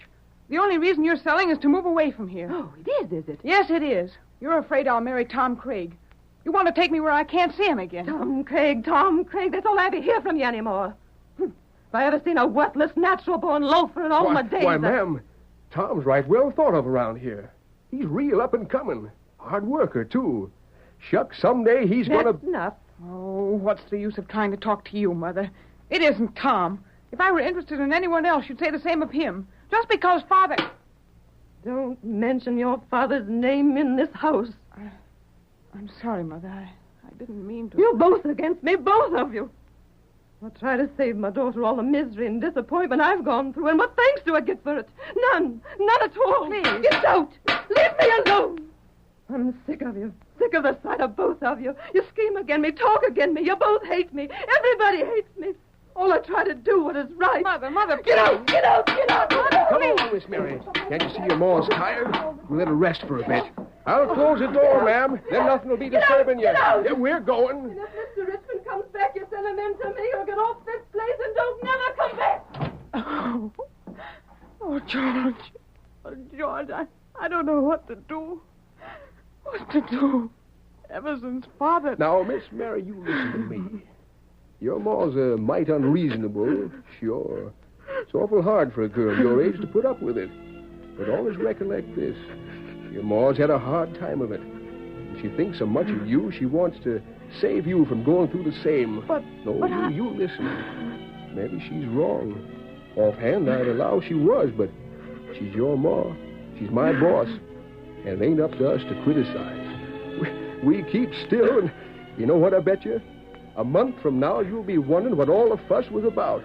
You just wait and see.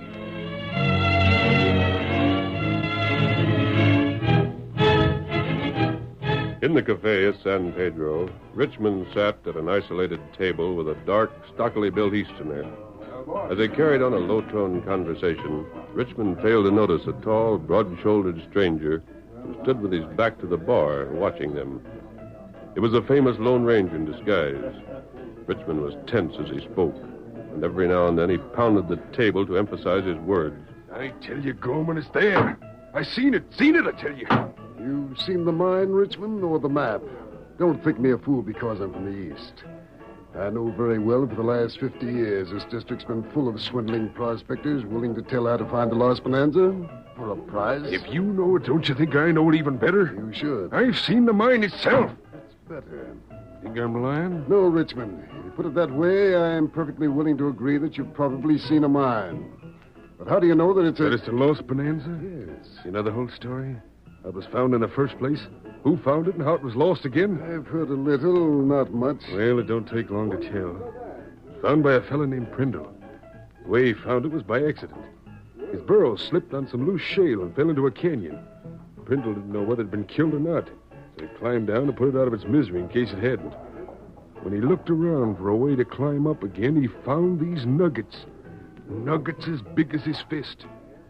There's still fellas alive that's seen him and can swear to it. And then Prindle couldn't never go back there again, because he'd shown the gold and there was 100 fellas waiting to follow him. If he took him to the place most any one of them had been willing to kill to get it for himself. As I recall, Prindle died keeping his secret. Is that right? Just so. What makes you so certain you found it? Gorman, I seen that burl skeleton. I've seen what's left of Prindle's pack saddle with his name on it. And what's more, I've seen the gold. Nuggets like they tell of. Where? Huh? Oh, no, you don't. That's my secret. Then why have you told me any part of it? Because I need you. I know where the gold is.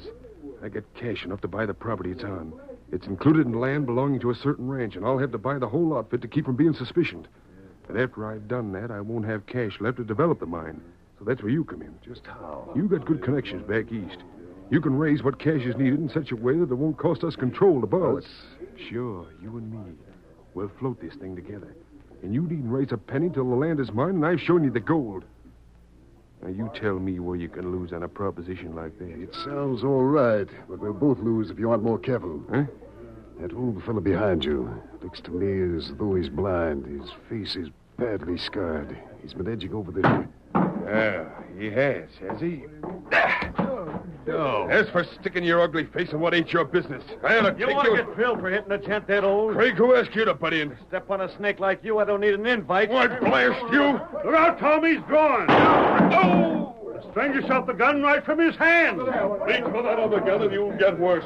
Craig, take that blind man and get him out of here. Right. Stop him! Take Snake! Get that fella! Keep going, Tom. I'll cover for you. We're going, Richmond, and I've got you covered. Call off your men. The second they fire, I'll let you have it. Don't pay no attention to him. He's bluffing. Bill him. Cut him down. You fool. That fellow means business. They're going anyhow, boss. You want we should follow? Get after him. Get after him. They can't stand up to me like that and get away with it. Richmond, get a hold of yourself. Nothing was overheard to hurt us. Yeah? What's that to me? I run this town, and I run it my own way. Get those fellas. You hear me? Get them!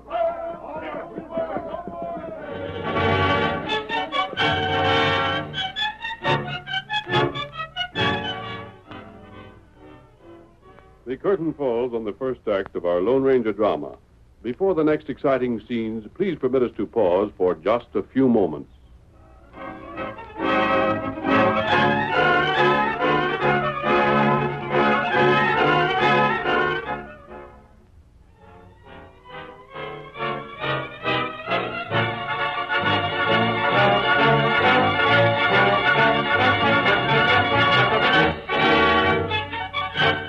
Now to continue our story.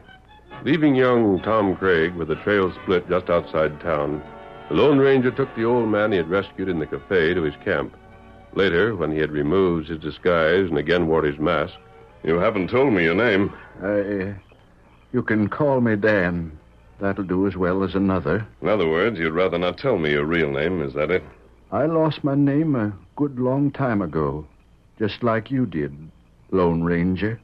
You know me? I do. But your sight... Friend, blind folk like me don't need eyes to see with. We learn other ways. I ain't so sure, but they ain't better ways. The things you can see with your eyes sometimes fool you. And besides... Yes? Well, once a good spell back, I heard your voice. I never forgot it. We met? We did. I don't remember you. Look at my face. I am. I know what it's like. Folks have told me. You've been badly burned. Uh-huh. That's how I got so scarred and lost the use of my eyes. Who that knew me before would recognize me after? There's no call for you to be surprised that you can't recollect me. You look as though you've been doing without food. For so long, it just don't seem to matter no more. Which all goes to show a fella can get used to most anything. Have you money? Money? What's that? Have you a family? No. No, I reckon not. What were you doing in San Pedro? Why were you so interested in that fellow Richmond? Richmond? Was that his name? I never heard of him before. And as for being in San Pedro, well, it could have been Dodge City or Denver or Frisco. To a hobo like me, they're all the same. But you're not a stranger here. What made you say that? Well, I just had that impression. Well, there's no call for you to think a thing like that. I was never in San Pedro before in all my life. You hear me? I never was. I never was here before. Hold on. What's there to get excited about? But you... beg your pardon, friend.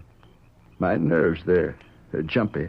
Sometimes for no reason at all. Of course. I should have realized. I've been asking you too many questions. What you need is some sleep, and in the morning another good meal. You're right kind. Before you sleep, however, there's something I want to know, if you care to answer it. Forget what I said. Ask what you want. I'll tell you plain enough if you're speaking out of turn. Very well. You were in the cafe. You were close to the table where Richmond sat with that fellow from the east. You must have overheard their conversation. Dan, what was it they said? And what is your story?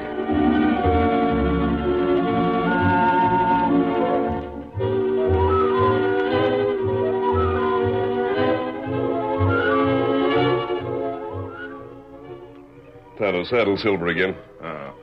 Now then, what have you lost by telling us the truth? You could have told it in the first place. I guess you savvy why I didn't want to. I see your point of view, but I don't agree with you. Now, listen, wait. The main thing now is to get Richmond to reveal the location of the lost bonanza. Uh-huh. It would be easy enough to step in and spoil the sale of the Flying W, but that doesn't solve the problem. For 50 years, prospectors and speculators have been searching for that mine. It's always been known it was somewhere in those hills to the west.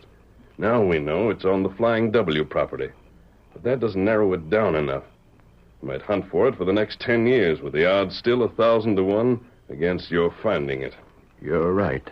Richmond knows the location of the mine. He's the one who'll have to tell us how to reach it. Which he won't do less than he's got title to it. That's exactly it. The sale is spoiled, Richmond won't talk. Just so. The sale goes through, he'll talk. But too late to do us any good. And no way to get around it. I'm not so sure. Perhaps there is. Yeah, Selma. I'm ready. Thanks, Kemosabe. You going, Summers? I am. It got something to do with Richmond and the lost bonanza? I'm calling on Tom Craig. If he'll agree to a suggestion, we'll have a way to trick Richmond. Huh? What do you got in mind? You'll learn that later. Come on, Silver. Hi-yo, Silver! Away!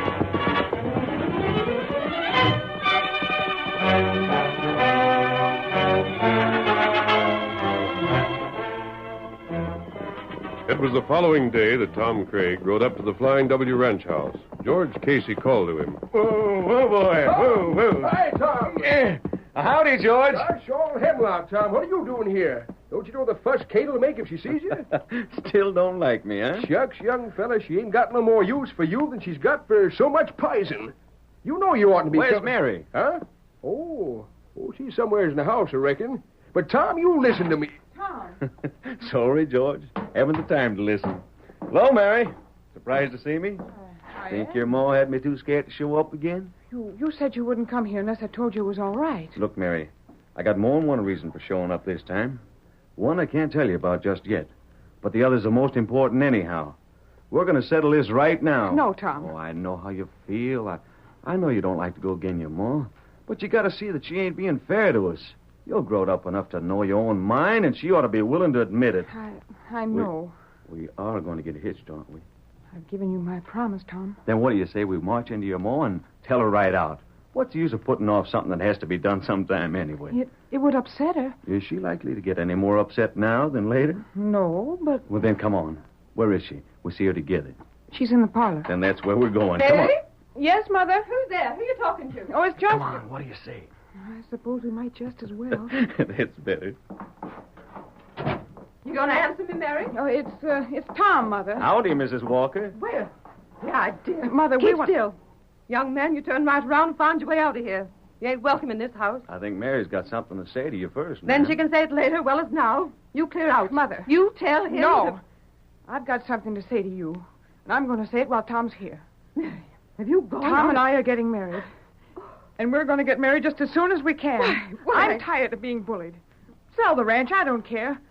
It isn't going to make any difference. I've got my own life to live, and no one has a right to live it for me. Quiet. I never heard such nonsense in all my life. You're my daughter, and you'll do like I say. I am going to sell the ranch. I sent to town for Mr. Richmond to come out here, and I'm expecting him now. And just as soon as the place is sold, I'm taking you where this scheming loafer can see you. Ma'am, you've got me sized up all wrong. Don't you dare open your mouth in this house. Mr. Richmond here, ma'am. There. Now I'll show you. Send him in. Good afternoon, Miss Walker. Good afternoon. I'm glad you showed up on time. Bring the cash with you? I sure did, ma'am. Got it right here. Good. Now we'll see who's boss around here. Deed's all ready. Pay me the cash and get the papers signed over, and the place is yours. That'll be just fine, Miss ma'am. Walker, won't you listen to me just a second? Well? Don't sell, ma'am. Ain't I told you that this fellow won't never give you the best of a deal? George, your advice ain't wanted. What's more, you'll witness the papers. Here they are. Move that table closer to my chair here. Your pen and ink. Get this over with. Doggone, ma'am, I wish you'd listen to sense. Give me that pen. Yes, Mother. And you keep still. Why, who's that? All the blasted nerve I'll take. No. Can't you see he's blind? Leave him alone. Tom, help him. Find out what he wants. Oh, sure. Here you are, mister. Here's a place for you to sit. You got business here? Which one of you is Miss Walker? Here. What do you want? Ma'am, don't sell your ranch. Well, now that's a fine thing. Stranger telling me what to do? And just why you're making it your business? Ma'am, that's all I can say. Don't sell. But I... And by gosh, stranger, no, he's right. Miss Walker, you can fire me after if you mind her, but I ain't gonna let you do this. That's flat. This deal ain't going through. It is. A masked man. Go and stand back. Richmond, pay Miss Walker the money and get your deed. Right. Why, you... I warned you, stand back. A fine state of affairs when a masked man has to force everybody to do what I tell him. Hurry up, finish this sale. Richmond, give her the money. Sure thing. Here you are, ma'am. It's all there right to the penny. And just hand me that pen, I'll sign. Yeah, thanks. Here you are, ma'am. You're next, George. Sign that as a witness. You can't get off my place. I can get somebody else to sign if you won't. No. You'll need another witness. Tom? I might as well, I reckon. There. That finish it? It does. Ma'am, I'm congratulating you on a mighty fine sale. I'll take this here deed and have it entered at the county seat, and then I'll... Then you might as well tell them why you bought the ranch, Richmond. Eh? What have you got to lose now? What's the masked man mean? Tell them about the mine. Once the place was yours, you planned to tell Gorman anyway. How do you know so much about my business? Well, that doesn't matter. Show them what a good deal you made for yourself. Well, it was just business. Weren't nothing illegal about it. Don't see why not. Go on. What is it? Well, folks, Miss Walker just signed away a fortune. For $30,000, she traded what was worth 100 times as much. A fortune? Sure, the lost bonanza. It's on our place? On my place now, miss. And if you don't believe me, the mine's right below the trail to Cedar Point. Between that big oak was blasted by lightning and the curve just beyond. Down below in the canyon there. There. You see, ma'am, I told you. I told you what he was up to. You did no such thing. You never even mentioned the mine once. Well, how could I when I didn't know what he was after? But I warned you he'd be getting the best of you. He didn't. No? Well, thanks to you, stranger, I did. If you look at that deed again, you'll see that it's not a description of the Flying W, but of Tom Craig's place. You've just paid $30,000 for Tom's ranch. Craig? It ain't so. It can't be. Don't worry. Tom will give you back that money. All we wanted to know was the location of the mine. Well, I'll be doggone. You fooled me. You can't do this to me. We tricked you as you would have tricked Mrs. Walker. Now get out. All right, get out. I'll get even. You can't do this to me. And don't slam the door on your way out. But the deed, how Tom prepared a deed to his place and substituted it when this man here entered. Everyone was looking at him, and Tom wasn't being watched. But who is he? Why did he do this for us? Shall I tell them, Bart? No, don't. I think I'd better. Mrs. Walker, this is your husband. Mr. Oh, wait. 10 years ago, he disappeared. On the day he left, he received an anonymous letter telling him that if he would go to a certain part of his range, he'd find the men stealing his cattle. He did. Was shot and lost his memory. His memory didn't come back to him until he was caught in the fire in which he lost his sight. He came back not to tell who he was, but to learn how his family had gotten on. If I'd let him have his way, he'd have disappeared again. He felt that after his absence, after the accident that cost him his sight, he wouldn't be wanted here. I knew he was wrong. Father. Mary, my little girl. My little girl. It is, Bud. It's his voice. I knew I'd heard it. Oh, Bud, I've been such an old fool. Never thinking... Forget it, honey. I've been gone, but now I'm back again. And thanks to the masked man, we can start all over like before. Just think of that and nothing else.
The story you have just heard is a copyrighted feature of the Lone Ranger Incorporated.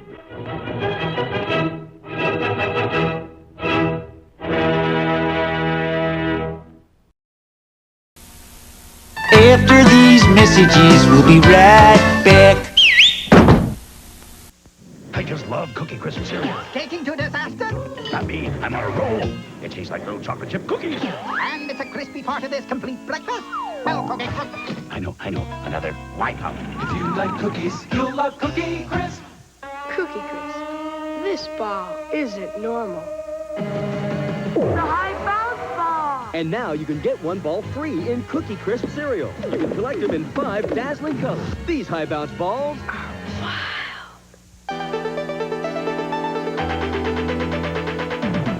Constructs, you build. Thundering tracks, you build. Sky Blazer, Sold separately. action. Constructs. Rescue. Constructs. Mission accomplished. Constructs. Constructs, Thundering Tracks, and Sky Blazer, each sold separately from Fisher-Price. Constructs.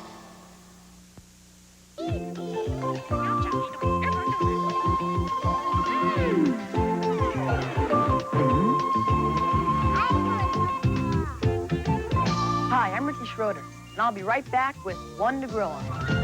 Let's check what's coming the mail at Box 13 next.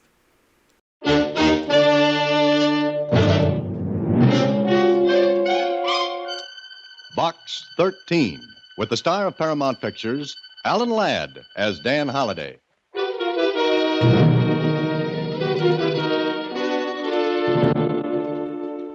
Box 13, care of the Star Times. I've read your advertisement asking for adventure. I think this will be it. I'm asking you to solve an impossible situation, but one that must be solved. Next Wednesday, drive out on Route 36 at exactly noon. You'll come to a 5-mile speedometer check. Maintain a speed of 72 miles an hour over the distance. You will be passed by a 1938 car going 100 miles per hour. The car will sound its horn. When you hear it, pull over to the side and stop.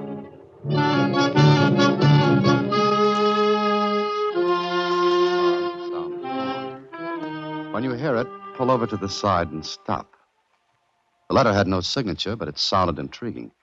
And it became even more so as time went on. That is, what little time there was.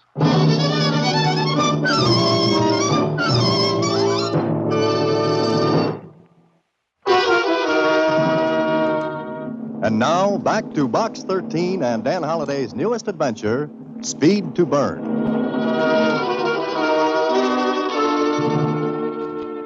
100 miles an hour? Mr. Holliday, that's dangerous. Yes, it is, Susie. That's what makes this letter so interesting. I'd like to see a 1938 model to 100. Why? Isn't it possible? Possible, yes, but not probable. Why not? Susie, in the course of time, things wear out. Even a car has to give up sometime. Oh, the letter isn't signed. And that's another thing that tells me to take this on. An unsigned letter, a 1938 car doing 100 per, and an impossible situation that has to be solved. Now, I ask you, Susie, wouldn't that make anyone pick up his ears?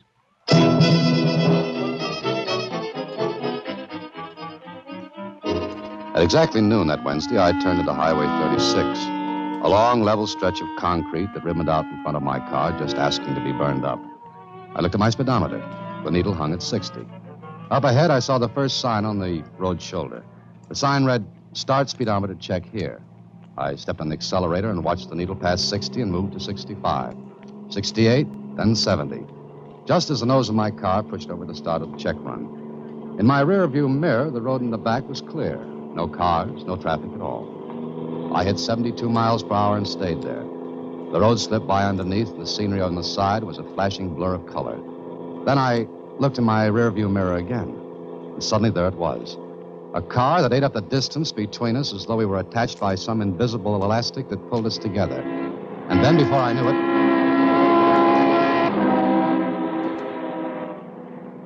it was past me. I pulled up and stopped. Ahead, the car that passed me slowed down, and it also stopped. Then turned around and came back toward me.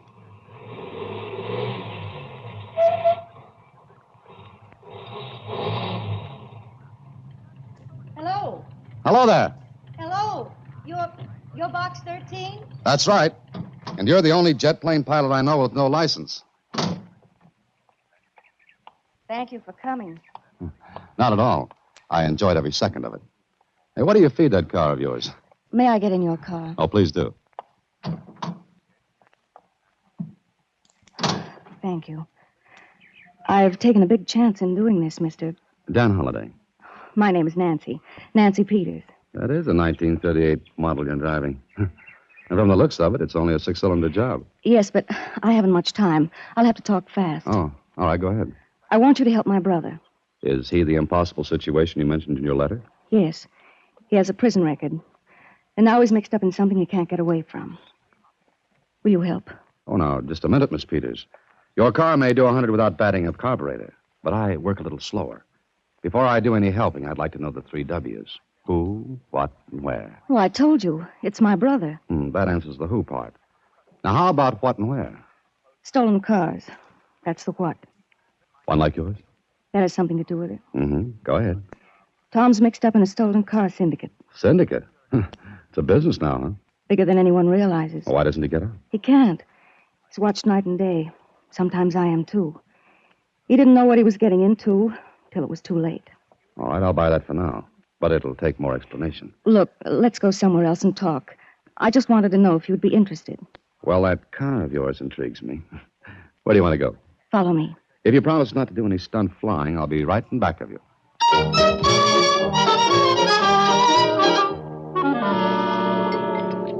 More coffee, Miss Peters? No, thanks. Are you interested, Mr. Holliday? Yes. All right. The syndicate looks like a legitimate business, but it's not. It's tied up with stolen car rackets in every city in the country. In which case, it's an item for the police, or better for the FBI. I suggest you go to them. I can't do that. My brother would be sent back to prison. Well, then let him quit. One man tried it. He was killed. How do you know? Tom told me. Mr. Holliday, I don't know who's at the head of the syndicate. I don't know anything about it, but you can find out and help Tom. And how do I do this? Will you do it? Well, I don't know, Miss Peters. Tell me, how did your brother get into this racket? He's a mechanic. He started to work at the Acme filling station, and it wasn't long before he was offered a job as a mechanic in a big garage in town. Before he knew it, he was in the racket and afraid to go to the police. Did he try? Once. Then he saw he was followed. He didn't try again. Not after the other man was killed. What can I do? Get a job at the Acme filling station. It was from there that Tom went to the syndicate. Now, look, Miss Peters, your brother's a mechanic. I'm not. I know just about enough to repair minor injuries. That's all. That's enough. They need men. The syndicate's getting bigger. And you want me to increase their organization by 1, namely Dan Holliday. I'll pay you $1,000 if you do. Oh, no, I don't want any money. This Acme filling station, where is it? 12902 Braddock Road. All right, I'll see what I can do, but no promises. Meanwhile, how do I get in touch with you? Well, here's my name, address, and telephone number. Okay, Miss Peters. But like I said, no promises. I'd just like to nose around first and see what trouble I can get into. I left Nancy Peters and drove back to the city, got into some old clothes, and took a bus out to Braddock Road. The Acme filling station did business on a 3-way corner. From what I could see, it was a good business.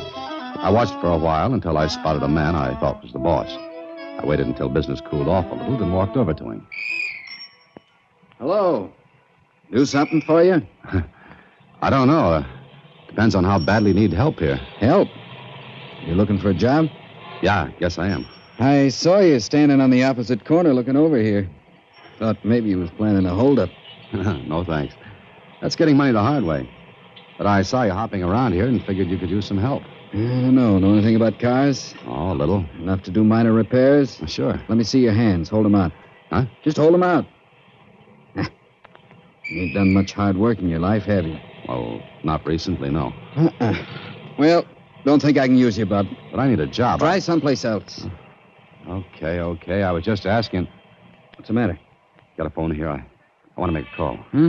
Inside, why? I just want to make a call, that's all. Okay, inside, I told you. It was a hunch, and I played it.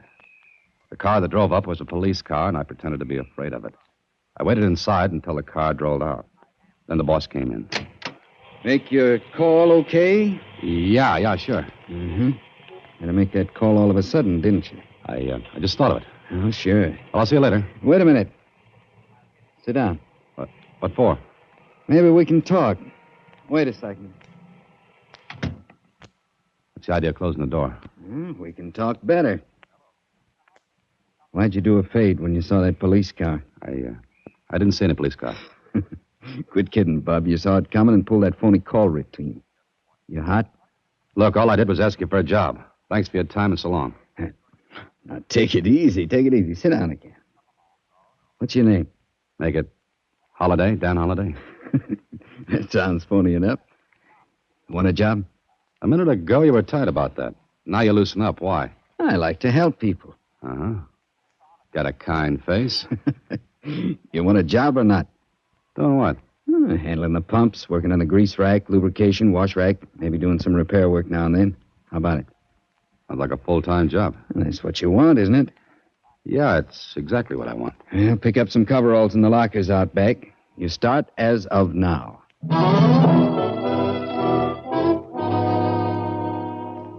So I went to work. And I learned about cars. I rented a room near the station at night, read books on automotive repairs. And I waited. Waited for the next move, which came one morning just after I'd reported for work. Holiday. Hey, Dan. Yeah? Come inside a minute, will you? Right away. Pull the door shut. What's the trouble? No trouble at all. You know, you're getting to be a pretty good mechanic. Well, I learned fast. There's not quite enough work around here for a good mechanic. I thought maybe you'd like to make more dough. Do I get a raise? Not from me. But I can send you to somebody who needs mechanics. Needs them bad. Thanks. Who's the guy and where is he? You go to 714 South Elm, to the Southern Auto Works. And here, give him this card.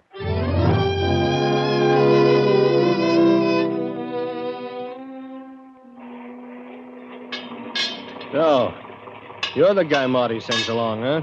That's right. He gave me this card to give you. Yeah. Okay. My name is Mike. Follow me. Sure.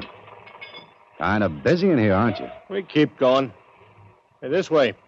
I can see why Marty says you need mechanics. Yeah, you can always use a good one. People crack up their cars or do a million things. Here, go in this door. Good luck, fella. Have a chair, Holiday. Well, thank you. So you're a mechanic. Well, that's what Marty says. And you live at 678 Bender Avenue, and you do a lot of reading at night. I know a lot about you, Dan, more than you think I do. Like what? Like the fact that you're a little shy of cops. I'm not afraid of them. I didn't say that. I said shy. Say like a guy who's just put in a little time would be. Now, don't be afraid, Dan. There's nothing to be afraid of. Look, I took the job at Marty's place because I needed it. But I don't have to be needled by you or anybody else. Maybe I did a stretch. And again, maybe I didn't. It's got nothing to do with the job. So long, Mr. Swanson. Stay right where you are. What's the idea? No idea, Dan. I'm just in need of good mechanics. Marty tells me you're pretty good. Not top-notch, but good enough. Okay, you want a job here? Doing what?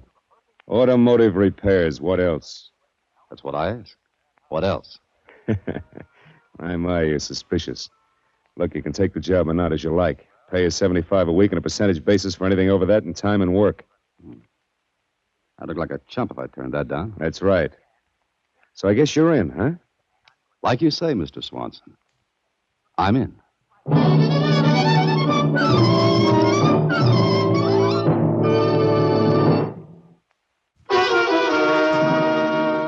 And now back to Speed to Burn, another Box 13 adventure with Alan Ladd as Dan Holiday.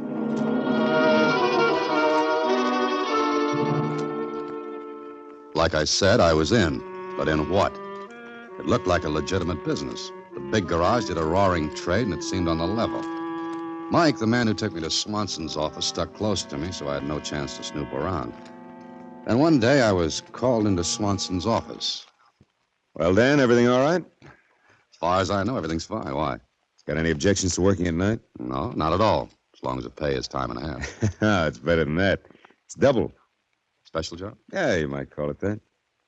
How good are you at keeping your mouth closed? Well, I'm not the talkative type. I suppose you know you've had a tail on you ever since you've worked here. No. No, I didn't know. What's the idea there?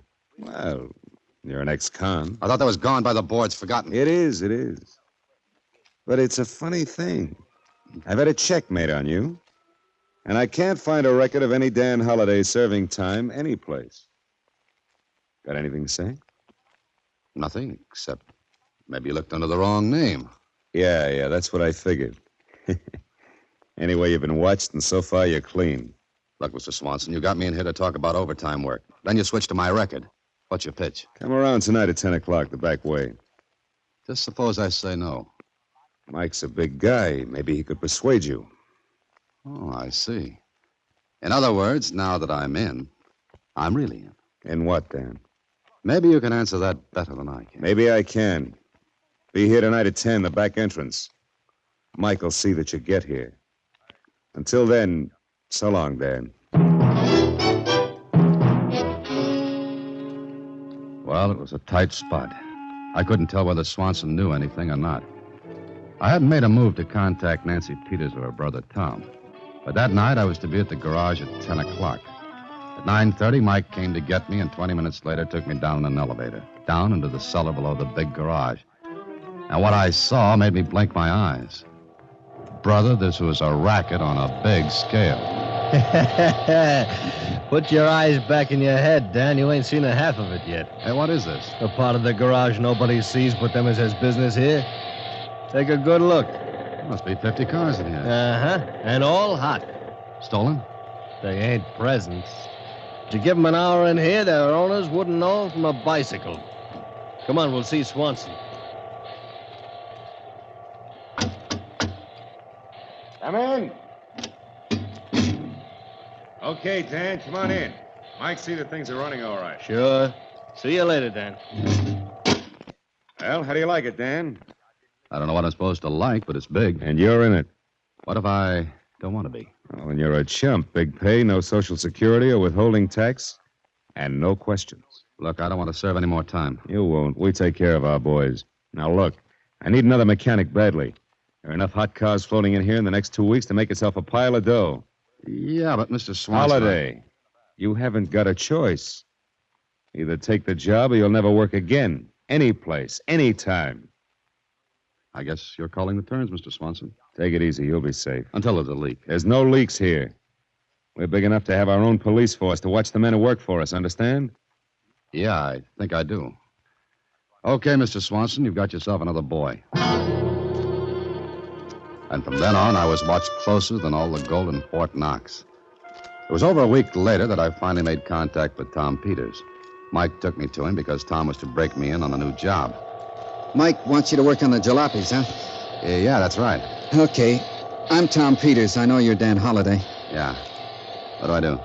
Well, we got 10 hot cars rolling in tonight. They got to be pulled apart for shipping out tomorrow. That's a little fast, isn't it? That's nothing. One night we put out 18. Come here. See this paint? Yeah.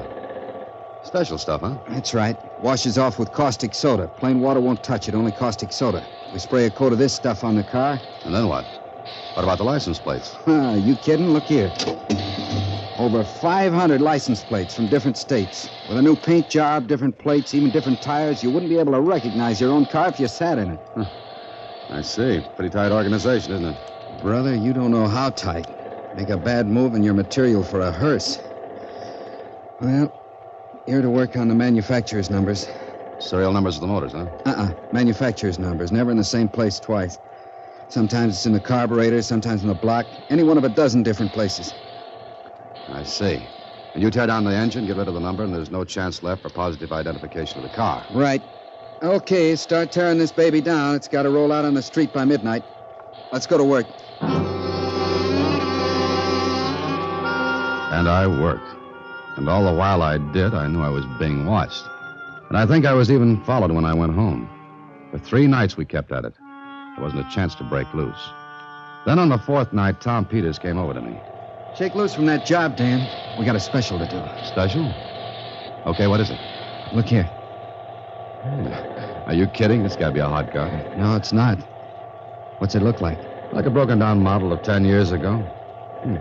Who wants a crate like this? Wait a minute. Now, take a look under that hood. Look at that power plant. Uh-huh. The engine's from a British tank. There's enough power under that hood to make this baby climb right up the side of a building. I don't get it. Why put that motor in this old job? Look underneath at the springs. Springs are upside down. Sure, for a low center of gravity. And the body of the crate's lined with armor plate, and it's got bulletproof glass throughout. What are these things inside? Oh, extra gas tanks. Uh-huh. This is a getaway car, special built. We parked this in front of a bank, and no cop would take a second look at it. But no other car made can get near it for speed or power. Now, that's real neat. Well, looks like the boys think of everything, don't they? They don't miss. You know, I'll bet anyone could take a 1938 car and hop it up with one of these motors. Sure, why not? You don't make no difference. Even a girl could drive one. Sure, why? One her brother put together for her before he got into this racket. Girl? 1938? What'd you say that for? Take it easy, Tom. What are you driving at? Nancy, your sister? What about her? She got me in here to get you out. Oh, look, she's crazy. You're crazy. This is a tight box. You want to get out? Cut it out, Dan. You're asking for trouble. Look, together we can break this racket. Look, there's not a chance. Hold it. Here comes Mike. Hey, what are you guys gabbing for? Just looking over this job, Mike. It's pretty sweet. Yeah. Well, get it in shape. Some of the boys want it for a heist job tonight. You got an hour to work it over. Heist job? Yeah. They're knocking over a bank. Okay, help me, Tom, and I'll help you when we get out of this. Listen, don't you think I'd have made a break before now? They got me going and coming. Then I'll do it. They're watching you every minute. That's the chance I have to take. Where's your lunch pail? Lunch pail? Have you gone nuts? Just give it to me. You drink coffee, don't you? Sure. With cream and sugar. You happy now? Tom, that makes me very happy.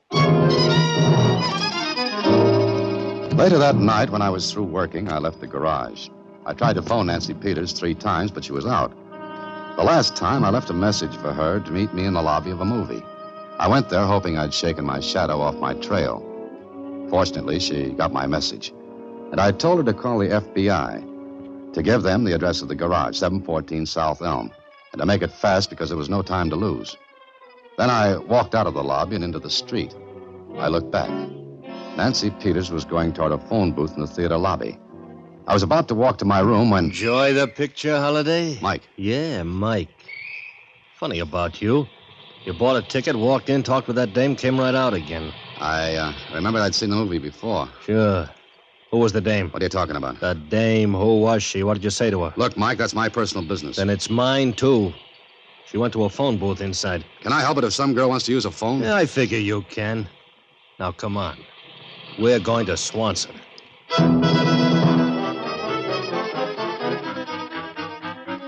All right, Dan, who was the girl? What'd you say? I never saw her before in my life. Just a chance acquaintance, huh? You could call it that. You're lying. All right, you know everything. Not quite, but I...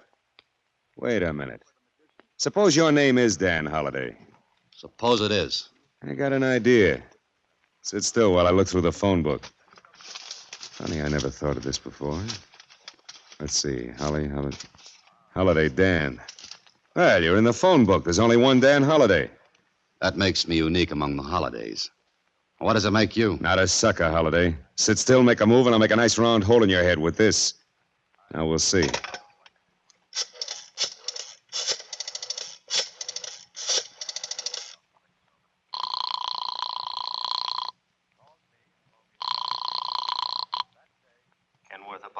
Mr. Dan Holliday, please.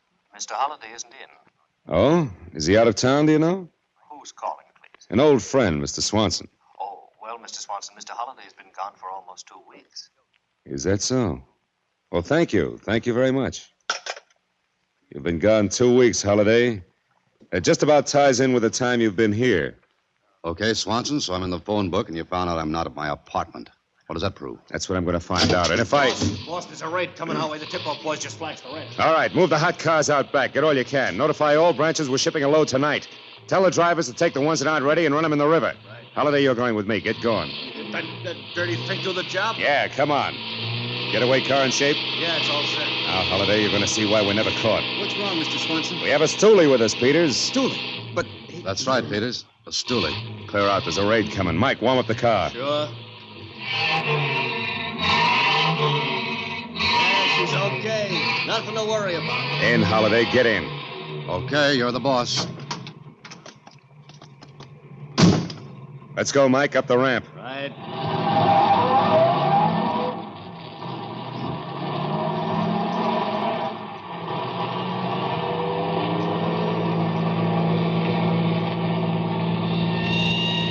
There they are. Play with them, Mike.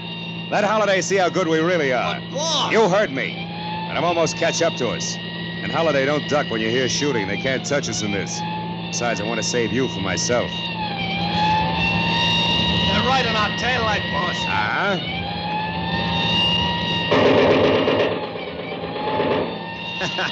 They might as well be using pea shooters. Never get out of the city, Swanson. Now, show them what we can do, Mike. Get away. Yeah.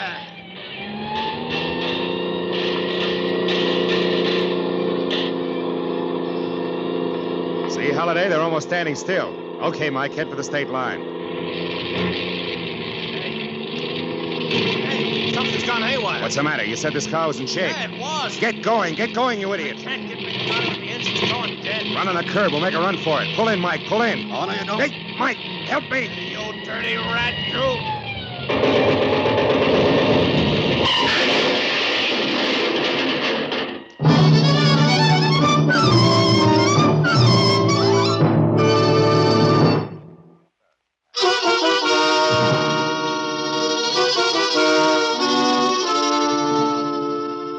Gee, you're all right, aren't you, Mr. Holliday? Oh, sure, Susie. Just some minor cuts and bruises. What happened? Well, Mr. Swanson took his eyes off me for a second. That was enough. I grabbed his gun. Jeepers. But what happened to the car? Susie, put enough sugar in the gas tank of any car and it'll give up and die real soon. You see, it clogs the feed line. Oh. I took the sugar from Tom's lunch pail. Now, that was real smart. But how did you know you were going to be in the car? Well, I didn't. I planned to wreck the bank job. But as they say in books, sometimes things work out differently. And for the best. What about Tom Peters? He's all right. He was roped in. Fear made him stay. Hey, Susie, how about some coffee? Oh, sure. Right here. Cream? Thanks. Sugar? Lots of it, Susie. Lots of it. I just love sugar. Listen in again next week when, through the courtesy of Paramount Pictures, Alan Ladd stars as Dan Holliday in Box 13. Box 13 is directed by Richard Sandville, with this week's story written by Albert Wagner from an original story by Bernard Fines. Original music is composed and conducted by Rudy Schrager, and the part of Susie is played by Sylvia Picker. Vern Karstensen is in charge of production. This is a Mayfair production from Hollywood. Watch for Alan Ladd in his latest Paramount picture. After these messages, we'll be right back. You know what happens to toys when the batteries conk out? Everything slows down. It stops. That's right. And your battery can conk out, too, if you don't charge up in the morning with a complete breakfast. Foods like fruit and cereal, juice, toast, and milk help give you the energy you need to do your best. So, why not charge up with a good breakfast? It'll help keep you running all morning long. This breakfast message brought to you by Kellogg. Oh, no, Thomas. I didn't do it. It was Katie. Katie can't even reach the faucet, Thomas. Oh, yeah, a burglar did it. He was trying to steal the towels, but Bugs and I scared him away. He was wearing gloves, so I don't think there are any fingerprints or anything. Thomas. Everything was fine until this giant prehistoric monster stuck his head through the window. I guess he was thirsty. Who are you kidding?